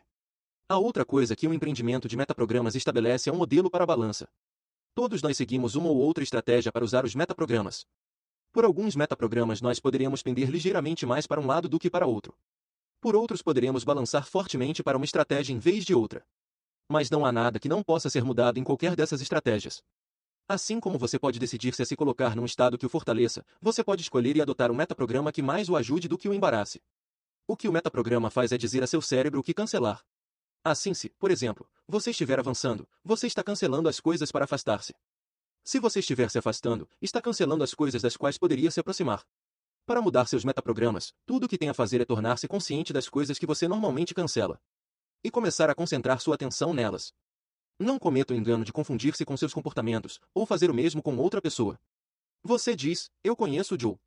Ele faz isso, e isso e isso. Bem, você não conhece o Joe.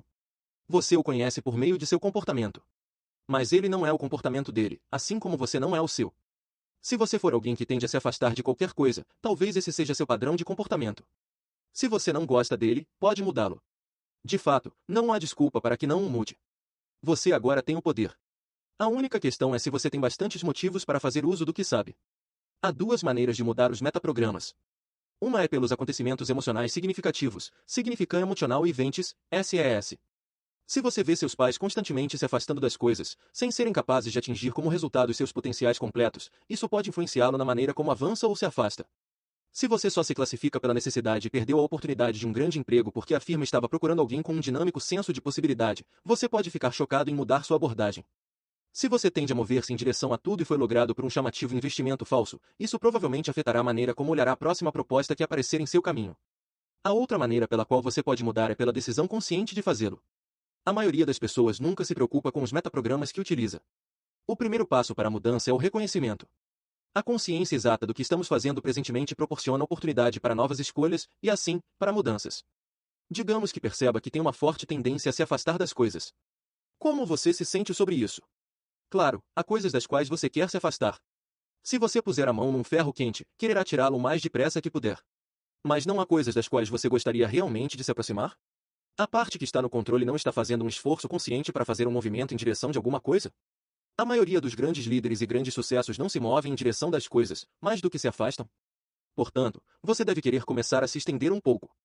Pode começar pensando sobre coisas que o atraiam e ativamente mover-se em direção a elas. Você também pode pensar em metaprogramas em nível mais alto. As nações têm metaprogramas? Bem, elas têm comportamentos, não é? Logo, têm também metaprogramas. Os seus comportamentos coletivos muitas vezes formam um padrão, baseados nos metaprogramas de seus líderes. A maior parte dos Estados Unidos tem uma cultura que parece avançar. Um país como o Irã tem uma estrutura conceitual exterior ou interior. Pense na última eleição. Qual era o metaprograma básico de Walter Mondale? Muitas pessoas achavam que ele estava recuando.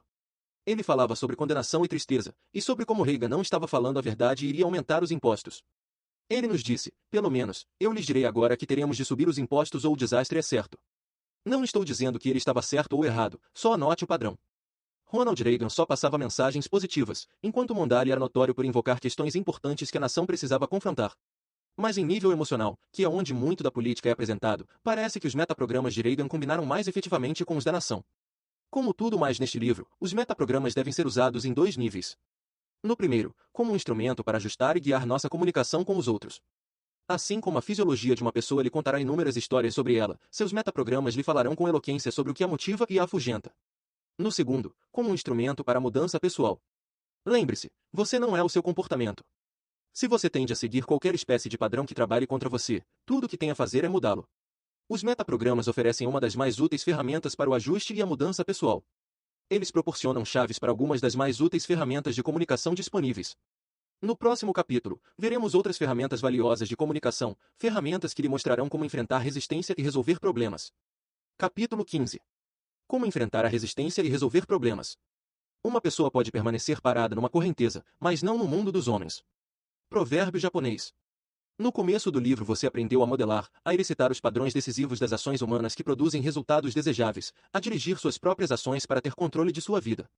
A ideia básica era de que você não precisaria escolher seu comportamento por tentativa e erro, você poderia tornar-se um soberano, aprendendo a maneira mais efetiva de dirigir seu próprio cérebro. Quando você lida com outras pessoas, um certo número de tentativas e erros é inevitável. Você não pode dirigir o comportamento dos outros com a velocidade, certeza e efetividade com as quais controla seus próprios resultados. Porém, uma chave para o sucesso pessoal é aprender como acelerar esse processo.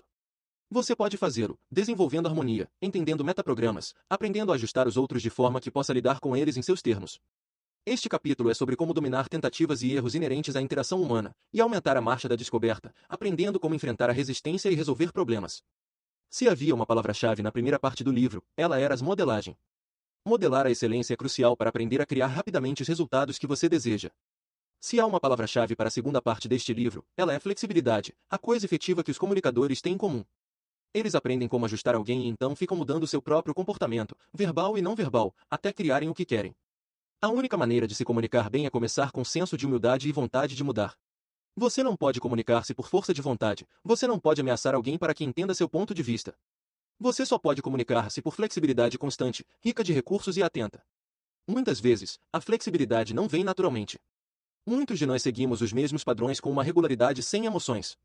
Alguns de nós estamos tão certos sobre alguma coisa que assumimos que uma mera repetição vigorosa nos fará alcançar um objetivo.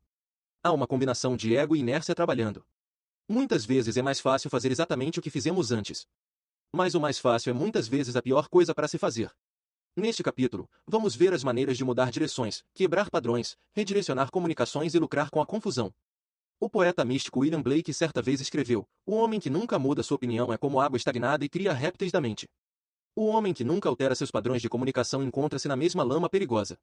Aprendemos do começo que, em qualquer sistema, a máquina com o maior número de opções, maior flexibilidade, terá o maior efeito. É o mesmo com as pessoas. A chave para a vida é ir abrindo o maior número possível de avenidas, tentando o maior número de portas, usando as mais diferentes abordagens que sejam necessárias para resolver um problema. Se você segue um programa e trabalha com uma estratégia, será tão eficiente quanto um carro que corre com uma marcha só. Certa vez vi uma amiga tentar convencer o rapaz da portaria de um hotel a deixá-la manter o quarto durante algumas horas após o tempo marcado. Seu marido se ferira num acidente de esqui, e ela queria que ele pudesse descansar até que o transporte fosse providenciado. O rapaz, polida e persistentemente, continuava dando-lhe todas as excelentes razões pelas quais não era de maneira alguma possível. Minha amiga ouvia respeitosamente e então continuava com razões ainda mais convincentes. Vi minha amiga percorrer toda a gama de persuasão charmosa e feminina, até a razão e a lógica. Sem nunca tornar-se arrogante ou provocar um clima de tensão, ela simplesmente permanecia ali, perseguindo o objetivo desejado. Afinal, o rapaz deu-lhe um sorriso pesaroso e disse: "Madame, creio que está vencendo." Como ela conseguiu o que queria? Porque foi flexível o bastante para manter-se apresentando novos comportamentos e novas manobras até que o rapaz não tivesse mais como se opor. A maioria de nós pensa em acertar uma diferença como alguma coisa similar a uma luta de boxe verbal. Você insiste em seus argumentos até conseguir o que quer. Modelos muito mais elegantes e efetivos são as artes marciais do Oriente, como o Aikido e o Tai Chi. Lá, a meta não é sobrepujar a força, mas redirecioná-la. Não se trata de contrapor força com força, mas de alinhar-se com a força dirigida a você e dirigi-la para uma nova direção. Isso foi precisamente o que minha amiga fez, e é o que os melhores comunicadores fazem. Lembre-se que não há essa coisa chamada resistência, há somente comunicadores inflexíveis que empurram na direção errada. Como um mestre de Aikido, um bom comunicador, em vez de se opor aos pontos de vista de alguém, é flexível e tem recursos suficientes para sentir a criação da resistência, encontrar pontos de concordância, alinhar-se com eles e então redirecionar a comunicação da maneira que queria. O melhor soldado não ataca. O lutador superior vence sem violência. O maior dos conquistadores vence sem esforço. O gerente mais bem-sucedido dirige sem impor. Isso é chamado não agressividade inteligente. Isso é chamado superioridade dos homens. Lao Tse, Tao Te Ching. É importante lembrarmos-nos que certas palavras e frases criam resistência e problemas. Grandes líderes e comunicadores sabem disso e prestam muita atenção para as palavras que usam e o efeito que causam. Em sua autobiografia, Benjamin Franklin descreve sua estratégia para comunicar suas opiniões e ainda manter harmonia. Desenvolvia o hábito de expressar-me em termos de despretensiosa timidez, nunca usando, quando avançava em alguma coisa que pudesse ser discutida, as palavras certamente, indubitavelmente, ou qualquer outra que desse um ar de certeza a uma opinião. Mas eu diria, eu imagino ou entendo que uma coisa seja assim e assim, parece para mim, ou, eu não pensaria isso ou aquilo, por tais e tais razões, ou, imagino que isso seja assim, ou, isso é assim, se não me engano. Acredito que esse hábito tenha sido de grande vantagem para mim quando tive ocasião de inculcar minha opinião e persuadir homens a tomar providências que eu, de tempos em tempos, me empenhava em promover. O velho Ben Franklin sabia como persuadir, estando certo ao não criar nenhuma resistência às suas propostas pelo uso de palavras que acionariam reações negativas. Há outras palavras. Deixe-me dar-lhe um exemplo de uma palavra sempre presente, mas, usada de maneira inconsciente e automática, pode ser uma das mais destrutivas palavras de nossa língua. Se alguém diz, é verdade, mas, o que está ele dizendo? Está dizendo que não é verdade, ou que é irrelevante. A palavra mas negou tudo o que foi dito antes. Como você se sente se alguém lhe diz que concorda com você, mas... E se você disser, é verdade, e aqui está outra coisa que também é verdade? Ou, é uma ideia interessante, e aqui está outra maneira de pensar sobre isso. Em ambos os casos, você começa concordando. Em vez de criar resistência, você criou uma avenida de redireção. Lembre-se, não há pessoas que resistem, somente comunicadores inflexíveis. Assim como há frases e palavras que automaticamente acionam sensações ou estados de resistência, há também meios de se comunicar que tornam as pessoas envolvidas e abertas. O que aconteceria, por exemplo, se você tivesse um instrumento de comunicação que pudesse usar para comunicar exatamente o que sente sobre um problema, sem comprometer sua integridade de nenhuma maneira e sem nunca ter de discordar da pessoa? Seria um instrumento bastante poderoso? Bem, aqui está. É a chamada estrutura do entendimento. Consiste em 3 frases que você pode usar em qualquer comunicação para respeitar a pessoa com quem está se comunicando, manter harmonia, compartilhar com ela o que sente ser verdade, e, no entanto, nunca se opor às opiniões dela, de nenhuma forma. Sem resistência não há conflito. Eis estão as 3 frases. Eu aprecio e. Eu respeito e. Eu concordo e. Em cada caso, você está fazendo 3 coisas. Está construindo harmonia, ao entrar no mundo da outra pessoa e ao conhecer sua comunicação, em vez de ignorá-la ou denegri-la com palavras como mais ou no entanto. Está criando uma estrutura de entendimento que os une. E está abrindo a porta para redirecionar qualquer coisa sem criar resistência.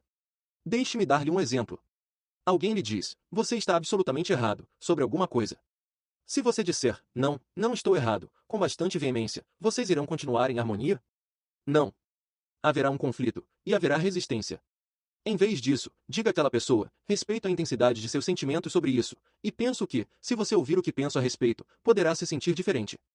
Repare, você não tem de concordar com o conteúdo da comunicação da pessoa. Você sempre pode apreciar, respeitar ou concordar com os sentimentos de alguém sobre alguma coisa. Você pode apreciar o sentimento dela, porque se estivesse com a mesma fisiologia, se tivesse a mesma percepção, você se sentiria da mesma forma. Você também pode apreciar a intenção de alguém mais. Por exemplo, muitas vezes 2 pessoas em lados opostos de um problema não apreciam os pontos de vista uma da outra nem ao menos se ouvem. Mas, se você usar a estrutura de entendimento, se verá ouvindo com mais atenção o que a outra pessoa está dizendo, e descobrirá, como resultado, novas formas de apreciar as pessoas. Vamos supor que você esteja discutindo com alguém sobre o problema nuclear. Ele é a favor do desenvolvimento de armas nucleares, enquanto você é por um congelamento da produção de armamento nuclear. Vocês 2 podem se ver como rivais, no entanto têm a mesma intenção, mais segurança para suas famílias e para si mesmos, e um mundo com paz. Portanto, se a outra pessoa diz, a única maneira de se cuidar do problema nuclear é ser duro com os russos, em vez de discutir com ele, você entra em seu mundo e diz, eu realmente aprecio seu compromisso e seu desejo de criar segurança para nossas crianças, e penso que deve haver uma maneira mais eficiente do que ser intransigente com os russos para conseguir isso. O que acha da possibilidade? Quando você se comunica dessa maneira, a outra pessoa sente-se respeitada. Sente-se ouvida e não há disputa. Não há desentendimento, e ao mesmo tempo novas possibilidades são também introduzidas. Essa fórmula pode ser usada com qualquer pessoa. Não importa o que alguém diga, você pode sempre encontrar alguma coisa para apreciar, respeitar e concordar. É impossível brigar com você, porque você não brigará.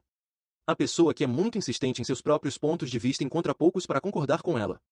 Lao Tse, Tao Te Ching. Em meus seminários faço uma pequena e simples experiência que proporciona resultados memoráveis à maioria das pessoas. Faço duas pessoas ficarem em lados opostos numa questão e debatê-la sem nunca usarem a palavra mais e sem tentarem denegrir o ponto de vista do outro. Seria um aikido verbal. As pessoas acham isso uma experiência libertadora. Elas aprendem mais porque são capazes de apreciar o ponto de vista da outra pessoa mais do que sentem que têm de destruí-la. Podem argumentar sem se tornarem beligerantes ou perturbadas. Podem fazer novas distinções. E podem alcançar pontos de entendimento. Tente a mesma coisa com alguém. Escolha um assunto em que possam ficar em lados opostos e argumentarem exatamente da maneira que descrevi acima, como um jogo de encontrar coisas em comum e então levá-las na direção que você queria. Não quero dizer com isso que você deva trair suas crenças, não quero que você seja um molenga intelectual. Mas você descobrirá que pode atingir seu objetivo mais eficientemente, alinhando-se com gentileza e então dirigindo, em vez de empurrar com violência. E será capaz de desenvolver um ponto de vista mais rico e mais equilibrado, por estar aberto para outra perspectiva. Muitos de nós olhamos uma discussão como um jogo de perder e ganhar. Nós estamos certos, e o outro camarada está errado. Um lado tem o monopólio da verdade, e o outro mora na mais profunda escuridão. Descobri que, ainda hoje, eu aprendo mais e chego aonde quero ir mais rapidamente, encontrando uma moldura de entendimento. Outro exercício de valor é argumentar por alguma coisa em que não acredite. Você se surpreenderá ao descobrir novas perspectivas. Os melhores vendedores, os melhores comunicadores, sabem que é muito difícil persuadir alguém a fazer alguma coisa que ele não queira fazer. É muito fácil convencer esse alguém a fazer o que ele quer fazer. Criando uma estrutura de entendimento, dirigindo naturalmente não por meio de conflito, você consegue o último, e não o primeiro.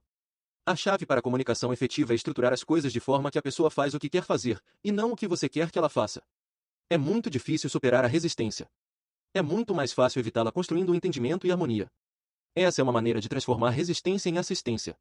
Uma maneira de resolver problemas é redefini-los, encontrar um modo de concordar mais do que de discordar. Outro modo é quebrar seus padrões. Todos nós nos encontramos em estados fixos, nos quais reciclamos nossas próprias lavadoras de sujeira mental. É como um disco preso num sulco arranhado, que fica tocando o mesmo velho e cansativo refrão, outra e outra vez. A maneira de conseguir soltar o disco é dar uma cutucada na agulha ou tirá-la e colocá-la em outro lugar. A maneira de mudar um estado fixo é a mesma. Você precisa interromper o padrão, o velho e cansativo refrão, e começar de novo. Eu sempre me divirto com o que acontece quando dirijo uma sessão de terapia em minha casa na Califórnia. É um lugar bonito, onde se contempla do alto oceano, e quando as pessoas chegam tendem a ficar em estado positivo. Gosto de olhá-las da pequena torre sobre a casa. Posso vê-las dirigirem-se até a casa, saírem do carro, olharem em volta com uma excitação evidente e encaminharem-se para a porta da frente. É claro que tudo que vem as está pondo num estado vivo, positivo. Então o que acontece? Elas sobem, e conversamos um pouco, tudo é muito agradável e positivo, e então pergunto, bem, o que os traz aqui? Imediatamente posso ver seus ombros caírem, seus músculos faciais relaxarem, suas respirações tornarem-se mais leves, suas vozes assumirem um tom de autopiedade quando começam suas histórias de angústia e decidem-se entrar em seus estados perturbados. A melhor maneira de lidar com esse padrão é mostrar como é fácil quebrá-lo. O que geralmente faço é dizer com muita energia, quase de uma forma zangada ou aborrecida, desculpem-me. Nós ainda não começamos. O que acontece? Imediatamente elas dizem, sinto muito, sentam-se direito, reassumem a respiração normal, postura, expressões faciais, e tornam a se sentir bem. A mensagem é alta e clara. Elas já sabem como ficar em bom estado. Também sabem como fazer para ficar em mau estado. Elas têm todos os instrumentos para mudar a fisiologia, mudando suas representações interiores, e mudando seus estados a fim de mudar o comportamento na hora certa. Com que rapidez podem fazer isso? Num instante. Descobri que a confusão é um dos melhores recursos para quebrar um padrão. As pessoas caem em padrões porque não sabem como fazer outra coisa. Elas podem lastimar-se por aí e tornarem-se deprimidas porque pensam que evocarão questões sensíveis e aflitivas sobre o que as está perturbando. É a forma de elas chamarem atenção e usarem seus recursos da melhor maneira que sabem para mudar seus estados. Se você conhecesse alguém assim, como reagiria? Bem, você poderia fazer o esperado. Poderia sentar-se e começar uma longa, sensível e angustiada discussão. Isso poderia fazer a pessoa sentir-se um pouco melhor, mas também reforçaria o padrão. Esse padrão diz à pessoa que se ela ficar por aí se lastimando conseguirá toda a atenção que quer. E se você fizesse alguma outra coisa? E se começasse a lhe fazer cócegas, ignorá-la ou a latir como um cachorro, na sua cara?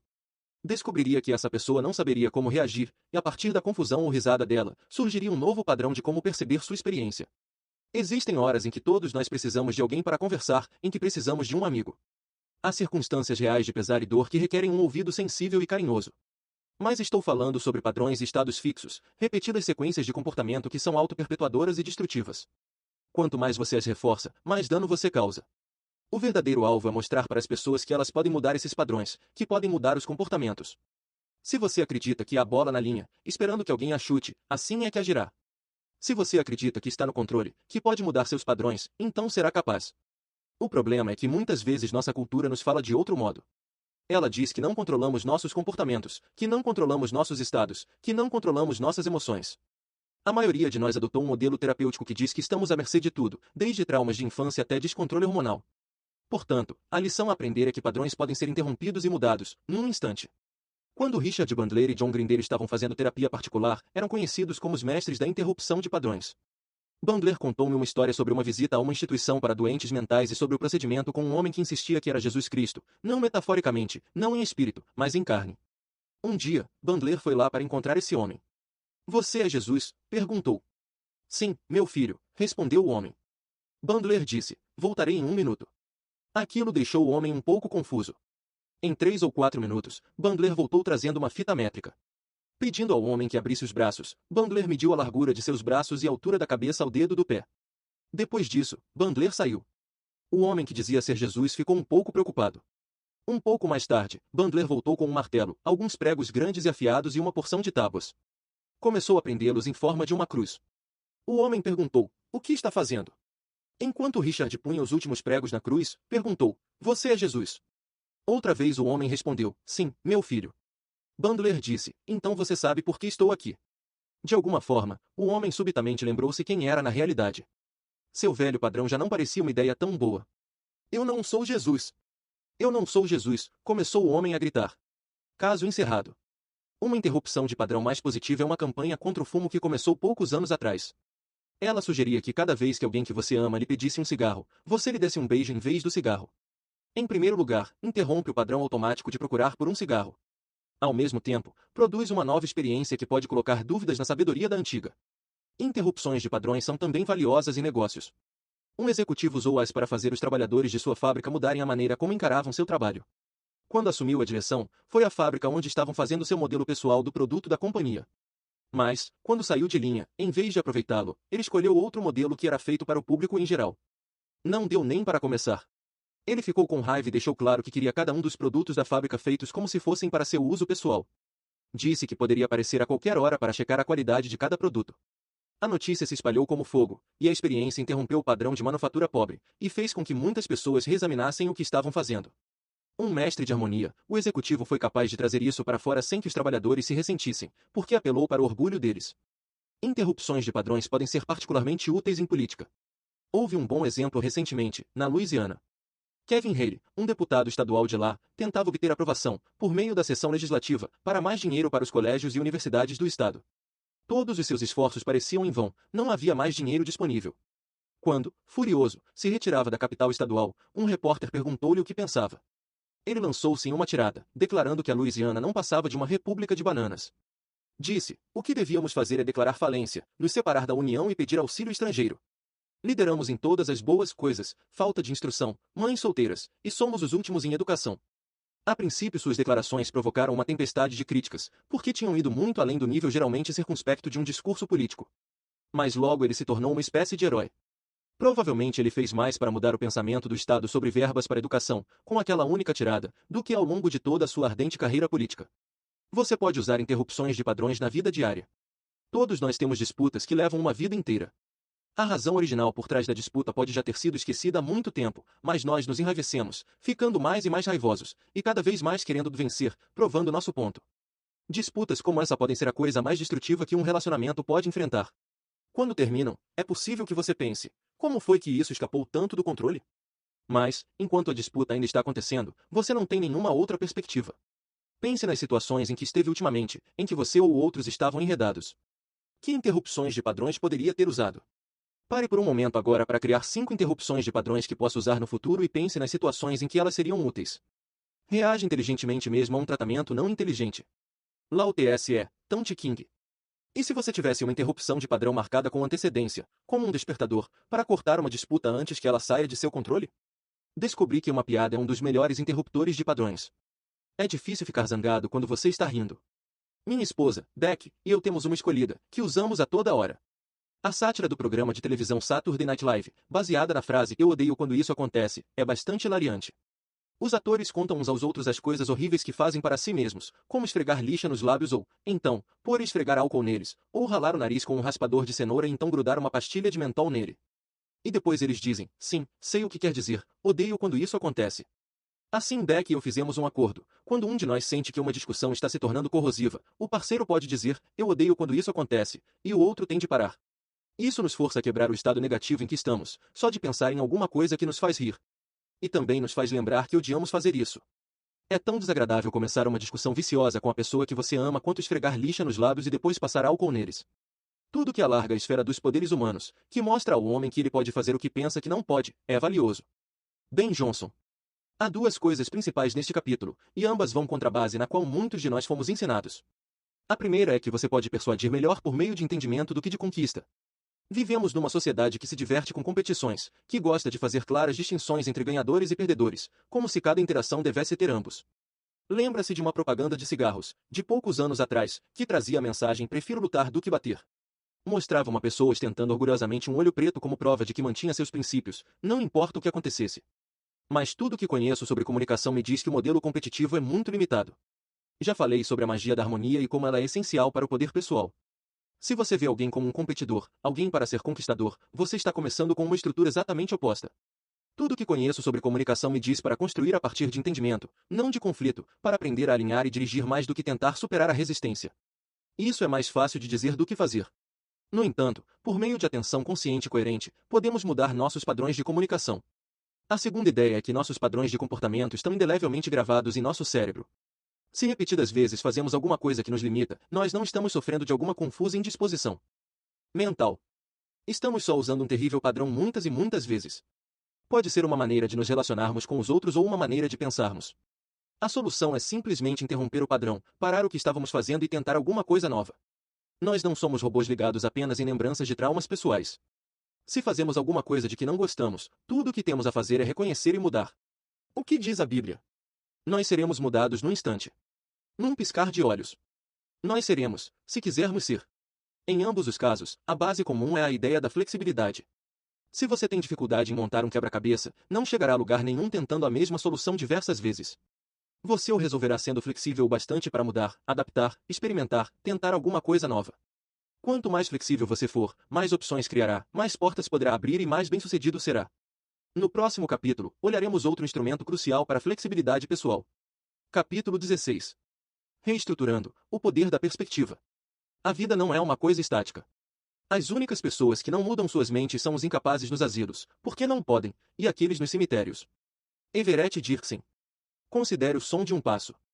Se eu lhe perguntasse, o que significa um passo, você provavelmente responderia, não significa nada para mim. Bem, pensemos sobre isso. Se estiver andando por uma rua movimentada, há tantos passos que você nem os ouvirá. Nessa situação, eles não têm nenhum significado efetivo. Mas, e se você estiver em sua casa, sozinho, tarde da noite, e ouvir passos lá embaixo? Um momento atrás, você ouviu os passos em sua direção. Os passos, agora, têm um significado? É certo que tem. O mesmo sinal, o som dos passos, terá muitos significados diferentes, dependendo do que significou para você em situações similares no passado. Sua experiência passada pode lhe dar um contexto para esse sinal e, assim, determinar se ele o relaxa ou assusta. Por exemplo, você pode classificar o som como o de seu cônjuge chegando tarde em casa. Pessoas que passaram pela experiência de um assalto podem pensar que seja um intruso. Assim, o significado de qualquer experiência na vida depende da estrutura que colocamos à sua volta. Se você muda a estrutura, o contexto, o significado muda instantaneamente. Um dos mais efetivos instrumentos para a mudança pessoal é aprender como colocar as melhores estruturas em qualquer experiência. Esse processo é chamado reestruturação. Em um pedaço de papel, descreva a figura da página seguinte. O que você vê? Muitas coisas. Pode ver o que considera ser um chapéu de perfil, um monstro, uma flecha apontando para baixo, e assim por diante. Descreva para você mesmo o que vê agora. Também vê a palavra fly? Pode ser que agora veja porque esse exemplo já foi usado em grandes cartazes e outros itens promocionais. Assim, sua estrutura conceitual anterior ajuda-o a ver fly imediatamente. Se você não vê isso, por que será? Agora já vê? Se você não viu a palavra, provavelmente é porque sua estrutura de percepção habitual leva-o a esperar ver palavras escritas em tinta preta sobre um papel branco. Portanto, enquanto usar essa estrutura para interpretar essa situação, você não verá a palavra fly. Neste caso, fly está escrito em branco. Você tem de ser capaz de reestruturar sua percepção para poder ver essa palavra. O mesmo é verdade para a vida. Muitas vezes há ao nosso redor oportunidades que fariam nossas vidas exatamente como gostaríamos que fossem. Há maneiras de ver nossos maiores problemas como se fossem nossas maiores oportunidades, só se pudermos sair de nossos padrões de percepção habituais. Mais uma vez, como já discutimos em diversas ocasiões neste livro, nada no mundo tem nenhum significado inerente. Como nos sentimos sobre alguma coisa e o que fazemos no mundo depende de nossa percepção das coisas. Um sinal só tem significado na estrutura ou contexto no qual o percebemos. Um infortúnio é um ponto de vista. Sua dor de cabeça pode ser boa para um vendedor de aspirina. Os seres humanos tendem a dar significados específicos para as experiências. Nós dizemos que isto acontece, portanto isto significa aquilo, quando na realidade deve haver um número infinito de maneiras de interpretar qualquer experiência. Tendemos a estruturar as coisas baseados em como as percebemos no passado. Muitas vezes, trocando esses padrões habituais de percepção, podemos criar as maiores escolhas para nossas vidas. É importante lembrar que percepções são criativas. Isto é, se percebemos alguma coisa como uma responsabilidade, essa é a mensagem que enviamos para nosso cérebro. O cérebro então produz estados que a tornam realidade. Se mudarmos nossa estrutura conceitual, olhando para a mesma situação de um ponto de vista diferente, podemos mudar a maneira como reagimos na vida. Podemos mudar nossa representação ou percepção sobre qualquer coisa e, num instante, mudamos nossos estados e comportamentos. Reestruturação é sobre tudo isso. Lembre-se, nós não vemos o mundo como ele é porque as coisas podem ser interpretadas a partir de muitos pontos de vista. Do jeito que somos, nossas estruturas conceituais, nossos mapas é que definem o território. Por exemplo, olha a figura A. O que você vê? Claro que vê uma mulher velha e fria. Olha a figura B. Como pode ver, esse é o desenho de uma mulher semelhante, feia e velha, com o queixo enterrado em seu casaco de peles. Olhe com atenção e tente imaginar que espécie de velha ela é. É feliz ou tristonha? O que você acha que ela está pensando? No entanto, há uma coisa interessante sobre essa velha mulher. O artista que a desenhou diz que é um retrato de sua filha jovem e bonita. Se você mudar sua estrutura conceitual, será capaz de ver essa jovem bonita. Aqui vai alguma ajuda. O nariz da velha torna-se o queixo e a linha do maxilar do rosto da jovem. O olho esquerdo da velha torna-se a orelha esquerda da jovem. A boca da mulher mais velha torna-se um colar em volta do pescoço da mulher mais jovem. Se você ainda tem dificuldade, arranje um desenho que o ajudará a entendê-lo. Olhe a figura C. A pergunta óbvia é: por que você viu a mulher velha e feia na figura B, em vez da garota jovem e bonita? A resposta? Você estava antecipadamente condicionado para ver a velha. Muitas vezes, em meus seminários, mostro a figura A para metade do grupo e a figura C para a outra metade. Mostro-lhes então o desenho composto da figura B. Quando os dois grupos se defrontam, as disputas logo começam sobre quem está certo. Aqueles que primeiro viram A têm dificuldade em ver a jovem, e vice-versa para aqueles que primeiro viram C. É importante notar que nossas experiências passadas filtram regularmente nossa capacidade de ver o que na realidade está acontecendo no mundo. Mas há múltiplas maneiras de ver ou experimentar qualquer situação. O cambista que compra entradas com antecedência para um concerto e depois vende-as a um preço mais alto na porta pode ser visto como uma pessoa desprezível, que tira proveito dos outros, ou pode ser visto como uma valiosa ajuda para aqueles que não conseguiram entradas ou não querem ficar na fila. A chave do sucesso na vida é representar consistentemente sua experiência, de forma que apoie você para produzir até mesmo melhores resultados para si e para os outros. Se você aceita o pequeno como ele se vê, o fraco pela força que tem, e o fosco pela luz que dá, então tudo irá bem? Chama-se a isso agir. Naturalmente. Lao Tse, Tao Te Ching. Reestruturar em sua forma mais simples é mudar a declaração negativa para uma positiva, trocando a estrutura conceitual usada para entender a experiência. Há dois modos principais para reestruturar, ou meios para alterar nossa percepção sobre alguma coisa: reestruturação de contexto e reestruturação de conteúdo. Ambos alteram suas representações interiores, resolvendo conflitos ou dores interiores, e assim deixando você num estado mais rico de recursos.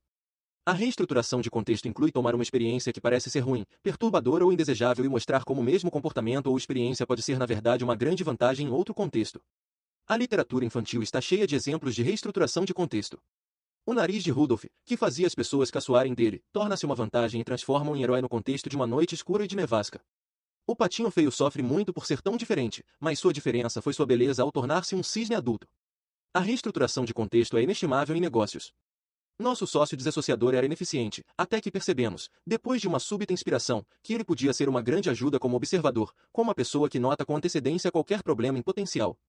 Grandes inovações são feitas por aqueles que sabem como reestruturar atividades e problemas em recursos potenciais, em outros contextos. Por exemplo, o petróleo era considerado uma coisa que acabava com o valor da terra para uso de plantações. Olhe seu valor hoje. Há muitos anos, os depósitos de madeira tinham dificuldade para se livrar da enorme quantidade de serragem de suas serrarias. Um sujeito pegou esse refúgio e decidiu aproveitá-la em outro contexto, prensou a serragem com cola e benzina e criou um tipo de aglomerado. Depois de combinar que retiraria toda a serragem sem valor dessas serrarias, em 2 anos desenvolveu um negócio multimilionário, e com seu principal recurso não lhe custando nada. Mas isso é próprio de um empreendedor, alguém que dá aos recursos um novo potencial de renda. Em outras palavras, alguém que é um expert em reestruturação. A reestruturação de conteúdo inclui pegar exatamente a mesma situação e mudar o seu significado. Por exemplo, você pode dizer que seu filho nunca para de falar. Nunca cala a boca. Depois de reestruturar o conteúdo, você pode dizer que ele certamente deve ser um jovem muito inteligente para ter tanto para dizer. Há a história de um famoso general que ficou conhecido por ter reestruturado suas tropas, durante um pesado ataque inimigo, dizendo: "Nós não estamos nos retirando, estamos avançando em outra direção." Quando morre uma pessoa chegada a nós, a maioria das pessoas em nossa cultura fica triste. Por quê? Muitas razões, sensação de perda, por exemplo. No entanto, algumas pessoas ficam alegres. Elas reestruturam a morte, para significar que o morto está sempre com eles, que nada no universo é jamais destruído, que as coisas só mudam de forma. Alguns consideram a morte uma promoção para um nível mais alto da existência, por isso, ficam felizes. Outra forma de reestruturar conteúdo é realmente mudar a maneira como você vê, ouve ou representa uma situação. Se está aborrecido com o que alguém lhe disse, você pode imaginar-se sorrindo enquanto ele diz as mesmas palavras negativas, no mesmo tom de voz de seu cantor favorito. Ou você pode ver a mesma experiência em seu cérebro, só que dessa vez com o narrador cercado pela sua cor favorita. Ou, em primeiro lugar, você pode até mudar o que ele lhe diz. Enquanto reexperimenta em sua mente, você pode ouvi-lo se desculpar. Ou pode vê-lo falando de uma perspectiva que coloca você muito acima dele. Reestruturar o mesmo estímulo muda o significado enviado ao cérebro e assim também os estados e comportamentos associados a ele. Este livro é cheio de reestruturas. As 7 Mentiras do Sucesso é um capítulo todo de reestruturas. Pouco tempo atrás, houve um artigo tocante e forte no Baltimore Sun republicado nas seleções do Reader's Digest com o título Um Menino de Visão Fora do Comum. Era sobre um garoto chamado Calvin Stanley. Parece que Calvin anda de bicicleta, joga beisebol, vai à escola e faz tudo que meninos de 11 anos fazem. Exceto ver. Como pode esse garotinho fazer todas essas coisas, enquanto muitas pessoas na mesma situação desistem da vida ou vivem em tristeza? Enquanto lia o artigo, tornou-se claro que a mãe de Calvin é uma mestra em reestruturar. Ela transformou todas as experiências que Calvin tinha, experiências que outros classificariam como limitações, em vantagens, na mente dele. Uma vez que isso é o que ele representa para si, isso é o que Calvin experimenta. Aqui estão alguns exemplos de comunicação da mãe com ele. A mãe de Calvin lembra-se do dia em que seu filho perguntou por que era cego. Expliquei-lhe que nascerá assim e não era culpa de ninguém. Por que eu? Perguntou ele. Não sei por que, Calvin. Talvez haja um plano especial para você, respondi. Então fez o filho sentar-se e disse-lhe: Você vê, Calvin. Só que usa as mãos, em vez de seus olhos. E lembre-se, não há nada que não possa fazer. Um dia Calvin estava muito triste porque compreenderá que nunca veria o rosto da mãe. Mas a senhora Stanley sabia o que dizer a seu único filho, continua o artigo. Calvin, você pode ver meu rosto. Você pode vê-lo com suas mãos e ouvindo minha voz, e você pode contar mais sobre mim do que alguém que pode usar os olhos. O artigo continua dizendo que Calvin se movimenta, no mundo dos que enxergam, com crença, fé e a inabalável confiança de uma criança cuja mãe sempre esteve a seu lado. Calvin quer tornar-se programador de computadores e algum dia preparar programas para os cegos. O mundo está cheio de Calvins. Precisamos de mais pessoas que usem a reestruturação tão efetivamente quanto a Sra. Stanley. Tive a sorte de recentemente encontrar outro mestre de reestruturação. Seu nome é Comandante Jerry Covey. Ele é um homem incrível, que usou a reestruturação para manter sua sanidade, quando passou 7 anos em prisão solitária como prisioneiro de guerra, no Vietnã. Nossa primeira reação ao ouvir isso provavelmente é assustar-nos um pouco. No entanto, nada é bom ou mal no mundo, exceto pela maneira como representamos para nós mesmos. Jerry decidiu representar a prisão para si mesmo como uma grande oportunidade, um desafio para permanecer forte, uma oportunidade para aprender mais sobre si mesmo, como nunca tivera antes. Uma chance para ficar mais próximo de Deus. Algo que algum dia o faria sentir-se orgulhoso da maneira como se portara. Com essa estrutura, ele via tudo o que acontecia como parte do desenvolvimento de uma experiência pessoal, e saiu total e positivamente transformado pela experiência. Diz ele que não desistiria da experiência nem por $1 milhão. Pense num grande engano que cometeu no ano passado. Você pode sentir uma súbita onda de tristeza. Mas é bem provável que o engano tenha sido parte de uma experiência com mais sucesso do que fracasso. E, quando você refletir a respeito, começará a perceber que provavelmente aprendeu mais com aquele engano do que com qualquer outra coisa que tenha feito na época. Portanto, você pode zerar o que fez de errado, ou pode reestruturar a experiência de forma a focalizar mais além, para o que aprendeu. Há inúmeros significados para cada experiência. O significado é tudo o que se escolhe para dar ênfase, assim como seu conteúdo é o que se escolhe para focalizar. Uma das chaves para o sucesso é encontrar a estrutura mais útil para qualquer experiência, a fim de você poder torná-la alguma coisa que trabalhe para você e não contra você. Há alguma experiência que você não possa mudar? Há algum comportamento que é uma parte imutável de seu ser? Você é seus comportamentos ou você é o encarregado deles? O que eu tenho salientado em cada parte deste livro é que você está no controle. Você dirige seu cérebro. Você produz os resultados de sua vida. A reestruturação é um dos mais poderosos meios que você pode usar para mudar a maneira como pensa sobre uma experiência. Você já põe estruturas em experiências. Algumas vezes você muda as estruturas, conforme os acontecimentos mudam. Pare por um momento e reestruture estas situações. 1. Meu patrão grita comigo o tempo todo. 2. Tenho de pagar $4, 0 a mais de imposto este ano em relação ao ano passado. 3. Temos pouco ou nenhum dinheiro extra para comprar presentes de Natal este ano. 4. Cada vez que começo a ser bem-sucedido em grande estilo, eu saboto meu sucesso. Aqui estão algumas reestruturações possíveis.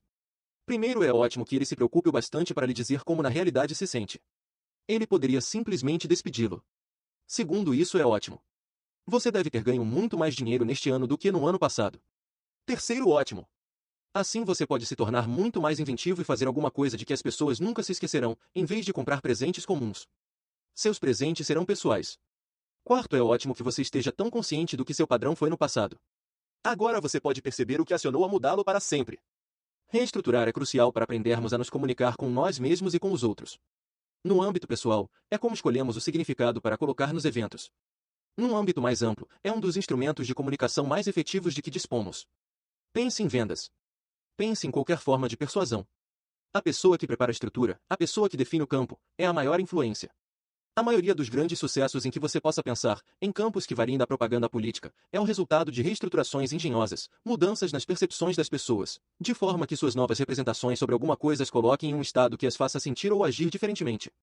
Um amigo meu vendeu sua cadeia de restaurantes naturais para General Mills por 167 vezes o seu lucro. Nunca se ouviu falar disso na indústria. Como ele fez isso? Fez com que o General Mills decidisse o valor de sua companhia, baseado em quanto valeria dentro de 5 anos, se não a comprasse, e ela continuasse a se expandir. Ele poderia facilmente esperar para vendê-la, mas eles precisavam dela naquele momento para alcançar as metas de sua empresa, portanto, concordaram com sua estrutura. Toda a persuasão é uma mudança da percepção. A maior parte da reestruturação é feita para nós, não por nós. Alguém muda a estrutura para nós e reagimos a ela. O que é a propaganda, afinal, além de uma enorme indústria com o único propósito de estruturar e reestruturar as percepções das massas? Você pensa mesmo que há algo de particularmente másculo em uma marca específica de cerveja ou algo sexy em um determinado cigarro? Se você desse a um aborígene um cigarro Virginia Slims, ele não diria, ei, isso é muito sexy. Mas os concessionários puseram a estrutura, e nós reagimos. Se eles acham que não estamos reagindo satisfatoriamente, põem uma nova estrutura e observam se funciona. Uma das maiores reestruturações de propaganda que já houve foi feita pela Pepsi Cola. Como todos podem se lembrar, a Coca-Cola foi a bebida pioneira do tipo cola. Sua história, tradição e posição no mercado são indiscutíveis. Não havia nada que a Pepsi pudesse fazer para vencer a Coca em seu próprio campo. Se você está contra um clássico, não pode dizer, somos mais clássicos que eles. As pessoas simplesmente não acreditariam. Em vez disso, a Pepsi virou o jogo de cabeça para baixo, reestruturou as percepções que o povo já tinha. Quando começou a falar sobre a geração Pepsi e publicou seu desafio Pepsi, tornou sua fraqueza uma força. A Pepsi dizia, é certo que outros sujeitos foram reis, mas olhemos o dia de hoje. Você quer um produto de ontem, ou você quer o de hoje? Os anúncios reestruturavam o tradicional domínio da Coca como uma fraqueza, como indicando que era um produto do passado, não do futuro. E eles reestruturaram o status tradicional da Pepsi, de segundo violino para a grande estrela da companhia. O que aconteceu? A Coca finalmente decidiu que tinha que jogar no campo da Pepsi. Lançou sua nova Coca Oxymoronic, e o resto é história de marketing. Agora teremos de esperar e ver se a reestruturação da Coca de dar ao povo sua velha Coca clássica e sua nova Pepsi Coca funcionará. Mas o processo foi um clássico exemplo de reestruturação porque a batalha toda foi sobre nada mais do que imagem. Foi simplesmente uma questão de qual estrutura entraria no cérebro das pessoas. Não há nenhum conteúdo social intrínseco numa bebida de açúcar carbonado que estrague seus dentes. Não há nada mais intrinsecamente contemporâneo do que o sabor da Pepsi versus o sabor da Coca. Mas mudando a estrutura e definindo os termos, a Pepsi deu um dos maiores golpes de marketing da história atual. A reestruturação foi o fator principal na conclusão do processo de difamação de $120 milhões movido pelo general William C. Westmoreland contra a CBS. Ao ir para o tribunal, Westmoreland parecia ter considerável apoio popular para seu ponto de vista no processo. A TV Guide, em uma reportagem, chamou o conflito de anatomia de uma ofensa. A CBS começou a perceber sua dificuldade e finalmente contratou um relações públicas, John Scanlon. Seu trabalho era inverter a maré de apoio popular ao ponto de vista de Westmoreland e fazer o povo parar de se concentrar nas táticas do processo dos 60 minutos e começar a prestar atenção às acusações contra Westmoreland, acusações que a CBS estava tentando provar serem verdadeiras. No final, Westmoreland retirou seu processo em troca de uma simples desculpa, ficando a CBS eternamente grata às técnicas de reestruturação de Scanlon. Pense na política. Como os homens de marketing e os consultores tornaram-se cada vez mais parte do processo, a batalha para estabelecer uma estrutura tornou-se parte dominante da política americana. Às vezes, parece ser a única parte. Depois dos debates Reagan-Mondale, os repórteres eram assediados pelos operadores de ambos os partidos, que tentavam dar a melhor interpretação, a melhor estrutura para cada palavra que fora dita. A razão? Não é o teor, tanto quanto a estrutura, que interessa. Reagan foi responsável por uma das mais engenhosas reestruturações, no segundo debate presidencial. No primeiro debate, sua idade tornou-se um problema pela primeira vez na campanha. Claro que isso também era uma reestrutura. O povo já sabia a idade dele, não é? Mas seu desempenho hesitante e a cobertura do fato, pela imprensa, reestruturou sua idade de um simples fato para uma deficiência em potencial. No segundo debate, Mondale fez comentários que novamente implicavam que a idade de Reagan era uma deficiência. O público esperava pela réplica de Reagan. Em seu melhor tom de impaciência, ele disse que idade não devia ser um problema na campanha, pois não tinha intenção de transformar em problema a juventude e inexperiência de seu oponente. Com uma sentença, ele reestruturou completamente a questão, de uma maneira que lhe tirou o caráter de fator importante na disputa. Muitos de nós achamos que é mais fácil reestruturar quando nos comunicamos conosco mesmos. Se estamos tentando vender nosso velho carro a alguém, sabemos que temos de reestruturar nossa apresentação de uma maneira que realce o que o carro tem de bom e disfarce o que é ruim. Se seu comprador em potencial tem uma estrutura diferente, seu trabalho é mudar a percepção dele. Mas poucos de nós passamos muito tempo pensando em como estruturar nossas comunicações conosco mesmos. Alguma coisa acontece conosco. Formamos uma representação interior da experiência.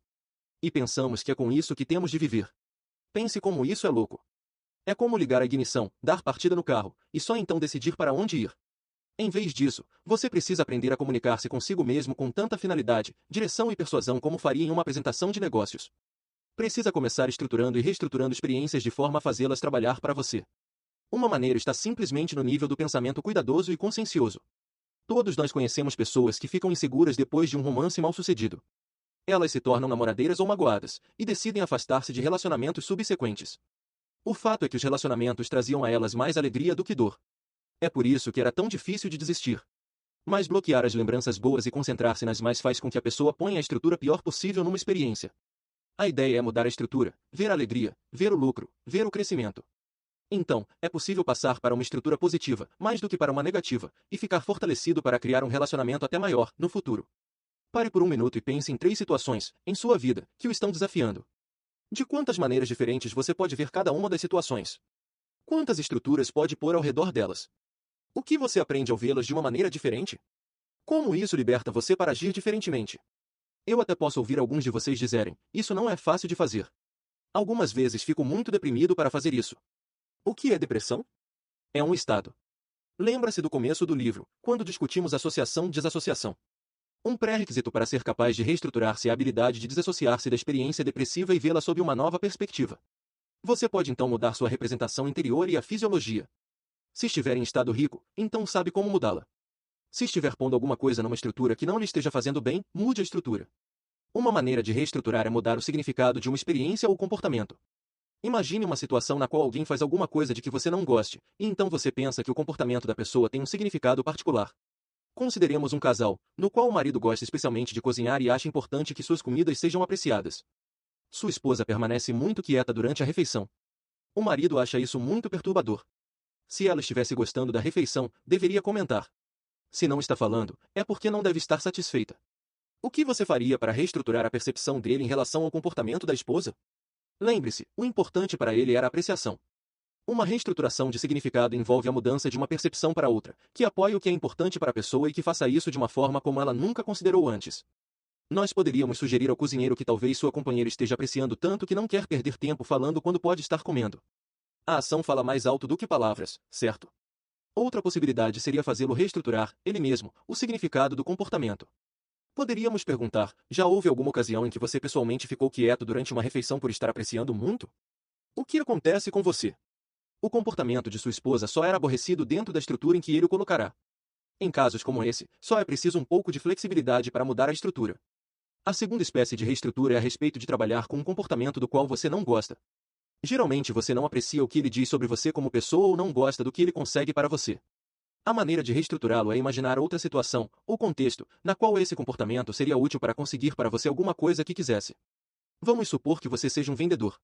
Você tem uma grande preocupação em conhecer todos os detalhes de seu produto. Mas na hora da venda você tende a dar tantas informações para seus fregueses que eles se sentem oprimidos, algumas vezes até demorando a decidir comprar. A questão é, onde esse comportamento poderia ser mais efetivo? Que tal escrever um folheto de propaganda? Ou um escrito técnico sobre o produto? Conhecendo tantas informações e tendo livre acesso a elas, isso poderia até ser útil ao estudar para um teste ou ao ajudar seus filhos nas lições de casa. Portanto, como vê, não é o comportamento em si que é o problema, mas onde está sendo empregado. Você pode pensar em exemplos em sua própria vida? Todos os comportamentos humanos são úteis em algum contexto. Protelação pode parecer inútil, mas não seria bom deixarmos para ficar zangados ou tristes em outro dia, ou então não ficar nunca. Você pode aprender a fazer exercícios de reestruturação, com imagens e experiências que o aborrecem. Pense numa pessoa ou experiência, por exemplo, que esteja afligindo sua mente. Você volta para casa após um dia de trabalho terrível, e tudo em que consegue pensar é no ridículo projeto que seu supervisor lhe deu, no finalzinho do expediente. Em vez de se afastar do problema, você trouxe a frustração para casa. Está assistindo a televisão com seus filhos, mas tudo em que está pensando nesse estado é em seu supervisor burro e em seu projeto idiota. Em vez de deixar que seu cérebro torne infeliz no fim de semana, você pode aprender a reestruturar a experiência de forma a fazê-lo sentir-se melhor. Comece desassociando-se dela. Tome a imagem de seu supervisor e coloque-a em sua mão. Ponha nele um par de óculos engraçados, com um grande nariz e bigode. Ouça-o falando com uma voz engraçada e esganiçada, de desenho animado. Sinta-o como se estivesse acolhedor e afetuoso, e ouça-o dizer que precisa de sua ajuda num projeto. Você poderia, por favor, ajudar. Depois de ter forjado isso, talvez você possa considerar que ele estava sob pressão, tendo talvez se esquecido de dizer a você do que precisava, até o último minuto. Talvez possa lembrar-se de uma época em que você fez a mesma coisa com outra pessoa. Pergunte-se se essa situação é de tamanha importância que você deva permitir que ela estrague seu fim de semana, se há qualquer motivo para permitir que ela o aborreça quando está em casa. Não estou dizendo que o problema não é real. Talvez você precise de um novo emprego, ou talvez precise comunicar-se melhor no emprego em que está. Mas, se o caso for esse, você precisa resolver o problema em vez de ficar atormentado por algum fantasma insistente e negativo em sua mente, que faz com que você reage e trate aqueles que lhe são próximos de uma maneira pouco agradável. Faça isso com eficiência algumas vezes, e na próxima vez em que encontrar o seu supervisor poderá vê-lo com óculos e um narigão. Daí você se sentirá de modo diferente quando ele lhe falar, criando, pois, um novo feedback para ele e uma nova maneira para os dois se entenderem, fora da dinâmica estímulo-reação passada que tinham estabelecido um com o outro. Usei essas reestruturas em pequenas doses para aquilo que algumas pessoas consideram grandes problemas. Muitas vezes, em situações complexas, você deve ter de fazer uma série de reestruturações menores, para gradual, porém radicalmente conseguir o estado desejado. Em seu sentido mais amplo, a reestruturação pode ser usada para eliminar sensações negativas sobre quase tudo. Uma das técnicas mais efetivas é imaginar-se num cinema. Veja uma experiência que o está perturbando como um filme numa tela. Primeiro você pode querer passá-lo rapidamente, como um desenho animado. Pode querer pôr uma música de circo ou o som de um órgão. Então, pode querer passá-lo do final para o início, olhando a imagem cada vez mais absurda. Tente essa técnica com alguma coisa que o está aborrecendo. Descobrirá que ela logo perde sua força negativa. A mesma técnica pode ser usada com fobias, mas você tem de mudar tudo. Eis como, uma fobia frequentemente está enraizada num profundo nível sinestésico, portanto, você precisa manter maior distância dela a fim de fazer uma reestruturação eficaz. As reações fóbicas são tão fortes que a pessoa pode reagir ao simples pensamento de alguma coisa. A maneira de lidar com tais pessoas é desassociá-las de suas representações, diversas vezes. Chamamos isso de dupla desassociação. Por exemplo, se você tem uma fobia sobre alguma coisa, tente esse exercício. Volte ao tempo quando se sentia totalmente fortalecido e vivo. Volte àquele estado e sinta aquelas sensações fortes e confiantes. Agora veja-se como se estivesse protegido por uma bolha radiante. Uma vez que tenha essa proteção, vá ao seu cinema mental favorito. Sente-se numa cadeira confortável com uma boa visão da tela. A seguir, sinta-se flutuar fora de seu corpo, entre na cabine de projeção, sentindo o tempo todo a bolha protetora à sua volta. Olhe para baixo e veja-se sentado na plateia, olhando para a tela vazia. Feito isso, olhe para a tela e veja uma cena parada, a imagem em preto e branco da fobia ou alguma experiência terrível que realmente costuma perturbá-lo. Você olha para si lá embaixo na plateia e se vê observando o que está acontecendo na tela, você está duplamente se desassociando. Nesse estado, faça a imagem em preto e branco correr para trás com um movimento extremamente rápido, fazendo com que a coisa que o estava perturbando se pareça com um filme doméstico barato ou uma antiga comédia pastelão. Repare em suas reações engraçadas enquanto você se observa na plateia vendo esse filme na tela. Vamos dar um passo adiante. Quero que a sua parte que está realmente rica de recursos, a parte que está lá em cima na cabine, flutue de volta para onde seu corpo está sentado, e então levante-se e caminhe para a frente da tela. Você deve ser capaz de fazer isso num estado muito forte e confiante. Diga então a seu eu mais antigo que você o esteve observando, e que veio com 2 ou 3 meios que podem ajudar a mudar aquela experiência, 2 outras reestruturações do significado ou conteúdo que o ajudarão a controlá-lo diferentemente, agora e no futuro. São meios que o eu mais novo poderá controlar com suas percepções atuais, mais maduras. Você não precisa sentir toda aquela dor e medo. Você está mais enriquecido agora do que quando era mais jovem, e aquela velha experiência é só história, nada mais. Ajude o seu eu mais novo a competir com alguma coisa que não podia controlar antes, depois volte para sua cadeira e veja o filme mudar. Passe a mesma cena em sua cabeça, mas dessa vez observe como seu eu mais novo controla a mesma situação com grande confiança. Quando tiver feito isso, você deve andar de volta para a tela e cumprimentar seu eu mais novo, dando-lhe um abraço por livrar-se da fobia, trauma ou medo. Põe então esse eu mais novo de volta dentro de você, sabendo que está mais rico de recursos do que antes e que é uma parte importante de sua vida. Faça isso com quantas fobias tiver. Então, faça a mesma coisa por outra pessoa. Essa experiência pode ser incrivelmente poderosa. Fui capaz de lidar com pessoas que tinham fobias terríveis durante toda a vida e livrá-las de seus medos, muitas vezes em questão de minutos. Por que isso resolve? Porque, para entrar num estado de fobia, são necessárias representações interiores específicas. Se você mudar essas representações, mudará o estado que a pessoa cria quando pensa naquela experiência. Para algumas pessoas, alguns desses exercícios envolvem um nível de disciplina mental e poder de imaginação aos quais elas podem não ter tido acesso antes. Como resultado, muitas das estratégias mentais que estou dando podem a princípio parecer complicadas. No entanto, seu cérebro pode operar com esses meios, e, se você trabalhar cuidadosamente nessas estratégias, se sentirá mais prático o tempo todo. Uma coisa importante a ser lembrada sobre reestruturação é que todos os comportamentos humanos têm uma finalidade em algum contexto. Se você fuma, não faz isso por gostar de pôr carcinógenos em seus pulmões. É porque fumar faz com que se sinta relaxado ou mais confortável em certas situações sociais. Você adotou esse comportamento para criar algum ganho para si. Logo, em alguns casos você pode achar impossível reestruturar o comportamento sem confrontar a necessidade fundamental que o comportamento satisfaz. Esse é um problema que às vezes surge quando as pessoas tentam terapia de eletrochoque para curar o vício de fumar. Talvez devessem levar choques por outras coisas também ruins, como sentir-se sempre ansioso ou comer demais. Não estou dizendo que essa abordagem é ruim. Estou simplesmente dizendo que para nós é útil descobrir o intento inconsciente a fim de que possamos satisfazer essa necessidade com mais elegância. Todo comportamento humano é adaptável de uma forma ou de outra, destina-se a preencher uma finalidade. Não é problema fazer as pessoas odiarem o cigarro. Mas eu também quero ter certeza de que criei para elas novas escolhas de comportamento que preencham suas necessidades sem efeitos colaterais negativos como aqueles criados pelo vício de fumar. Se fumar faz as pessoas se sentirem relaxadas, confiantes ou concentradas, elas precisam de um comportamento mais elegante que preencha a mesma necessidade. Richard Bandler e John Grinder planejaram um processo de reestruturação em 6 passos, para mudar qualquer comportamento indesejável que você possa ter para um comportamento desejável, mantendo os benefícios importantes que o antigo comportamento costumava lhe proporcionar. 1. Identificar o padrão ou comportamento que queira mudar. 2. Estabelecer comunicação com a parte de sua mente inconsciente que gera o comportamento. Entre dentro de si e faça a seguinte pergunta, permanecendo alerta, porém passivo, para detectar e relatar quaisquer mudanças nas sensações do corpo, nas imagens visuais ou nos sons que ocorram como reação à sua pergunta. A pergunta é: a parte de mim que gera o comportamento X está querendo se comunicar comigo conscientemente? Agora peça a essa parte, que chamaremos de parte X, que intensifique aquele sinal quando quiser comunicar sim, e para diminuí-lo quando quiser comunicar não. Agora, teste a reação pedindo para a parte comunicar sim, e agora não, até poder distinguir bem as duas reações. 3. Separar intenção de comportamento. Agradeça a parte sua presteza em cooperar. Agora pergunte se ela estaria disposta a deixar você saber o que está tentando fazer por você, gerando o comportamento X. Enquanto faz a pergunta, mais uma vez esteja alerta para detectar um sim ou um não de resposta. Anote os benefícios que esse comportamento lhe proporcionou no passado e então agradeça a essa parte sua por manter esses importantes benefícios para você. 4. Criar comportamentos alternativos para satisfazer a intenção. Entre agora dentro de si, contate a sua parte mais criativa e peça-lhe que gere 3 comportamentos alternativos que sejam tão bons ou melhores do que o comportamento X, para satisfazer a intenção da parte com a qual esteve se comunicando. Faça a sua parte criativa assinalar com um sinal sim, quando tiver gerado 3 novos comportamentos. Agora pergunte à parte criativa se estaria disposta a lhe revelar quais são os 3 novos comportamentos. 5. Fazer a parte X aceitar as novas escolhas e a responsabilidade de gerá-las quando for necessário. Pergunte agora à parte X se os 3 novos comportamentos são pelo menos tão eficazes quanto o comportamento X.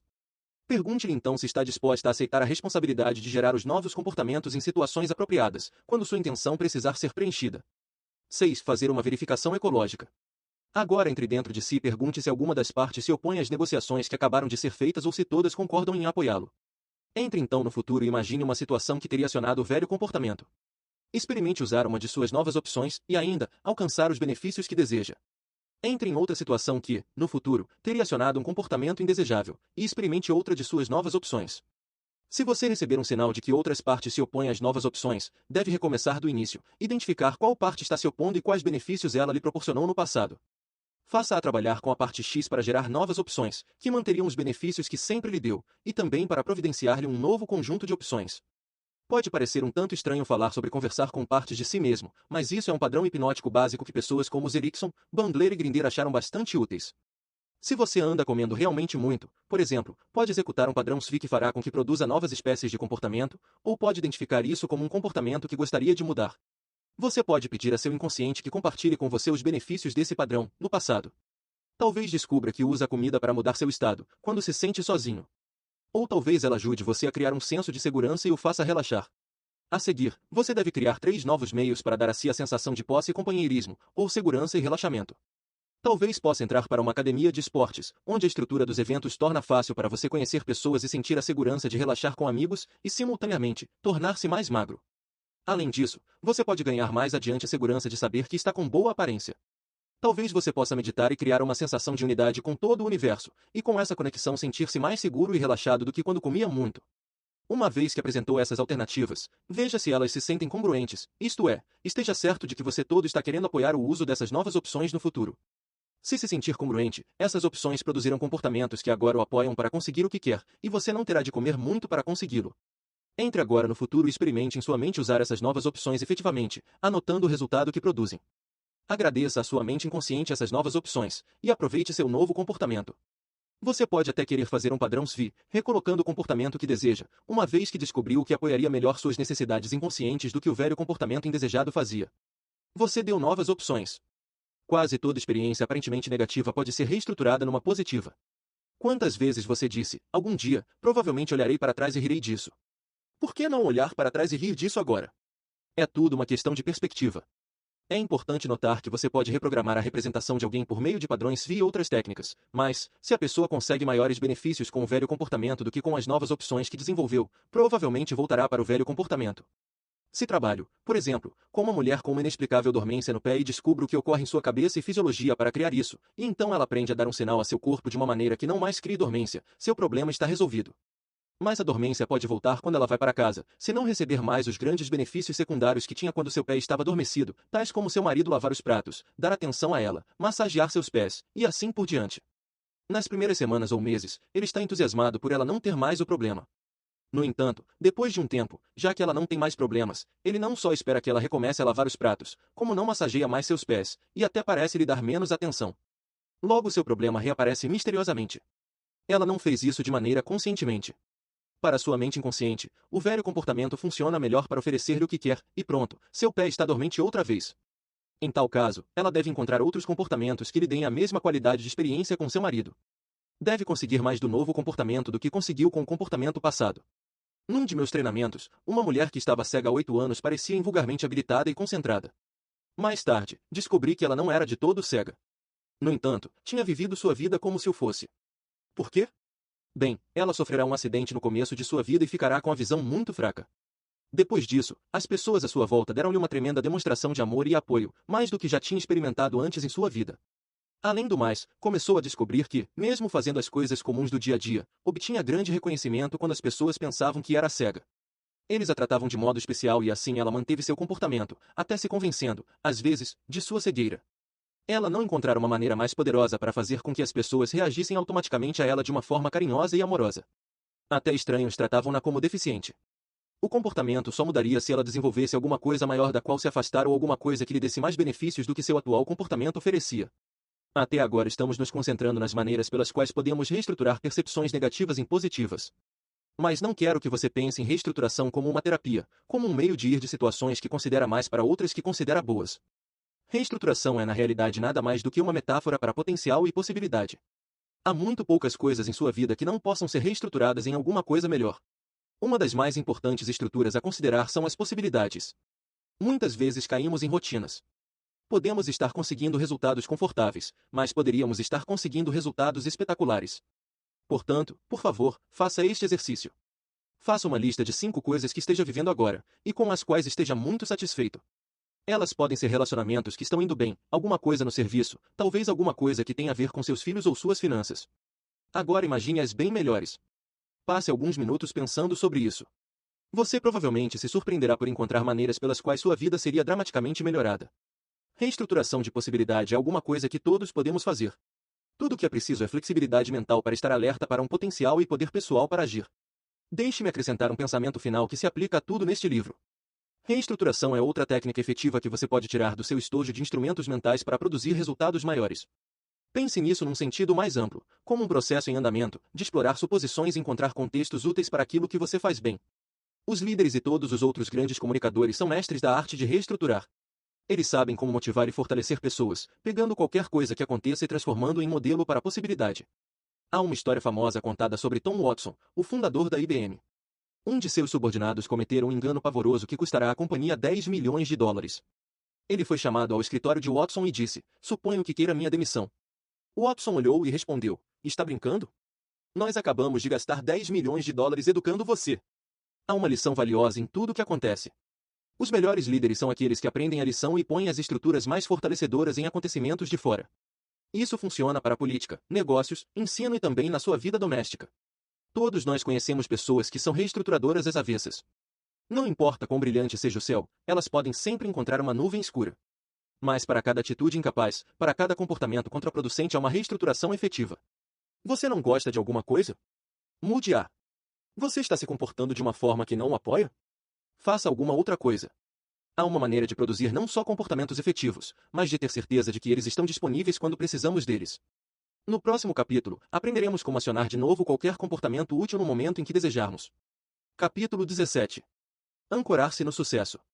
Faça o que pode, com o que tem, onde estiver. Theodore Roosevelt. Há pessoas, eu sou uma delas, você talvez também seja, que ficam orgulhosas cada vez que veem uma bandeira americana.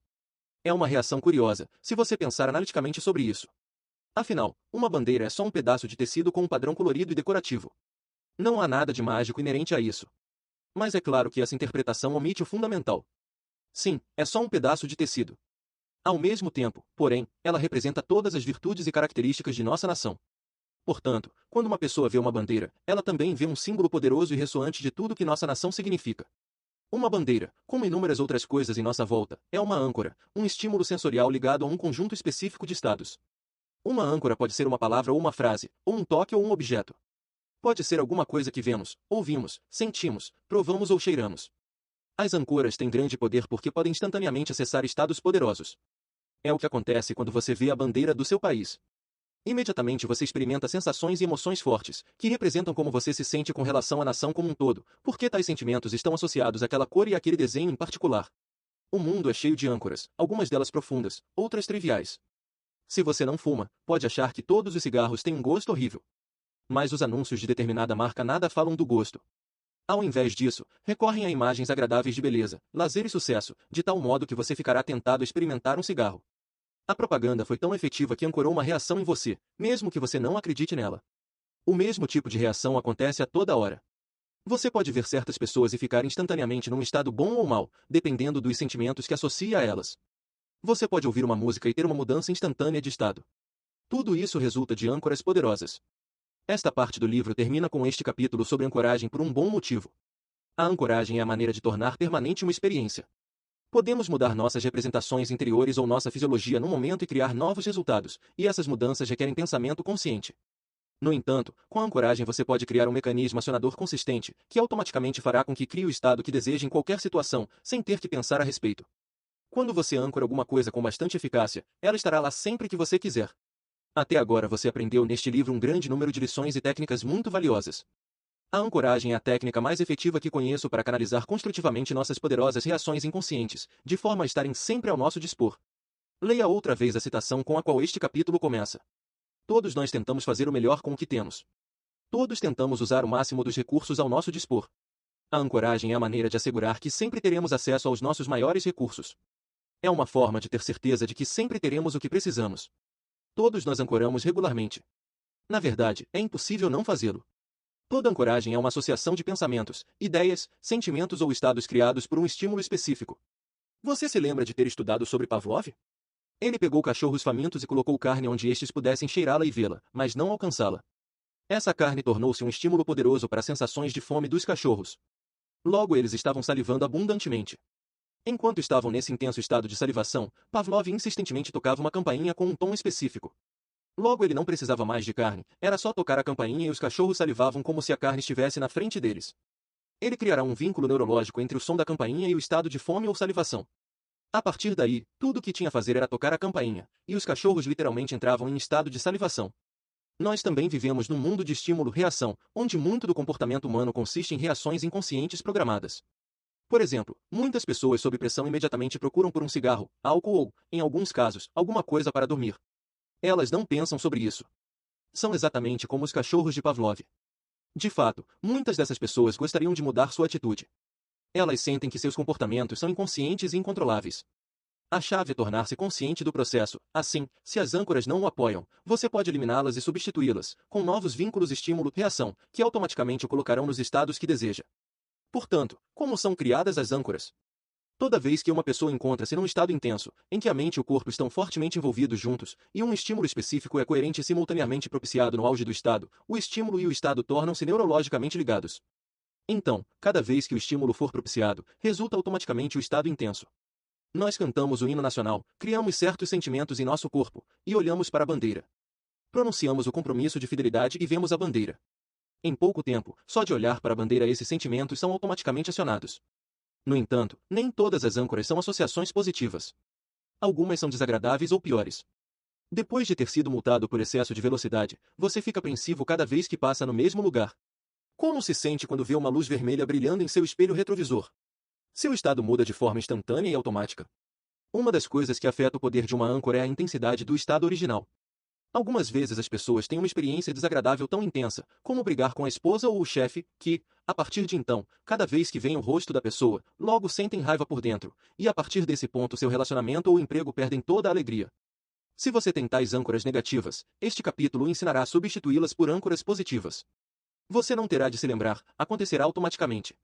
Muitas âncoras são agradáveis. Você associa uma certa canção dos Beatles com um verão maravilhoso, e até o fim de sua vida, cada vez que ouvir a canção, pensará naquele tempo. Você encerra um encontro perfeito compartilhando uma torta de maçã com sorvete de chocolate, e a partir daí, é a sua sobremesa favorita. Você não pensa nelas mais do que os cachorros de Pavlov, mas a cada dia você tem experiências de ancoragem que o condicionam a reagir de uma maneira particular. Em geral, recebemos âncoras totalmente por acaso. Somos bombardeados com mensagens de televisão, de rádio e da vida diária. Algumas tornam-se âncoras, outras, não. Grande parte depende simplesmente de possibilidade. Se você estiver num estado forte, seja bom ou mau, quando entrar em contato com um estímulo em particular, há possibilidade de tornar-se ancorado. A consistência de um estímulo é um vínculo poderoso ou um instrumento de ancoragem. Se você ouvir alguma coisa com frequência, como slogans de publicidade, há uma boa possibilidade de que isso fique ancorado em seu sistema nervoso.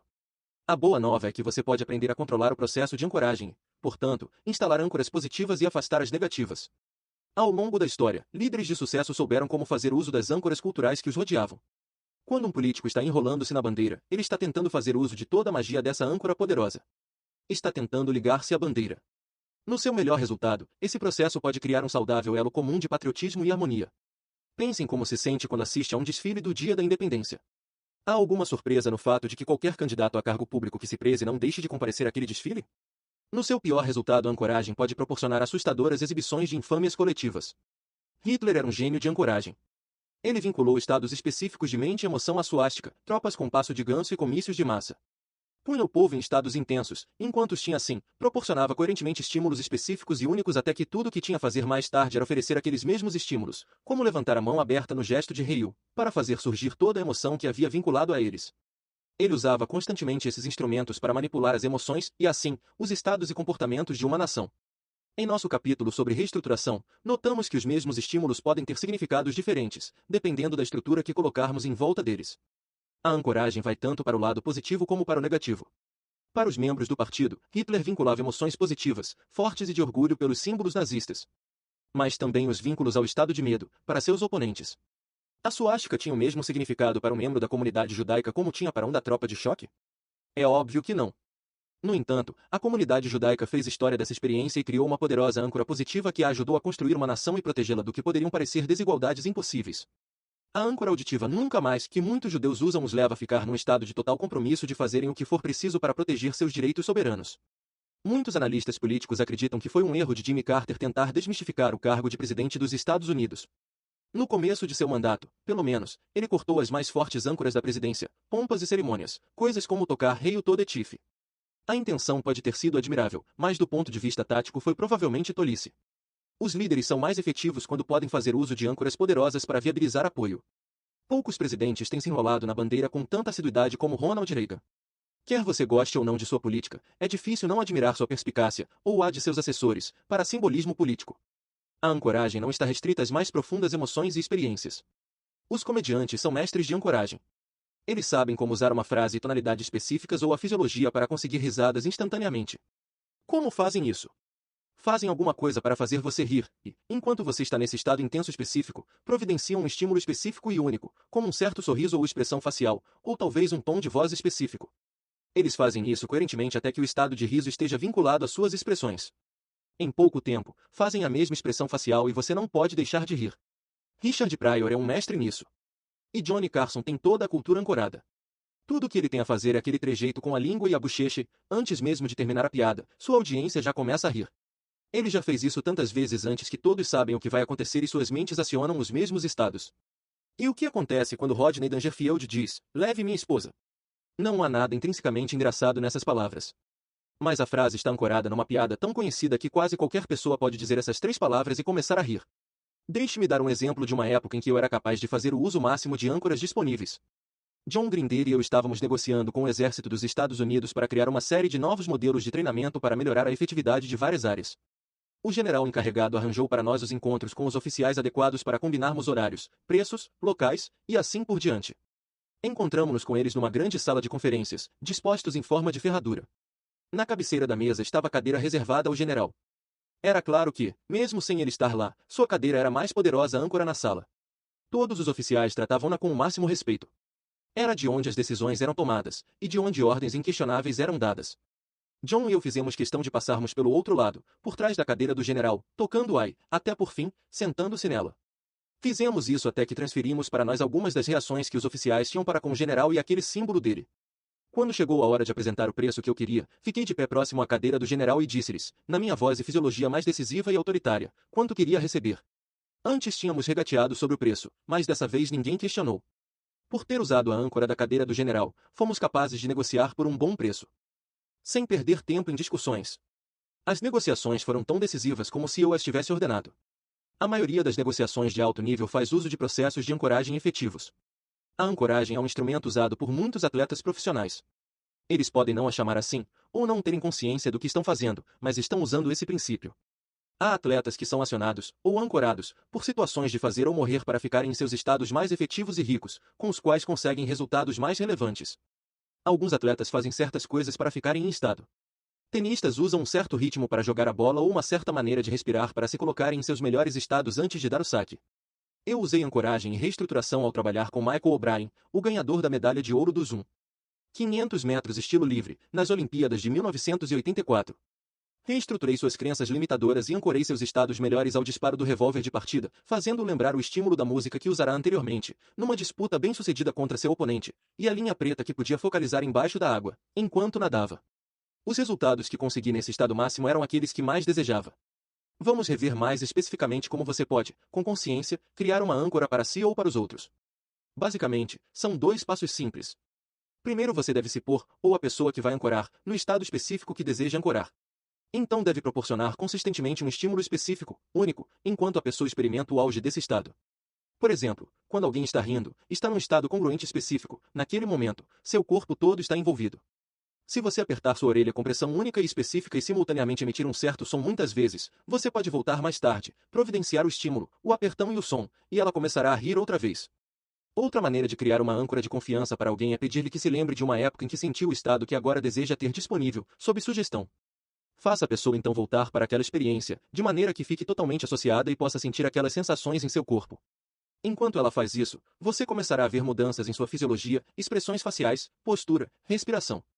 Quando vir que esses estados estão se aproximando do auge, providencie rapidamente um único estímulo específico, diversas vezes. Você pode intensificar essas âncoras ajudando a pessoa a ficar num estado de confiança mais rapidamente. Por exemplo, faça-a mostrar-lhe como fica quando está se sentindo confiante. No momento em que sua postura mudar, providencie um estímulo. Peça-lhe então que lhe mostre como respira quando se sente totalmente confiante. Quando ela o fizer, providencie o mesmo estímulo, outra vez. Pergunte-lhe então o que diz para si mesma quando se sente totalmente confiante, e faça-a falar-lhe no tom de voz que tem quando está confiante. Enquanto a pessoa faz isso, providencie outra vez o mesmo exato estímulo, por exemplo, apertar seu ombro toda vez, no mesmo lugar. Chaves para ancoragem. Intensidade do estado. Regulagem, auge da experiência. Singularidade do estímulo. Réplica do estímulo. Uma vez que você acredite ter uma âncora, precisa testá-la. Primeiro põe a pessoa num estado novo ou neutro. A maneira mais fácil de fazer isso é fazê-la mudar sua fisiologia ou pensar em alguma coisa completamente diferente. Agora, para testar sua âncora, simplesmente providencie os estímulos apropriados e observe. Sua fisiologia é a mesma de quando ele estava no estado? Se estiver, sua âncora é efetiva. Se não, você pode ter deixado passar uma das 4 chaves para uma ancoragem bem-sucedida. 1. Para uma âncora ser efetiva, quando você providenciar o estímulo deve ter a pessoa num estado completamente associado e congruente, com todo o seu corpo totalmente envolvido. Chamo isso de estado intenso. Quanto mais intenso, mais fácil é para ancorar, e mais tempo a âncora permanecerá. Se você âncora alguém enquanto parte dele está pensando numa coisa e a outra parte em algo mais, o estímulo ficará vinculado a muitos sinais diferentes e assim não será tão poderoso. Também, como já discutimos antes, se uma pessoa estiver olhando uma época em que sentia alguma coisa e você a âncora nesse estado, quando você providenciar o estímulo no futuro, ela estará vinculada mais para ver a cena do que para ter o corpo todo e a mente associados. 2. Você deve providenciar o estímulo no auge da experiência. Se você ancorar muito cedo ou muito tarde, não capturará toda a intensidade. Você pode descobrir o auge da experiência observando a pessoa entrar no estado e reparando o que ela faz, quando começa a desaparecer.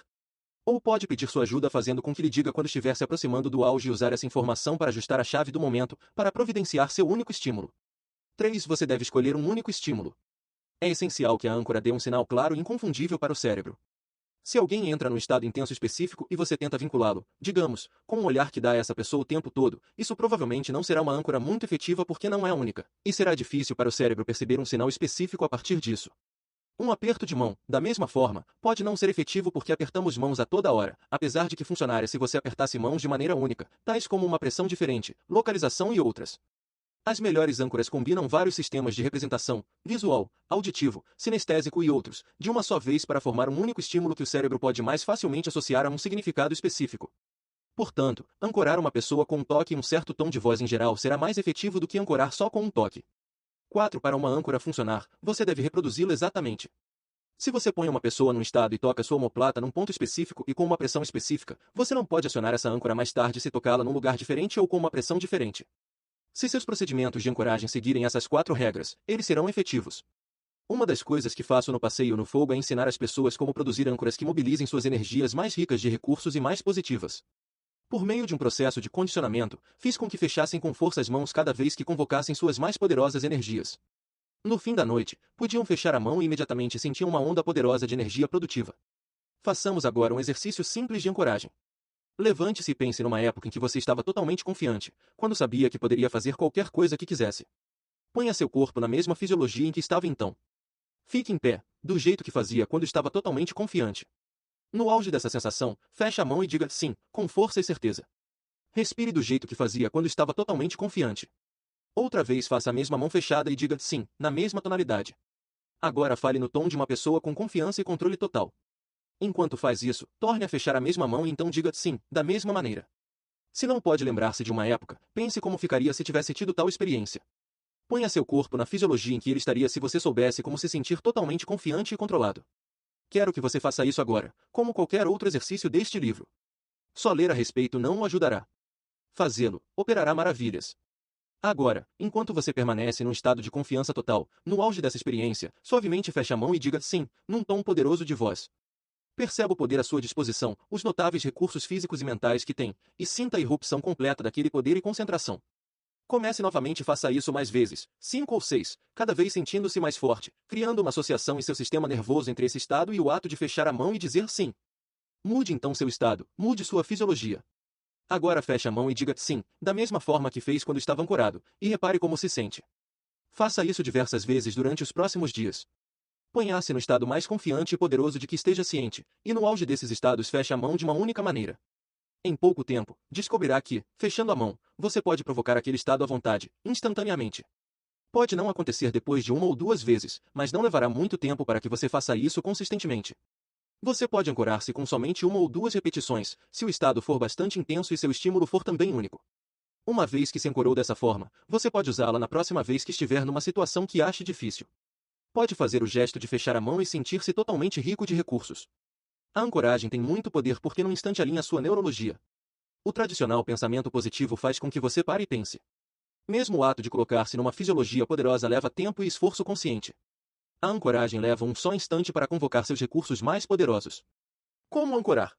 1. Esclarecer o objetivo específico para o qual deseja usar uma âncora, e o estado específico que terá o maior efeito no apoiar a realização desse objetivo para si ou outros. 2. Calibrar a linha básica da experiência. 3. Elicitar e ajustar o indivíduo no estado desejado através do uso de seus padrões de comunicação verbal e não verbal.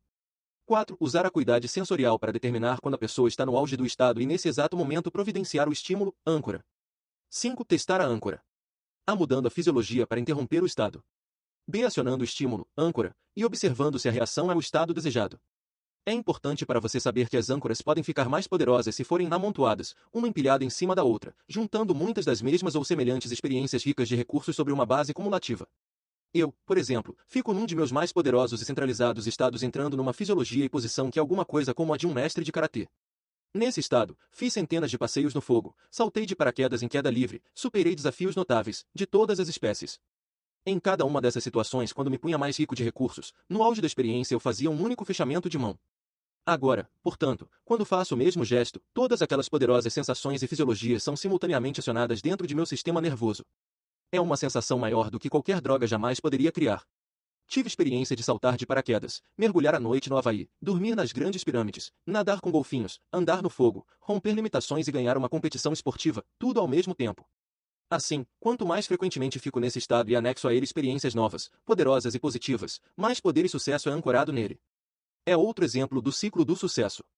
Sucesso gera sucesso. Poder e estados ricos de recursos geram mais poder e mais recursos. Eu tenho um desafio para você: saia e ancore 3 pessoas diferentes, em estados positivos. Faça-as lembrarem uma época em que estavam se sentindo exuberantes. Certifique-se de que elas estejam reexperimentando plenamente e ancore-as diversas vezes no mesmo estado.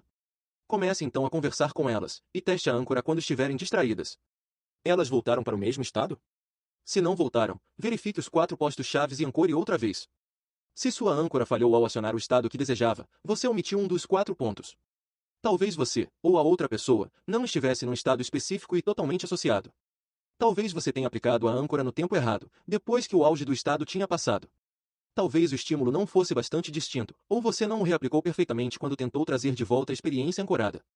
Em todos esses casos, você só precisa de perspicácia sensorial para ter certeza de que a ancoragem está sendo feita corretamente. Quando ancorar outra vez, fazer as mudanças apropriadas em sua abordagem até conseguir uma âncora que funcione. Aqui está outra tarefa: selecione 3 a 5 estados ou sensações que você gostaria de ter na ponta de seus dedos, ancore-os então numa parte específica de si, de forma que tenha fácil acesso a eles. Digamos que você é o tipo de pessoa que tem dificuldades em tomar decisões, mas gostaria de mudar. Você quer se sentir mais decisivo.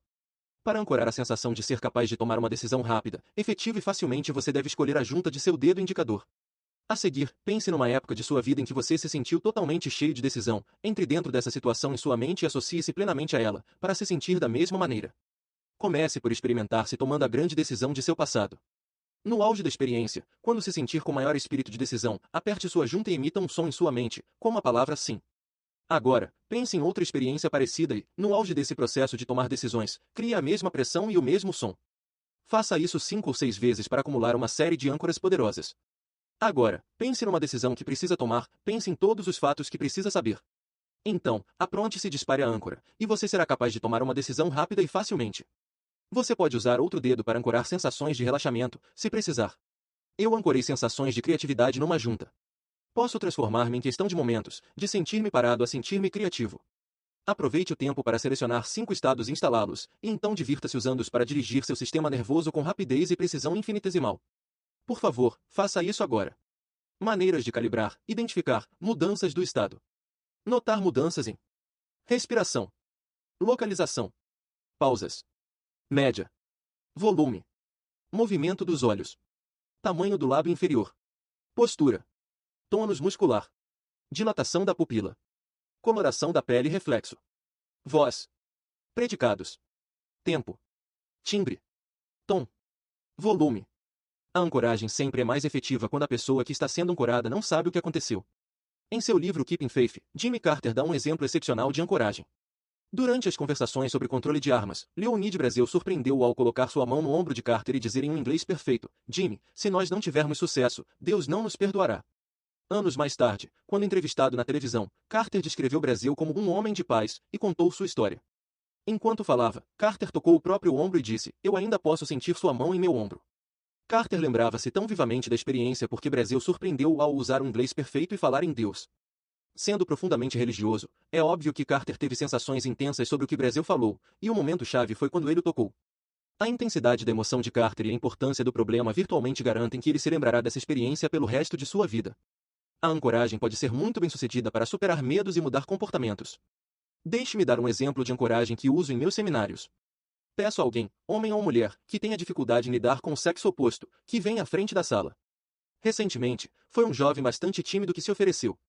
Quando lhe perguntei como se sentia ao falar com uma mulher desconhecida ou convidar uma estranha para sair, pude ver uma reação física imediata. Sua postura decaiu, seu olhar se abaixou, sua voz ficou trêmula. Não me sinto nada à vontade fazendo isso, disse. Mas na verdade, ele não precisava dizer nada. Sua fisiologia já tinha me contado o que eu precisava saber. Quebrei seu estado perguntando-lhe se podia se lembrar de uma época em que se sentia muito confiante, orgulhoso e seguro, época em que sabia que seria bem-sucedido. Ele concordou, e eu o dirigi para aquele estado. Fiz com que parasse daquela maneira, respirasse daquela maneira, para sentir-se muito confiante de todas as formas, como já tinha se sentido antes. Disse-lhe para pensar sobre o que alguém lhe dissera nessa época, quando se sentia confiante e orgulhoso, e que se lembrasse das coisas que dizia para si, enquanto estava naquele estado. No auge de sua experiência, toquei-o no ombro. Então levei-o pela mesma experiência diversas vezes. A cada vez eu me certificava de que ele sentia e ouvia exatamente as mesmas coisas. No auge de cada experiência, fazia o mesmo toque da ancoragem. Lembre-se, o sucesso da ancoragem depende de repetição precisa, portanto, eu tinha o cuidado de tocá-lo da mesma maneira e punho exatamente no mesmo estado, a cada vez. Nesse ponto eu tinha a reação muito bem ancorada. Logo, precisava testá-la. Quebrei seu estado e outra vez lhe perguntei como se sentia com relação às mulheres. Imediatamente, começou a voltar para aquela fisiologia deprimida. Seus ombros se curvaram, sua respiração parou. Quando toquei seu ombro no ponto que havia escolhido como uma âncora, automaticamente seu corpo começou a mudar para aquela fisiologia rica. Por meio da ancoragem, é interessante ver como o estado de alguém pode mudar rapidamente do desespero ou medo para a confiança. Neste ponto do processo, uma pessoa pode tocar o ombro dela, ou qualquer que seja o ponto que tenha escolhido para servir de âncora, e acionar seu estado desejado toda vez que quiser. No entanto, podemos levar as coisas um passo à frente. Podemos transferir esse estado positivo para o próprio estímulo que costuma criar sensações de riqueza de recursos. Assim, aqueles estímulos criarão estas sensações. Eis como, pedi ao jovem que escolhesse uma mulher atraente na plateia, alguém que normalmente ele nem sonharia em se aproximar. Ele hesitou um momento, até que o toquei no ombro. No instante em que fiz isso, a postura de seu corpo mudou e ele escolheu uma mulher atraente. Pedi a ela que viesse para a frente da sala. Disse-lhe então que o rapaz ia tentar marcar um encontro, e que ela devia rejeitá-lo completamente. Toquei o ombro dele, ele ficou em sua fisiologia rica, seus olhos para cima, respiração profunda, ombros para trás. Dirigiu-se para ela e disse: Oi. Como vai? Ela retrucou: Deixe-me sozinha. Ele não se perturbou. Antes, até olhar para uma mulher deixava toda a sua fisiologia confusa. Agora, ele só sorria. Continuava a segurar seu ombro, e ele continuava a importuná-la. Quanto mais áspera ela se mostrava, mais ele ficava em seu estado forte. Ele continuou a sentir-se rico de recursos e confiante, mesmo depois que retirei minha mão de seu ombro. Criei um novo vínculo neurológico que agora faz com que se torne mais rico de recursos quando vê uma bela mulher ou quando encontra rejeição. Nesse caso, a mulher finalmente disse: Você não pode me deixar sozinha, e ele replicou com uma voz profunda: Você não reconhece o poder quando vê. A plateia inteira explodiu em risadas. Ele estava num estado muito poderoso e o estímulo que o mantinha assim era uma bela mulher ou sua rejeição. Resumindo, eu peguei uma âncora e a transferi. Mantendo num estado poderoso enquanto ela o rejeitava, seu cérebro começou a associar a rejeição da mulher com seu estado calmo e confiante. Quanto mais ela o rejeitava, mais relaxado, confiante e calmo ele se tornava. É notável ver a transformação que ocorre em questão de momentos. A pergunta lógica é: bem, isso é ótimo num seminário. Agora, o que acontecerá no dia a dia? O mesmo laço estímulo-reação está estabelecido. De fato, as pessoas com as quais trabalhávamos saíram naquela noite e encontraram outras pessoas, e os resultados foram surpreendentes. Como o medo for afastado, elas começaram a desenvolver relacionamentos com pessoas de quem nunca teriam se aproximado, no passado. Isso não é tão surpreendente se você pensar a respeito. Afinal, você teve de aprender como reagir à rejeição quando cresceu. Há muitos modelos. Agora, você simplesmente tem um novo conjunto de reações neurológicas para escolher. Um homem que assistiu aos nossos seminários cerca de 2 anos atrás, e que era totalmente amedrontado pelas mulheres, agora é cantor num ambiente frequentado só por mulheres e adora isso. Eu uso algumas variações dessa situação em cada seminário Revolução da Mente que dirijo, e em cada caso a mudança na pessoa é notável. Uso variações dessa técnica de ancoragem para alterar reações de pessoas com fobias. Se você faz o que sempre fez, conseguirá o que sempre conseguiu. Anônimo. É importante estar ciente da ancoragem porque ela está sempre acontecendo à nossa volta. Se você estiver ciente de quando ela está acontecendo, poderá lidar com ela e mudá-la. Se não estiver ciente dela, ficará iludido com estados que vêm e vão aparentemente sem razão. Vou lhe dar um exemplo comum. Digamos que houve uma morte na família de uma pessoa. Ela está num estado de profundo pesar. No enterro, muitas pessoas aproximam-se dela e a tocam, com simpatia, na parte superior de seu braço esquerdo, apresentando condolências. Se muitas pessoas a tocarem da mesma maneira, e ela permanecer num estado depressivo, essa espécie de toque nesse lugar pode ficar ancorada em seu estado depressivo, o que muitas vezes acontece. Então, muitos meses mais tarde, quando alguém tocá-la ali com o mesmo tipo de pressão, num contexto completamente diferente, isso pode liberar a mesma sensação de pesar, e a pessoa nem mesmo saberá por que está se sentindo assim. Você já teve uma experiência assim, quando de repente se sente deprimido e nem ao menos sabe por quê? É provável que já tenha tido. Talvez não tenha nem reparado na música tocando baixo, ao fundo, uma música que você ligava a alguém a quem amava muito, e que não está mais em sua vida. Ou talvez foi um certo olhar que alguém lhe deu. Lembre-se, as âncoras funcionam sem nossa atenção consciente. Deixe-me fornecer-lhe algumas técnicas para controlar âncoras negativas. Uma é disparar âncoras opostas ao mesmo tempo. Peguemos aquela sensação de pesar ancorada, acionada no funeral. Se ela está ancorada na parte superior de seu braço esquerdo, um jeito de lidar com ela é ancorar uma sensação oposta, suas sensações mais poderosas e ricas de recursos, no mesmo lugar, no seu braço direito. Se você acionar ambas as âncoras ao mesmo tempo, descobrirá que acontece uma coisa notável. O cérebro conecta as duas em seu sistema nervoso, então, a qualquer hora que qualquer âncora for tocada, ela tem uma escolha de duas reações. E o cérebro quase sempre escolherá a reação mais positiva. Ou ela o porá num estado positivo, ou irá para um estado neutro, no qual ambas as âncoras se cancelam. A ancoragem é importante se você deseja desenvolver um relacionamento duradouro e íntimo. Minha esposa Beck e eu, por exemplo, viajamos muito juntos, compartilhando essas ideias com as pessoas, por todo o país. Entramos frequentemente em estados poderosos positivos, e sempre estamos nos olhando ou tocando durante essas experiências importantes. Como resultado, nosso relacionamento está cheio de âncoras positivas, toda vez que nos olhamos no rosto, todos esses momentos poderosos, amorosos, felizes são acionados. Em contraste, quando um relacionamento chega ao ponto de dois companheiros não se suportarem mais, a razão, muitas vezes, são as âncoras negativas. Há um período em muitos relacionamentos em que um casal pode ter mais experiências negativas do que positivas. Se eles se veem um ao outro firmemente, enquanto estão nesses estados, as sensações ficam vinculadas, algumas vezes, só de se olharem um ao outro, ficam querendo se separar. Isso acontece especialmente se um casal começa a brigar muito, e se, durante esses estados de aborrecimento, cada um diz coisas destinadas a magoar ou irritar o outro. Lembre-se de usar os padrões de interrupção. Esses estados intensos ficam ligados ao rosto da outra pessoa. Depois de um tempo, cada um deles quer estar com outra pessoa, talvez alguém novo, alguém que represente só experiências positivas associadas. Beck e eu tivemos uma experiência como essa quando nos registramos num hotel, tarde da noite. Não havia mensageiro ou camareiro na frente do hotel, portanto, pedimos ao homem da recepção que fizesse o camareiro estacionar e pedisse ao mensageiro que subisse as malas. Ele disse que não havia problemas. Daí, subimos para nosso quarto e começamos a relaxar. Passou uma hora e nossas malas ainda não tinham chegado, descemos, então. Para encurtar a história, tudo o que tínhamos tinha sido roubado, nossos cartões de crédito, passaportes e um vultoso cashier check, que eu já tinha assinado. Tínhamos nos preparados para uma viagem de 2 semanas.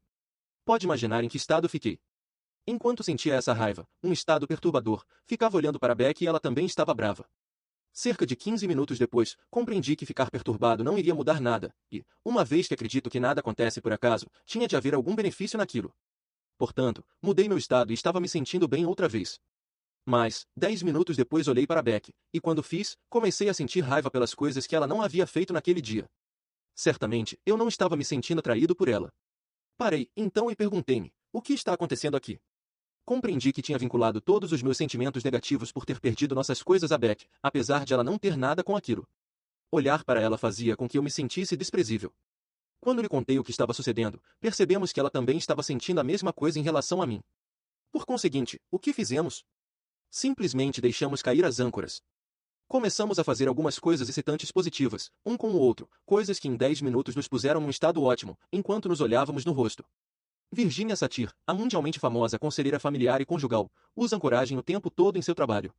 Seus resultados são relevantes. Ao modelá-la, Bandler e Grinder notaram a diferença entre seu estilo e o dos terapeutas familiares tradicionais. Quando um casal se apresenta para a terapia, muitos terapeutas acreditam que o problema básico seja a emoção e raiva reprimidas que o casal sente um pelo outro, e que contar ao outro exatamente como se sentem, todas as coisas de que tem raiva, os ajudará. Você pode imaginar o que muitas vezes acontece quando eles começam a dizer todas as coisas de que tem raiva. Se o terapeuta os encoraja a libertar as mensagens de raiva com força e vigor, eles criam âncoras negativas até mais fortes, ligadas só à vista do rosto, um do outro.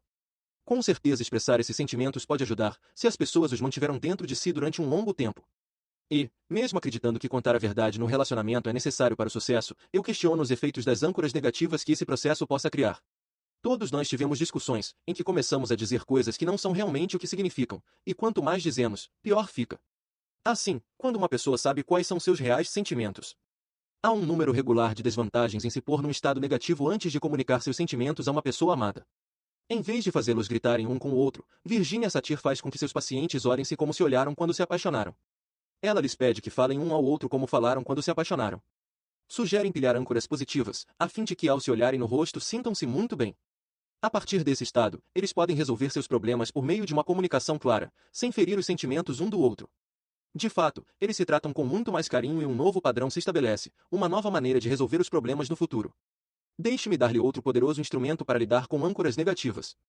Primeiro, vamos criar uma âncora positiva e de recurso poderoso. É sempre melhor começar com a positiva do que com a negativa, pois se ficar difícil lidar com a negativa, sempre temos um instrumento para nos ajudar a sair daquele estado rápida e facilmente. Quero que você pense na experiência positiva mais poderosa que já teve em toda a sua vida. Ponha essa experiência e suas sensações em sua mão direita. Imagine-se fazendo isso e sinta como é tê-la em sua mão direita. Pense numa época em que se sentiu totalmente orgulhoso de alguma coisa que fizera, e coloque essa experiência e sensação também na sua mão direita. Agora pense numa época em que se sentiu poderoso, positivo, com sentimentos amorosos, e coloque-os também na sua mão direita, e sinta essas sensações lá. Lembre-se de uma época em que você vivia rindo. Pegue essa experiência e coloque-a também na sua mão direita, e perceba todos esses sentimentos amorosos, de recurso positivo e poderoso. Agora, repare que cor esses sentimentos poderosos criaram juntos em sua mão direita. Anote a cor que primeiro veio à sua mente. Repare que forma eles criaram juntos. Se você fosse atribuir-lhes um som, como soariam todos eles? Qual é a textura de todas essas sensações juntas, em sua mão? Se todas elas viessem juntas para lhe fazer uma poderosa declaração positiva, qual seria? Aprecie todas essas sensações, e então feche sua mão direita e deixe-as ficar lá. Agora, abra sua mão esquerda e coloque nela uma experiência negativa, frustrante, depressiva ou de raiva, alguma coisa que está ou esteve aborrecendo. Talvez alguma coisa da qual tenha medo, ou que o preocupe. Coloque-a na sua mão esquerda. Não há necessidade de senti-la dentro de você. Esteja certo de ter se desassociado dela, ela só está lá, na sua mão esquerda. Agora quero que se torne consciente de suas submodalidades. Qual a cor que essa situação negativa cria em sua mão esquerda? Se você não vê uma cor ou não tem uma sensação na hora, haja como se tivesse. Que cor seria? Se tivesse havido uma? Percorra as outras submodalidades. Qual a forma? Parece leve ou pesada? Qual é a textura dela? Que som ela faz? Se ela fosse lhe dizer uma sentença, o que diria? Como é a textura? Agora, vamos fazer o que é chamado de deixar cair âncoras. Você pode brincar com isso, de qualquer maneira que lhe pareça natural. Uma abordagem seria tomar a cor na sua mão direita, positiva, fazer de conta que é um líquido, e derramá-lo na sua mão esquerda num ritmo bem rápido, emitindo ruídos engraçados e divertindo-se enquanto faz isso. Faça-o até que a âncora negativa na sua mão esquerda esteja da cor da experiência positiva da direita. A seguir, pegue o som que sua mão esquerda estava fazendo e jogue-o na sua mão direita. Repare o que sua mão direita faz com ele. Agora pegue as sensações de sua mão direita e derrame-as na sua esquerda, reparando o que elas fazem com a sua mão esquerda assim que entram lá. Junte suas mãos, uma palma contra a outra, e continue mantendo-as assim por uns momentos até que se sintam equilibradas. Agora, a cor na sua mão direita e esquerda deve ser a mesma, as sensações devem ser similares. Quando terminar, veja como se sente sobre a experiência que está na mão esquerda. É bem provável que você tenha acabado com todo o poder que ela tinha para aborrecê-lo. Se não acabou, tente o exercício outra vez. Faça-o com submodalidades diferentes em um senso mais ativo de brincadeira. Depois de uma ou duas vezes, qualquer pessoa pode anular completamente o poder de alguma coisa que costumava ser uma forte âncora negativa. Você pode agora sentir-se bem a esse respeito ou, pelo menos, ter sensações neutras sobre a experiência. Você pode usar esse mesmo processo se estiver aborrecido com alguém e quiser mudar seus sentimentos sobre ele. Pode imaginar o rosto de alguém de quem realmente gosta em sua mão direita, e o rosto de alguém de quem não gosta muito na esquerda. Comece olhando para a pessoa de quem não gosta, então para a pessoa de quem gosta, a pessoa de quem não goste, a pessoa de quem goste. Faça isso cada vez mais rapidamente, não mais dizendo de quem você gosta ou não gosta. Junte suas mãos, respire, espere um momento. Agora pense na pessoa de quem não gosta. Você deve agora gostar dela ou, pelo menos, sentir-se bem a respeito. A beleza desse exercício é que pode ser feito em questão de momentos, e você pode mudar seus sentimentos sobre quase tudo. Fiz esse processo de 3 minutos recentemente num seminário, com um grupo todo. Uma mulher do grupo pôs em sua mão direita alguém de quem realmente gostava, e na esquerda pôs o rosto de seu pai, com quem não falava havia quase 10 anos. Dessa forma, ela foi capaz de neutralizar seus sentimentos negativos sobre o pai. Ligou para ele naquela noite e conversaram até às 4 horas da manhã. Depois disso tornaram a desenvolver seu relacionamento. É importante que compreendamos o poder de nossas ações em ancorar crianças. Por exemplo, meu filho Joshua foi um dia à escola, e um grupo de pessoas bem intencionadas fez uma apresentação para as crianças sobre não aceitar caronas de estranhos, uma mensagem admirável e importante.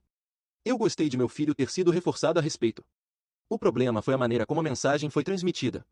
O grupo mostrou uma série de slides, muito parecidos com aqueles repulsivos mostrados para adultos que vão para a autoescola.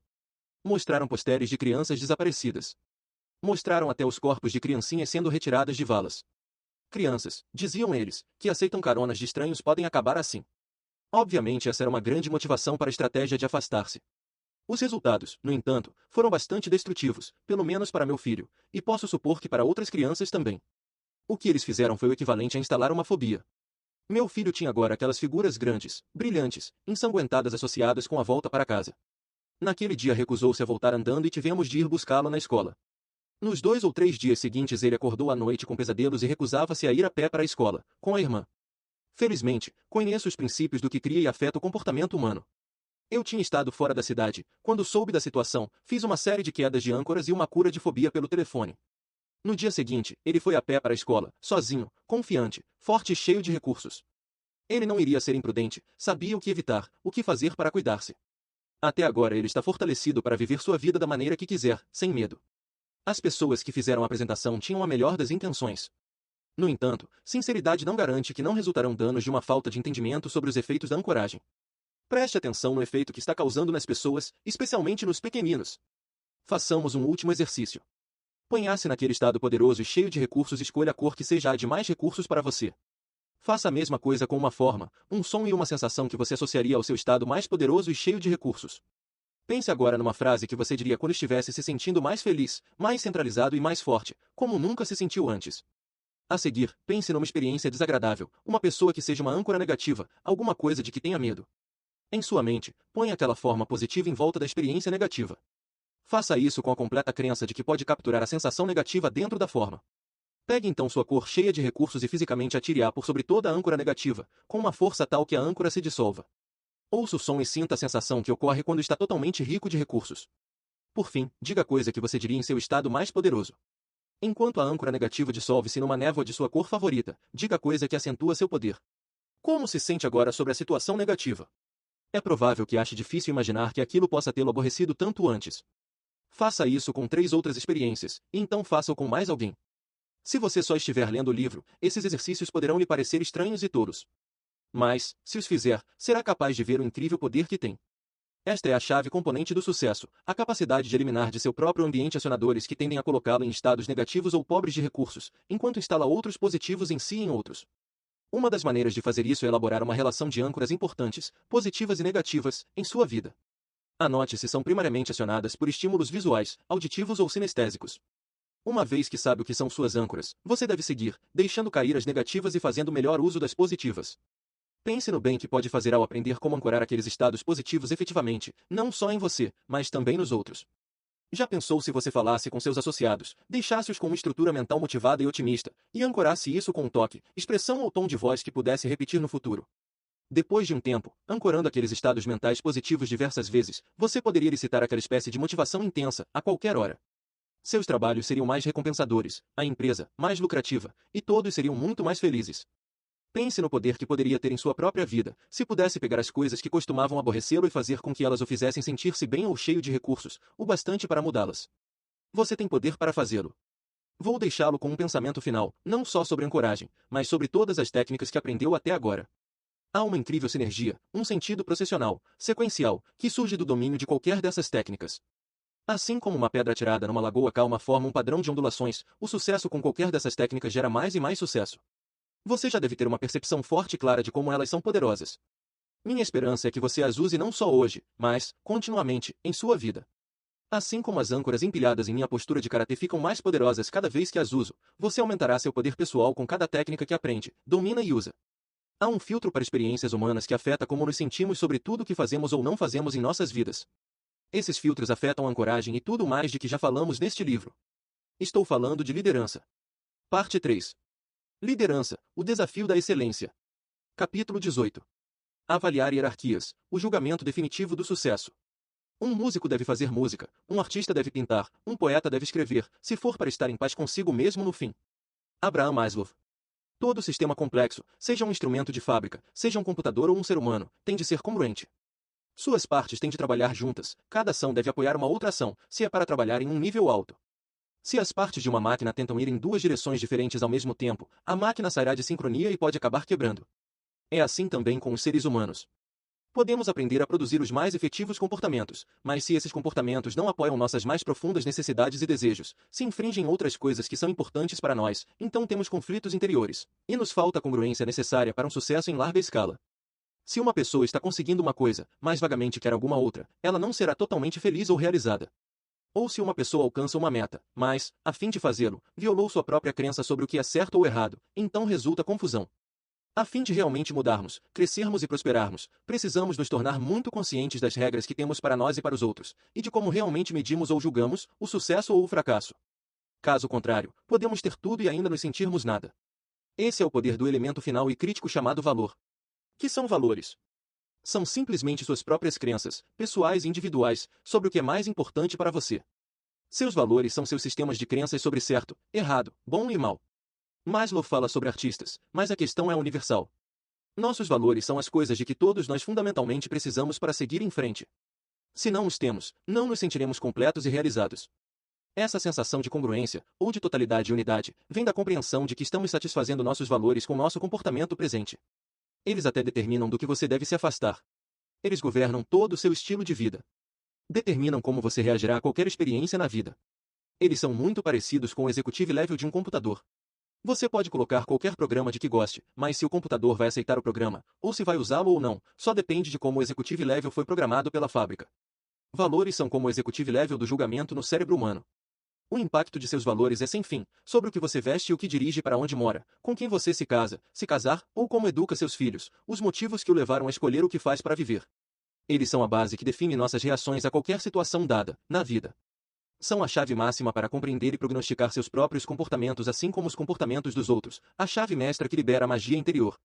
Mas de onde vêm eles, esses poderosos ensinamentos sobre o certo e o errado, bom e mal, o que fazer e o que não fazer? Uma vez que os valores são específicos, altamente emocionais, crenças associadas, eles vêm de algumas das mesmas origens que discutimos antes, no capítulo sobre crenças. Seu ambiente desempenha um papel, começando quando você era um bebê.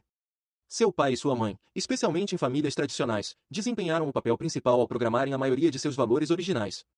Constantemente eles expressaram seus valores, dizendo-lhe o que queriam ou não queriam que você fizesse, dissesse e acreditasse. Se você aceitava seus valores, era recompensado, você era um bom menino ou menina. Se você os rejeitava, ficava em apuros, você era um mau menino. Em algumas famílias, se você continuava a rejeitar os valores de seus pais, era punido. De fato, a maioria de nossos valores tem sido programada por meio dessa técnica de recompensa-punição. Quando você ficou mais velho, os grupos de companheiros foram outra fonte de valores. Quando se encontrou com outros garotos na rua pela primeira vez, eles podiam ter valores diferentes dos seus. Você misturou os seus valores com os deles, ou pode ter alterado os seus, porque, se não o fizesse, eles poderiam bater em você ou, pior, não brincar com você. Ao longo de sua vida, você foi constantemente criando novos valores ou misturando, ou instalando os seus próprios nos outros. Também, pela sua vida fora, você teve heróis ou talvez anti-heróis. E, por admirar seus feitos, você tenta igualar-se a quem pensa que eles são. Muitos garotos começaram com drogas porque seus ídolos, cuja música eles amavam, pareciam valorizar as drogas. Felizmente, hoje, muitos desses ídolos, compreendendo suas responsabilidades e oportunidades como figuras públicas para moldar os valores de um grande número de pessoas, estão mostrando que não usam ou apoiam o uso de drogas. Muitos artistas estão deixando claro que são por uma mudança positiva no mundo. Isso é moldar os valores de uma porção de pessoas. Compreendendo o poder da mídia, para levantar dinheiro para alimentar pessoas famintas, Bob Geldof, dos famosos Live Aid e Band Aid, liberou os valores de outros artistas poderosos. Por meio de seus esforços conjuntos e de seu exemplo, ajudaram a fortalecer o valor de doar e de se compadecer dos outros. Muitas pessoas que não tinham esses valores como de grande importância em suas vidas mudaram seus comportamentos quando viram seus ídolos, Bruce Springsteen, Michael Jackson, Kenny Rogers, Bob Dylan, Stevie Wonder, Diana Ross, Lionel Richie e outros, dizendo-lhes direta e diariamente por meio de suas músicas e vídeos que pessoas estão morrendo e que temos de fazer alguma coisa. No próximo capítulo, olharemos mais de perto a tendência da criação. Por ora, compreendo o poder que a mídia tem no dirigir e criar valores e comportamentos. A formação de valores não termina com heróis. Também acontece no trabalho, onde vigora o mesmo sistema de punição-recompensa. Para trabalhar para alguém e subir na empresa, você adota alguns de seus valores. Se você não compartilha os valores de seu chefe, as promoções poderão ser impossíveis. E, para começar, se não compartilha os valores da companhia, será infeliz. Os professores em nosso sistema escolar estão sempre expressando seus valores, e muitas vezes inconscientemente usam o mesmo sistema punição-recompensa para assegurar sua adoção. Nossos valores também mudam quando mudamos as metas ou a imagem própria. Se você estabeleceu a meta de ser o número 1 na empresa, quando atingi-lo estará ganhando mais dinheiro e esperando coisas diferentes dos outros. Seus valores de como vai ter de trabalhar dali para frente também mudam. O que você acha que é um belo carro será bastante diferente. Até as pessoas com quem passa o tempo podem também mudar para combinar com a sua nova autoimagem. Em vez de ir tomar uma cerveja com os amigos, você poderá estar bebericando um Perrier com as 3 outras pessoas em seu escritório que estão planejando expansão. Qual o seu impulso? Aonde vai? Quem são os seus amigos? O que você faz? Tudo reflete sua autoidentificação. Eles podem envolver o que o psicólogo industrial Dr. Robert M. C. Moore chamou de símbolos do ego invertido, que também demonstram valores. Por exemplo, o fato de alguém dirigir um carro barato não significa que ele não se tenha em alta consideração, ou que o preço da gasolina seja um valor importante. Porém, ele pode querer mostrar que está acima da tendência comum da humanidade ao adotar símbolos incongruentes. Um cientista ou empresário altamente educados, que tenham um salário bastante substancial, podem querer provar para si mesmos e para outros como são diferentes ao dirigirem um carro barato e supereconômico. Um multimilionário, que mora numa cabana, pode valorizar a perda de espaço, ou pode querer demonstrar seus únicos valores para si e para os outros. Portanto, acho que você pode ver como é importante descobrirmos quais são os nossos valores. O desafio para a maioria das pessoas é que muitos desses valores são inconscientes. Muitas vezes as pessoas não sabem por que fazem certas coisas, elas só sentem que têm de fazê-las. As pessoas sentem-se muito pouco à vontade e desconfiadas em relação a indivíduos que têm valores diferentes dos seus. Muitos dos conflitos que as pessoas têm na vida resultam de valores conflitantes. Assim como isso é verdade numa escala local, também o é em escala internacional. Quase toda guerra é uma guerra sobre valores. Veja o Oriente Médio, Coreia, Vietnã e outros. E o que acontece quando um país conquista o outro? Os conquistadores começam a converter a cultura para seus próprios valores. Não são só os países diferentes que têm valores diferentes, e pessoas diferentes que têm valores diferentes, mas cada indivíduo pensa que alguns valores são mais importantes do que outros. Quase todos nós temos uma meta final, coisas que são importantes para nós, acima de qualquer coisa. Para algumas pessoas isso é honestidade, para outras, é amizade. Algumas pessoas podem mentir para proteger um amigo, mesmo que a honestidade seja importante para elas. Como podem elas fazer isso? Porque a amizade está mais alta, na sua escala de importâncias, hierarquia de valores, do que a honestidade, nesse contexto. Você pode colocar um alto valor pessoal no sucesso de sua firma, mas também em ter uma vida familiar unida. Assim surgem os conflitos, você prometeu estar com sua família certa noite e então surge uma reunião de negócios. O que você escolherá para fazer depende do que colocar como seu valor mais alto, naquela hora. Assim, em vez de dizer que é malgastar o tempo com negócios, e não com sua família, ou vice-versa, descubra quais são seus valores verdadeiros. Então, pela primeira vez em sua vida, você compreenderá por que faz certas coisas, ou por que outras pessoas fazem o que fazem. Os valores são um dos mais importantes instrumentos para descobrir como uma pessoa trabalha. Para lidar efetivamente com pessoas, precisamos saber o que é mais importante para elas, especificamente qual é sua hierarquia de valores. Uma pessoa pode ter grande dificuldade em compreender as motivações ou comportamentos básicos de outras pessoas, a menos que compreenda a importância relativa dos valores. Uma vez que compreenda, pode virtualmente antecipar como irão reagir a algum conjunto específico de circunstâncias. Uma vez que conheça sua própria hierarquia de valores, você pode ficar fortalecido para resolver qualquer relacionamento ou representação interior que seja conflitante para você. Não existe sucesso real se não for possível manter os valores básicos. Algumas vezes é uma questão de aprender como conciliar valores existentes com os que estão em conflito.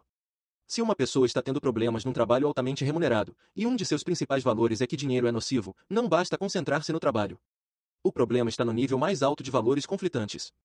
Se uma pessoa não pode concentrar-se no trabalho porque seu valor mais alto é a família e ela está passando o tempo todo no serviço, é preciso recorrer ao conflito interior e ao sentimento de incongruência que ele produz. E uma ótima forma de fazer isso é reestruturar e encontrar essa intenção.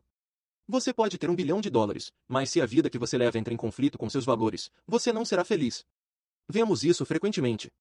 Pessoas com saúde e poder levam vidas pobres. No outro lado, você pode ser pobre como um rato de igreja financeiramente, mas se a vida que leva está de acordo com seus valores, você se sentirá realizado. Não é uma questão de quais valores são certos ou errados. Não vou impor meus valores a você. É importante saber quais são os seus valores, a fim de que possa dirigir, motivar e apoiar-se no nível mais profundo.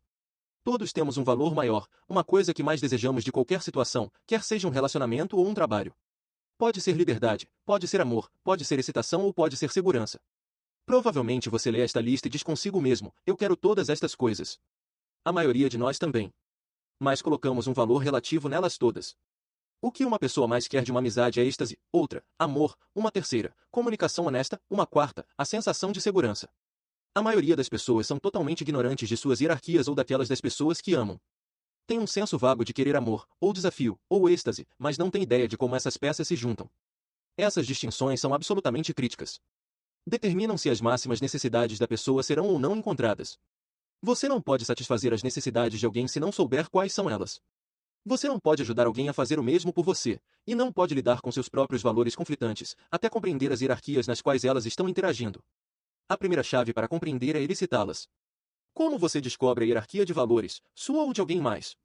Primeiro, você precisa colocar uma estrutura em volta dos valores que está procurando. Isto é, você precisa elicitá-los num contexto específico.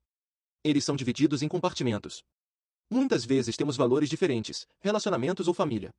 Você deve perguntar, o que é mais importante para você numa relação pessoal?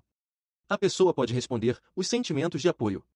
Então, você pode perguntar, por que é importante o apoio? Ela pode responder, mostra que alguém me ama. Você pode perguntar, por que é tão importante alguém amar você? Ela pode responder, isso cria sentimentos de alegria em mim. Continuando a perguntar mais e mais, o que é importante? Você começa a desenvolver uma lista de valores. Então, para ter uma compreensão clara da hierarquia de valores de alguém, tudo o que você precisa fazer é pegar esta lista de palavras e compará-las. Pergunte, o que é mais importante para você? Ser apoiado ou sentir alegria? Se a resposta é sentir alegria, então é óbvio que a alegria está mais alta na hierarquia de valores. A seguir, você perguntaria, o que é mais importante para você, sentir alegria ou sentir-se amado? Se a resposta é sentir alegria, então, desses três valores, alegria é o número 1. Pergunte então, o que é mais importante para você? Sentir-se amado ou ser apoiado? A pessoa pode olhar zombeteiramente e responder, bem, ambas são importantes. Você réplica, sim, mas qual é mais importante, que alguém o ame ou que alguém o apoie? A pessoa pode dizer, bem, é mais importante que alguém me ame. Agora você sabe que o segundo mais alto valor depois da alegria seria amor, e o terceiro seria apoio. Você pode fazer isso com uma lista de qualquer tamanho para compreender o que é mais importante para uma pessoa e o peso relativo dos outros valores. A pessoa, nesse exemplo, ainda pode se sentir bastante forte quanto a um relacionamento, mesmo que não se sinta apoiada. Outra pessoa, no entanto, pode colocar apoio acima de amor, e você poderá se surpreender ao descobrir quantas pessoas o fazem. Essa pessoa não acreditará que alguém a ame a menos que ela a apoie, e não será suficiente sentir-se amada se não se sentir apoiada. As pessoas têm certos valores que, quando violados, fazem com que deixem um relacionamento. Por exemplo, se apoio for o número 1 na lista de valores de uma pessoa e ela não se sentir apoiada, ela poderá terminar o relacionamento. Já alguém que classifique apoio como terceiro, quarto ou quinto, e amor em primeiro, não deixará o relacionamento, não importa o que aconteça, enquanto se sentir amado. Estou certo de que você pode apresentar várias coisas que lhe são importantes no relacionamento íntimo. Fiz uma lista de algumas importantes, a seguir. Amor. Prazer. Comunicação mútua. Respeito. Alegria. Crescimento. Apoio. Desafio. Criatividade. Beleza. Atração. Unidade espiritual. Liberdade. Honestidade. Você achou isso difícil? Se não formar uma hierarquia sistematicamente, arrumá-la pode tornar-se um tanto cansativo e confuso, conforme a lista aumenta. Assim, comparemos valores, uns com outros, para determinar quais são mais importantes do que outros.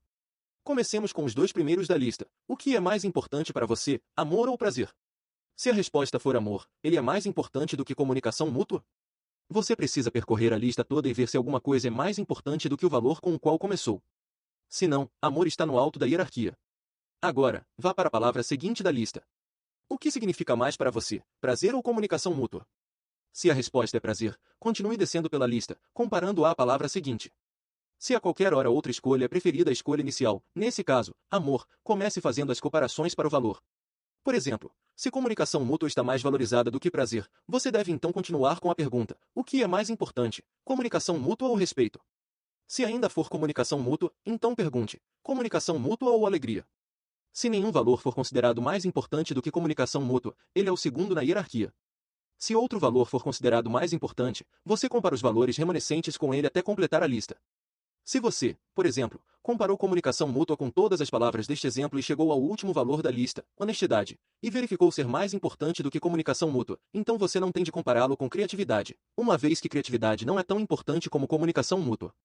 Assim, sabemos que, desde que honestidade é mais importante do que comunicação mútua, ela será também mais alta do que criatividade ou qualquer outra palavra na lista, já abaixo de comunicação mútua. Para completar a hierarquia, repita esse processo usando toda a lista. Como verá, classificá-los nem sempre é um processo fácil. Alguns desses valores têm diferenças muito pequenas, que não estamos acostumados a fazer. Se a decisão não for clara, torne-as mais específicas. Você pode perguntar: o que é mais importante, prazer ou crescimento? Uma pessoa pode responder: bem, se estou crescendo, eu tenho prazer. Então, você precisa perguntar: o que significa prazer para você? O que significa crescimento para você?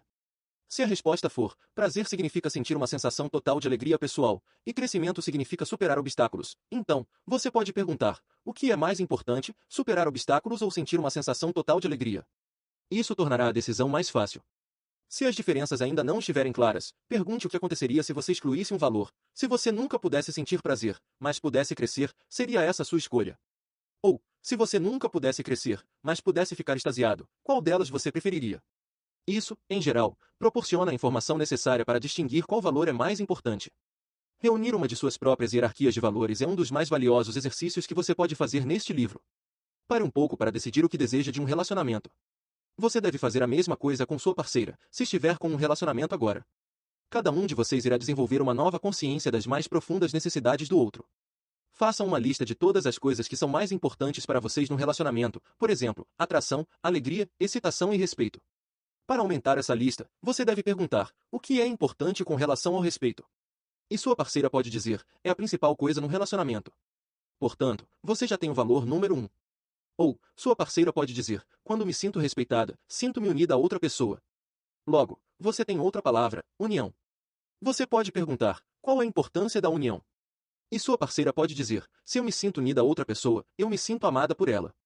Então você pode perguntar: por que é importante o amor?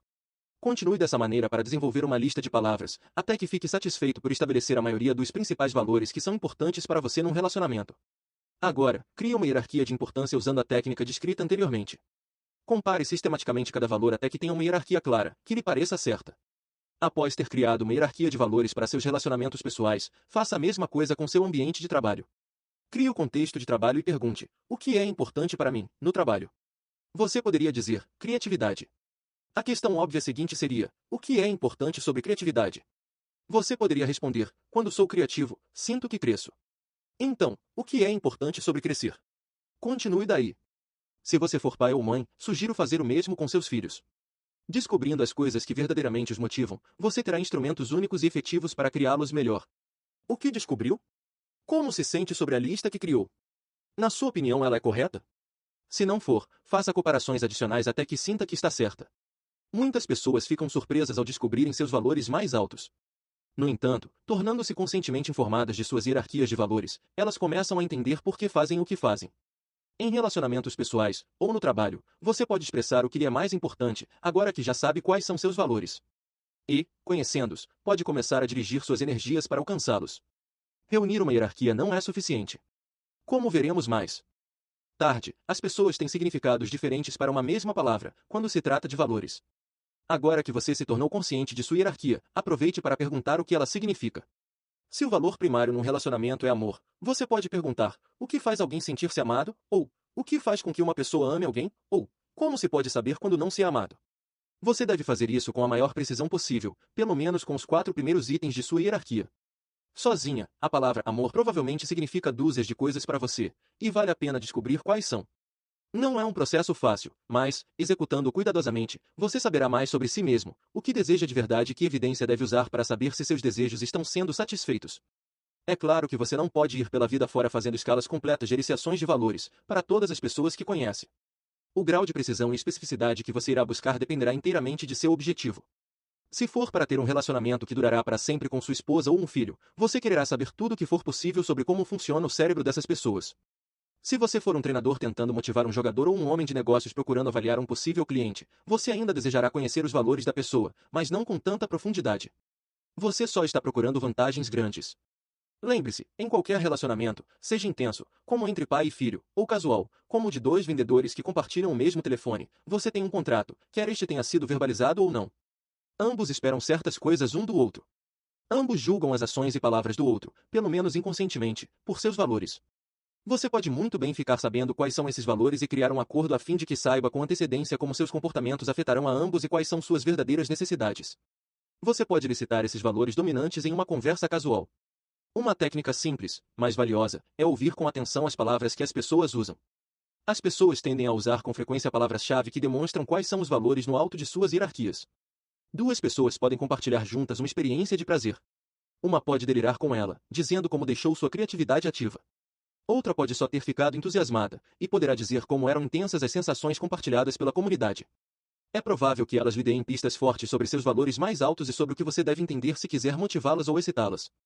Elicitações de valores são importantes, tanto em negócios como na vida pessoal. Há um valor maior que todos procuram no trabalho.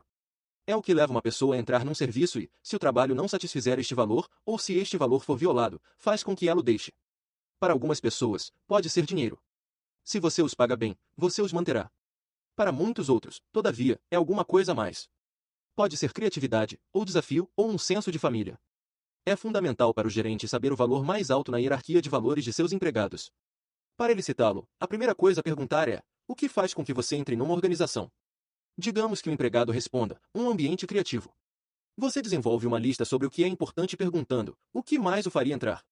Então você procura saber, mesmo que todos os valores mais altos existam, o que o faria deixar o serviço. Suponha que a resposta é: falta de confiança.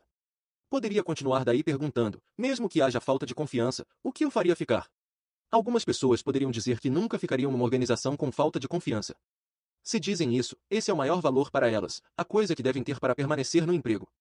Alguém mais pode dizer que ficaria, mesmo que não houvesse confiança, se houvesse chance de subir na organização. Continue perguntando e questionando até descobrir as coisas que a pessoa tem de ter para permanecer feliz, e então saberá com antecedência o que a faria sair. As palavras que as pessoas usam são como super-âncoras, têm fortes associações emocionais. Para ser até mais efetivo, seja claro, como você sabe quando tem isso? E também, como você sabe quando não tem isso? Também é essencialmente importante notar o procedimento evidente de uma pessoa, para determinar como seu conceito de confiança difere do dela. Ela pode acreditar que só há confiança se nunca for questionada em suas decisões. Ela pode acreditar que há falta de confiança se a responsabilidade de seu trabalho é mudada sem uma explicação clara para ela. É inestimável para um gerente compreender esses valores, e ser capaz de saber com antecedência, quando estiver lidando com pessoas em qualquer situação dada. Há alguns gerentes que acreditam estarem sendo bons motivadores se forem bons em seus próprios termos. Eles pensam: eu pago um bom salário a esse sujeito, logo espero isso e isso em troca. Bem, de uma certa forma isso é verdade. Mas várias pessoas valorizam as coisas diferentemente. Para algumas, a coisa mais importante é trabalhar com pessoas de quem gostamos. Quando essas pessoas começam a sair, o emprego perde seu brilho. Alguns valorizam um senso de criatividade e excitação. Outros valorizam outras coisas. Se você quiser gerenciar bem, precisa saber os valores supremos de um empregado, e como satisfazê-los. Se você não os proporcionar, o perderá, ou pelo menos nunca o terá trabalhado no auge de seu desempenho e gostando de seu trabalho. Isso tudo exige mais tempo e sensibilidade? Claro.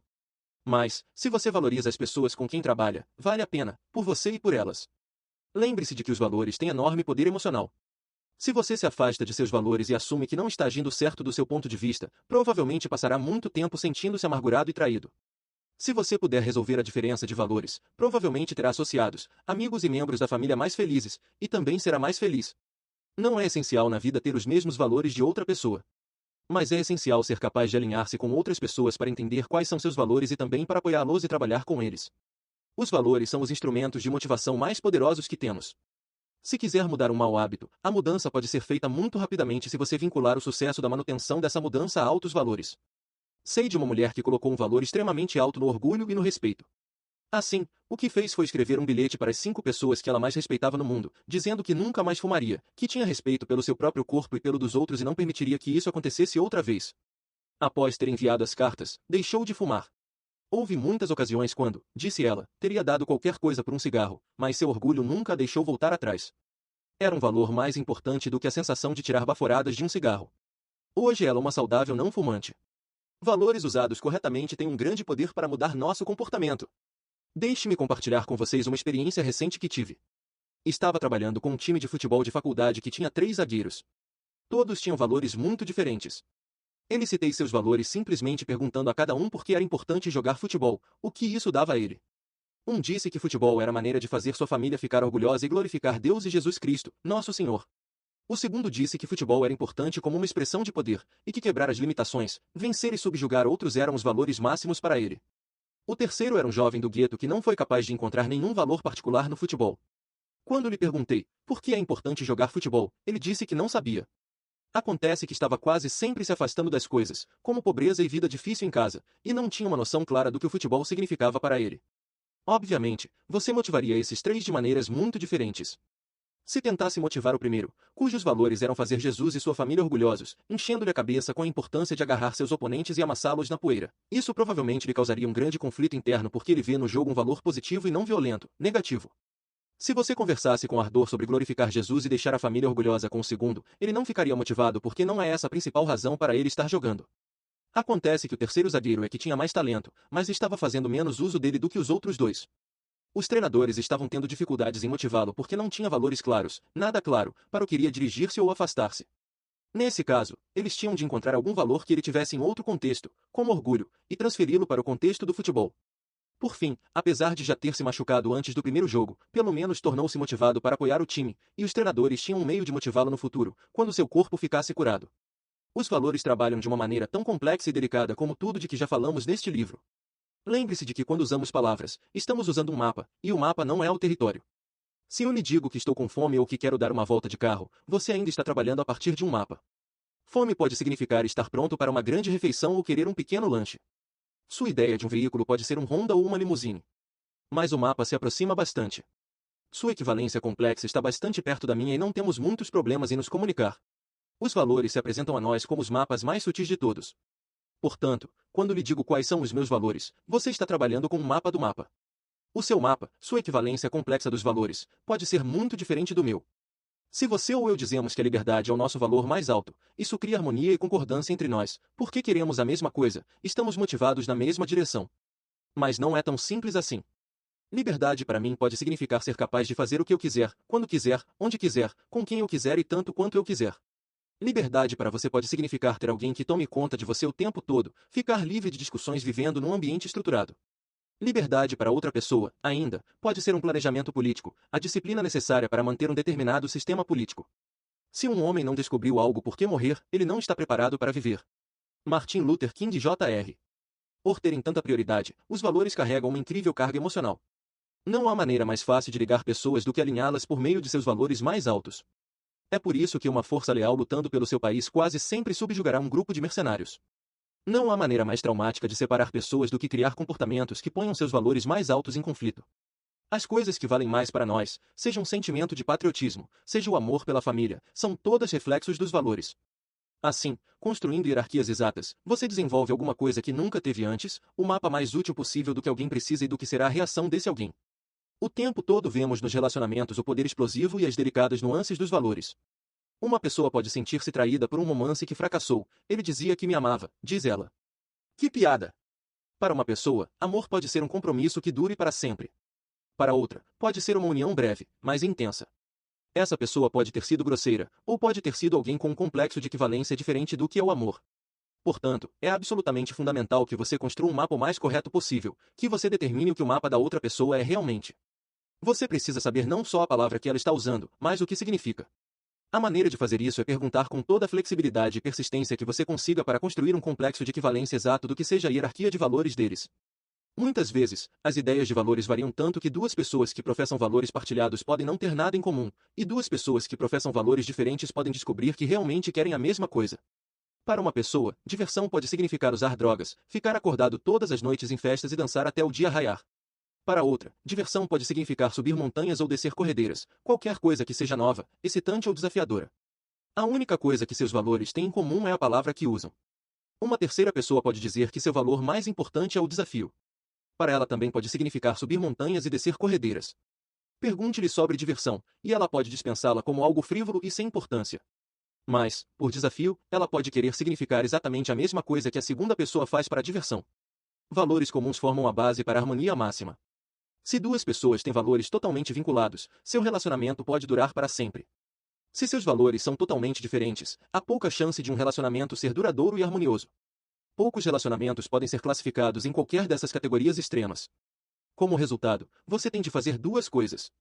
Primeiro, encontre os valores que tem em comum com a outra pessoa a fim de poder usá-los para ajudar a superar os outros que não são iguais.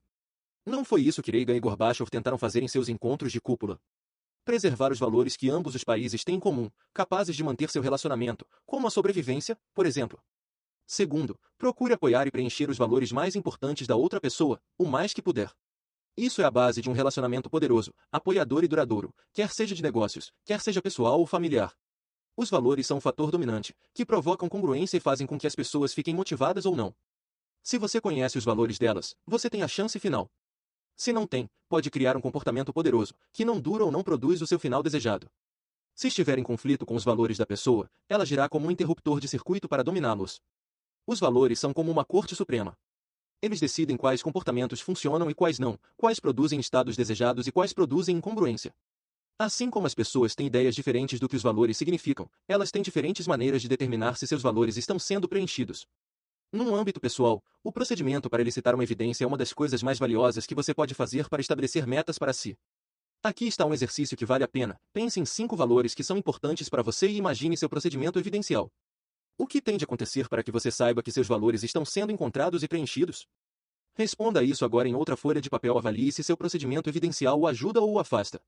Você pode controlar e mudar seus próprios procedimentos evidenciais. Os que apresentamos eram inventados, nada mais. Deveriam nos servir em vez de nos manter afastados. Os valores mudam. Algumas vezes mudam radicalmente, mas em geral mudam num plano inconsciente. Muitos de nós temos procedimentos evidenciais que são autodestrutivos ou ultrapassados. Quando você estava no colégio, deve ter precisado de inúmeros envolvimentos românticos para sentir-se atraente. Como adulto, deve ter querido desenvolver estratégias mais elegantes. Se você valoriza a atração pessoal, mas só se sente atraente se seu aspecto rivalizar com Cheryl Tiegs ou Robert Redford, pode estar garantindo uma frustração para si mesmo. Todos nós conhecemos pessoas que estão fixas num objetivo, alguma coisa que simbolize algum valor máximo para elas. E então, quando o alcançam, descobrem que não significava nada. Seus valores mudaram, mas o procedimento evidencial teve uma vida própria. Algumas vezes as pessoas têm um procedimento evidencial que não está ligado a nenhum valor. Elas sabem o que querem, mas não sabem por quê. Portanto, quando conseguem, isso torna-se uma miragem, alguma coisa que a cultura lhes vendeu, mas que realmente não desejavam. A incongruência entre valores e comportamentos é um dos grandes temas na literatura e filmes, de Cidadão Kane ao Grande Gatsby. Você precisa desenvolver um sentido para ver o progresso de seus valores e como eles estão mudando. Assim como precisa reavaliar regularmente os objetivos e metas que listou no capítulo 11, você deve regularmente rever os valores que mais o motivam. Outra maneira de rever procedimentos evidenciais é anotar se são acessíveis num nível que possa ser atingido dentro de um período de tempo razoável. Pegue 2 formandos do colegial, que estão começando a vida. Para um garoto, sucesso pode significar uma família estável, um emprego que pague 40,000 dólares por ano, uma casa de 100,000 dólares e ser fisicamente apresentável. Para outro, pode significar uma grande família, uma renda de 240,000 dólares por ano, uma casa de 2 milhões de dólares, o corpo de um triatleta, muitos amigos, um time profissional de futebol e um Rolls-Royce, com motorista. Ter metas grandiosas é ótimo, se elas trabalharem por você. Certamente eu criei grandes metas para mim, como resultado de criar aquelas representações interiores, fui capaz de criar os comportamentos que as apoiaram. Mas assim como as metas e os valores mudam, os procedimentos evidenciais também. As pessoas são mais felizes se também encontrarem metas intermediárias, para dirigirem seus esforços. Essas proporcionam um feedback de que alguém está sendo bem-sucedido, de que pode realizar seus sonhos. Algumas pessoas podem ser totalmente motivadas pela meta de um corpo de triatleta, uma casa de 2 milhões de dólares, um time de futebol e um Rolls-Royce. Outras podem primeiro ver sucesso em disputar honrosamente uma corrida de 10 quilômetros, ou mudar seus hábitos alimentares, ou ter uma linda casa de $100,000 ou um adorável relacionamento ou família. Após criar esses objetivos, eles podem estabelecer outros novos. Ainda podem querer alcançar visões mais opulentas, mas podem conseguir mais satisfação realizando a meta antiga. Outro aspecto dos procedimentos evidenciais é a especificação. Se colocar um valor num romance, você pode dizer que seu procedimento evidencial é ter um bom relacionamento com uma mulher atraente e adorável. Esse é um objetivo razoável, que merece ser tentado. Você até pode ter uma boa imagem da aparência e traços de personalidade que mais queira. Isso também é ótimo. Outra pessoa pode ter como procedimento evidencial um romance tempestuoso com uma coelhinha loura e de olhos azuis da Playboy, com um busto de 105 centímetros, um apartamento na 5 Avenida em Manhattan e uma renda de 6 dígitos. Somente essas exatas de submodalidades a satisfarão. Não há nada errado em ter-se um alvo, mas há um grande potencial de frustração se você ligar seus valores a uma imagem que seja muito específica. Você está excluindo 99% das pessoas, coisas ou experiências que poderiam satisfazê-lo. Isso não significa que não possa criar tais resultados na vida, você pode. No entanto, com mais flexibilidade em seu procedimento evidencial, poderá facilmente realizar seus verdadeiros desejos ou valores. Há uma linha comum aqui, a importância da flexibilidade. Lembre-se de que, em qualquer contexto, o sistema com maior flexibilidade, com mais escolhas, será o mais efetivo. É absolutamente essencial lembrar que os valores têm prioridade para nós, mas representamos suas prioridades pelos procedimentos evidenciais que adotamos. Você pode escolher um mapa do mundo que seja tão limitado, que se torna quase uma garantia de frustração. Muitos de nós fazemos isso. Dizemos que sucesso é precisamente isso e um bom relacionamento é precisamente outra coisa. Mas tirar toda a flexibilidade do sistema é uma das maneiras mais certas de garantir frustração. As mais dolorosas questões com as quais as pessoas podem se deparar geralmente dizem respeito a seus valores. Algumas vezes dois valores diferentes, como liberdade e amor, nos puxam para direções opostas. Liberdade pode significar a capacidade de você fazer o que quiser, a qualquer hora. Amor pode significar compromisso com uma só pessoa. A maioria de nós já sentiu esse conflito. Quando acontece, não é agradável. No entanto, é da maior importância saber quais são nossos valores mais altos a fim de escolhermos comportamentos que os apoiem. Se não o fizermos, mais tarde pagaremos o preço emocional por não termos apoiado o que acreditávamos que fosse o mais importante em nossas vidas. Os comportamentos ligados aos valores mais altos da hierarquia substituirão os comportamentos ligados aos valores classificados como mais baixos. Não há nada tão desanimador como ter valores fortes a puxarem você para direções opostas. Isso cria um tremendo sentido de incongruência. Se a incongruência permanecer por bastante tempo, poderá destruir um relacionamento. Você pode agir com um deles, por exemplo, exercer sua liberdade, de uma forma que destrói o outro. Você pode tentar adaptar, isto é, reprimir seus anseios de liberdade, de tal forma que se torna frustrado e destrutivo no relacionamento. Ou, desde que poucos de nós realmente confrontamos e compreendemos nossos valores, podemos só experimentar um sentimento geral de frustração e mal-estar. Logo começaremos a filtrar todas as nossas experiências de vida através dessas emoções negativas até se tornarem parte de nós, sentimentos de insatisfação que poderíamos tentar aliviar comendo muito, fumando e coisas do tipo. Se você não compreende como os valores trabalham, é difícil aproximar-se de qualquer espécie de compromisso elegante. Mas, se você compreende, não tem necessidade de enfraquecer o relacionamento ou seu senso de liberdade. Você pode mudar o procedimento evidencial. Quando você era um rapaz do colegial, liberdade talvez significasse tentar imitar a vida sexual de Warren Beatty. Mas talvez um relacionamento amoroso proporcione o conforto, os recursos e a alegria que incorporam mais liberdade real do que a capacidade de correr para a cama com qualquer pessoa que você encontre num bar.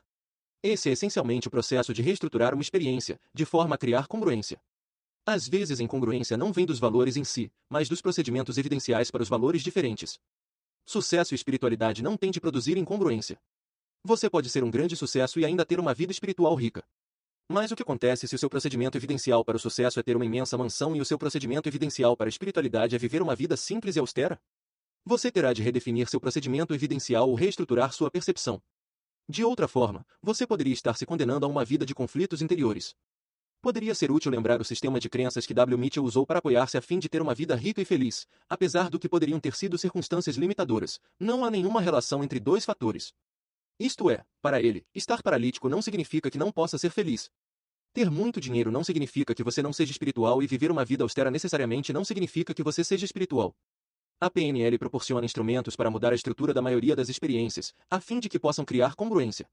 Uma vez trabalhei com um homem que tinha um problema não fora do comum. Ele tinha um relacionamento amoroso com uma mulher. Mas também tinha em alto valor ser sexualmente atraente e se relacionar com outras mulheres. Quando ele citava sinais sexuais em uma mulher atraente, começava a sentir-se culpado, devido ao valor que dava ao seu relacionamento. Quando encontrava uma mulher atraente, sua sintaxe para atração trabalhava dessa maneira. Ele veria uma tal mulher, e diria alguma coisa para si, essa mulher é deslumbrante, e ela me quer. Isso levaria a um sentimento ou desejo de continuar, e algumas vezes o desejo iria se tornar realidade e ele agiria, Mas o desejo e a aventura romântica que se seguissem resultariam em conflitos graves com a sua necessidade de um relacionamento forte com uma só pessoa, que para ele era um profundo desejo. Ensinei-lhe a acrescentar uma nova peça à sua estratégia, que tinha sido de Kik.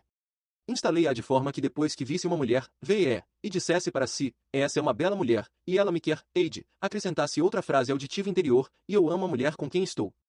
Então, eu fazia ver a mulher com a qual estava envolvido sorrindo para ele, e olhando de uma maneira totalmente amorosa, que criava para ele uma nova sensação sinestésica interior, a qual fazia com que ele se sentisse amando a mulher com quem vivia. Fiz com que instalasse a estratégia, por repetição. Fazia-o simplesmente ver uma mulher por quem tinha sido atraído e dizer para si, esta é uma bela mulher e ela me quer, e imediatamente pronunciar a nova sensação auditiva interior, e eu amo a mulher com quem vivo, num tom de voz amoroso, e então imaginar sua companheira sorrindo para ele de maneira amorosa.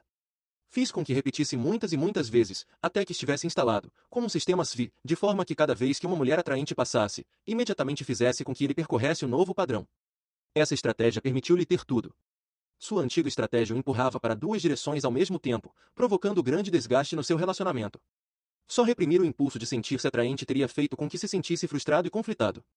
A nova estratégia permitiu que conseguisse as sensações positivas de atração de que precisava, enquanto afastava o conflito que estava enfraquecendo seu relacionamento. Agora, quanto mais mulheres atraentes ele vê, mais ele sente que ama a mulher com quem vive. A maneira suprema de usar valores é integrá-los com metaprogramas a fim de nos motivarmos e nos entendermos e aos outros. Os valores são os filtros finais. Metaprogramas são os padrões de operações que guiam a maioria de nossas percepções e, assim, de nossos comportamentos. Se souber como usar os dois juntos, você pode desenvolver os mais exatos padrões de operações que guiam a maioria de nossas percepções e, de nossos comportamentos.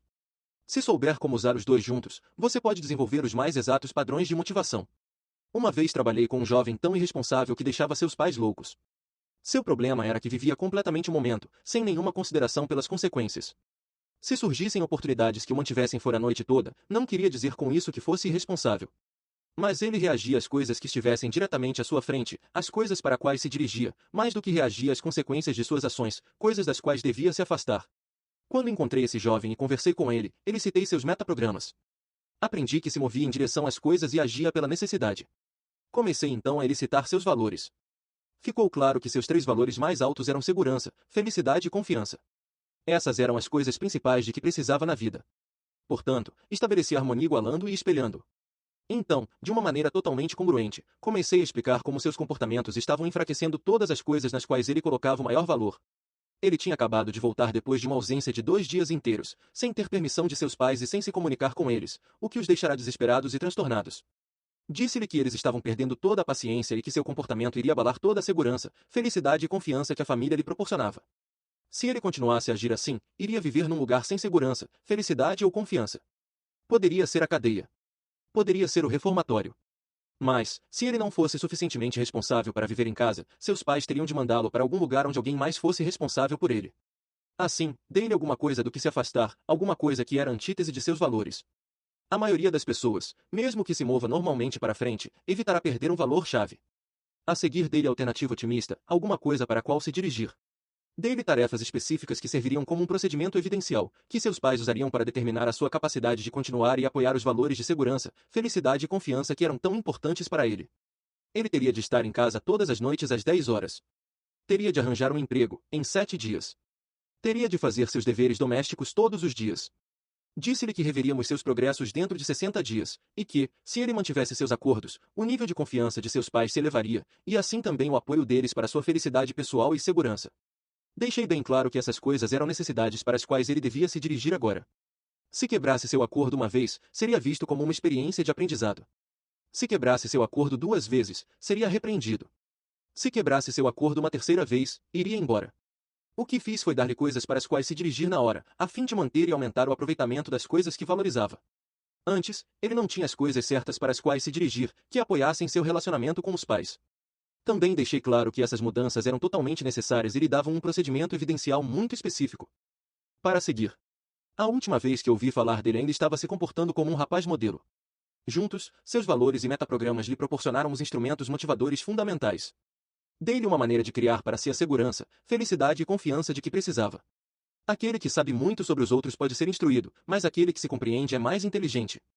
Aquele que controla os outros pode ser forte, mas aquele que se domina é ainda mais poderoso. Lao Tse, Tao Te Ching. Penso que você pode ver como os valores são explosivos e como podem ser valiosos instrumentos para mudanças. Antes, seus valores operavam quase totalmente no nível subconsciente. Agora, você tem a capacidade tanto de entendê-los como de manipulá-los para uma mudança positiva. Houve um tempo em que não sabíamos o que era um átomo, portanto éramos incapazes de usar seu terrível poder. Aprender sobre os valores tem o mesmo efeito sobre nós. Trazendo-os para a consciência, podemos produzir resultados que nunca poderíamos antes. Podemos brincar com botões que não sabíamos que existiam. Lembre-se, valores são sistemas de crenças que têm efeitos globais. Assim, fazendo mudanças em valores, seja eliminando conflitos ou acentuando o poder de valores fortalecedores, podemos realizar profundas mudanças em toda a nossa vida. Em vez de nos sentirmos desconfortáveis sobre conflitos de valores que pouco compreendíamos no passado, podemos compreender o que está acontecendo dentro de nós, ou entre nós e os outros, e começarmos a gerar novos resultados. Fazemos isso de diversas maneiras. Podemos reestruturar a experiência a fim de que seja mais efetiva. Podemos mudar nossos procedimentos evidenciais, manipulando suas submodalidades, como fizemos ao longo deste livro. Quando os valores são conflitantes, o conflito real é quase sempre entre um dos muitos procedimentos evidenciais. Podemos virar a figura e o som, de forma que o conflito fique oculto. Em alguns casos, podemos até mudar os próprios valores. Se você tem um valor que gostaria que estivesse mais alto em sua hierarquia, você pode mudar suas submodalidades de forma que fiquem mais parecidas com aquelas no alto da hierarquia. Na maioria dos casos é muito mais fácil e mais efetivo lidar com submodalidades, mas acho que você pode ver como são poderosas essas técnicas. Dessa maneira, você pode mudar o nível de importância dos valores mudando a maneira como os representa em seu cérebro. Por exemplo, eu estava cuidando de um homem cujo valor número 1 era utilidade. Amor era o número 9 na sua escala. Como você pode imaginar, com essa espécie de hierarquia de valores, ele fazia muitas coisas que não provocavam grande quantidade de harmonia com outros seres humanos. Descobri que ele representava seu valor número 1, a utilidade, como um enorme quadro, colocado à direita, muito brilhante, com um certo tom associado a ele. Após compará-lo com o que ele representava como sendo um valor mais baixo, amor, um quadro muito menor em preto e branco numa posição diferente, mais baixo, mais escuro, menor, desfocado. Tudo o que eu precisava fazer era tornar as submodalidades do valor classificado mais baixo exatamente iguais àquelas do valor classificado mais alto, e tornar as submodalidades do valor classificado mais alto iguais àquelas do valor classificado mais baixo, e então criar um padrão SVI para mantê-las assim. Fazendo isso, mudamos a maneira como se sentia sobre seus valores, mudamos sua hierarquia. O amor tornou-se seu valor número 1. Isso alterou radicalmente a maneira como percebia o mundo, o que era mais importante para ele, e assim as espécies de ações que criou sobre uma base consistente. Mudar a hierarquia de valores de alguém pode ter implicações imensas que nem sempre aparecem imediatamente. Geralmente é melhor começar descobrindo o procedimento evidencial da pessoa e mudar suas percepções sobre se estava alcançando seus valores, mudar sua escala de importância. Acredito que você consiga ver como isso poderia ser valioso num relacionamento pessoal. Suponhamos que o valor número 1 de uma pessoa seja atração, que o número 2 é comunicação honesta, o número 3 é criatividade e o número 4 é respeito. Há duas abordagens para criar um sentimento de satisfação dentro desse mesmo relacionamento. Uma seria fazer respeito ser o valor número 1 e fazer atração ser o número 4. Por meio disso, você poderia pegar um indivíduo que não se sente mais atraído por sua companheira e tornar esse sentimento menos importante do que seu respeito por ela. Enquanto sentisse respeito por ela, sentiria que sua maior necessidade estava sendo preenchida. Uma abordagem mais simples e menos radical seria determinar seu procedimento evidencial para achar alguém atraente. O que ele deve ver, ouvir, sentir? Então ou mude essa estratégia de atuação ou faça-o compartilhar com sua companheira o que ele precisa para ter aquele valor preenchido. Muitos de nós temos alguns valores conflitantes. Queremos sair e conseguir grandes resultados no mundo, e queremos descansar na praia, queremos passar bastante tempo com nossas famílias, e queremos trabalhar com afinco para sermos bem-sucedidos em nossos empregos. Queremos segurança e queremos excitação. Algum conflito de valores é inevitável, ele empresta uma certa riqueza e textura à vida. Os problemas surgem quando valores fundamentais nos empurram em direções diferentes. Após ler este capítulo, olhe sua hierarquia de valores e procedimentos evidenciais, para ver onde estão os conflitos. Vê-los claramente é o primeiro passo para resolvê-los. Valores têm prioridade para as sociedades assim como para indivíduos. A história dos Estados Unidos, durante os últimos 20 anos, é um triste estudo da importância e variação dos valores. O que foi a revolta dos anos 1960, se não um exemplo catastrófico de valores em conflito? Repentinamente, um enorme e influente segmento da sociedade estava professando valores que iam de encontro radicalmente àqueles da sociedade como um todo. Muitos dos mais queridos valores de nossa pátria, patriotismo, família, casamento, o trabalho ético, estavam sendo repentinamente questionados.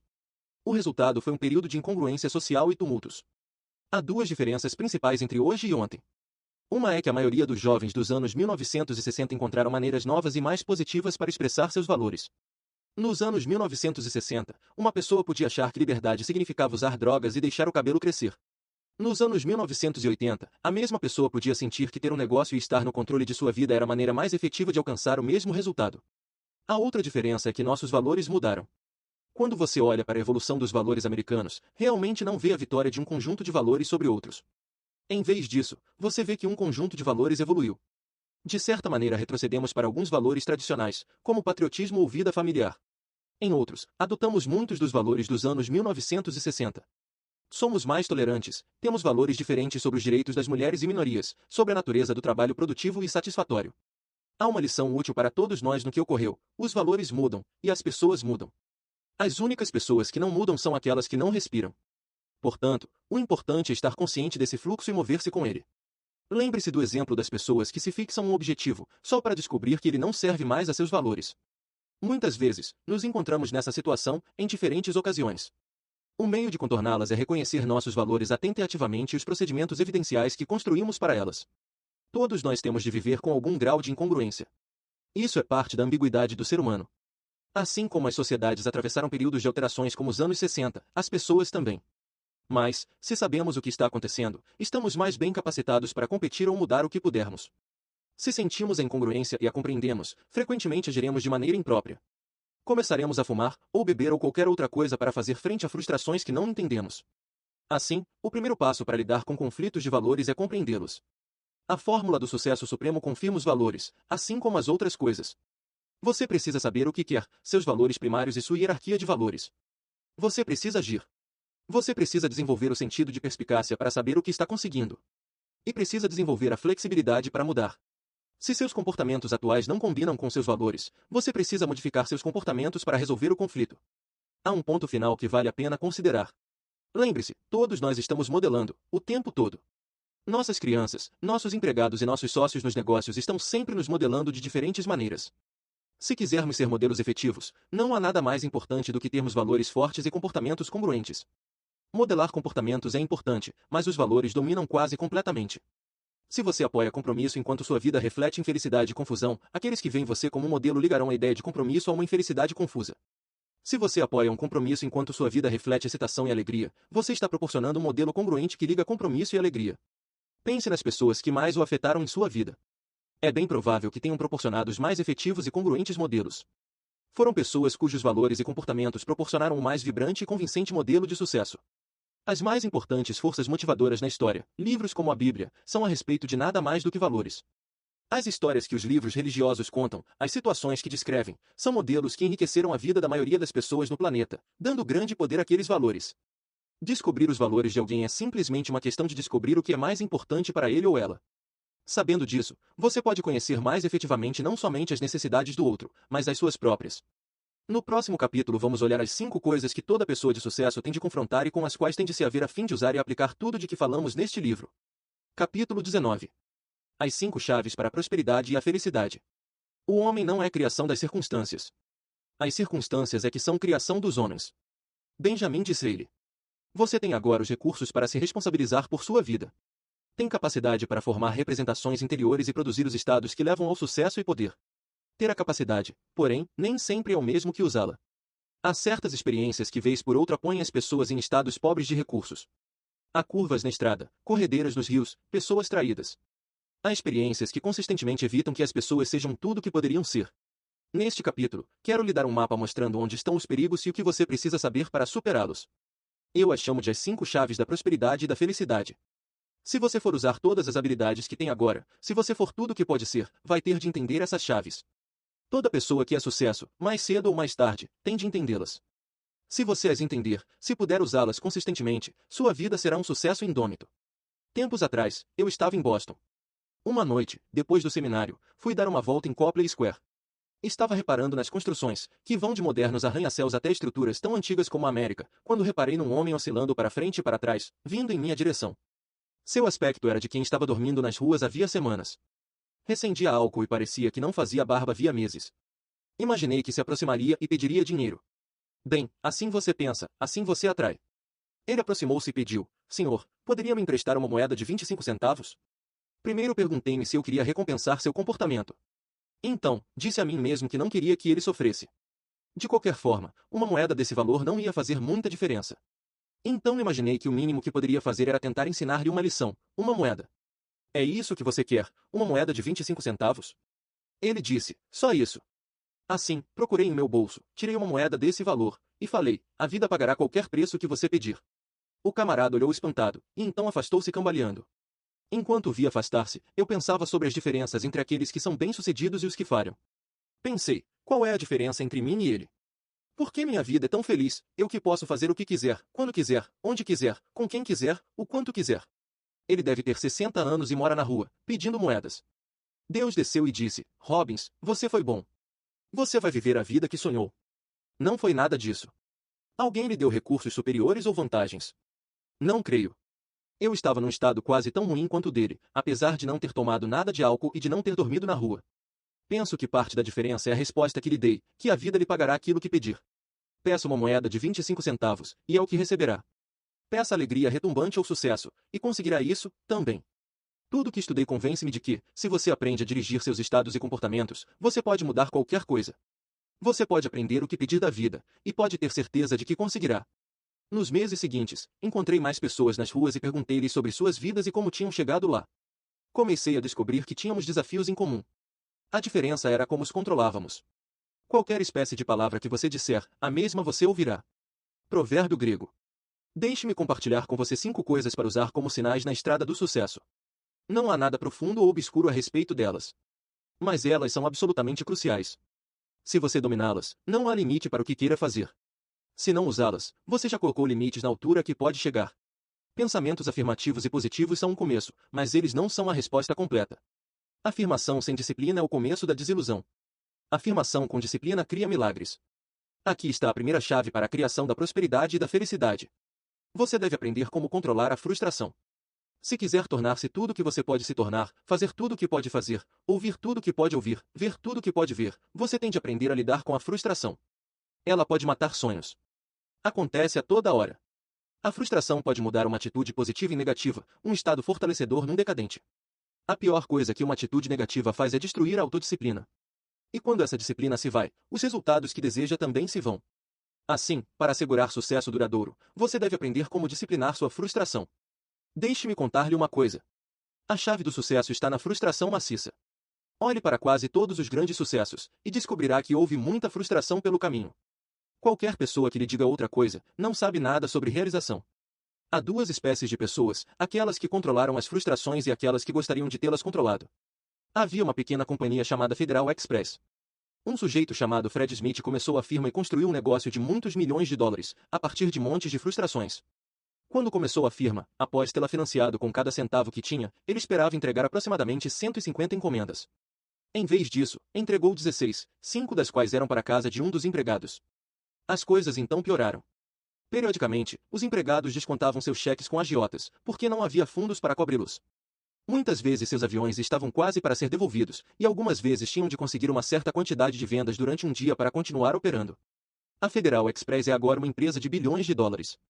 A única razão pela qual ainda existe é que Fred Smith foi capaz de controlar frustração em cima de frustração. As pessoas recebem uma boa recompensa por controlar frustrações. Se você faliu, provavelmente é porque não estava controlando muito a frustração. Você diz, bem, estou falido, e por isso estou frustrado. Dizer isso é um retrocesso. Se você tivesse controlado mais frustrações, seria rico. A grande diferença entre pessoas que estão seguras financeiramente e as que não estão é como controlam as frustrações. Eu não sou bastante calejado para sugerir que pobreza não tenha grandes frustrações. Estou dizendo que a maneira de não ser pobre é enfrentar frustração após frustração até ser bem-sucedido. As pessoas dizem, bem, gente com dinheiro não tem problemas. Se tem bastante, provavelmente tem mais problemas. Acontece que elas sabem como enfrentá-los, como elaborar novas estratégias, novas alternativas. Lembre-se, ser rico não é só uma questão de ter dinheiro. Um relacionamento excelente proporciona problemas e desafios. Se você não quer problemas, não deve ter um relacionamento. Há grandes frustrações na estrada de qualquer grande sucesso, nos negócios, num relacionamento, numa vida. A maior dádiva que as técnicas de desempenho ótimo nos proporciona é que nos ensinam como controlar as frustrações de maneira efetiva. Você pode pegar as coisas que costumavam frustrá-lo e programá-las para que o excitem. Instrumentos como a PNL não são só o pensamento positivo. O problema com o pensamento positivo é que você tem de pensar sobre ele, muitas vezes, já é muito tarde para fazer o que queria. O que a PNL oferece é uma maneira de transformar tensão em oportunidade. Você já sabe como pegar as imagens que antes o deprimiam e fazê-las enfraquecer e desaparecer ou mudá-las em imagens que lhe tragam prazer. Não é difícil de fazer. Você já sabe como é. Aqui está uma fórmula, em 2 passos, para controlar a tensão. Passo 1. Não sofra por pequenas coisas. Passo 2. Lembre-se, são só pequenas coisas. Todas as pessoas bem-sucedidas aprenderam que o sucesso está escondido no outro lado da frustração. Infelizmente, algumas pessoas não chegam ao outro lado. Pessoas que falham ao tentar alcançar suas metas geralmente são detidas pela frustração. Elas permitem que a frustração as impeça de tomarem as medidas necessárias que as apoiariam na realização de seus desejos. Você afasta essa pedra da estrada, abrindo caminho através da frustração, pondo cada revés com o qual possa aprender como feedback e segue em frente. Duvido que encontre muitas pessoas de sucesso que não tenham passado por isso. Aqui está a segunda chave. Você deve aprender a controlar a rejeição. Quando repito isso num seminário, posso sentir que a fisiologia na sala muda. Há alguma coisa na linguagem humana capaz de ferir mais do que a pequenina palavra não? Se você trabalha em vendas, qual é a diferença entre fazer 100,000 dólares e fazer 25,000? A principal diferença é aprender como controlar a rejeição, de modo que esse medo não mais o impeça de agir. Os melhores vendedores são aqueles que são mais rejeitados. São aqueles que podem pegar qualquer não e usá-lo como estímulo para tentar o próximo sim. O maior desafio para as pessoas de nossa cultura é que elas não podem controlar a palavra não. Lembra-se da pergunta que fiz antes? O que você faria se soubesse que não pode falhar? Pense sobre isso agora. Se você soubesse que não pode falhar, isso mudaria seu comportamento? Isso permitiria que você fizesse exatamente o que quer fazer? Então, o que o está impedindo de fazê-lo? É aquela pequenina palavra não. Para ter sucesso, você deve aprender como competir com rejeição, aprender como tirar toda a força da rejeição. Certa vez trabalhei com um atleta de salto em altura. Ele tinha sido atleta olímpico, mas atingira um ponto onde não mais conseguia saltar nem à altura de seu chapéu. Imediatamente vi qual era seu problema, ao vê-lo saltar. Realmente, ele bateu na barra e começou a sofrer toda espécie de rotações emocionais. Transformava cada fracasso num grande acontecimento. Chamei-o e lhe disse que nunca fizesse aquilo outra vez se quisesse trabalhar comigo. Ele guardava a coisa toda como um fracasso. Enviava para seu cérebro uma mensagem que reforçava a imagem de fracasso, e, assim, lá estava ela cada vez que saltava. Todo o tempo, seu cérebro estava mais preocupado com o fracasso do que em estar num estado rico de recursos que traria sucesso. Disse-lhe que, se batesse na barra outra vez, deveria dizer para si, outra distração, e não, droga. Outro fracasso. Ele deveria se colocar novamente num estado rico de recursos e tentar outra vez. Com 3 saltos ele estava tendo um desempenho melhor do que nos últimos 2 anos. Não leva muito tempo para mudar. A diferença entre 10 metros e 90 metros é só 10%. Não é uma grande diferença em altura, mas é uma grande diferença em desempenho. Da mesma maneira, pequenas mudanças podem provocar uma mudança grande na qualidade de nossas vidas. Já ouviu falar de um camarada chamado Rambo? Sylvester Stallone? Será que ele apareceu na porta de algum agente ou estúdio e ouviu: "Ei, gostamos de seu corpo. Vamos colocá-lo num filme?" Não exatamente. Stallone tornou-se um sucesso porque foi capaz de resistir à rejeição após rejeição. Quando começou, foi rejeitado mais de 1000 vezes. Ele foi a todo agente que pôde encontrar em Nova York, e todos diziam não. Mas ele continuou seguindo, continuou tentando e finalmente fez um filme chamado Rock. Ouviu a palavra não 1000 vezes e foi bater na 1001 porta. Quantos não você aguenta?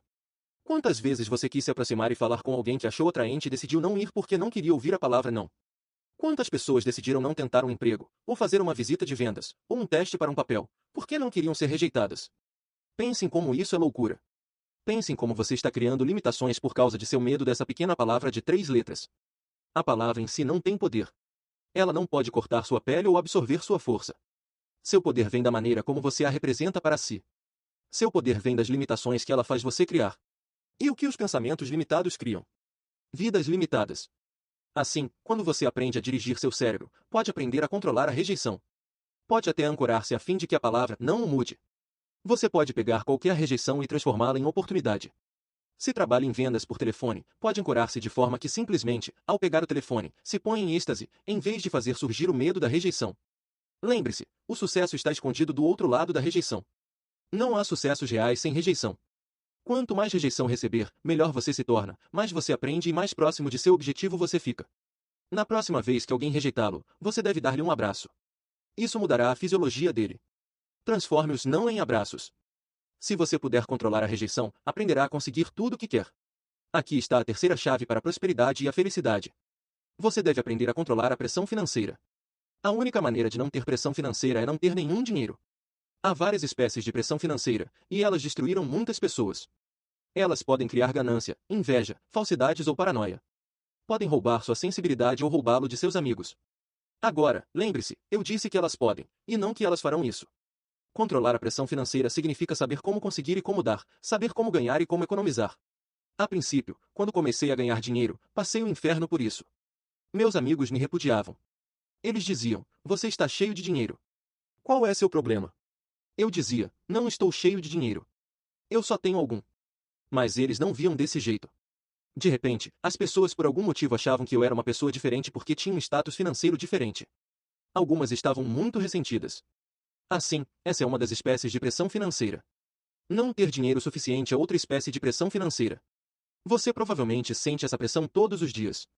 A maioria das pessoas sente. Mas, quer você tenha pouco ou muito, você lida com pressão financeira. Lembre-se de que todas as nossas ações na vida são guiadas pelas nossas filosofias, nossos guias de representações interiores sobre como agir. Eles nos dão os modelos de como agir. George S. Clason forneceu um grande modelo para aprender a controlar pressão financeira em O Homem Mais Rico da Babilônia. Você já leu? Se já leu, leia outra vez. Se não, corre consiga-o agora. É um livro que pode tornar você totalmente rico, feliz e excitado. Para mim, a coisa mais importante que o livro ensina é pegar 10% de tudo que você ganha e dar. É isso mesmo. Por quê? Uma razão é que você deve pôr de volta o que tirou. Outra é que ele cria valor para você e para os outros. Mais importante, ele diz para o mundo e para seu próprio subconsciente que há mais do que o suficiente. E essa é uma crença muito poderosa para alimentar. Se há mais do que suficiente, significa que você pode o que quiser e os outros também podem. E quando você detém esse pensamento, você o faz tornar-se real.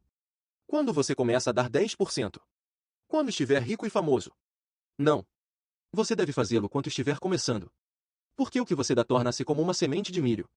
Você tem de investi-la, não comê-la, e a melhor maneira de investi-la é dá-la para que produza valores para os outros. Você não terá dificuldades em encontrar as maneiras. Há necessidade à volta de todos nós. Uma das coisas mais valiosas no dar é como isso faz com que você se sinta. Quando você é do tipo de pessoa que tenta encontrar e preencher as necessidades dos outros, isso faz você sentir-se diferente a respeito de quem você é. E a partir dessa espécie de sentimento, ou estado, você vive sua vida numa atitude de gratidão. Tive a felicidade de voltar outro dia à minha escola em Glendora, Califórnia. Estou organizando um programa para professores, e queria agradecer aos professores que influenciaram minha vida. Quando cheguei, soube que um programa de aprendizado de língua, que me ensinara como me expressar, tinha sido cortado por falta de fundos e porque as pessoas não achavam que fosse bastante importante.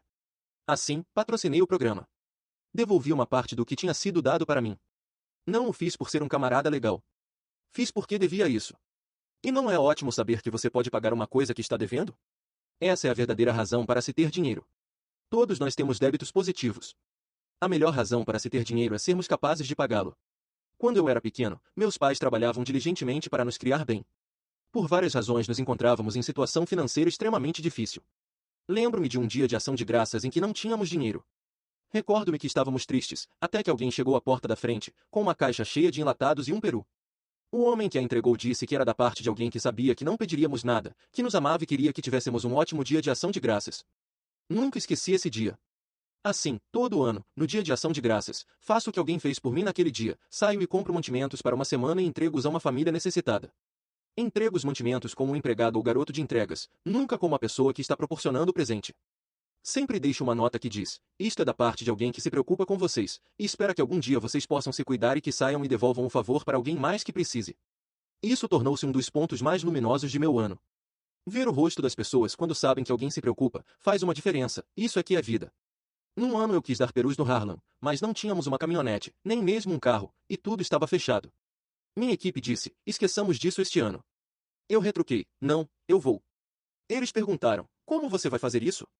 Você nem ao menos tem uma caminhonete para fazer as entregas. Disse que havia inúmeras caminhonetes na rua, nós só precisaríamos encontrar uma que nos levasse. Comecei a fazer sinais para as caminhonetes, uma prática que não recomendo em Nova York.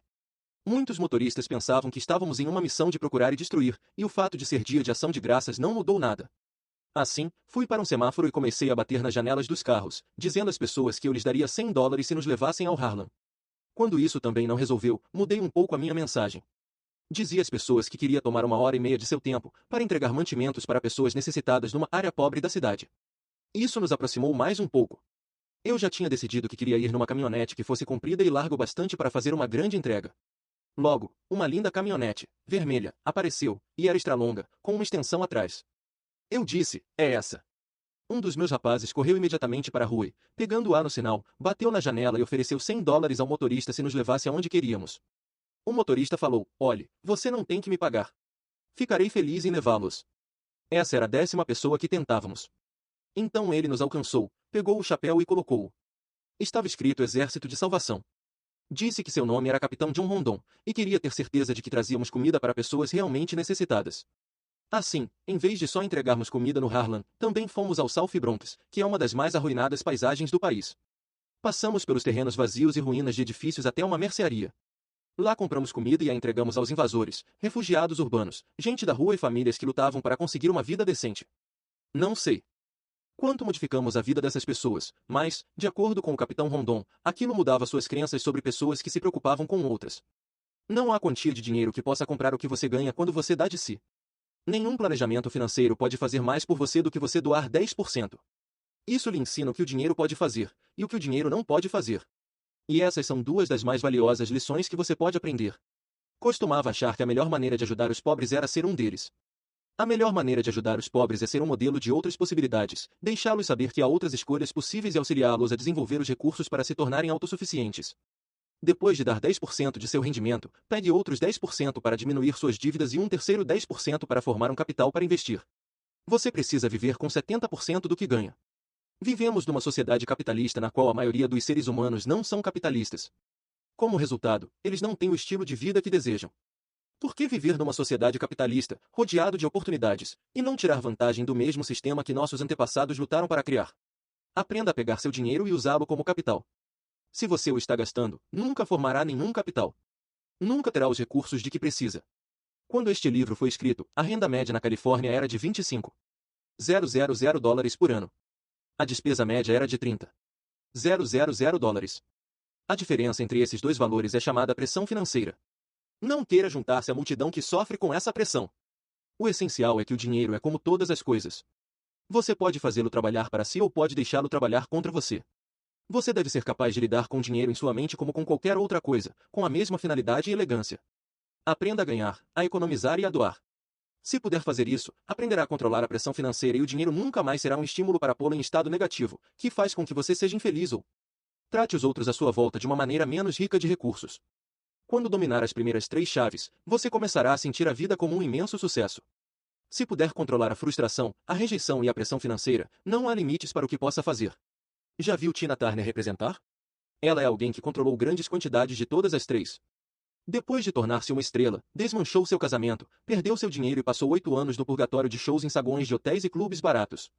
Ela não conseguia que as pessoas a atendessem ao telefone, muito menos que lhe oferecessem um contrato de gravação. Mas continuou tentando, não ligando para os nãos, continuou a trabalhar para pagar as dívidas e por sua vida financeira em ordem. Finalmente, percorreu o caminho de volta para o mundo dos grandes espetáculos. Assim, você pode fazer qualquer coisa. E aqui é onde a número 4 entra. Você deve aprender como controlar a acomodação. Você já viu pessoas em sua vida, ou celebridades ou atletas que atingem um nível de sucesso e então param. Começam a se sentir confortáveis e começam por perder quem os pôs lá. Aquele que realizou mais, ainda tem todo o futuro para ser realizado. Lao Tse, Tao-te Ching. O conforto pode ser uma das mais desastrosas emoções que um corpo humano pode ter. O que acontece quando uma pessoa consegue muito conforto? Ela para de crescer, para de trabalhar, para de criar valores adicionais. Você não quer conseguir muito conforto. Se você se sentir realmente confortável, é provável que pare de crescer. O que disse Bob Dylan? Aquele que não deu trabalho para nascer, dá trabalho para morrer. Você ou está subindo ou está escorregando. Perguntaram certa vez a Ray Kroc, o fundador do McDonald's, qual seria seu conselho para quem quisesse garantir uma longa vida de sucesso.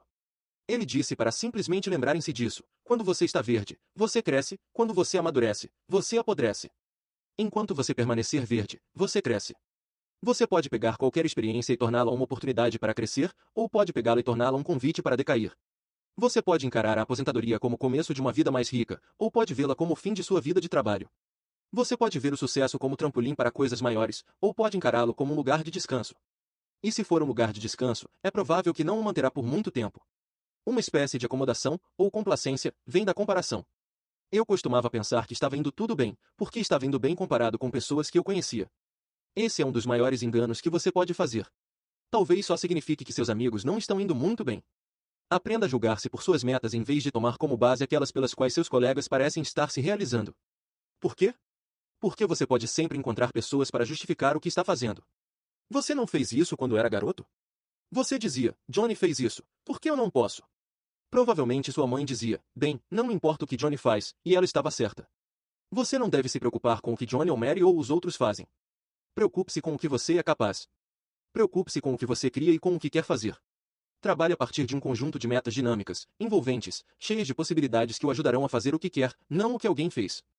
Sempre haverá alguém que tem mais do que você. Sempre haverá alguém que tem menos. Nada disso importa.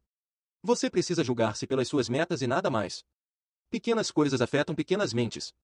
Benjamin Disraeli. Aqui está outra maneira de evitar acomodação. Afaste-se de seminários de papo furado. Você sabe do que estou falando. Das sessões onde todos expõem hábitos de trabalho, vida sexual, status financeiro e tudo mais torna-se distração. Esses tipos de seminários são como suicídio.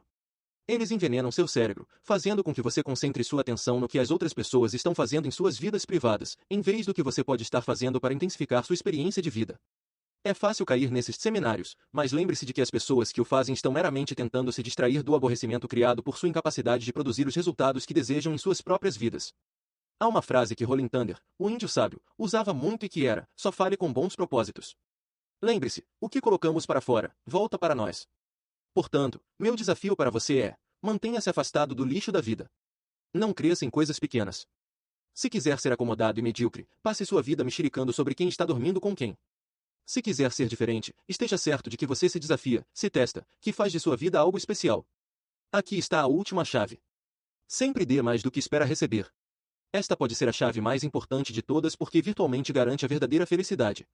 Lembro-me de estar dirigindo de volta para casa, depois de uma reunião noturna, com muito sono. A trepidação mantinha-me consciente. E nesse estado semi-lúcido, tentava imaginar o que dava significado à vida. De repente uma vozinha em minha cabeça disse, o segredo de viver é dar. Se quiser fazer sua vida correr bem, você tem de começar com como dar. A maioria das pessoas começa suas vidas pensando só em receber. Receber não é um problema. Receber é como o oceano. Mas você tem de estar certo de que está dando, para poder pôr o processo em movimento. O problema na vida é que as pessoas querem primeiro as coisas. Um casal vem a mim, e o homem diz que sua mulher não o trata bem. E a mulher diz que é porque ele não é muito carinhoso. Isto é, cada um está esperando que o outro tome a iniciativa, apresente a primeira prova. Que espécie de relacionamento é esse?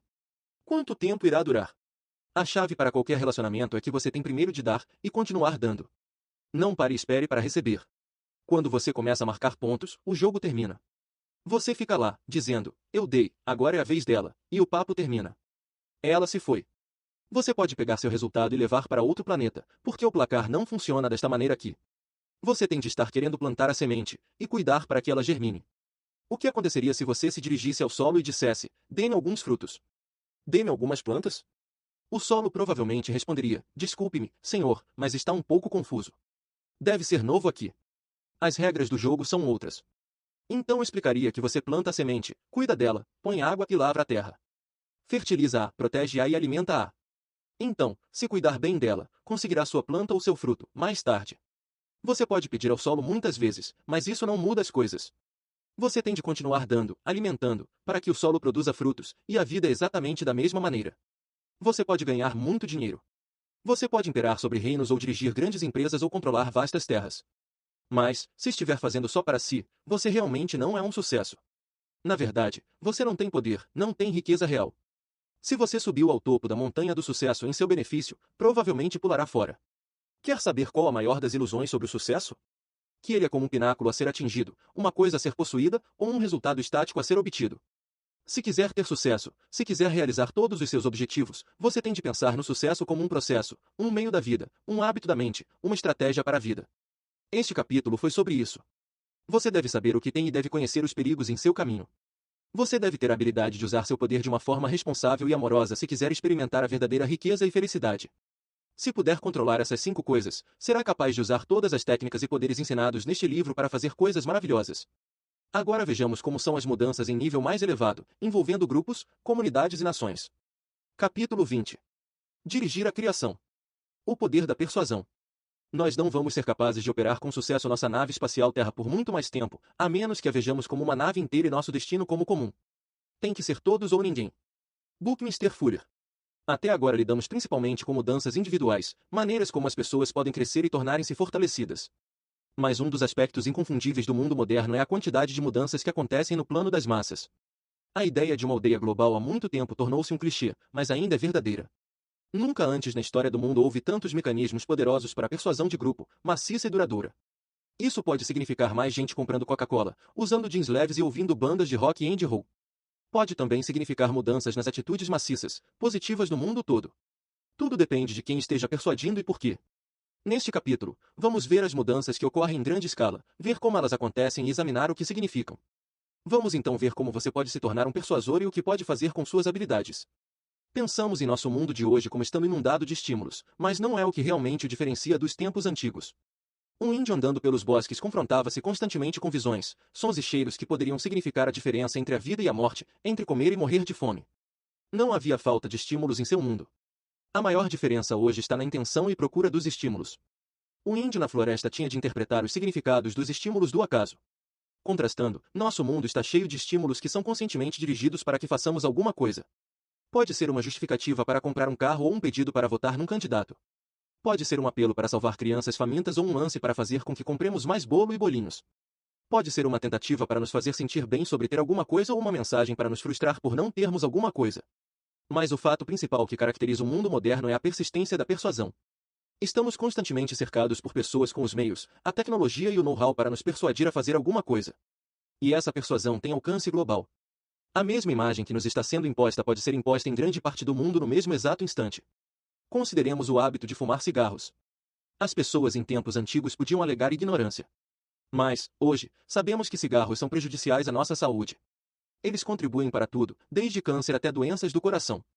Há até uma grande quantidade de forte sentimento público, expresso por meio de passeatas locais antifumo ou plebiscito, que faz os fumantes sentirem que estão fazendo algo errado. As pessoas têm todas as razões do mundo para não fumar. No entanto, a indústria de tabaco continua a prosperar e milhões de pessoas continuam a fumar cigarros, e muitas outras começando a toda hora. Por que isso? As pessoas podem aprender a apreciar a experiência de fumar, mas é isso que as faz começar? Elas tiveram de ser ensinadas a usar um cigarro como um dispositivo para criar prazer, não era uma reação natural. O que aconteceu a primeira vez que fumaram? Odiaram. Elas tossiram, engasgaram e sentiram-se nauseadas. O corpo delas dizia, esse negócio é terrível. Afaste-o de mim. Na maioria dos casos, se sua própria evidência física lhe diz que alguma coisa é má, seria de esperar que você ouvisse. Logo, por que as pessoas não fazem isso com o fumo? Por que continuam a fumar até que o corpo desiste de protestar e finalmente torna-se viciado? Elas fazem isso porque foram reestruturadas sobre o que o cigarro significa, e então essa nova representação e estado foram ancorados em um lugar. Alguém com um grande conhecimento sobre persuasão gastou milhões e milhões de dólares para convencer o público de que fumar é uma coisa desejável. Por meio de propaganda perspicaz, imagens e sons inteligentes foram usados para nos colocar num estado positivo de sentimentos, então, aqueles estados desejados foram associados ou vinculados a um produto chamado cigarro. Graças à repetição contínua, a ideia de fumar tem sido ligada a vários estados desejáveis. Não há nenhum valor inerente ao conteúdo social em um punhado de tabaco enrolado num pedaço de papel. Mas fomos persuadidos que fumar é sexy, ou suave, ou adulto, ou macho. Quer ser como um homem Marlboro? Fumei um cigarro. Quer mostrar que foi longe, garota? Fumei um cigarro. Você foi longe, tudo bem, se você estava fumando, provavelmente percorreu um longo caminho para chegar perto de um câncer pulmonar. Isso não é uma loucura? O que é que o fato de colocar cancerígenos em seus pulmões tem a ver com qualquer estado desejável? Mas os anunciantes fazem em alta escala exatamente o que falamos neste livro. Eles criam imagens que deixam você num estado elevado, receptivo e, no auge da experiência, ancoram a mensagem em você. Repetem na televisão, nas revistas ou no rádio de forma que a âncora seja constantemente reforçada e acionada. Por que a Coca-Cola pagava Bill Cosby ou a Pepsi-Cola pagava Michael Jackson para vender seus produtos? Por que os políticos enrolam-se na bandeira? Por que gostamos de cachorro-quente, beisebol, torta de maçã e Chevrolet? Essas pessoas e símbolos já são âncoras poderosas na cultura, e os anunciantes simplesmente transferem o sentimento que temos por essas pessoas ou símbolos para os seus produtos. Eles os usam para nos tornar receptivos a esses produtos. Por que as campanhas de Reagan na televisão acrescentaram como lance decisivo o símbolo agourento do urso na floresta? O urso, simbolizando a Rússia, era uma âncora negativa poderosa que reforçava a imagem da necessidade de uma poderosa liderança, alguma coisa que Reagan se propunha a continuar a manter. Vocês já não viram ursos nas florestas e sentiram como eram carinhosos? Por que essa propaganda afetou de tal forma o povo? Devido ao cenário, à iluminação, às palavras e à música que usaram. Você pode analisar qualquer propaganda efetiva ou campanha política e descobrirá que ela segue a mesma estrutura que expusemos neste livro. Primeiro, ela usa estímulos visuais e auditivos para colocá-lo no estado que os promotores desejam. Aí, então, ancoram seu estado num produto ou ação que queiram que você adote. É claro que isso é feito muitas e muitas vezes até que seu sistema nervoso ligue efetivamente o estado com o produto ou o comportamento desejado. Se for uma boa propaganda, usará imagens e sons que atraiam e afetem todos os três maiores sistemas representativos: visual, auditivo e sinestésico. A televisão é um meio bastante persuasivo por fazer o melhor uso de todos os três sistemas. Pode dar belas imagens, pode incluir uma canção ou jingle que pegue e pode proporcionar uma mensagem como um soco emocional. Pense nas mais efetivas propagandas feitas para uma bebida leve como Coca-Cola, para uma cerveja como Miller ou, ainda, para uma lanchonete como as da rede McDonald's. O que todas elas têm em comum é uma forte mistura de VAK que oferece um gancho para todos. É claro que há algumas propagandas que são efetivas em produzir a imagem oposta, elas quebram o estado da maneira mais completa possível. Pense nas propagandas anti-fumo. Você já viu uma que mostra um feto fumando um cigarro, no ventre da mãe? Ou Broke Shields com um ar de dopada, e com um cigarro saindo de seus ouvidos? Essas propagandas são mais efetivas quando funcionam como padrões interrompidos, quando destroem a aura de encanto que tentaram criar em volta de um produto nocivo. Num mundo cheio de pessoas persuasivas, você também pode ser uma, ou pode ser aquela que é persuadida. Você pode dirigir sua vida ou ser dirigido. Este livro, na realidade, foi sobre persuasão. Mostrou-lhe como desenvolver o poder pessoal que o deixa no controle, a fim de que possa persuadir, seja no papel de modelo para seus filhos ou como uma força poderosa no trabalho. As pessoas no poder são as persuasivas. Pessoas sem poder simplesmente agem a partir de imagens e ordens que são enviadas em suas direções. Poder hoje em dia é a capacidade de comunicar e a capacidade de persuadir. Se você for persuasivo sem pernas, convencerá alguém a carregá-lo. Se não tiver dinheiro, convencerá alguém a lhe emprestar algum. A persuasão pode ser a técnica máxima para criar mudança. Afinal, se você for um persuasivo que esteja sozinho no mundo e não queira continuar assim, encontrará um amigo ou amante. Se for um persuasivo com um bom produto para vender, encontrará alguém que o comprará. Você pode ter uma ideia ou um produto que possa mudar o mundo, mas, sem o poder de persuadir, você não tem nada. A vida toda é sobre comunicar o que você tem a oferecer. Essa é a técnica mais importante que você pode desenvolver.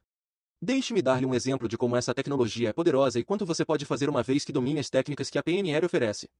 Quando criei meu primeiro treinamento de 12 dias para profissionais em neurolinguística, decidi introduzir um exercício que realmente fizesse as pessoas usarem o que tinham aprendido. Eis o que fiz. Reuni todos os participantes do curso às 11h30 da noite e disse-lhes que me dessem suas chaves, dinheiro, cartões de crédito, carteiras, tudo, com exceção das roupas que vestiam. Disse-lhes que queria provar que, para serem bem-sucedidos, eles não precisavam de nada além de seus poderes pessoais e capacidades persuasivas. Disse-lhes que tinham as técnicas para descobrir e preencher as necessidades das pessoas, e que não precisavam de dinheiro, status, um carro ou qualquer outra coisa que a cultura ensina que precisamos para fazer de nossas vidas o que quisermos. Encontrávamos-nos em Carefree, Arizona. O primeiro desafio era achar um meio de chegar a Phoenix, distante cerca de 1 hora de carro. Pedi-lhes que recorressem às suas habilidades para chegarem sãos e salvos em Phoenix, que encontrassem um bom lugar para ficar e comer bem, e que usassem suas técnicas de persuasão de maneira efetiva e fortalecedora, tanto para eles como para os outros. Os resultados foram surpreendentes. Muitos deles foram capazes de conseguir empréstimos em bancos de $100 a $500, simplesmente pela força de seus poderes pessoais e coerência. Lembre-se, eles nem tinham documento de identidade, e estavam numa cidade onde nunca haviam estado antes. Uma mulher foi a uma grande loja de departamentos, e sem nenhuma identificação, conseguiu cartões de crédito, que usou no local. Das 120 pessoas que saíram, cerca de 80% foram capazes de conseguir um emprego e 7 conseguiram 3 ou mais empregos no mesmo dia. Uma mulher queria trabalhar no zoológico. Disseram-lhe que havia uma lista de espera de 6 meses, só para voluntários. Mas ela se desempenhou com tanta harmonia que lhe permitiram entrar e trabalhar com os animais. Ela até tratou de um papagaio, usando as técnicas da PNL para estimular seu sistema nervoso. O treinador do zoológico ficou tão impressionado que ela terminou fazendo um mini-seminário sobre como usar esses instrumentos, de forma a afetar os animais positivamente. Um sujeito que amava crianças e sempre tinha querido falar a um grande grupo delas foi a uma escola e disse: "Eu sou o orador da reunião. Quando começo?" As pessoas perguntaram: "Que reunião?" Ao que ele respondeu: "Vocês sabem, a reunião marcada para hoje. Vim de muito longe. Posso esperar até 1 hora, mas temos de começar logo." Ninguém tinha certeza de quem era, mas ele parecia tão seguro, tão coerente que decidiram que tinha de haver uma reunião. Portanto, reuniram os garotos, e ele falou durante 1h30 sobre como os garotos podiam melhorar suas vidas. As crianças e os professores adoraram. Outra mulher entrou numa livraria e começou a autografar um livro, escrito por uma pregadora da televisão, Terry Cole Whittaker. Ela não se parecia em nada com Terry Cole Whittaker, cuja fotografia estava na capa. Mas modelou o andar, as expressões faciais e a risada de Terry Cole tão bem que o gerente da loja, depois de ficar atrapalhado com aquela estranha escrevendo em seus livros, deu uma olhada para conferir e disse: "Desculpe, senhora Cole Whittaker. É uma honra tê-la aqui." Algumas pessoas pediram autógrafos e compraram livros, enquanto permaneceu lá. Nesse dia, alguns indivíduos ricos de recursos acabaram com as fobias de algumas pessoas, outros resolveram problemas emocionais. O forte desse exercício era mostrar a essas pessoas que elas não precisavam de nada mais do que os próprios comportamentos ricos e das técnicas para encontrar seus caminhos, sem nenhum dos costumeiros sistemas de apoio, tais como transporte, dinheiro, reputação, contatos, créditos e outros, e a maioria delas teve um dos mais poderosos e agradáveis dias de suas vidas. No primeiro capítulo, falamos como as pessoas têm sentimentos diferentes sobre o poder.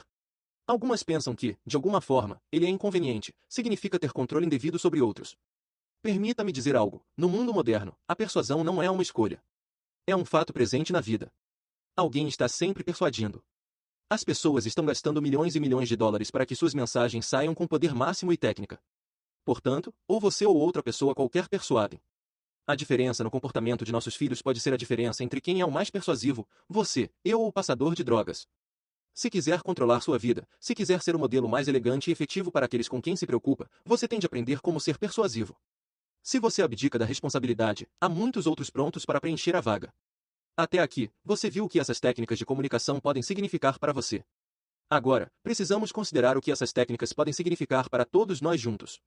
Vivemos na era mais notável da história humana, numa época em que as mudanças que antes levavam décadas agora podem levar dias, quando viagens que antes levavam meses agora podem ser feitas em horas.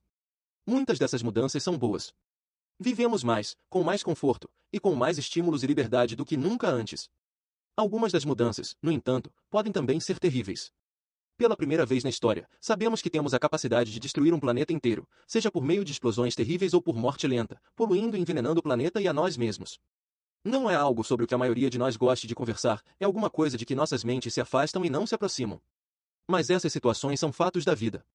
A boa nova é que Deus, ou a inteligência humana, ou o puro acaso, ou qualquer que seja a força ou as combinações de forças que você acredite fazer com que estejamos onde hoje estamos, que criou esses problemas terríveis, também criou os meios de mudá-los. Acredito que todos esses problemas do mundo são fatores, mas também acredito numa fonte muito maior do que meu presente entendimento. Dizer que não há uma fonte de inteligência que podemos chamar Deus é como dizer que o Webster Dictionary é o resultado de uma explosão em uma gráfica e que tudo se juntou perfeitamente em equilíbrio. Um dia, quando comecei a pensar em todos os problemas do mundo, fiquei muito excitado porque notei uma relação comum entre todos eles. Todos os problemas humanos são problemas de comportamento. Espero que você esteja usando seu modelo de precisão agora, e esteja perguntando: todos? Bem, deixe-me colocar a coisa dessa maneira: se a origem do problema não é o comportamento humano, geralmente tem uma solução de comportamento. Por exemplo, o crime não é o problema, é o comportamento das pessoas que cria essa coisa que chamamos crime. Muitas vezes pegamos conjuntos de ações e as transformamos em nomes como se fossem objetos, quando na verdade são processos. Enquanto representarmos os problemas humanos como se fossem coisas, acredito que nos enfraqueceremos ao torná-los alguma coisa grande e fora de nosso controle. A força nuclear ou a perda nuclear não é o problema. Como os seres humanos usam o átomo pode ser um problema, se não for controlado efetivamente. Se nós, como nação, decidirmos que esses instrumentos não são as abordagens mais efetivas e saudáveis para o desenvolvimento e consumo de energia, podemos mudar nosso comportamento. A guerra nuclear não é um problema em si. A maneira como os seres humanos se comportam é que cria ou evita a guerra. Fome não é o problema na África. O comportamento humano é o problema. Destruir as terras, uns dos outros, não ajuda a criação de um grande suprimento de alimentos. Se a comida enviada pelas pessoas de todo o mundo está apodrecendo nos cais porque outras pessoas não querem cooperar, isso é um problema de comportamento. Em contraste, os israelenses resolveram o problema muito bem, no meio de deserto. Portanto, se pudermos concordar, como uma generalização proveitosa, em que o comportamento humano é a origem de todos os problemas humanos ou que novos comportamentos podem resolver a maioria dos problemas que surgem, então podemos nos tornar bastante animados porque compreendemos que esses comportamentos são os resultados dos estados em que os seres humanos se encontram e são seus modelos de como agir quando estão nesses estados. Também sabemos que os estados dos quais brotam os comportamentos são o resultado de suas representações interiores. Sabemos, por exemplo, que as pessoas vincularam o processo de fumar a um estado particular. Elas não fumam durante todos os minutos de todos os dias, só quando estão num estado de fumar. As pessoas não comem demais a todos os minutos de todos os dias, só quando estão num estado que vincularam a comer demais. Se você mudar efetivamente essas associações, ou as ações vinculadas, pode efetivamente mudar o comportamento das pessoas. Estamos agora vivendo numa época em que a tecnologia usada para comunicar mensagens para quase o mundo inteiro já está instalada e sendo usada. A tecnologia é a mídia, rádio, televisão, cinema e imprensa. Os filmes que vemos hoje em Nova York e Los Angeles são os vistos amanhã em Paris e Londres, depois de amanhã, em Beirute e Manágua, e poucos dias depois, em todo o mundo. Portanto, se esses filmes, ou livros, ou shows de televisão, ou outras formas de mídia mudam para melhor as representações interiores e os estados das pessoas, eles podem também mudar o mundo para melhor. Temos visto como a mídia pode ser eficaz para vender produtos e espalhar cultura. Estamos agora aprendendo como ela pode ser efetiva para mudar o mundo para melhor. Pense nos concertos de Live Aid. Se não foi uma imensa demonstração do poder positivo da tecnologia da comunicação, então não sei o que foi. Logo, os meios para mudar as representações interiores de um imenso número de pessoas, e pois, os estados de um imenso número de pessoas, e assim os comportamentos de um imenso número de pessoas, agora estão à nossa disposição. Usando efetivamente nossos conhecimentos dos acionadores do comportamento humano e da atual tecnologia para comunicar essas novas representações para as massas, podemos mudar o futuro de nosso mundo. O filme documentário Scared Straight é um grande exemplo de como podemos mudar as representações interiores das pessoas e dessa forma mudar seus comportamentos, usando os recursos da mídia. É um documentário sobre um trabalho, no qual garotos que estavam tendo comportamentos destrutivos e delinquentes eram levados a uma prisão, onde os próprios presos se ofereciam como voluntários para ajudar a mudar as representações interiores dos garotos sobre o que crime e prisão realmente significavam. Esses garotos haviam sido entrevistados antes. A maioria deles era realmente dura e disse que ir para a prisão não era algo que os amedrontava. Suas representações interiores e estados foram efetivamente mudados quando um assassino de várias pessoas começou a lhes contar como era realmente a vida na prisão, relatando os detalhes com tanta intensidade que mudaria a fisiologia de qualquer um. Scared Straight deve ser visto. A continuidade do trabalho mostrou que ele era incrivelmente efetivo na mudança dos comportamentos desses garotos. A televisão foi então capaz de fazer a mesma experiência para um grande número de garotos e adultos, simultaneamente mudando os pensamentos e comportamentos de muitas pessoas. Podemos mudar um grande número de comportamentos humanos se pudermos fazer apresentações efetivas que atraiam as pessoas em todos os sistemas representativos primários e se reestruturarmos as coisas de maneira a atrair todos os principais metaprogramas. Quando mudamos comportamentos das massas, mudamos o curso da história. Qual era, por exemplo, o sentimento da maioria dos jovens nos Estados Unidos, quando perguntavam como se sentiria indo lutar durante a Primeira Guerra Mundial? Bastante positiva, não? Por quê? As representações da maioria dos jovens sobre a guerra foram criadas por canções como Over There e por posteres do Tio Sam em todos os lugares, dizendo, eu quero você. O jovem da era da Primeira Guerra Mundial provavelmente imaginava-se como um salvador da democracia e dos povos livres de todos os lugares. Essa espécie de estímulos externos representava a guerra, de maneira que o deixava num estado positivo de desejo de ir e lutar. Ele se apresentava como voluntário. Ao contrário, o que aconteceu quando a Guerra do Vietnã começou? Qual era o sentimento da maioria dos jovens sobre ir e lutar lá? Bastante diferente, não era? Por quê? Porque havia um conjunto diferente de estímulos externos sendo oferecidos todas as noites a um imenso número de indivíduos, por meio dessa nova tecnologia chamada Notícias da Noite. Isso mudou as representações interiores deles, dia a dia. As pessoas começaram a representar a guerra como alguma coisa diferente do que tinha sido até então. Não tinha mais lá, era agora, na nossa sala, na hora do jantar, enquanto a víamos em detalhes vívidos. Não eram grandes paradas ou a salvação da democracia. Era estar vendo um rapaz de 18 anos, exatamente como seu filho ou o do vizinho, com o rosto estraçalhado, morrer numa selva longínqua.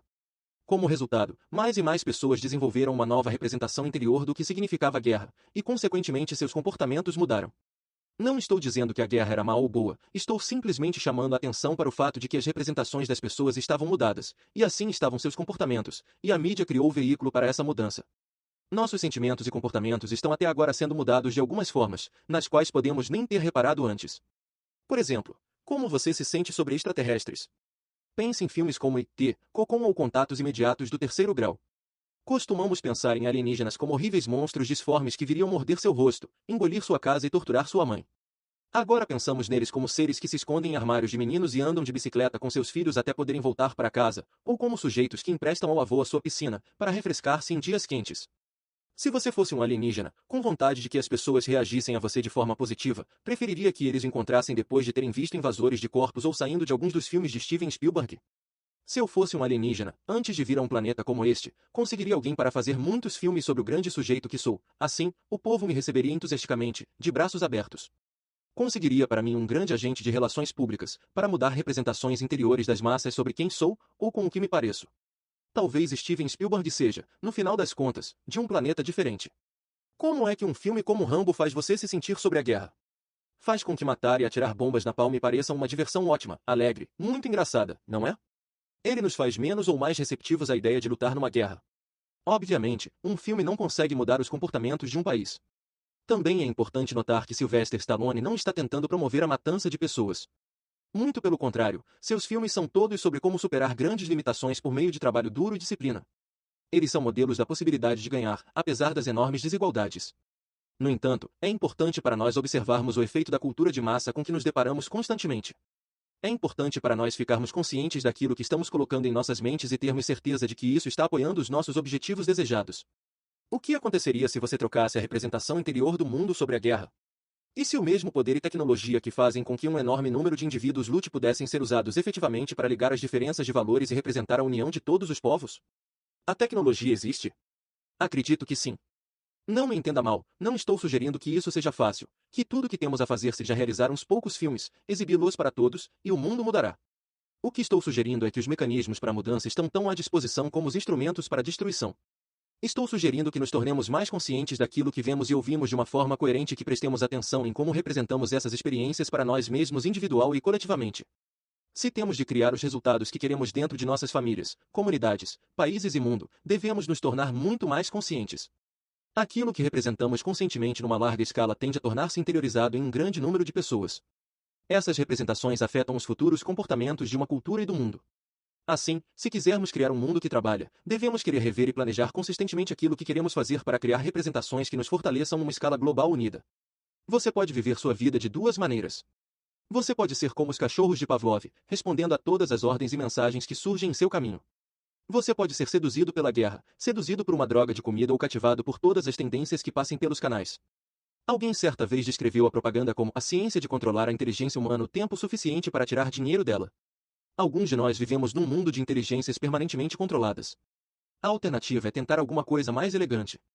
Você pode aprender a usar o seu cérebro, a fim de escolher os comportamentos e representações interiores que o tornem uma pessoa melhor e, assim, tornem um mundo melhor. Você pode tornar-se consciente de quando está sendo programado e manipulado. Você pode determinar quando seus comportamentos e os modelos que lhe são transmitidos refletem seus valores reais, enquanto desliga os que não o fazem. Vivemos num mundo onde parece haver uma direção a cada mês. Se você for persuasivo, torna-se um criador de direções mais do que alguém que só reage a uma grande quantidade de mensagens. A direção na qual as coisas estão indo é tão importante como o que esteja acontecendo. Direções causam destinos. Portanto, é importante descobrir a direção da corrente, e não esperar até você chegar na beira das cataratas do Niágara, para perceber que está num pequeno bote sem remos. O trabalho de um persuasor é orientar as maneiras, fazer o mapa do terreno e encontrar os caminhos que levem a objetivos melhores.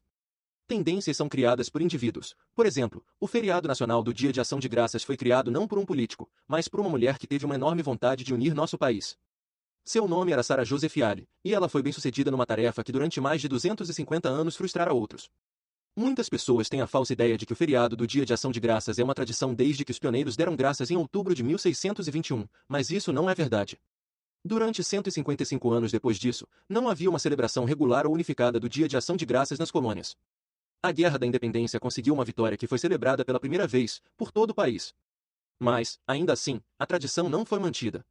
O terceiro Dia de Ação de Graças foi feito após a bem-sucedida convocação da Constituição, quando o presidente George Washington proclamou 26 de novembro de 1789 como Dia Nacional de Ação de Graças. No entanto, esse também falhou e não se tornou um evento repetido. Só em 1827 surgiu Sarah Joseph Ali, uma mulher com bastante determinação e persistência para fazer com que tudo acontecesse. Mãe de 5 crianças, escolheu sustentar-se e a família, tornando-se escritora profissional numa época de nossa história em que poucas mulheres eram conhecidas por terem tido sucesso nessa profissão. Como editora de uma revista feminina, fez com que se tornasse um dos maiores periódicos nacionais, com uma tiragem de 150.000 exemplares. Ficou conhecida por suas campanhas editoriais a favor de colégios femininos, playgrounds públicos e creches diversas. E escreveu a canção de ninar Mary Had a Little Lamb. No entanto, o mais importante feito de sua vida foi criar o Dia Nacional de Ação de Graças. Ela usou sua revista como instrumento principal para influenciar aqueles que poderiam instituir tal festividade para a nação. Durante quase 36 anos fez campanha por esse sonho, escrevendo constantemente cartas pessoais aos presidentes e governadores. Em sua revista, publicava anualmente tentadores cardápios de ação de graças, escrevia histórias e poesias focalizando temas de ação de graças e escrevia editorial após editorial apoiando um dia anual de ação de graças. Finalmente, a Guerra Civil fez com que Ali tivesse uma oportunidade para expressar sua opinião de uma maneira que atingisse a nação. Ela escreveu: não seria uma grande vantagem social, nacional e religiosa ter o nosso Dia de Ação de Graças definitivamente acertado? Em outubro de 1863, ela publicou um editorial, pondo de lado os sentimentos por algum único estado ou território isolado que deseja escolher sua própria data. Não seria mais nobre, mais verdadeiramente americano, tornar uma união nacional quando oferecemos a Deus nosso tributo de alegria e gratidão pelas bênçãos do ano? Ela escreveu uma carta para o secretário de Estado William Seward, que a mostrou ao presidente Abraham Lincoln, que sentiu que o conceito de uma unidade nacional estava precisamente certo. 4 dias mais tarde, o presidente fez uma proclamação estabelecendo a última quinta-feira de novembro de 1863 como Dia Nacional de Ação de Graças. O resto é história. Tudo porque uma mulher com persistência e habilidade persuasiva usou a mídia existente, de uma maneira eficaz. Asterisco. Deixe-me oferecer-lhe 2 possíveis modelos para a criação dirigida, efetiva. Eu tento fazer uma diferença positiva, por meio da educação.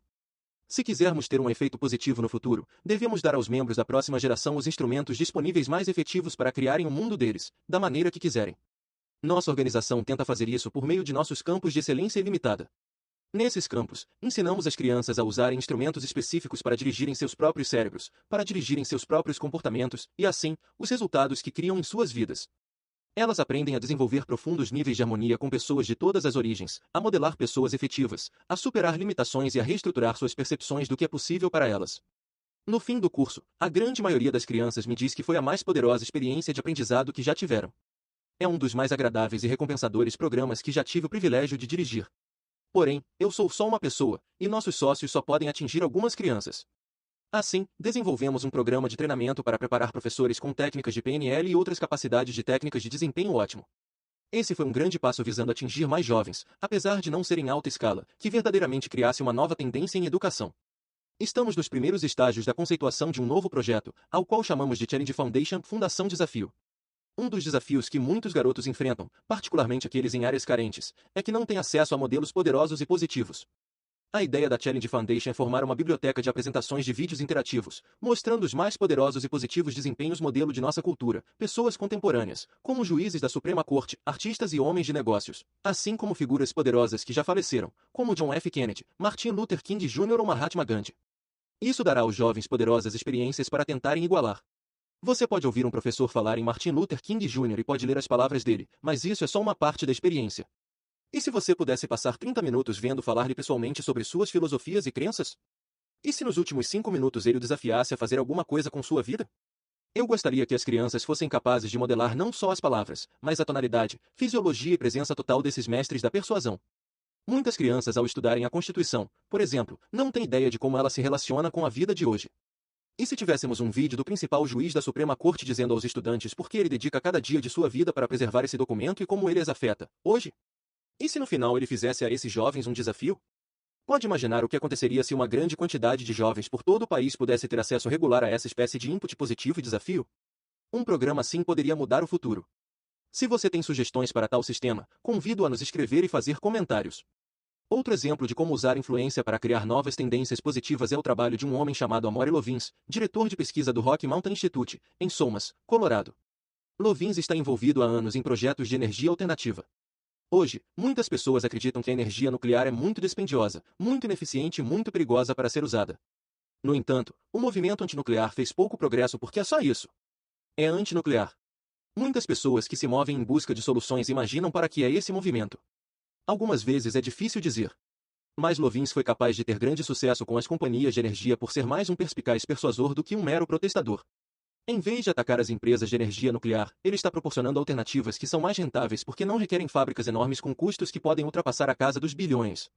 Lovins gosta de praticar o que chama de política aikido, que usa o mesmo princípio de estrutura de concordância para direcionar comportamentos, de forma a reduzir ao mínimo os conflitos. Em certo caso, pediram que numa audiência de avaliação ele depusesse, para uma empresa de utilidade pública, que estava planejando uma nova e imensa usina nuclear. A construção ainda não havia começado, mas a usina já tinha custado 300 milhões de dólares. Ele começou dizendo que não estava lá para depor a favor ou contra a fábrica. Disse que era no melhor interesse de todos, do serviço e dos usuários, ter um serviço que operasse em condições financeiras seguras. Prosseguiu, então, explicando quanto dinheiro seria economizado só com a conservação, e quanta energia custaria se a dispendiosa nova usina fosse construída. Em termos financeiros conservadores, ele discutiu o que isso significaria para a empresa. Foi uma apresentação bem calma. Não foi preciso brigar contra a fábrica ou a energia nuclear. Após terminar, ele foi chamado pelo vice-presidente de finanças da empresa de serviços públicos. Quando se encontraram, o funcionário falou sobre o efeito que a usina poderia ter nas finanças da companhia. Disse que se ela fosse construída, poderia fazer com que a empresa não pagasse dividendos, um desastre para as ações da companhia. Finalmente, o funcionário disse que, se os interventores quisessem, a companhia poderia preferir desistir da usina, assumindo a perda de 300 milhões de dólares. Se Lovins tivesse começado como adversário, a companhia poderia ter feito pé firme, de uma forma que não satisfaria ninguém. Mas, encontrando um chão comum, tentando criar uma alternativa viável, eles foram capazes de chegar a um acordo que beneficiou ambos os lados. Uma nova tendência está começando a se formar, como resultado do trabalho de Lovins. Outras companhias de eletricidade contrataram-no como consultor para limitar a dependência nuclear e, simultaneamente, aumentar os lucros. Outro caso envolveu trabalhadores em fazendas de São Luís Valley no Colorado e Novo México. Tradicionalmente eles recolhiam lenha como principal fonte de energia. Mas os proprietários de terras cercaram a área. Eram pessoas muito pobres, mas alguns líderes tentaram persuadi-las de que a situação não era uma desvantagem, mas uma oportunidade. Como resultado, começaram um dos mais bem-sucedidos projetos de energia solar do mundo e ganharam um senso de poder coletivo e boa vontade como nunca tinham tido antes. Lovin cita um caso semelhante em Osage, Iowa, onde a pequena cooperativa de serviço público local decidiu que não estavam usando a sua energia eficientemente. O resultado foi um impulso para a climatização das casas e economia de combustível, um esforço tão bem-sucedido que a companhia pôde saldar seu débito. Em 2 anos a despesa se reduziu a 1/3 e os usuários de uma cidade de 3.800 pessoas economizaram 6 milhões de dólares por ano em custos de combustível. Duas coisas aconteceram em ambos os casos. As pessoas foram capazes de se beneficiar encontrando uma estrutura vencer-vencer, que ajudou a todos. E foram capazes de desenvolver um novo senso de autoridade e segurança aprendendo a agir para conseguir um objetivo desejado. Os ganhos secundários em boa vontade e espírito de comunidade que advieram de trabalharem e agirem juntas foram tão importantes quanto o dinheiro economizado. Essas são as espécies de tendências positivas que podem ser criadas por uns poucos persuasores decididos. Há um ditado no mundo dos computadores: Gigo, garbage in, garbage out, lixo entra, lixo sai. Significa que a qualidade que você consegue de um sistema depende inteiramente do que você coloca nele. Se você puser informações ruins, falhas ou incompletas, obterá a mesma espécie de resultados. Hoje, em nossa cultura, muitas pessoas têm pouca ou nenhuma preocupação consciente da qualidade das informações e experiências que diariamente são disseminadas. De acordo com as últimas estatísticas, o americano médio assiste à televisão 7 horas por dia. O US News World Report declara que crianças em idade escolar assistem a uma média de 18.000 assassinatos. Durante 12 anos de escola elas assistirão a 22.000 horas de televisão, mais do que 2 vezes o tempo gasto em aulas. É fundamental que observemos como estamos alimentando nossas mentes, se esperamos que elas cresçam e se alimentem de nossa capacidade de experimentar e aproveitar completamente isso que chamamos de vida. Nós trabalhamos como um computador. Se formarmos representações interiores que nos dizem que arrasar vilas com metralhadoras é certo e que a não saudável junk food, comida sem valor, descartável, comida lixo é o que pessoas de sucesso comem, essas representações governarão nossos comportamentos. Temos mais poder agora do que jamais tivemos para moldar nossas percepções interiores, que governam os comportamentos. Não há garantia de que as moldaremos para melhor. Mas o potencial está lá, e devemos começar a fazer algo a respeito. Os mais importantes problemas que enfrentamos como nação e como planeta têm a ver com a espécie de imagens e representações de massa que produzimos. A liderança tem a ver com a criação de tendências e é a verdadeira mensagem deste livro. Você sabe agora como dirigir seu cérebro para processar informações da forma mais fortalecedora. Você já sabe como tirar o som e aumentar a luminosidade da comunicação junk lixo, e sabe como resolver conflitos dentro de seus próprios valores. Mas, se realmente quiser se destacar, você precisa saber como ser um líder, como pegar essas técnicas de persuasão e fazer do mundo um lugar melhor. Isso significa ser um modelo mais positivo e mais perspicaz para seus filhos, para seus empregados, para seus sócios nos negócios, para o seu mundo. Você pode fazer isso no âmbito da persuasão individual e pode fazê-lo no âmbito da persuasão de massa. Em vez de ser influenciado por imagens de Rambo delirantemente explodindo outros seres humanos, você pode querer dedicar sua vida a comunicar mensagens fortalecedoras que podem ser a diferença para fazer com que este mundo fique da maneira que você quer que ele seja. Lembre-se, o mundo é governado pelos persuasores. Tudo o que você aprendeu neste livro e tudo o que você vê à sua volta confirma isso. Se você puder externar suas representações interiores sobre o comportamento humano, sobre o que é elegante, o que é efetivo, o que é positivo, você pode mudar a futura direção de seus filhos, sua comunidade, seu país, seu mundo. Nós temos as técnicas para mudá-la, bem aqui.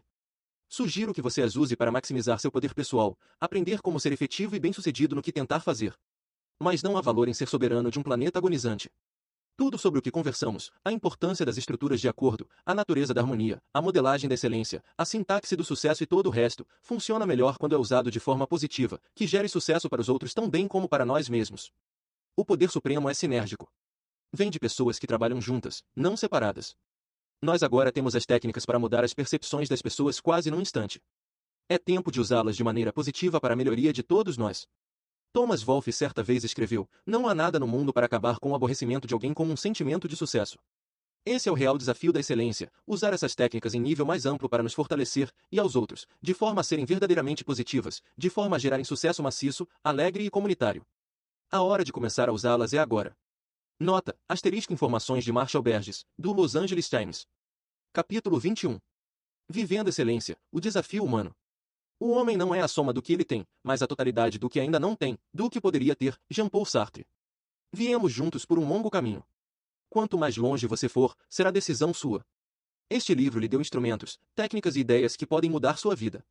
Mas o que você fará com elas é totalmente escolha sua. Ao fechar este livro, você poderá sentir que aprendeu um pouco de alguma coisa e continua como era antes. Ou pode fazer um esforço conjunto para controlar sua vida e seu cérebro. Você pode criar crenças fortes e estados que produzirão milagres para você e para as pessoas com quem se preocupa. Mas isso só acontecerá se você fizer com que aconteçam. Vamos rever as principais coisas que aprendeu. Você agora sabe que o mais poderoso instrumento no planeta é o biocomputador localizado entre suas duas orelhas. Dirigido com propriedade, seu cérebro pode fazer sua vida maior do que qualquer sonho que já tenha tido antes. Você aprendeu na fórmula do sucesso supremo a conhecer seu objetivo, agir, desenvolver a acuidade sensorial para saber o que está conseguindo e mudar seu comportamento até conseguir o que quer. Aprendeu que vivemos numa época em que o sucesso fabuloso está à disposição de todos nós, mas que só alcançam aqueles que agem. Conhecimento é importante, mas não é suficiente. Muitas pessoas têm as mesmas informações que um Steve Jobs ou um Ted Turner. Mas aqueles que agem criam um sucesso fabuloso e mudam o mundo. Você aprendeu o valor da modelagem. Você pode aprender por experiência, por tentativa e erro, ou pode acelerar o processo, de maneira incomensurável, aprendendo como modelar. Todo resultado produzido por um indivíduo foi criado por algum conjunto específico de ações em alguma sintaxe específica.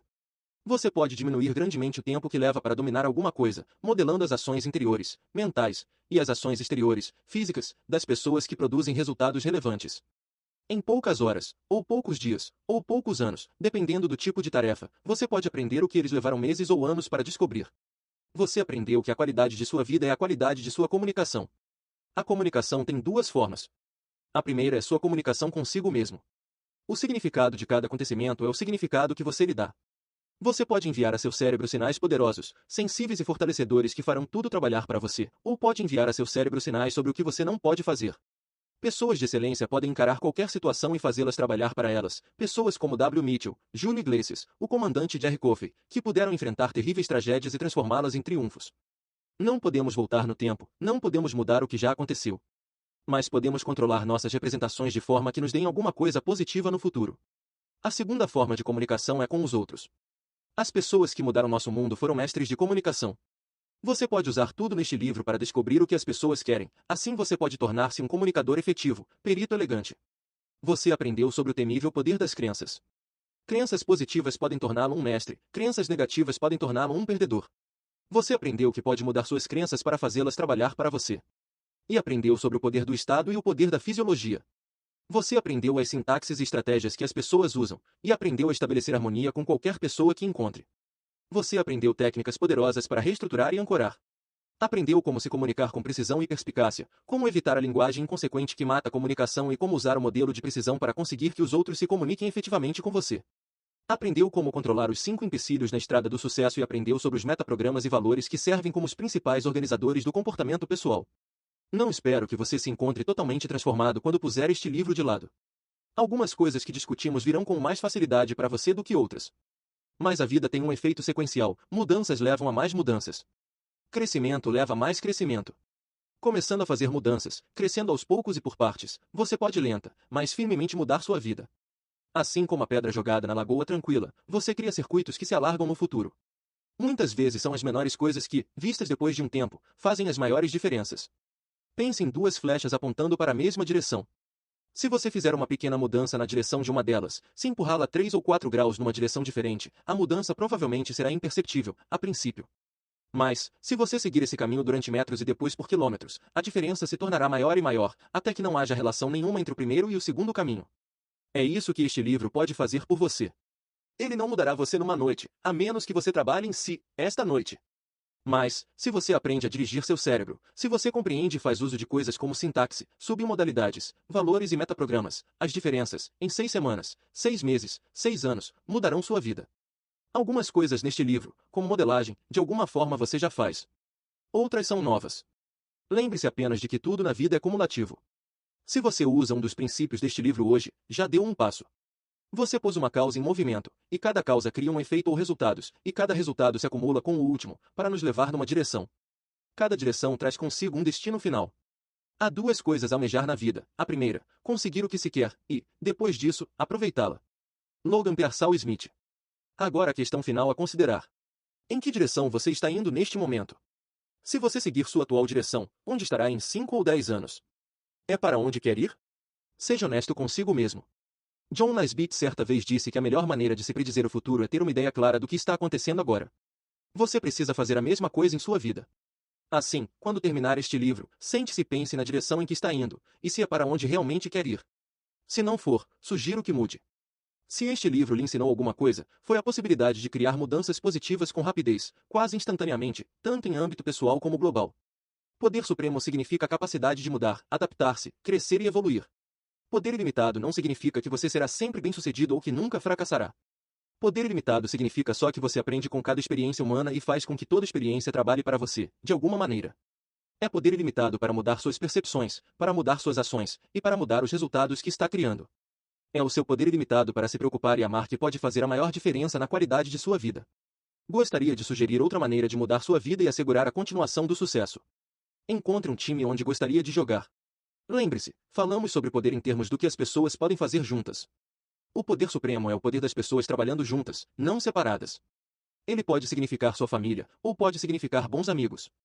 Podem ser sócios de negócios confiáveis ou pessoas com quem trabalhe e com quem se preocupe. Mas você trabalhará mais a sério e melhor se estiver trabalhando para os outros como para si mesmo. Você dá mais, e consegue mais. Se perguntar às pessoas sobre suas experiências mais ricas na vida, em geral elas virão com alguma coisa que fizeram, como parte de uma equipe. Algumas vezes é literalmente isso, uma equipe esportiva que eles lembraram para sempre. Algumas vezes é um time de negócios que lhes fez alguma coisa memorável. Algumas vezes o time é sua família ou sua esposa. Estar num time faz você se estirar, faz você crescer. Outras pessoas podem cuidar e desafiá-lo em coisas que você não pode sozinho. Pessoas farão coisas para outras que não farão para si mesmas. E conseguirão coisas dos outros que farão com que valham a pena. Se você está vivo, você está em algum time. Pode ser sua família, seu relacionamento, seu negócio, sua cidade, seu país, seu mundo. Você pode sentar-se no banco e olhar, ou pode levantar-se e jogar. Meu conselho a você é que seja um jogador. Junte-se à busca. Compartilhe seu mundo. Porque, quanto mais você der, mais receberá. Quanto mais você usar as técnicas deste livro para si e para os outros, mais elas trarão de volta para você. Esteja certo de estar no time que o desafia. É fácil para as coisas saírem fora dos trilhos. É fácil saber o que fazer, e, mesmo assim, não fazê-lo. Isso até parece ser como a vida é. A força normal da vida é a gravidade, e ela é para baixo. Todos nós temos nossos dias ruins. Todos temos épocas em que não usamos o que sabemos. Mas se nos rodearmos de pessoas que são sucesso, que se movimentam para frente, que são positivas, que estão concentradas na obtenção de resultados, que nos apoiam, isso nos desafiará a sermos mais, a fazermos mais e a compartilharmos mais. Se você puder se cercar de pessoas que nunca deixam você se acomodar com menos do que pode ter, você tem o maior presente que qualquer um pode esperar. A associação é um instrumento poderoso. Esteja certo de que as pessoas que o cercam fazem de você uma pessoa melhor pela sua associação com elas. Uma vez que tem um compromisso com um time, o desafio da excelência é tornar-se um líder. Isso pode significar o presidente de uma companhia Fortune 500, ou pode significar ser o melhor professor que você possa ser. Pode significar ser um melhor empresário ou um pai melhor. Líderes verdadeiros têm conhecimento do poder da progressão, o sentido de que as grandes mudanças provêm de muitas coisas pequenas. Eles entendem que tudo o que dizem e fazem tem um enorme poder para fortalecer e encorajar os outros. Isso aconteceu em minha vida. Quando estava no colégio, tinha um professor de línguas que um dia me pediu que ficasse depois da aula. Fiquei imaginando o que teria feito de errado. Ele disse: Robbins, acho que você tem jeito de ser um ótimo orador e quero convidá-lo para falar na próxima semana com o time de nossa escola. Eu não achava que fosse alguma coisa especial como orador, mas ele estava tão firme e congruente que acreditei nele. Sua mensagem mudou minha vida. Levou-me para minha profissão de comunicador. Ele fez uma pequena coisa, mas mudou minha vida para sempre. O desafio da liderança é ter bastante poder e visão para ser capaz de projetar com antecedência que o objetivo resultará de suas ações, grandes e pequenas. As técnicas de comunicação neste livro oferecem meios críticos para você fazer aquelas distinções. Nossa cultura precisa de mais modelos de sucesso, mais símbolos de excelência. Minha vida foi agraciada por professores e mentores que me deram coisas de infinito valor. Minha meta na vida é retribuir alguma delas. É isso que espero que este livro tenha ajudado você a fazer, e é isso que tento fazer com meu trabalho. Meu primeiro mentor chamava-se Jim Rohn. Ele ensinou-me que felicidade e sucesso na vida não resultam do que temos, mas, sim, de como vivemos. O que fazemos com as coisas que temos faz a maior diferença na qualidade da vida. Ele me ensinou que até mesmo as menores coisas podem fazer as maiores diferenças na vida. Por exemplo, ele me disse que sempre fosse uma pessoa de 2 moedas de 25 centavos e deu-me o exemplo de um engraxate. Digamos que o engraxate está fazendo um serviço ótimo. Está assobiando e batendo seu pano de lustrar. Ele está lhe dando grande valor. Jim disse que quando você puser a mão no bolso para lhe dar a gorjeta e não estiver certo se lhe dá uma ou duas dessas moedas, deve ir sempre pelo número mais alto. Você não faz isso só por ele, mas também por si mesmo. Se você lhe der uma moeda só, mais tarde, no mesmo dia, olhará para baixo, verá seus sapatos e pensará, eu lhe dei uma moeda só. Como pude ser tão mesquinho, quando ele fez um trabalho tão bom? Se você tivesse lhe dado duas, afetaria a maneira como o engraxate vê a si mesmo, para melhor. E se você fizer disso um princípio? De cada vez que passar por alguém que esteja coletando donativos ou qualquer coisa, sempre colocar dinheiro no prato das contribuições. E se fizer questão de ligar para amigos de vez em quando, só para dizer, não estou ligando por nenhuma razão especial. Só queria que soubesse que eu o estimo. Não quero interromper você, só quero lhe comunicar isso. E se você fizesse questão de enviar pequenos bilhetes de agradecimento a pessoas que fizeram coisas por você? E se gastasse tempo e esforço consciente imaginando maneiras novas e únicas de conseguir mais alegria da vida, acrescentando valores à vida de outras pessoas? O estilo de vida tem a ver com isso tudo. Nós todos temos tempo. A pergunta sobre a qualidade da vida é respondida pela maneira como o gastamos. Caímos num sistema ou estamos sempre trabalhando para torná-lo único e especial? Parece ser pouco, mas o efeito que essas pequenas coisas têm sobre como você se sente e sobre quem você é como pessoa é muito poderoso. São coisas que afetam suas representações interiores de quem você é e, assim, a qualidade de seus estados e vida. Mantive aquele compromisso das 2 moedas de 25 centavos comigo e colhi as recompensas que vieram. Ofereço para seu uso próprio.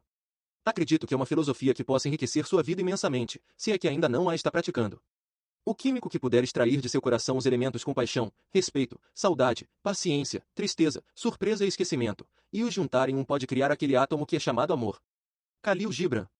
Minha última conversa é para desafiá-lo a compartilhar esta informação com outros, na verdade, por 2 motivos. Primeiro, nós todos ensinamos o que mais precisamos aprender. Compartilhando uma ideia com outros, nós a ouvimos outra vez e nos lembramos do que valorizamos e acreditamos que seja importante na vida. O outro motivo é que há uma incrível, quase inexplicável, riqueza e alegria que vem quando ajudamos os outros a fazerem uma mudança verdadeiramente importante e positiva em suas vidas. No ano passado tive uma experiência da qual nunca me esquecerei, num dos nossos programas para crianças. Os programas são de 12 dias, durante os quais ensinamos às crianças muito do que foi discutido neste livro e damos-lhes experiências que mudam sua competência, suas técnicas de aprendizado e sua confiança como seres humanos totalmente vivos. Durante o verão de 1984, encerramos o curso com uma cerimônia na qual todas as crianças receberam medalhas de ouro como aquelas das Olimpíadas. Na medalha estava gravado, você pode fazer mágica. Terminamos cerca de 2 horas da manhã, e foi um acontecimento alegre e emocionante. Voltei para meu quarto sentindo-me exausto, sabendo que teria de me levantar às 6, a fim de pegar um avião para meu próximo compromisso, mas também sentindo-me daquele jeito, quando sabemos que realmente cumprimos a obrigação do dia.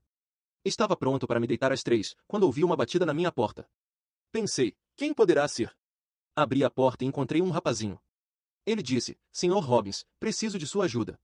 Comecei perguntando-lhe se não poderia me procurar na semana seguinte em San Diego, quando ouvi um som atrás dele, e lá estava uma garota chorando muito. Perguntei qual era o problema, e o jovem respondeu que ela não queria ir para casa. Disse-lhe que a fizesse entrar, ancorei-a, e ela se sentiu melhor e foi para casa. Ele disse que o problema não era esse, ela não queria voltar para casa porque o irmão andava abusando sexualmente dela, nos últimos 7 anos. Fiz com que ambos entrassem, e usando os instrumentos dos quais falamos neste livro, mudei suas representações interiores dessas experiências negativas passadas, de forma que não criassem mais nenhuma dor. Então, ancorei-a nos seus estados mais poderosos e ricos e vinculei-a às representações interiores então alteradas, de forma que, só de pensar ou ver seu irmão, a menina ficaria imediatamente num estado de alerta.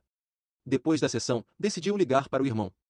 Telefonou num estado bastante forte e acordou, irmão, disse, num tom que provavelmente ele nunca ouvirá antes. Só quero que você saiba que estou voltando para casa, e é melhor que nem olhe para mim do jeito que me faz pensar que esteja pensando nas coisas que costuma fazer. Porque se você fizer isso, irá para a cadeia, onde ficará o resto de sua vida, e as coisas irão se complicar. Você pagará o preço sem dúvida nenhuma. Gosto de você como meu irmão, mas não aceitarei nunca mais aqueles comportamentos. Se eu ao menos pensar que está indo na direção deles, é o fim para você. Põe em sua cabeça que estou falando sério. Eu te amo. Até logo. Ele entendeu a mensagem. Ela desligou o telefone, sentindo-se totalmente forte e responsável pela primeira vez em sua vida. Abraçou seu jovem namorado e juntos choraram de alívio. Naquela noite em que trabalhei com eles, ambos me deram os mais incríveis abraços que eu já receberá. O jovem me disse que não sabia como poderia me retribuir. Respondi que ver as mudanças nela tinha sido o maior agradecimento que eu poderia receber. Não, disse ele. Tenho de lhe pagar de alguma forma. Sei de alguma coisa que significa muito para mim. Procurou e lentamente tirou sua medalha de ouro e colocou-a em mim. Beijaram-se e saíram, dizendo que nunca se esqueceriam de mim. Depois que saíram, subi e me deitei. Minha esposa, Beck, que tinha ouvido tudo, estava chorando e eu também. Você é incrível, disse ela. A vida dessa garota nunca será a mesma. Agradeci, obrigado, querida, mas qualquer pessoa com as técnicas poderia ajudá-la. Beck retrucou, sim, Tony, qualquer um poderia, mas foi você quem ajudou. Se você pudesse somente amar bastante, poderia ser a pessoa mais poderosa do mundo. Emmett Fox. Essa é a mensagem maior deste livro. Seja um doador. Assuma. Haja. Use o que aprendeu aqui, e use agora. Não faça só para você, faça também pelos outros. As dádivas dessas ações são maiores do que possamos imaginar. Há muitos faladores no mundo. Há muitas pessoas que sabem o que é certo e o que é forte, no entanto, não conseguem os resultados que desejam. Não é suficiente só falar. Você tem de executar o que falou. O poder ilimitado diz respeito a isso tudo. Poder ilimitado para conseguir com que faça as coisas necessárias para produzir excelência. Julius Erving, do Philadelphia 76ers, tinha uma filosofia de vida que, acredito, resume a filosofia de um andante. Vale a pena modelar. Ele diz, eu exijo mais de mim do que qualquer um poderia esperar. É por isso que ele é o melhor. Houve dois grandes oradores na antiguidade. Um foi Cícero, o outro, Demóstenes. Quando Cícero falava, as pessoas o aplaudiam e elogiavam, que grande discurso. Quando Demóstenes terminava, o povo dizia, marchemos, e iam. Essa é a diferença entre apresentação e persuasão. Espero ter sido classificado na última categoria. Se você lê este livro e pensa, que grande livro, tem recursos ótimos, e não usa nada dele, perdemos nosso tempo juntos. No entanto, se você começar agora e voltar a olhar o livro, e usá-lo como manual para dirigir sua mente e corpo, como um guia para mudar qualquer coisa que queira mudar, então você pode ter começado a jornada de sua vida que fará com que os maiores sonhos de sua vida até agora pareçam quase triviais. Sei o que aconteceu comigo quando comecei a aplicar estes princípios diariamente. Eu o desafio a fazer de sua vida uma obra-prima. Eu o desafio a juntar-se às fileiras de pessoas que vivem o que ensinam, que põem em marcha aquilo de que falam. Elas são os modelos de excelência, que maravilham o resto do mundo. Junte-se a esse time único de pessoas, conhecidas como as poucas que fazem versus as muitas que querem, pessoas de resultados orientados, que produzem suas vidas exatamente como as desejam.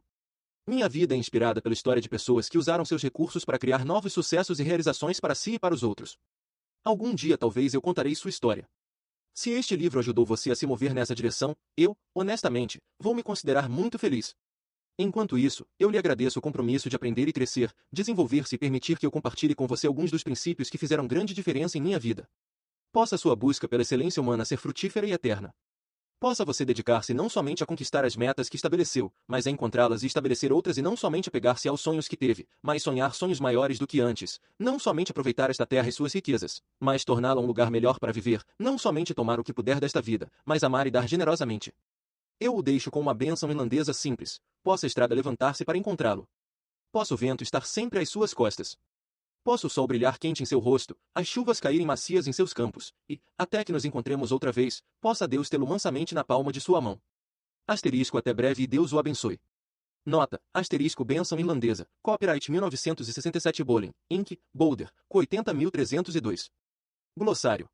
Acuidade sensorial, processo de aperfeiçoar nossa capacidade de fazer distinções entre sistemas visual, auditivo, sinestésico, olfativo e gustativo.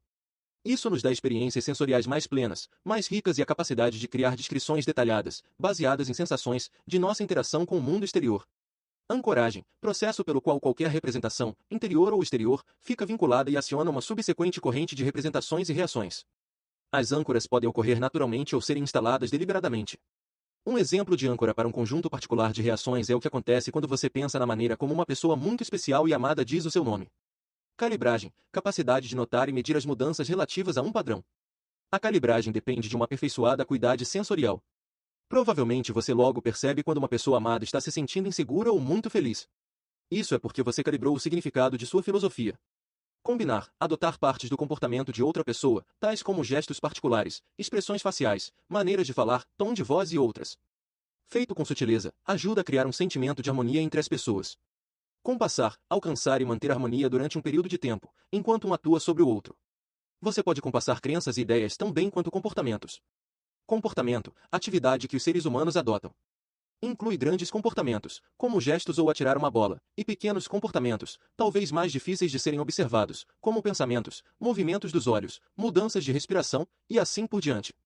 Comunicação, processo de transmitir informações pela linguagem, sinais, símbolos e comportamentos. Pode ser direcionada, o que significa que o fim de uma conversação é diferente de como começou, como em negociações, terapia, vendas. A comunicação se move na direção de um objetivo. Cancelamento, o que estava lá em sua experiência original e foi deixado fora de sua representação interior. Esse é um dos processos cognitivos que evita que sejamos afogados pela entrada de dados sensoriais. No entanto, há coisas que deixamos de fora que seriam de muito mais utilidade se as tivéssemos incluído. Congruência, incongruência, uma situação na qual a mensagem que a pessoa comunica é a mesma ou similar em todos os canais de saída, isto é, as palavras da mensagem transmitem o mesmo significado do tom da voz, e os gestos têm o mesmo significado que os outros dois. Todos os canais de saída estão alinhados. A incongruência mostra mensagens conflitantes entre os canais de saída.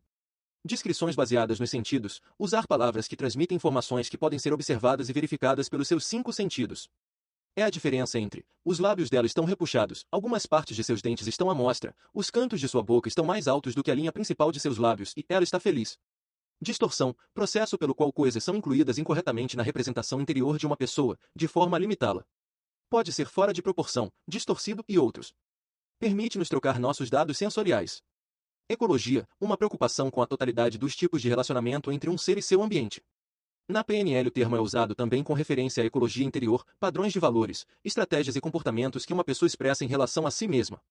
Elicitação, colher informações por observação direta dos sinais de acesso, gestos, e assim por diante, mediante perguntas bem formuladas, para determinar a estrutura das experiências interiores das pessoas. Espelhagem, adotar os comportamentos de outras pessoas como se você fosse uma imagem de espelho.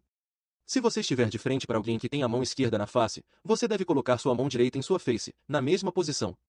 Estado, a soma total de todos os processos neurológicos dentro de um indivíduo, num determinado momento. O estado em que estivermos filtrará ou afetará o resultado final da nossa interpretação de qualquer experiência que tivermos no momento. Estratégia, uma sequência ancorada de representações, usada para guiar nossos comportamentos. Uma estratégia geralmente inclui cada um dos sistemas representativos sensoriais, visual, auditivo, sinestésico, em alguma ordem. Podemos descobri-los em nós e nos outros, ouvindo as palavras que escolhemos, observando o tipo de movimento dos olhos e perguntando sobre a forma e a sequência das representações interiores. Experiência com bases sensoriais, uma experiência que é processada no nível do que pode ser visto, ouvido, sentido, cheirado e ou provado. Generalização, processo cognitivo pelo qual partes da experiência interior de uma pessoa separam-se da experiência original e tornam-se uma classe própria. Em muitos casos isso é útil. Por exemplo, uma criança tem a experiência de tocar a porta do forno e ficar ligeiramente queimada. Ela pode generalizar para, os fornos são quentes ou não toque em fornos quando estiverem ligados. Em outros casos, a generalização pode limitar o modelo do mundo de uma pessoa, de maneira inútil. Harmonia, o fenômeno das pessoas trocarem e ou compartilharem comportamentos particulares. Ela acontece natural e inconscientemente quando as pessoas passam o tempo juntas. Pode ser feita conscientemente pela espelhagem e combinação, para realçar a comunicação. Método de exploração pelo olhar, um conjunto particular de sinais de acesso que tem a ver com os movimentos dos olhos e a sequência de posições que eles tomam. Saber a quais processos interiores cada posição é correlata ajuda a elicitar e entender estratégias. Modelagem, processo de descobrir a sequência das representações interiores e comportamentos que permitem alguém cumprir uma tarefa. Uma vez que os componentes da estratégia, crenças de linguagem e comportamentos tenham sido detalhados, a técnica pode ser muito mais facilmente aprendida por outra pessoa. Modelo, a descrição de como alguma coisa trabalha, mas não das possíveis razões de como possa trabalhar. Quando dizemos o modelo do mundo de alguém, queremos dizer a composição de suas crenças, processos interiores e comportamentos que lhe permitem trabalhar de uma certa forma. Um modelo é uma maneira de organizar experiências. Representação interior é a configuração de informações que você cria e guarda em sua mente, em forma de imagens, sons, sensações, cheiros e paladares. Para relembrar como era a casa onde cresceu, a menos que esteja lá no momento, você lembra uma representação interior. Sinais de acesso, comportamentos que afetam nosso processamento neurológico de tal maneira que podemos ter acesso a um sistema representativo mais fortemente do que aos outros. Por exemplo, diminuir a média de sua respiração e o tempo de sua voz pode fazer com que você tenha acesso de um modo sinestésico, movimentar a cabeça como se estivesse segurando um telefone, pode fazer com que tenha um modo auditivo, e assim por diante. Sintaxe, um sistema unido ou ordenado, sequência na qual os acontecimentos interiores e exteriores podem ser postos juntos. Em linguagem refere-se à ordem na qual as palavras aparecem para formar sentenças gramaticais. Sistemas representativos, maneira como codificamos informações sensoriais em nossa mente. Incluem os sistemas visual, auditivo, sinestésico, olfativo e gustativo. Eles permitem que captemos e guardemos informações, e que as retiremos e usemos. As distinções que fazemos como seres humanos, interior e exteriormente, vêm a nós por meio desses sistemas. Submodalidades, subclassificação das experiências exteriores. Uma cena tem brilho, distância, profundidade. Os sons têm volume, localização, tom, e assim por diante.